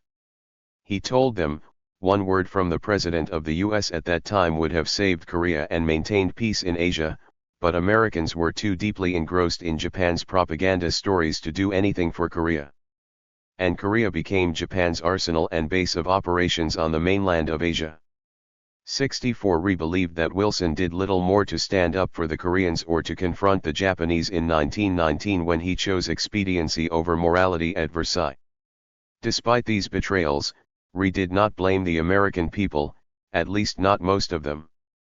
Most Americans were ignorant of the entire Korean situation and, without exception, those Americans, who know the true story of the diplomatic relations between my country and their own, have spoken out courageously and have demanded that justice be done. 65 The problem was that too many Americans had fallen prey to Japanese propaganda. Your magnanimous Christian soul was too big either to suspect or to fear that cunning little man. 66 Worse still was the desire of many Americans, satisfied with wealth and security, to pull back from the world. Rhee had strong words for an audience at American University. During the latter part of the 19th century, the American people, the envy of the entire world, became self-satisfied and lost sight of the fact that their blessed heritage of liberty for which their forebears paid so dearly may not be theirs forever, unless they are willing to pay for its protection. 67 Diplomats in the State Department had facilitated this loss of liberty by practicing appeasement toward Japan in hopes that a conflict could be avoided. Rhee noted that much to his astonishment this appeasement was still being practiced by refusing to recognize the KPG for fear that it might invite reprisals on U.S. nationals being held in Japan. 68 Rhee's efforts were augmented by popular condemnations of the State Department for its perceived appeasement of the Axis powers prior to, and even after, Pearl Harbor. Robert Bendiner's 1942 book The Riddle of the State Department gave credence to public condemnation by arguing that the department's policy of appeasement could not be justified on strategic grounds. Bendiner claimed that the department's personnel came from a narrow elite caste of American society whose traditions and biased views stymied desperately needed visionary leadership. 69 Although Bendiner never mentioned Korea, his argument clearly applied to the Korean question. Using Bendiner's riddle as a point of departure, Rhee and Cromwell took to the airwaves on WWDC in 1942 to ask their own riddle: why did the State Department not recognize the KPG and 157 accept its offer of 20 million new allies in the war against Japan? Rhee and Cromwell found the roots of American appeasement of Japan in Roosevelt's failure to come to Korea's aid in 1905. US-Japanese relations had fundamentally changed since then, but appeasement over Korea continued, they argued. The United States had everything to gain and nothing to lose by recognizing Korea, and yet the State Department refused. Cromwell invited listeners to write the station with their own answers to this riddle. 70 Rhee's lectures left his audience with no doubt that the United States had a special mission in world affairs. But the country was doing too little to fulfill it, either out of ignorance or selfishness. So you see, time and time again, America has failed to do its duty which it owes to itself and to the world, and consequently the gangster nations are threatening the very existence of this great republic, Rhee told an audience in November 1942. 71 He argued that the days of American isolation were over and that the United States could no longer claim that the invasion of Ethiopia or the violation of Manchuria were none of our business. Rhee told his audience that he knew the heart of this country and that the United States was the final tribunal for all wronged men and nations that seek protection and redress. 72 The United States' generous help to small nations such as Cuba and the Philippines assured Koreans that they could place their faith in the ideals of the great American people and gave Rhee confidence that his efforts over the past 35 years had not been in vain. 73 You, great people of America, are the hope of the world, Rhee told the Rotary Club in Washington in 1944. We know your high sense of justice and fairness. If we can only make this fact known to the American people, they will see to it that justice be done to Korea now. 74 Some Americans found Rhee's rhetoric convincing and began writing their congressman as he suggested. At least 17 congressmen contacted the State Department, either forwarding letters from constituents or asking the department for a statement regarding Korea that they could transmit back to their home districts. In a letter to Secretary Hull in May 1942, Senator Albert B. Happy Chandler wrote that recognition of the KPG would not only make good on FDR's pledge to restore sovereignty to subjugated peoples but also give courage to the Koreans and the oppressed peoples in many lands. Chandler wrote that all Americans were interested in any effort that might hinder the progress of Japanese aggression, and he believed that recognition of the KPG would be distinctly helpful in this direction. 75 Feeling the pressure, the State Department tried to convince Rhee to desist. Assistant Secretary of State Adolph Burley wrote Rhee in March 1943 explaining 158.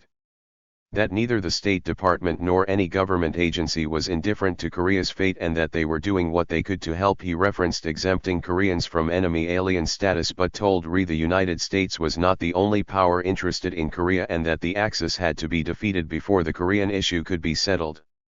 76 This was a frank statement of the department's policy, but it hardly persuaded Rhee, who kept up pressure on the department through sympathetic congressmen. Senator Alexander Wiley telephoned the department saying that he was besought by certain elements to make a statement on Korean recognition and wanted to know the department's position. A parenthetical note in a memorandum taken during Wiley's call suggests that Rhee's efforts lay behind it. 77 The State Department's troubles multiplied when members of the House of Representatives and then the House and the Senate together sponsored resolutions calling for the recognition of Korean independence. 78 The State Department urged Representative Sol Bloom and Senator Tom Connally, as Foreign Relations Committee chairman, to kill the resolutions in committee, which was done. 79 Still the resolutions demonstrated that Koreans were successfully mobilizing their supporters to pressure the government. Such pressure contributed to the need for a clear statement on Korean independence, eventually given in the Cairo Declaration of December 1943. A letter from Chet Hatfield of Wenatchee, Washington, forwarded to the State Department by his Congressman Walt Horan, sheds light on how Korean independence activists were influencing congressmen through their constituents. Hatfield wrote to Horan in response to a lecture that he heard at the local Lions Club. The speaker was Dr. James D. Shin, a representative from the Korean Commission who lectured widely during the war. Hatfield reported that Shin told the club of the existence of 22 million Koreans itching to get their hands on a gun and help us lick the Japs. Given that Hatfield had just read in U.S. News a few weeks ago that more infantrymen were needed for the war, Shin's message seemed almost too good to be true.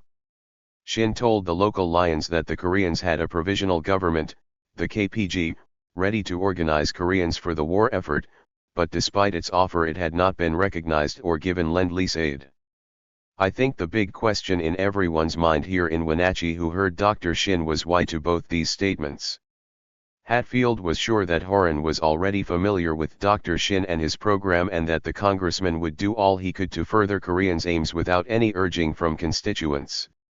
He just wanted Horan to know that Dr. Shin got around quite a little during his stay in Wenatchee and made a very favor 159.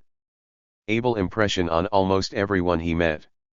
80 For those unaware of the complex international problems involved, the question of recognizing the KPG seemed to have an obvious answer. In Ashland, Ohio, a whole community responded to the appeals of Korean activists. Ashland had received a visit from a flaming crusader of liberty sometime in the fall of 1943, and like the local Lions of Wenatchee, Ashlanders were moved. After Shin's visit, the townsfolk wondered why nothing was being done for Korea and then decided to do something themselves. The result was the Korean Recognition Conference held in late January 1944 in Ashland. Organized with the cooperation of the Korean Commission, the one-day conference featured several prominent friends of Korea, including William H. King, former President pro tempore of the Senate, and American University President Paul F. Douglas. In a town of only 12,000, the number of attendees could not have been large, but the Mutual Radio Network, the largest U.S. network in terms of stations, broadcast the conference, allowing speakers to address their remarks to a national audience. Referencing the broken 1882 treaty and Roosevelt's betrayal of Korea, King told the assembled citizens, "We can cleanse a page of our country's diplomatic history now by recognizing the Korean government. Let us right the wrong of 40 years ago." Douglas called the United States' treatment of Korea a national dishonor. Rhee's address to the conference also contained his familiar arguments about Korea's right to be independent and American responsibilities to come to its aid. But in addition to attacking the State Department, Rhee praised the character of the American people and declared that his faith in them was not misplaced.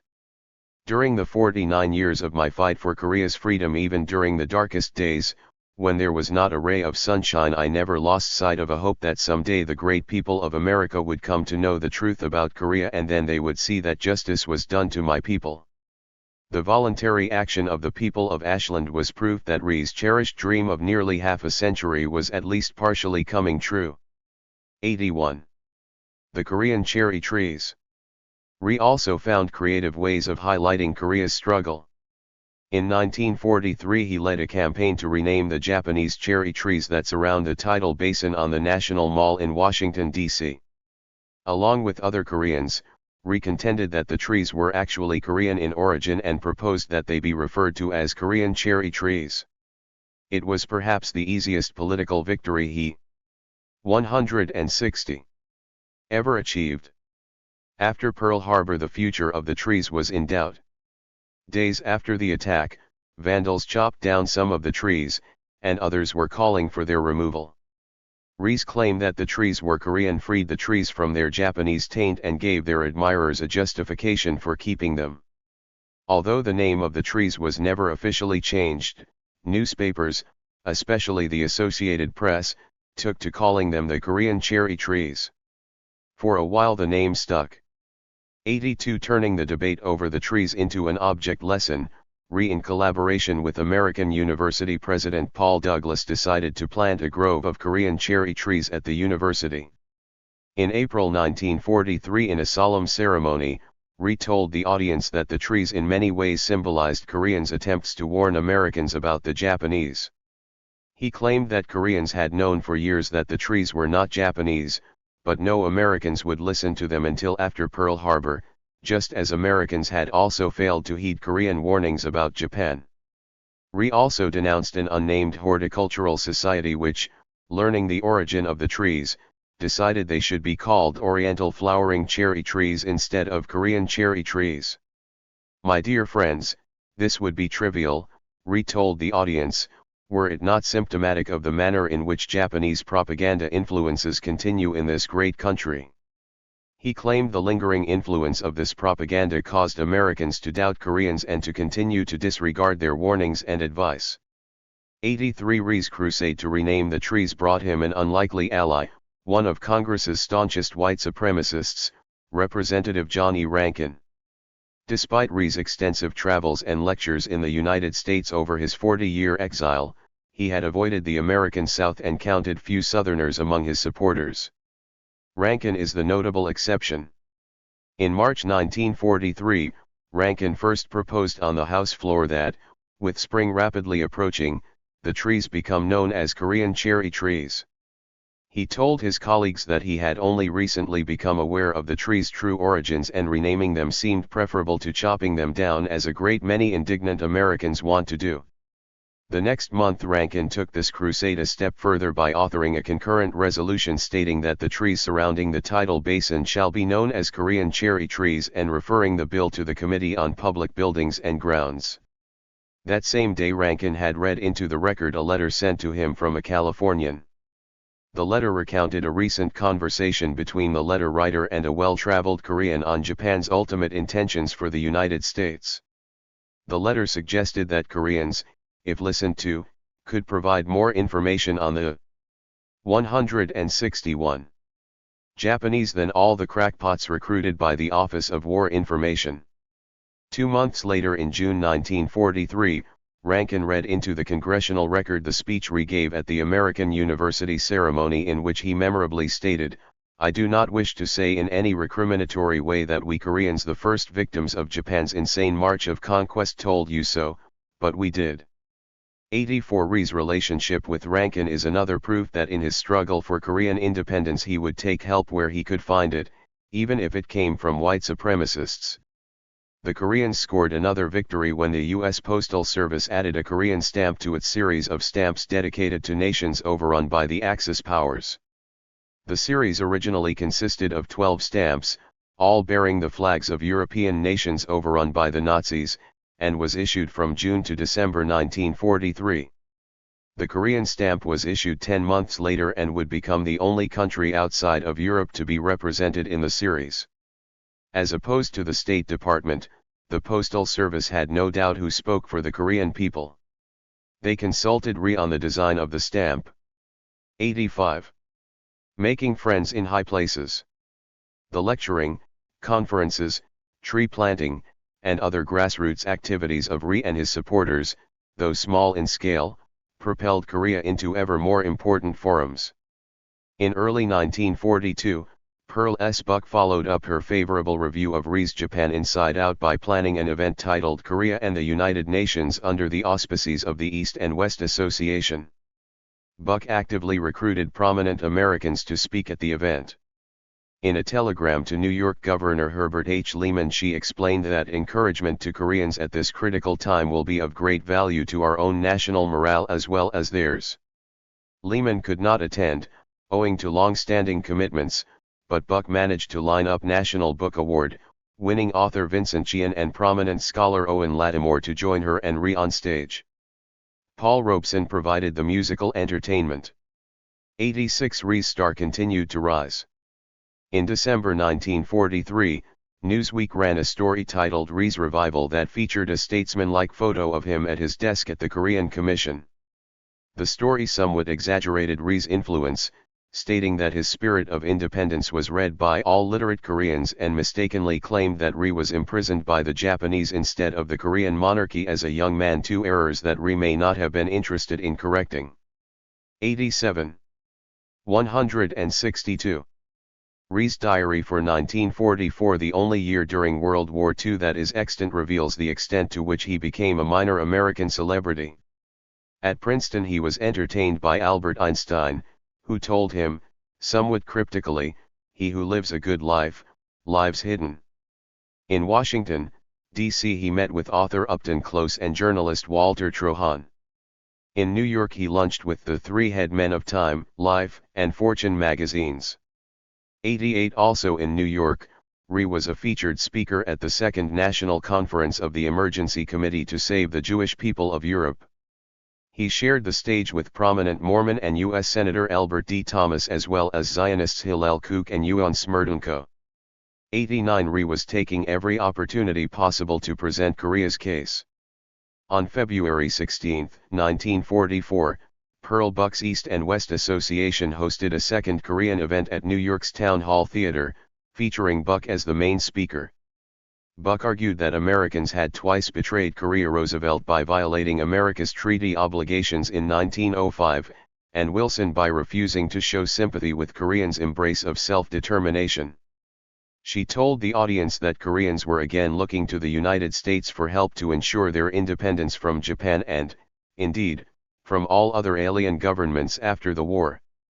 By touching on post-war policy for Korea, Buck was speaking not only in favor of Korean independence but also against the State Department's policy as proclaimed in the Cairo Declaration, which stated that Korea would become independent in due course. She told her audience that the time had come for Americans to champion the freedom of Korea. There is not only the obligation of the past, there is the compulsion of the future. We need the freedom-loving people of Korea as our allies, but more than that we must signify to subject peoples that we the people of America stand for the freedom of all peoples. 90 Probably on this same visit to New York, Rhee began seeking a rather ingenious arrangement between New York City and the KPG that might further Korea's cause. In June 1944, Channing Lim of the Korean Commission wrote to Mayor Fiorello LaGuardia asking that the city's police and fire departments accept Korean candidates for training in preparation for setting up public services in post-liberation Korea. Lim asked that the city provide the candidates training for free, while the Korean Commission would cover their living expenses. Lim also asked LaGuardia to recommend that 2 or more competent Korean lecturers be given positions in New York's municipal colleges to better acquaint New Yorkers with the Far Eastern situation. LaGuardia forwarded Lim's proposal to the State Department, asking if they had any objections. Hull 163 responded that the State Department had no objections. Whether this training program got off the ground is uncertain, but over the next several months LaGuardia displayed an interest in Korean affairs. 91 In August 1944, when Rhee visited New York City for a gala hosted by the Korean American Council at the Waldorf Astoria Hotel, LaGuardia and Wendell Willkie sent letters of support for Korean independence, which were read aloud during the CBS broadcast of the event. 92 The next day LaGuardia received Rhee at his City Hall office, and they gave a joint interview to the New York Times. Rhee told the Times that no nation unwilling to fight deserved independence. Koreans had been fighting for decades unaided, according to Rhee, and now only asked for aid to make their efforts more effective. LaGuardia acknowledged the importance of Korea when he stated that there can be no permanent solution in the Far East until Korea is free and independent. 93 Probably the most prominent American to raise the issue of Korea was Eleanor Roosevelt. In May 1944 she chose to mark the 62nd anniversary of the signing of the 1882 Korean-American Treaty by writing about it in her widely syndicated My Day column. The treaty was the source of much of the interest which we have had for Korea in this country, she noted. The history of our actions that first year makes interesting reading, in view of what was to happen to Korea later. 94 Roosevelt did not directly mention American violations of the treaty, but she could hardly have been alluding to anything else. Roosevelt was certainly aware of the Korean situation. She mentioned Korea for the first time in her My Day column on August 9, 1937 after a meeting with Louise Yim, a Korean educator and nationalist who had participated in the March 1st movement and was an ardent supporter of Syngman Rhee. 95 In 1942, while at Fisk University, the First Lady referenced Korea in response to a Fisk student who asked whether African Americans should be loyal to the United States, which was dominated by a race of people that did not even consider her a citizen, or to the Japanese, with whose race she shared more kinship. Avoiding the domestic politics, Roosevelt responded that racial kinship meant little to the Japanese. I am sure any Korean could tell you what being under the Japanese would be like, Roosevelt replied. 96 On March 1, 1945 the First Lady again mentioned Korea in her My Day column, noting the 26th anniversary of the March 1st movement and telling her readers that the provisional government, the KPG, created during this movement still existed. She praised the efforts of Americans interested in Korea and closed by saying, "Let us hope that the people of America will continue their sympathetic understanding and support of this long oppressed people." 97. 164. In response to this column, the Rhees requested a meeting with the First Lady and were granted one. They expected only a social meeting and were delighted when the First Lady cut to the chase, asking them if the KPG was receiving Lend-Lease aid. When Rhee recounted his difficulties procuring any assistance from the State Department, the First Lady promised that she would relay this to the President. 98 Whether Roosevelt kept her promise is unclear, but she was certainly impressed by Rhee. A few days later she discussed the meeting in her column, writing a very beautiful spirit shines in face and expressing her desire that someday Korea could live in peace and security in a world where small and large states enjoyed equal protection. 99 There is no stronger evidence that Rhee had become a minor celebrity than his invitation to attend the world premiere of 20th Century, Fox's film Wilson on August 1, 1944. Wilson was a major film. It was nominated for 10 Oscars and won 5. Rhee clearly enjoyed the attention and noted every detail of the occasion in his diary, from his room number at the Pennsylvania Hotel to his seat number at the Roxy Theater, where he was given one of the best reserved guest seats. Rhee thought the film was wonderful, which is surprising, given his disappointment with Wilson and his opposition to the Versailles Treaty. 100 Rhee probably agreed with the New York Times review, which acknowledged the film's shortcomings on the finer points of Wilson's life but praised it for inspiring millions of people throughout this land to renewed appreciation of its subject's ideals and especially of his trials, which may be ours. 101 Any film that focused Americans' attention on Wilsonianism and called for a renewed appreciation of these ideals was surely something that Rhee would enjoy. Among those above who supported Rhee and Korean independence in big and small ways, none had deep ties to Korea and only Pearl Buck was an expert on East Asian affairs.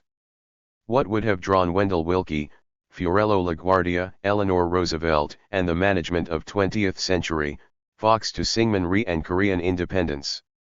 Some of Rhee's lesser-known supporters have been accused of being spoilsmen hoping to secure contracts and appointments if Rhee came into power in Korea. The same could not be said of Eleanor Roosevelt. The most plausible explanation is that Rhee's arguments convinced them that Korea was important to their nation's overall standing in the world. Supporting Korean independence was an opportunity to demonstrate an American commitment to the self-determination of a colonized people. It was also a chance for Americans to show they were serious about correcting their nation's past mistakes. Rhee helped these figures locate Korea in the American moral geography. 165. The final push in Congress. Rhee's raised public profile helped bring the Korean situation to the attention of the American public, but this did not lead to recognition. Although annoyed with his more direct denunciations of the department's policies, American diplomats maintained cordial relations with Rhee, but they let the Cairo Declaration serve as their policy toward Korea. Korea would become independent in due course after the war. The details could be worked out later. Given the lack of better alternatives from its perspective, the department maintained hopes that a joint trusteeship for Korea might secure the nation's independence. Rhee was never able to convince American diplomats of his conviction that, rather than guaranteeing Korea's future, they were facilitating Soviet domination of the peninsula. He had more success with Congress. The last few months of the war saw several congressmen speak out in favor of recognizing the KPG, invoking the American mission and demanding that the United States take some responsibility for Korea's fate. When it became clear that the State Department was not going to permit the seating of a Korean delegation at the San Francisco Conference, which was convened in May and June 1945 to create the United Nations Charter, Rhee retaliated by calling a press conference in which he revealed that the Allies had made a secret agreement at Yalta to cede Korea to the Soviet Union, betraying Korea for a second time in 40 years. 102 Rhee's statement grabbed national headlines, including the front page of the Chicago Tribune. The State Department denied Rhee's accusation but failed to explain to several congressmen's satisfaction why a Korean delegation had not been seated, especially considering the seating of Argentina, Syria, and Lebanon, none of which was recognized as an allied nation during the war. In a letter to the Secretary of State, Senator Burton Wheeler demanded that Korea's right to be seated be decided by a vote of the conference.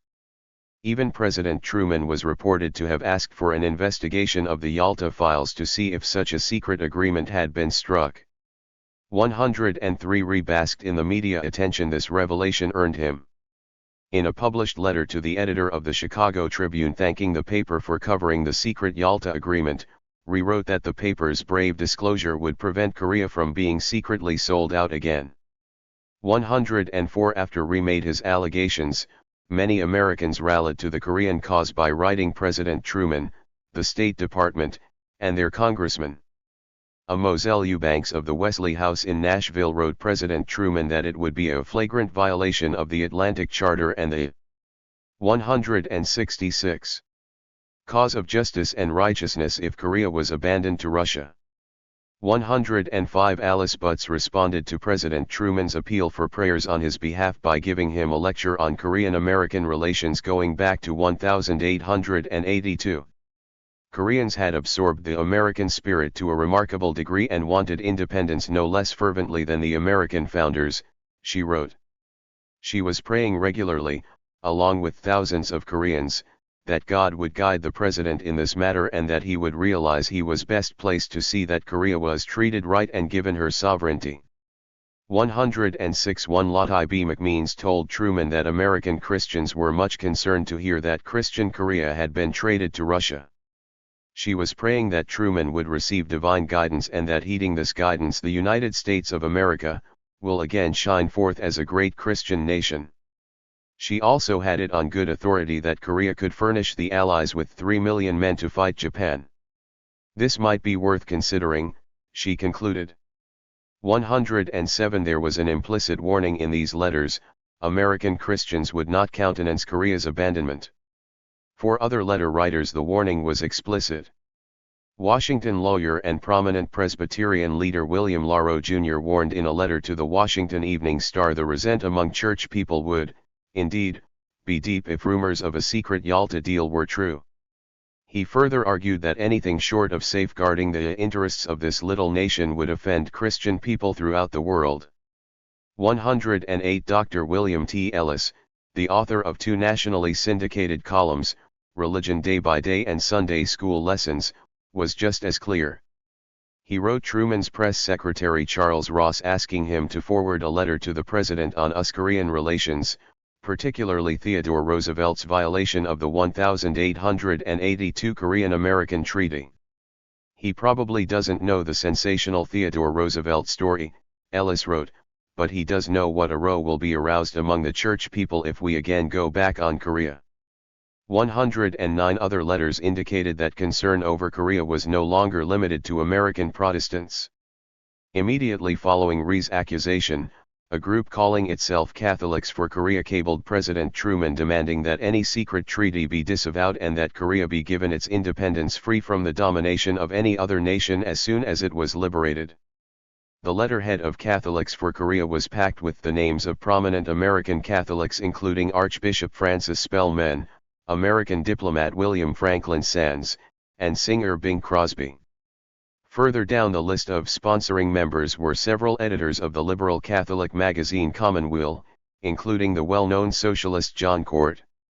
110 By the summer of 1945 Korea 167 was a cause that could bring many different groups together, conservatives like Spellman and liberals like Court. Rhee's accusations and the response they provoked did not earn Korea a seat at the San Francisco Conference, but they did spark a passionate debate in Congress about the State Department's Korean policy. On June 22, Representative Paul Schaefer told colleagues on the House floor that it was beyond his comprehension why Korea's democratically conceived government and its great apostle of democracy, Dr. Syngman Rhee, should be continuously rebuffed by our State Department. Schaefer wanted the department to answer forthrightly and honestly if a secret deal had been made at Yalta regarding Korea. He asked why the door that had always remained open to liberty-loving foreigners such as Lafayette, John Boyle Riley, and Louis Kossuth had been slammed in the face of Rhee. Is that spirit dead in our State Department? Does it not realize the priceless liberty we enjoy constitutes an obligation to assist others? Not hesitating to wave the bloody shirt, Schaefer asked if the 250,000 Americans who had died so far in defense of American ideas of human freedom would support the State Department's treatment of Korea. Schaefer called for the Americanization of the department and demanded that it live up to the UN Charter just created in San Francisco. He concluded with a flourish of rhetorical questions. Are we for the second time this century going to betray the Korean people? Are we going to forsake them and shatter their dream of democracy? Are we going to sell them down the river to communism? Schaefer believed that American soldiers, American churches, and average American folks at home would answer no. The war had transformed America into a citadel of freedom, and Schaefer told his colleagues that when a stranger comes knocking seeking aid, God forbid that door ever remain unopened. Mr. Speaker, what about Korea? 111 Senator William Langer was no less passionate in his denunciations of the State Department.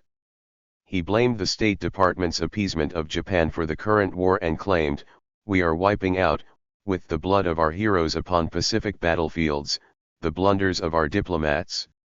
Even worse, Langer believed the State Department had not learned the right lessons from its Japanese policy.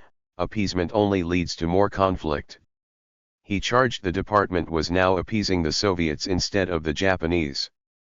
Langer contended that after Pearl Harbor the Koreans should have been supported as allies against the Japanese.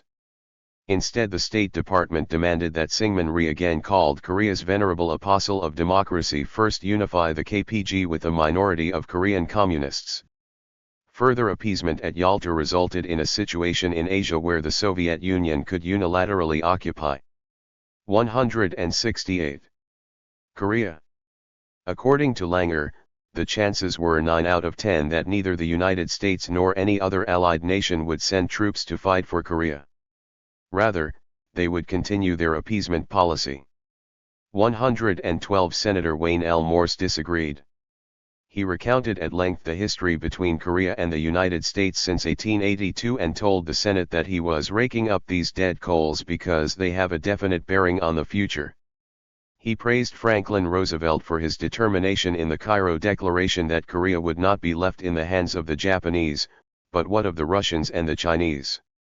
For the future of all nations seeking peace, Morse claimed that Korea needed to be made independent and free from the control of its aggressive neighbors and that the Cairo Declaration alone was not going to accomplish that end. He told his colleagues there was a grave danger we shall miss our cue in this drama that is unfolding in the East by marginalizing Korea from the Allied nations while the Soviets organized a Korean communist government. Morse stated that he did not necessarily see Korean communists as a threat to that country's future if they were willing to take their place in a pluralistic Korean democracy. But he reasoned that such an outcome was unlikely unless the United States took decisive action. Morse proposed that the United States immediately recognize the KPG and promise the Korean people that the United States would supervise free and fair elections as soon as conditions permitted. Morse continued that the United States should stand beside and behind that government with a real pledge to support its independence. If these actions were not taken, he assured his colleagues, Korea would fall like a ripe plum into the lap of the Soviet Union. He insisted that Korea was a test of the United Nations Charter. If the United States stood up boldly for Korean independence, it would be acting in the long-term interests of all nations, including the Soviet Union, by securing the peace and stability of Northeast Asia. 113. In Morse's mind, Korea had become a test case for America's commitment to the international order in the post-war world. Ensuring Korea's independence had become part of America's post-war mission. If Morse's words and sentiments sounds like they could have been written by Rhee himself, they may have been, or at least written by Robert Oliver. In a June 1945 letter to Oliver, Rhee thanked Oliver for writing a speech for Senator Morse, although he was uncertain whether the senator would use it. Even if the words were his own, Morse's ideas about Korea were heavily influenced by Rhee's lobbying. 114. Morse's comments were made on July 28, just over 2 weeks before Japan's surrender. Taken as a whole, the words of the senators and representatives examined above served as a warning to the State Department and the Truman Admin. 169. Illustration of the criticism and accusations they could expect to face if Korea was allowed to slip into a Soviet sphere of influence without a protest from American diplomats. Conclusion: Rhee's lobbying and the division of Korea. When Japan surrendered on August 15, 1945, the KPG had still not been recognized. Nor would it be, despite many opportunities to do so as Americans occupied Korea in the fall of 1945 and despite many demands from Koreans that the Allies return their exiled government to Korea. The failure of the KPG to earn recognition has often been portrayed as the failure of the Korean independence movement and personal failure of Syngman Rhee. 115. It has also been interpreted as American ambivalence or even antagonism toward an independent Korea. Indeed, even Rhee and nearly all other Korean activists considered their decades of lobbying to have failed when the end of the war brought about the division of Korea instead of the emergence of an independent Korea. 116. Rhee and his followers never suggested or approved division. They were appalled by it. Rhee's first action when he was on the ground in Korea in 1945 was to criticize the division, much to the consternation of the American military government. 117. However, it is only in the context of the Korean independence movement that the American suggestion that Korea be divided can be properly understood. It has become axiomatic that the division of Korea was a hasty decision taken by men who had little knowledge of Korea and who were every hour being bombarded by issues of greater importance, that it was wholly an American action taken with no thought of the Koreans themselves or of the long-term consequences of that division. 118 Given the monumental consequences that resulted from that division, comparatively little effort has gone into explaining the contradictory directives of the State and War Departments that Colonels Dean Rusk and Charles Bonesteel were given 30 minutes and a small-scale National Geographic map of East Asia to solve. The War Department wanted none of Korea, while the State Department and the Truman administration wanted as much of it as possible. 119 Before the 38th parallel was a compromise between the Soviet Union and the United States, it was first an internal compromise between American policymakers in the executive branch who felt American action on Korea was crucial and American military leaders who believed it was not. But why did Americans care about Korea at all? Military planners claimed that Korea had no strategic value to the United States, and their lack of planning.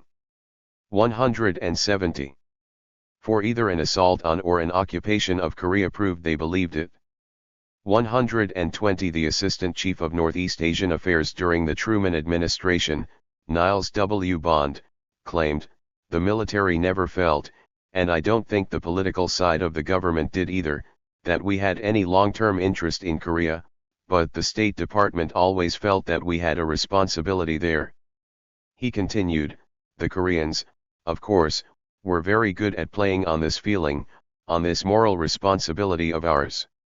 121 Dean Rusk's own account of the division claims that he was tasked with dividing Korea for symbolic purposes, not strategic ones. 122 On August 11, 1945, Assistant Secretary of State James Dunn advised the Joint Chiefs of Staff that occupying a portion of Korea was more important politically to the United States than landing troops in northern China. 123 What could have made Korea symbolically and politically important in August 1945?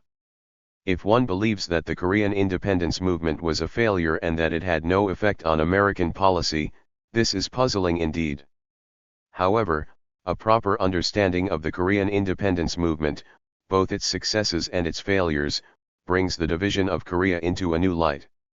When the State War Navy Coordinating Committee hashed out American policy in the Pacific in August 1945, Korea was not the most pressing issue they faced, but neither was it inconsequential.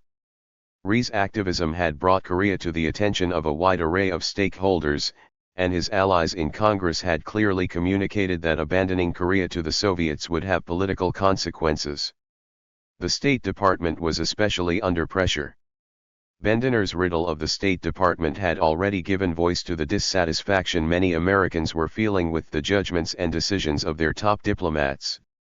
The coming years, culminating in Senator Joseph McCarthy's assertion that the State Department was full of communists, would show just how suspicious many Americans were about the department. Leaving Korea to be occupied by the Soviets after the Japanese surrender would have been another riddle they would have been called to account for. Rhee's allies in Congress were already clearly sending a message they would make them pay for it. A few angry congressmen might have been little to fear had it not been for the fact that the State Department and the Roosevelt administration had come to the conclusion that Korea should be independent and that the United States' previous policies regarding Korea had been wrong. Faye's own guiding memorandum of February 20, 1943 on Korea policy claimed that essential justice demanded the restoration of Korean independence. 124 There is anecdotal evidence that President Roosevelt shared this view. After his meeting in Cairo with Chiang Kai-shek and Winston Churchill, a story began to circulate. 171. Around the State Department that FDR had emphatically told Chiang, "You may have Manchuria. You may have the Pescadores and you may have Formosa, but you may not have Korea, which is to be detached from Japan and is to be given its independence after a period of international supervision." 125 The Truman administration attempted to carry out this policy. On 10 and August 11, President Truman directed the Joint Chiefs of Staff to instruct General MacArthur to occupy any part of Korea he could that was not already in possession of the Soviets. Truman felt such an occupation was wise from a political point of view. 126. In many ways the Korean question of 1945 was similar to the Korean question that faced the other President Roosevelt at the conclusion of the Russo-Japanese War. In 1905 Theodore Roosevelt acquiesced to the absorption of Korea by Japan for what he believed would be a more stable order in Northeast Asia. There was every strategic incentive to abandon Korea again in 1945. Korea was not necessary to the security of Japan nor to the security of the United States. As in 1905, the Koreans were in no position to resist the de facto absorption of their country into a politically subservient relationship with one of their larger neighbors.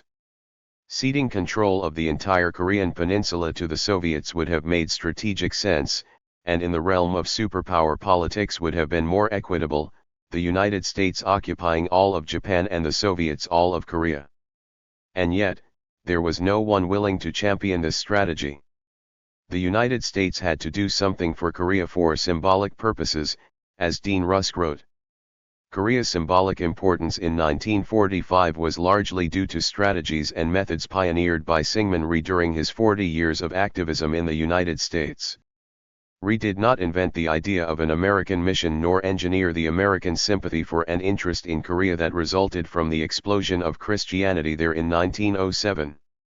However, he synthesized these ideas and, starting from a place of little to no influence, he worked steadily to build coalitions of supporters by leveraging many Americans' interest in the Christianization of East Asia, concern for human rights, and expectation that their government's actions abroad should be justified by more than narrow self-interest. In concert with these supporters and activists, Rhee convinced American policymakers they had a responsibility toward Korea. Although he was unaware of it, Rhee transformed Korea into the first battleground of the Cold War long before June 1950. Rhee's assertions that the Soviets were attempting to set up a Lublin government for Korea, and that the State Department's dithering on the issue of Korea was facilitating Soviet designs, further fueled the skepticism of Americans. 172. Who questioned the State Department's handling of foreign relations? It alarmed Americans already worried that the United States had ceded too much to the Soviets in Eastern Europe. 127. During the final days of World War II, Rhee skillfully translated Korea from an area of minor importance in that conflict to an area of increasing symbolic importance in the conflict between the United States and the Soviet Union, which many, including Rhee, believed was coming. He translated Korea from an issue that highlighted the State Department's appeasement of the Japanese to one that highlighted the State Department's appeasement of the Soviet Union. Under such pressures in 1945 the State Department decided to at least attempt to do for Korea what the Koreans were temporarily unable to do for themselves, that is, prevent their absorption into the Soviet Union in hopes that indigenous and independent Korean institutions might develop under international trusteeship. The division of Korea was not a hasty decision made in less than 30 minutes by two military officers. It was a decision that had been years in the making. It was made in the context of domestic political support for Korea, the desire to right a historical wrong, State Department fears of being accused of further appeasement, and the hope that a more just post-war order would also be a more stable one. Obviously Korea's geographical location did not change between 1905 and 1945, but how Americans located it in their own moral geography did. A primary American motivation for suggesting the division of Korea was the pressure brought to bear on American policymakers by Americans who believed that U.S. treatment of Korea was a matter of morality. Once Americans were occupying the southern half of the Korean peninsula, its moral importance only grew. A CIA assessment of the U.S. position in Korea in March 1948 stated that Americans' abandonment of Korea would injure U.S. prestige throughout the world, where it is recognized that the U.S. has substantial moral commitments in Korea. If the United States abandoned Korea, it would have to face the charge of breaking another promise in the Far East. 128. Notably, this report was written almost a year before the Who Lost China debate began in the United States. Of course, the American moral commitment to Korea was not ironclad, as many scholars have pointed out. The U.S. government was prepared to allow Rhee's regime in Southern Korea to fall to communist subversion if it proved incapable of dealing with the communist threat, but the American moral commitment to Korea would not allow it to fall to external aggression. In this sense, the effects of Rhee's 40 years of lobbying in the United States continued to be felt well into the 1950s. 173. While Rhee's activities are a key part of the context in which Korea was divided, the American decision to suggest division was made in a global context that was far beyond the control of any one man, organization, or nation. Rhee's lobbying would have had little influence on American policy were it not for other factors that made the division and occupation of Korea practically possible, especially the development of and use of atomic weapons against Japan. Had the Manhattan Project been unsuccessful, had American political leaders chosen to subdue Japan by conventional means, or had the Japanese chosen to hold out longer, the outcome for Korea would have been vastly different regardless of Korean lobbying. Had a conventional campaign against Japan ended with the Soviets in control of the Korean peninsula, it is unlikely any American government, no matter how sympathetic, would have fought for Korean independence any more than they fought for the independence of nations under Soviet control in Eastern Europe. Similarly, had the Soviets rejected the American suggestion to divide Korea and instead pressed for an arrangement along the lines of the one President Roosevelt discussed orally with Stalin at Yalta, that the Americans would play a role in Korea's trusteeship, but without any American troops stationed there, it is unlikely the United States would have forced the issue. 129. The division of Korea happened in a historical context where it was both practically possible with Soviet cooperation and also politically desirable.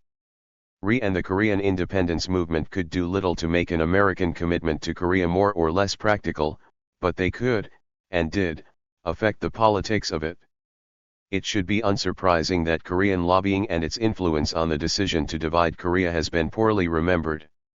Indeed, neither the Koreans nor the Americans had any incentive to remember it, much less commemorate it. Despite his success at arousing American sympathy, Rhee was horrified by the division. He had devoted much of his life to Korea's independence, only to see Korea emerge from the Japanese Empire divided and occupied by two foreign powers, neither of which had a definite timetable for withdrawal. From the American perspective, the division and occupation of Korea was a headache that turned into a nightmare, sparking a bloody war on the Korean peninsula and solidifying the mistrust, tension, and dangers that came to define the Cold War. However, understanding the division of Korea in this context highlights the ideological complexity, the historical memory, and the aspirations for the future in which this decision was made. It implicates more than diplomats and world leaders, more than capitalism and communism, and more than superpower competition in the origins of the Cold War. Syngman Rhee had realized. 174. As a young man imprisoned in Seoul, that the religious fervor and ideology of the American people could be leveraged to interest Americans in Korea's plight. His success at doing so had repercussions well beyond what he probably imagined, and the implications of which, for good or ill, are still to play out. Conclusion. Someplace else. American diplomatic historian Lloyd Gardner once suggested that the constant problem facing Koreans in their 20th century relations with the United States was that Korea was always about someplace else. In an insightful essay, historian James Matre elaborated on this idea, showing how presidents from Lyndon B. Johnson to George W. Bush made policy decisions affecting the Korean peninsula that were actually focused on U.S. relations with the Soviet Union, the Middle East, or American domestic politics. One could easily see the tendency stretching back much further to Theodore Roosevelt's decision to give his blessing to the Japanese colonization of Korea at Portsmouth in 1905, to Wilson's decision to ignore the Korean question at Versailles in 1919, and to Franklin Roosevelt's decision to support Korean independence in due course at Cairo in 1943. In all three cases, American leaders made decisions that would have an enormous impact on Korea while focusing on their relations with Japan, China, or the Soviet Union. In these cases too, the issue of Korea was really about someplace else. Even the American decision to intervene in the Korean War in 1950 was taken with one eye on Korea and one eye on Europe. When a figure like George F. Kennan abruptly changed his position on the desirability of fighting for Korea after the North Korean invasion, he did so not because of a sudden conversion to the importance of Korea but because he feared that acquiescence to communist aggression in Korea would send a troubling message to the United States' European allies and enemies alike. Gardner and Matre are certainly correct. Korea was about someplace else for most American policymakers.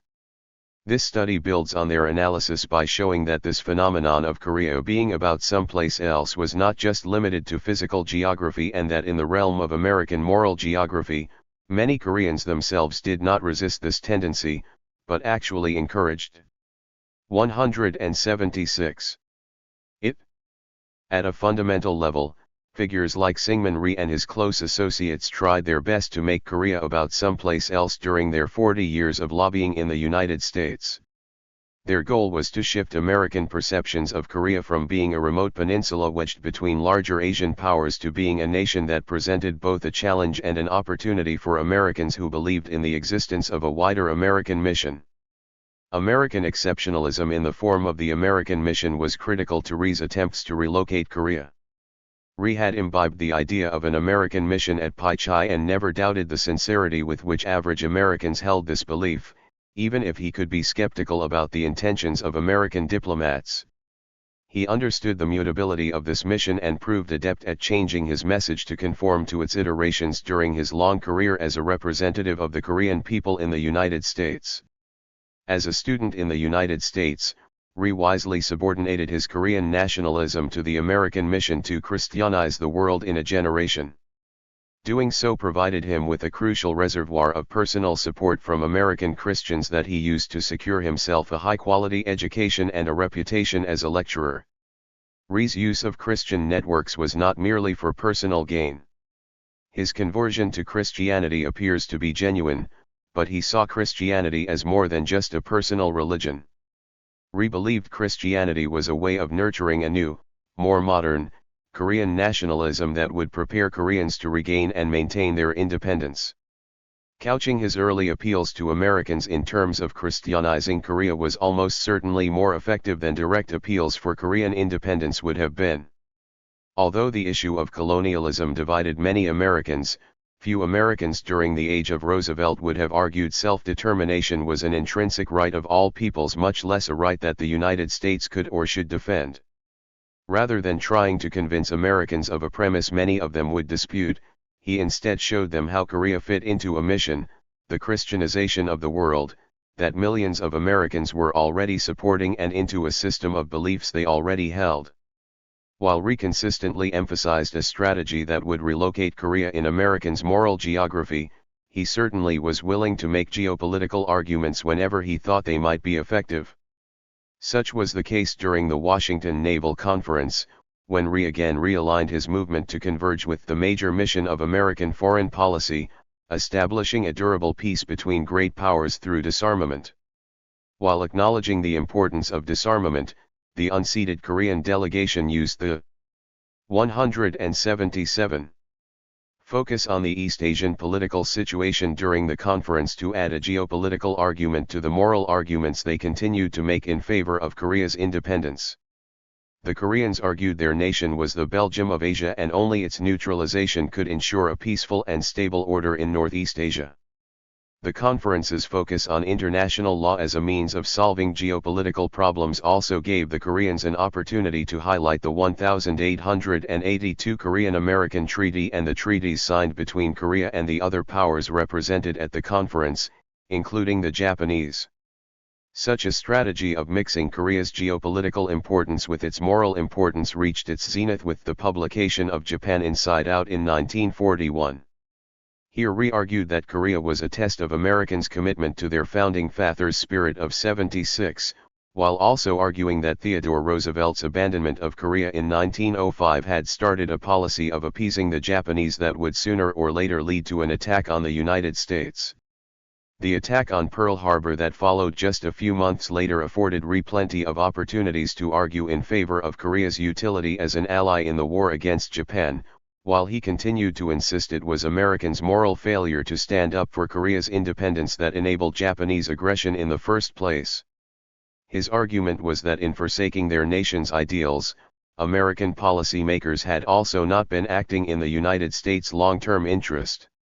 Although it is outside the scope of this study, Syngman Rhee probably attained the height of his influence with the American public by translating Korea from an American moral failing in its relationship with Japan to a moral failing in its relationship with the Soviet Union. As Chapter 5 argued, this was a process that Rhee had already begun even before the Japanese were defeated, when Rhee accused the late Franklin Roosevelt of making a secret deal surrendering Korea to the Soviets at Yalta. Rhee would continue to champion Korea's moral importance in the struggle against communism for the rest of his career. Although there was certainly a geopolitical component to Rhee's arguments portraying Korea as a major front in the war against communism, the extreme to which Rhee was willing to make Korea about someplace else can be seen in October of 1950, when in an interview with a Lieutenant James Black, Rhee explained that Koreans did not resent the destruction of Seoul by American air power because Seoul could be rebuilt, but in slavery, nothing matters. 3. Rhee was willing to acquiesce in the destruction of the physical Korea in order to save it politically. In this belief Rhee was oddly consistent his whole life. In his 1905 magnum opus The Spirit of Independence, Rhee wrote that even if the entire Korean population of 20 million were annihilated save for one person, as 178.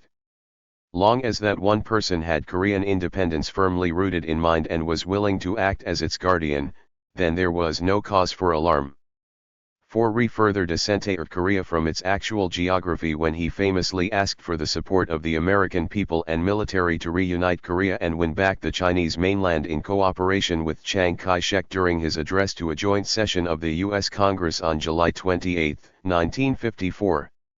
Rhee described the Cold War as not merely between communists and capitalists, and not even as only between the United States and the Soviet Union, but as a struggle over the fate of human civilization and in defense of the ideals and principles upheld by the fathers of American independence, which Rhee took to be universal in their application.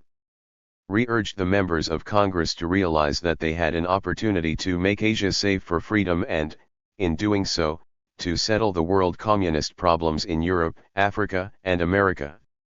In his speech, the intrinsic value of Korea was subsumed into a larger conflict of ideas. Similarly, Rhee explained at the outset that his own identity as a Korean was incidental. I am Korean, but by sentiment and education I am an American.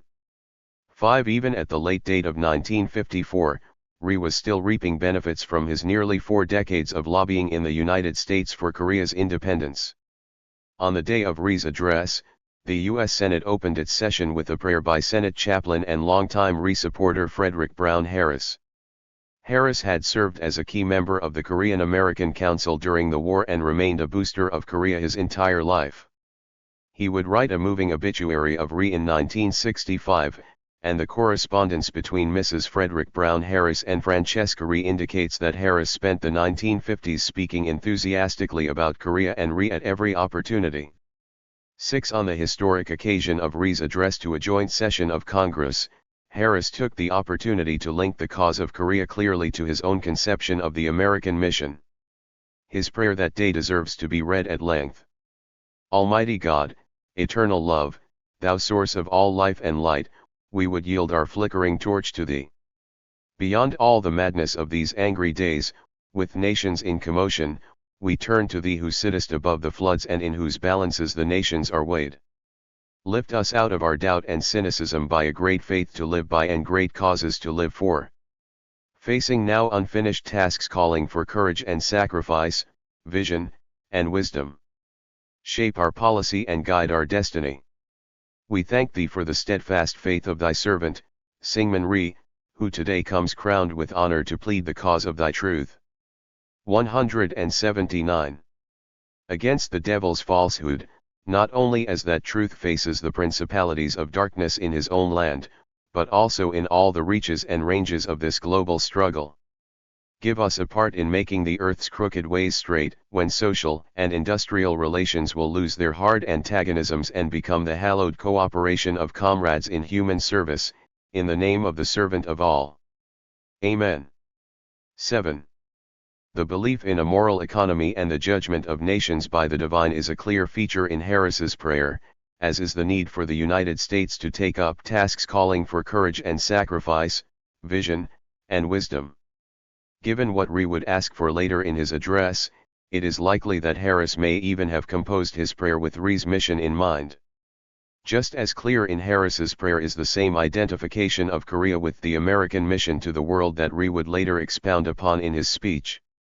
Harris's prayer describes the American mission in its vaguest form, a global struggle between truth and falsehood, a mission to make crooked ways straight. There are also echoes of the fears of the earliest American divines, that the American mission is far from an exclusive arrangement with the Almighty, give us a part in making the earth's crooked ways straight. Harris's words indicate that the United States playing no part in God's work on earth was also a possibility. Presumably the failure to act according to divine truth would result in the United States being denied a further part in God's work. This conception of the American mission as a constant test of the American commitment to truth and justice in international affairs was the foundation on which Rhee had built his career in the United States and one he would continue to exploit until the end of his life. Whether it was the American mission to Christianize the world in a generation, to make the world safe for democracy, to spread the four freedoms, or to contain the spread of communism, Rhee was a master at adapting his message to the needs of that particular moment and at finding Americans he could convince of the importance of his cause. Making Korea about someplace else was the primary goal of Syngman Rhee and the movement he directed. The physical geography of Korea and the United States was a gulf that he would occasionally try to bridge, arguing that Korea was to East Asia what Belgium was to Europe, but even here he was arguing by analogy. Even the geography of Korea had to be about somewhere else, somewhere more familiar and more intelligible to Americans. But Rhee never lost sight of the fact that Korea's location in the American moral geography was his primary and most realistic goal. While American missionaries to Korea played a crucial role in Rhee's activity. 180. Ties, many of his most influential supporters, from Fred Dolph to Robert Oliver, had no connection whatsoever with Korea until they encountered Rhee. To win their support, it was imperative that Rhee argue by analogy. Fortunately for Rhee, the American mission provided ample opportunities for such work. The imprecise belief that American history is about something and the ill-defined American mission provided the entree that he needed. Even better, once Rhee had successfully convinced such Americans that Korea was a test of American values and idealism, these supporters would become self-propagating, trying to convince other Americans of the validity of Rhee's analogy. American congressmen who spoke in favor of Korean independence, from Joseph Frantz in 1919 to Paul Schaefer in 1945, framed their arguments around the moral damage that ignoring Korea was doing to the American character, rather than around the innate injustice done to the Korean people. Rhee was aware that his appeals to the American mission were not unique and that the Koreans were only the latest ethnicity to make such appeals. Their symbolic march to Independence Hall in 1919 was inspired by a similar march by Czech nationalists just a few weeks earlier. In fact, it seems to have been Finnish nationalist Aino Malmberg who first suggested that Koreans take advantage of the Wilsonian moment the way so many other nationalities were doing. Rhee clearly imagined himself in the pantheon of other foreigners who had come to the United States seeking their own nationalist ends by appealing to the inherent universalism in the American mission. In remarks given in December 1942 to Korean recruits preparing to be inducted into an OSS project to train commandos for insertion into Korea, Rhee explained, "In this great capital city of the United States of America, you will see many wonderful statues and monuments dedicated to the great men of the nation. In the Lafayette Park opposite the White House there stand two statues that are more inspiring to me than the rest of them. These two are the one for Lafayette, the famous French general, and the other for Kosciuszko, the Polish patriot. These were foreigners and aliens. Yet they fought for the United States of America, and by fighting for this country they fought for their own. They are therefore not only heroes of their country but heroes of the world." 10. Given the failure of Lafayette to win the American support he sought and the inability of Kosciuszko to prevent the annexation of Poland by its neighbors, Rhee's association with them is surprising. For both Lafayette and Kosciuszko. 181. The greatest success in the United States was acquiring personal fame. Neither was able to win long-term material support from the United States for his cause. Rhee understood that the strategy he was pursuing did not have a strong track record of success.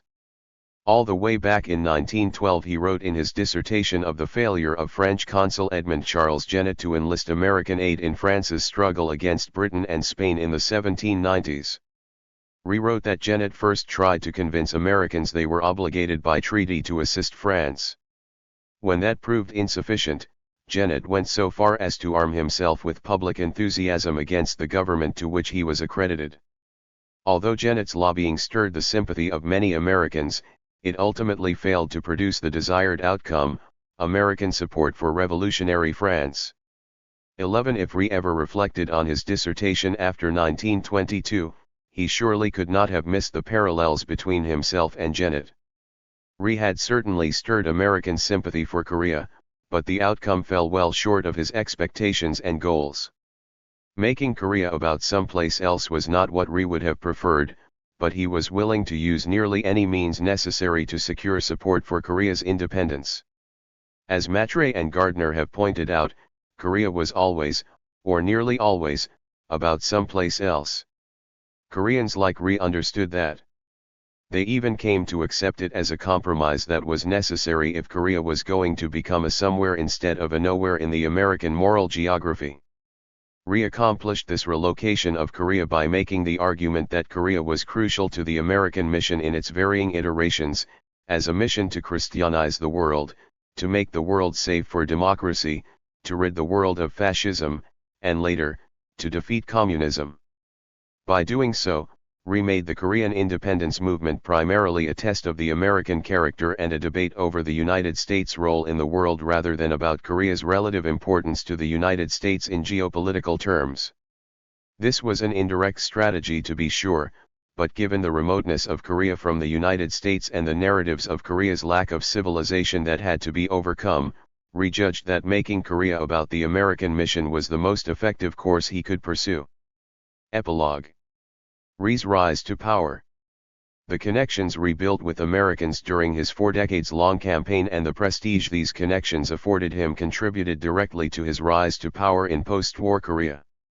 Thanks largely to the debate that Bruce Cummings began in the 1980s about the origins of the Korean War, we know in some detail the actions taken by Koreans in the days immediately after Japan's capitulation but prior to the joint Russian-American occupation. Hoping to prevent anarchy and the massacre of Japanese citizens in Korea, Japan cooperated with Korean independence activist Yeo Un-hyeong in establishing a transitional government, which Yeo proclaimed as the Korean People's Republic. This short-lived republic was the successor of hundreds of locally created people's committees which had a left-leaning political orientation. On September 8, 1945, the same day that American forces landed at the port of Incheon, 88 representatives of these committees elected officers for their new republic in hopes that American forces would turn power over to them. In a move that defies the conventional wisdom about post-liberation Korea, these Korean leftists elected Syngman Rhee as president. Heo Hyun, Korean communist and leader in the KPR, explained their choice. When I was 12 or 13 years old, Dr. Rhee started his career with Yi Sang-jae. Because he has been fighting for our country all his life, we selected him as president of the KPR.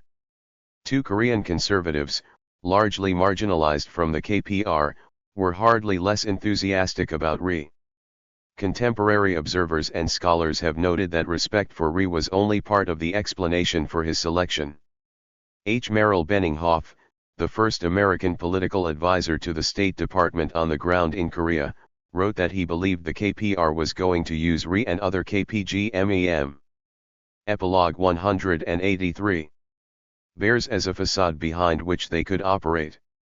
3 Alan R. Millett concurs and suggests that Rhee was probably chosen in an attempt to make the KPR more acceptable to the arriving Americans. 4. The KPR was likely unaware of Rhee's recent difficulties with the State Department. After Rhee alleged that there had been a secret deal selling out Korea at Yalta, he was essentially persona non grata with the State Department. Rhee felt even more strongly about them. Francesca Rhee wrote earlier in 1945 that certain persons in the department should be shot without trial for what they had done to Korea over the previous decades. 5. Rhee almost certainly shared this sentiment. But there were plenty of reasons why KPR organizers might have believed that Rhee had American support. All of them had to do with his successes as a lobbyist over the past 40 years. Stretching all the way back to his time in prison, Rhee had an impressive record of finding and maintaining American supporters. As argued in chapters 2 and 3, Rhee's meeting with Theodore Roosevelt and his relationship, real and imagined, with Woodrow Wilson were pivotal to his selection as president of the KPG after the March 1 movement. Since Pearl Harbor, his record was no less impressive. The lobbying effort that Rhee directed resulted in thousands of newspaper articles, many bearing his picture, scores of public appearances, radio addresses, conferences, congressional resolutions, and meetings with supportive and influential Americans from Pearl Buck to Eleanor Roosevelt. These successes kept his political career alive. Whether Rhee's Korean supporters knew the full range of his activities is debatable, but it would be unreasonable to assume that they had no knowledge at all. The Korean experience in 1919, when Wilsonian rhetoric sparked the March 1 movement, indicated that the Japanese were unable to isolate Korea totally from world events. Furthermore, Korean conscripts in the Japanese army reported that they had heard Rhee's Allied propaganda broadcasts in 1942 and that many Koreans had been arrested for passing along the substance of the broadcasts by word of mouth. 6. These broadcasts urged Koreans to prepare for a revolt against Japan, but to wait until Rhee himself gave the signal.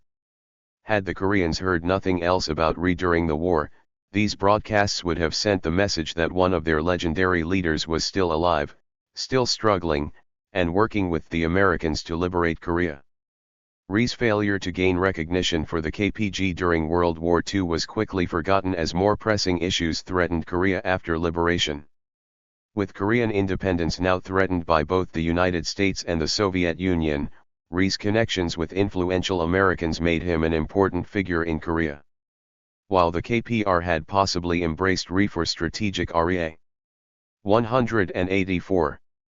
Sons, Benninghoff wrote, right-of-center Koreans were almost unanimous in their desire to see Rhee and the KPG return to Korea at the earliest possible date. 7. The OSS's man on the ground, Captain Clarence Weems, relayed a similar message on September 28, 1945. Dr. Rhee actually has tremendous prestige within Korea as the original leader of the Korean Republic, dating from 1919. Even Rhee's detractors could not afford to resist his repatriation, Weems noted. Weems's report advocated doing what Rhee had been demanding for 30 years, recognizing the KPG and getting it to Korea as soon as possible. Weems acknowledged the conflicts within the KPG, but felt that those were primarily the result of men trying to make a good showing as revolutionary leaders while struggling to make a living. The conflicts would become less prominent once KPG leaders were given something important to do. 8. After a month in Korea, William R. Langdon, who had been a chief architect of the State Department's policy of trusteeship, also changed his mind. The department's past caution at being associated with the KPG was now unwarranted, Langdon thought, because the KPG had no rival in Korea and was regarded as a quasi-official government by a majority of Koreans.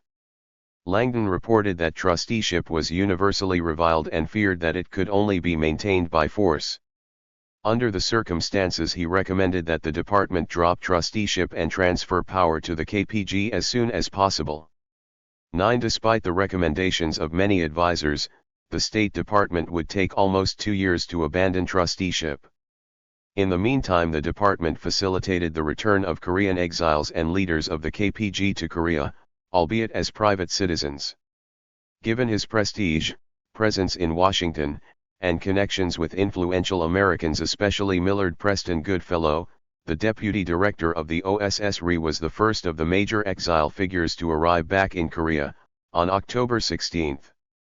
Despite the State Department's insistence that Rhee was returning as a private citizen, his arrival had the trappings of official American support.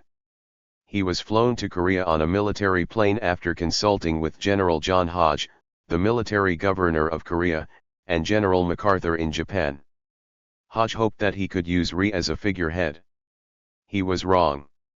Rhee understood that the most important issue in post-colonial Korea was independence, which led him to attack trusteeship vehemently and to criticize both the United States and the Soviet Union for trying to implement it. Scholars less familiar with post-liberation Korea frequently claim that Rhee was installed by the United States. 10. This is a mischaracterization. Rhee followed his own political instincts and never waffled on his demands for Korean. Epilogue 185. Independence. When Korean communists, under orders from Moscow, abruptly changed their position to favor trusteeship for Korea, the number of leaders who could claim an untainted nationalist record dwindled. As the dual occupation limped along, Rhee chose to prioritize independence for Southern Korea over reunification, unlike his closest rivals Kim Koo and Kyeosik Kim, who were lured to Pyongyang by the hope of unification only to be humiliated when Kim Il-sung reneged almost instantly on agreements they had made. 11. With the field cleared of rivals, Rhee cruised to victory in the following presidential election, taking 180 of the 196 electoral votes in the Korean National Assembly. Rhee's lobbying in the United States was pivotal in his rise to the presidency of an independent South Korea, with all the consequences for good and ill entailed. His success as a lobbyist hinged on his repeated deployment of the idea that the United States had a special role to play in world affairs. Americans had not always lived up to that role, Rhee argued, but it was one that the country should not forsake.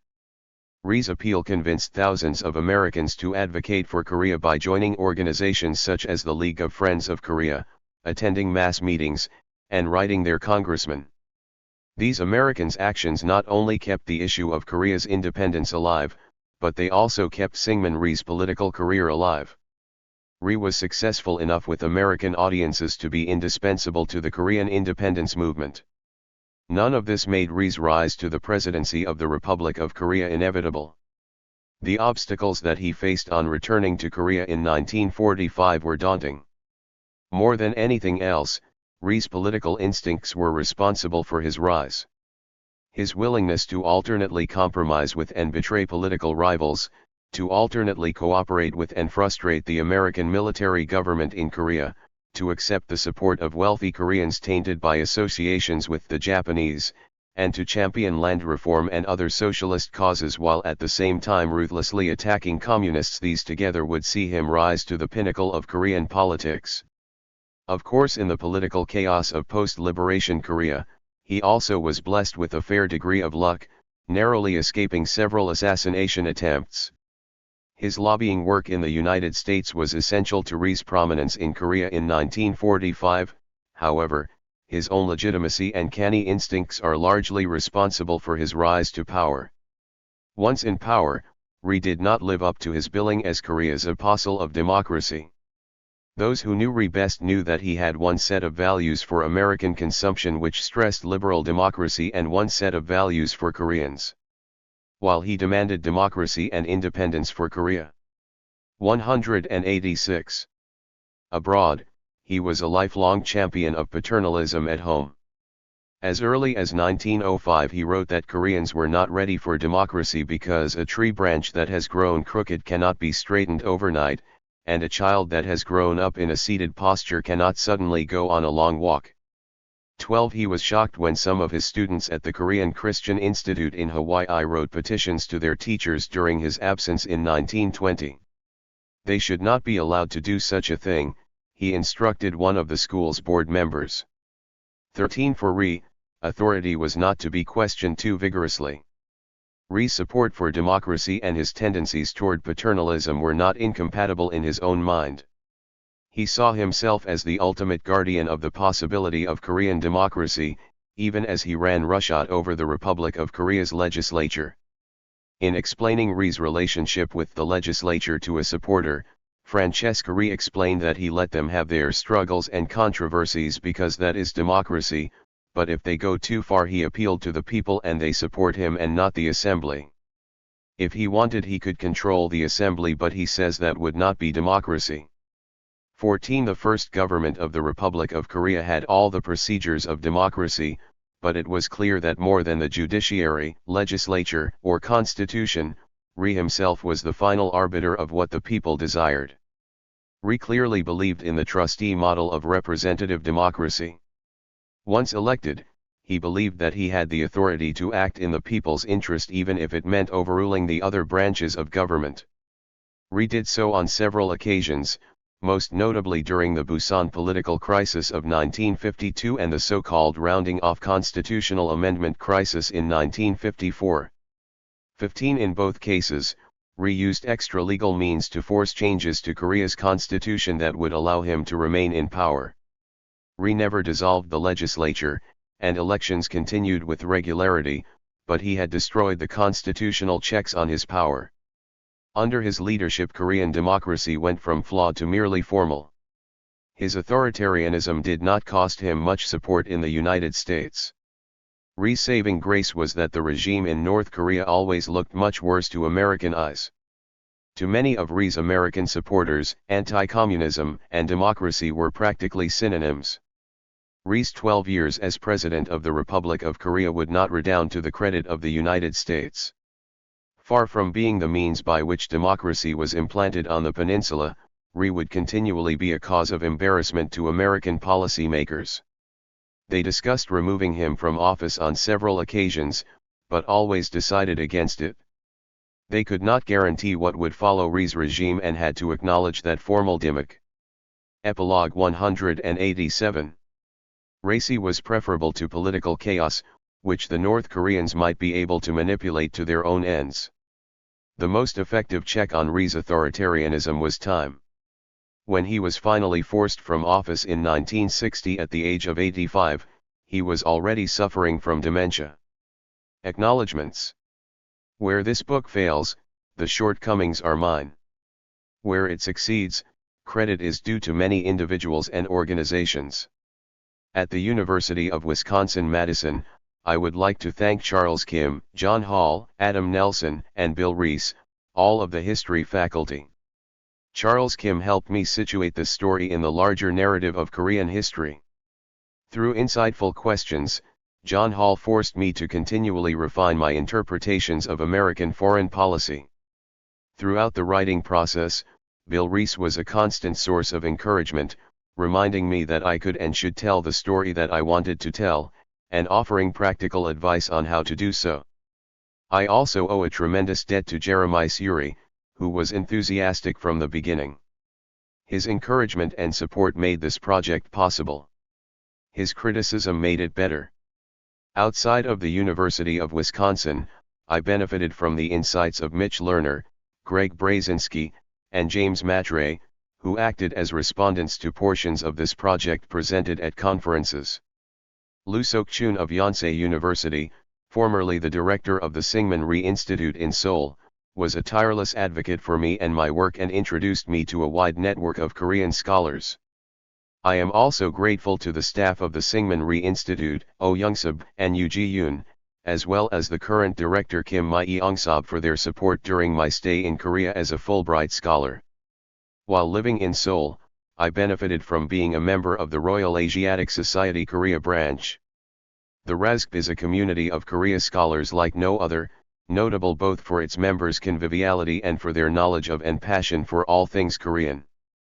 Ongoing conversations with RASCP members Jang Song-hyeon, Robert Neff, Suk Ji-hoon, and Jack Ozwitzlud have opened new areas of inquiry for me, for this project and the next. I am especially great. Acknowledgements 189. Full to RASCP President Brother Anthony for the invitation to give lectures to the RASCP and to the Seoul Colloquium for Korean Studies. Some of the most honest and helpful comments on this project came from colleagues at the University of Wisconsin, Madison. Over the years Dan Hummel, Sky Doney, James McKay, Scott Mobley, Debbie Sharnock, and Steve Orek read many if not all of these chapters.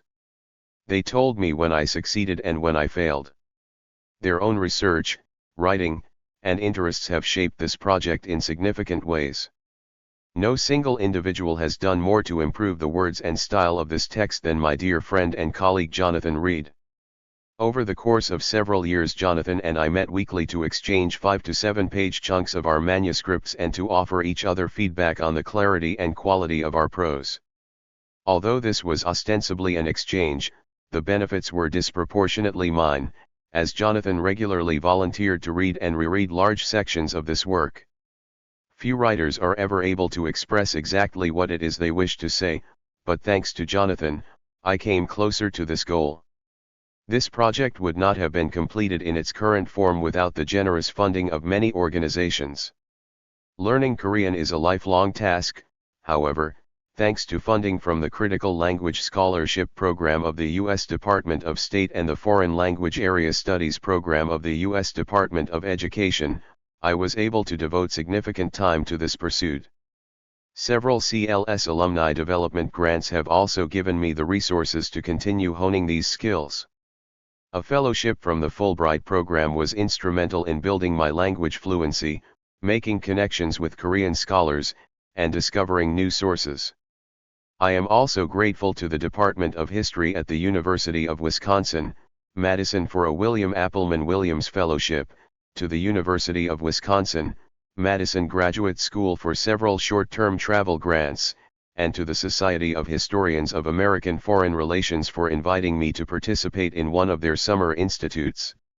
I am grateful to George Herring, Andrew Johns, and Catherine Stadler for including this work in their studies in conflict, diplomacy, and peace series at the University Press of Kentucky.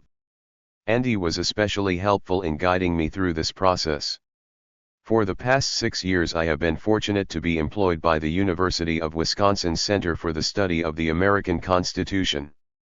During the years I have worked there, CSAC has provided me not only with a livelihood and professional opportunities but also with many dear friends. The 190 acknowledgements. Work is not always easy, but the company is excellent. I am especially grateful to CSAC Director John Kaminsky for his mentorship, friendship, and generosity. Family and friends played a crucial role in this project by affording escape from it. The Pres House worshiping community truly became a home for me and my family in Madison. Our Wednesday night gatherings at the Brick House gave a comforting regularity to my week as well as a welcome break. Weekends at both my parents' and my parents'-in-law's homes also provided a respite from my project. In a more fundamental way, I also owe a tremendous debt both literally and figuratively to my parents, Paul and Ruth Fields. Although neither of them has a college degree, they sacrificed to support the education of their 5 children. Their example of hard work and perseverance continues to inspire me. I am not even sure how to begin acknowledging and thanking my wife, Karen Best. She listened patiently as I recounted my travails and triumphs as a researcher. She asked probing questions. She encouraged me when I was despondent. She offered to help, usually by relieving me of some tiresome chore when I needed a bit more time to push through. She also knew when to tell me to stop, to rest, to take a vacation, to move on to something else. As with all aspects of my life, she helped me maintain balance and perspective. She is an integral part of everything I do and a constant source of joy. Finally, I want to thank my 2 young sons for teaching me how inefficiently I was using my time before they were born.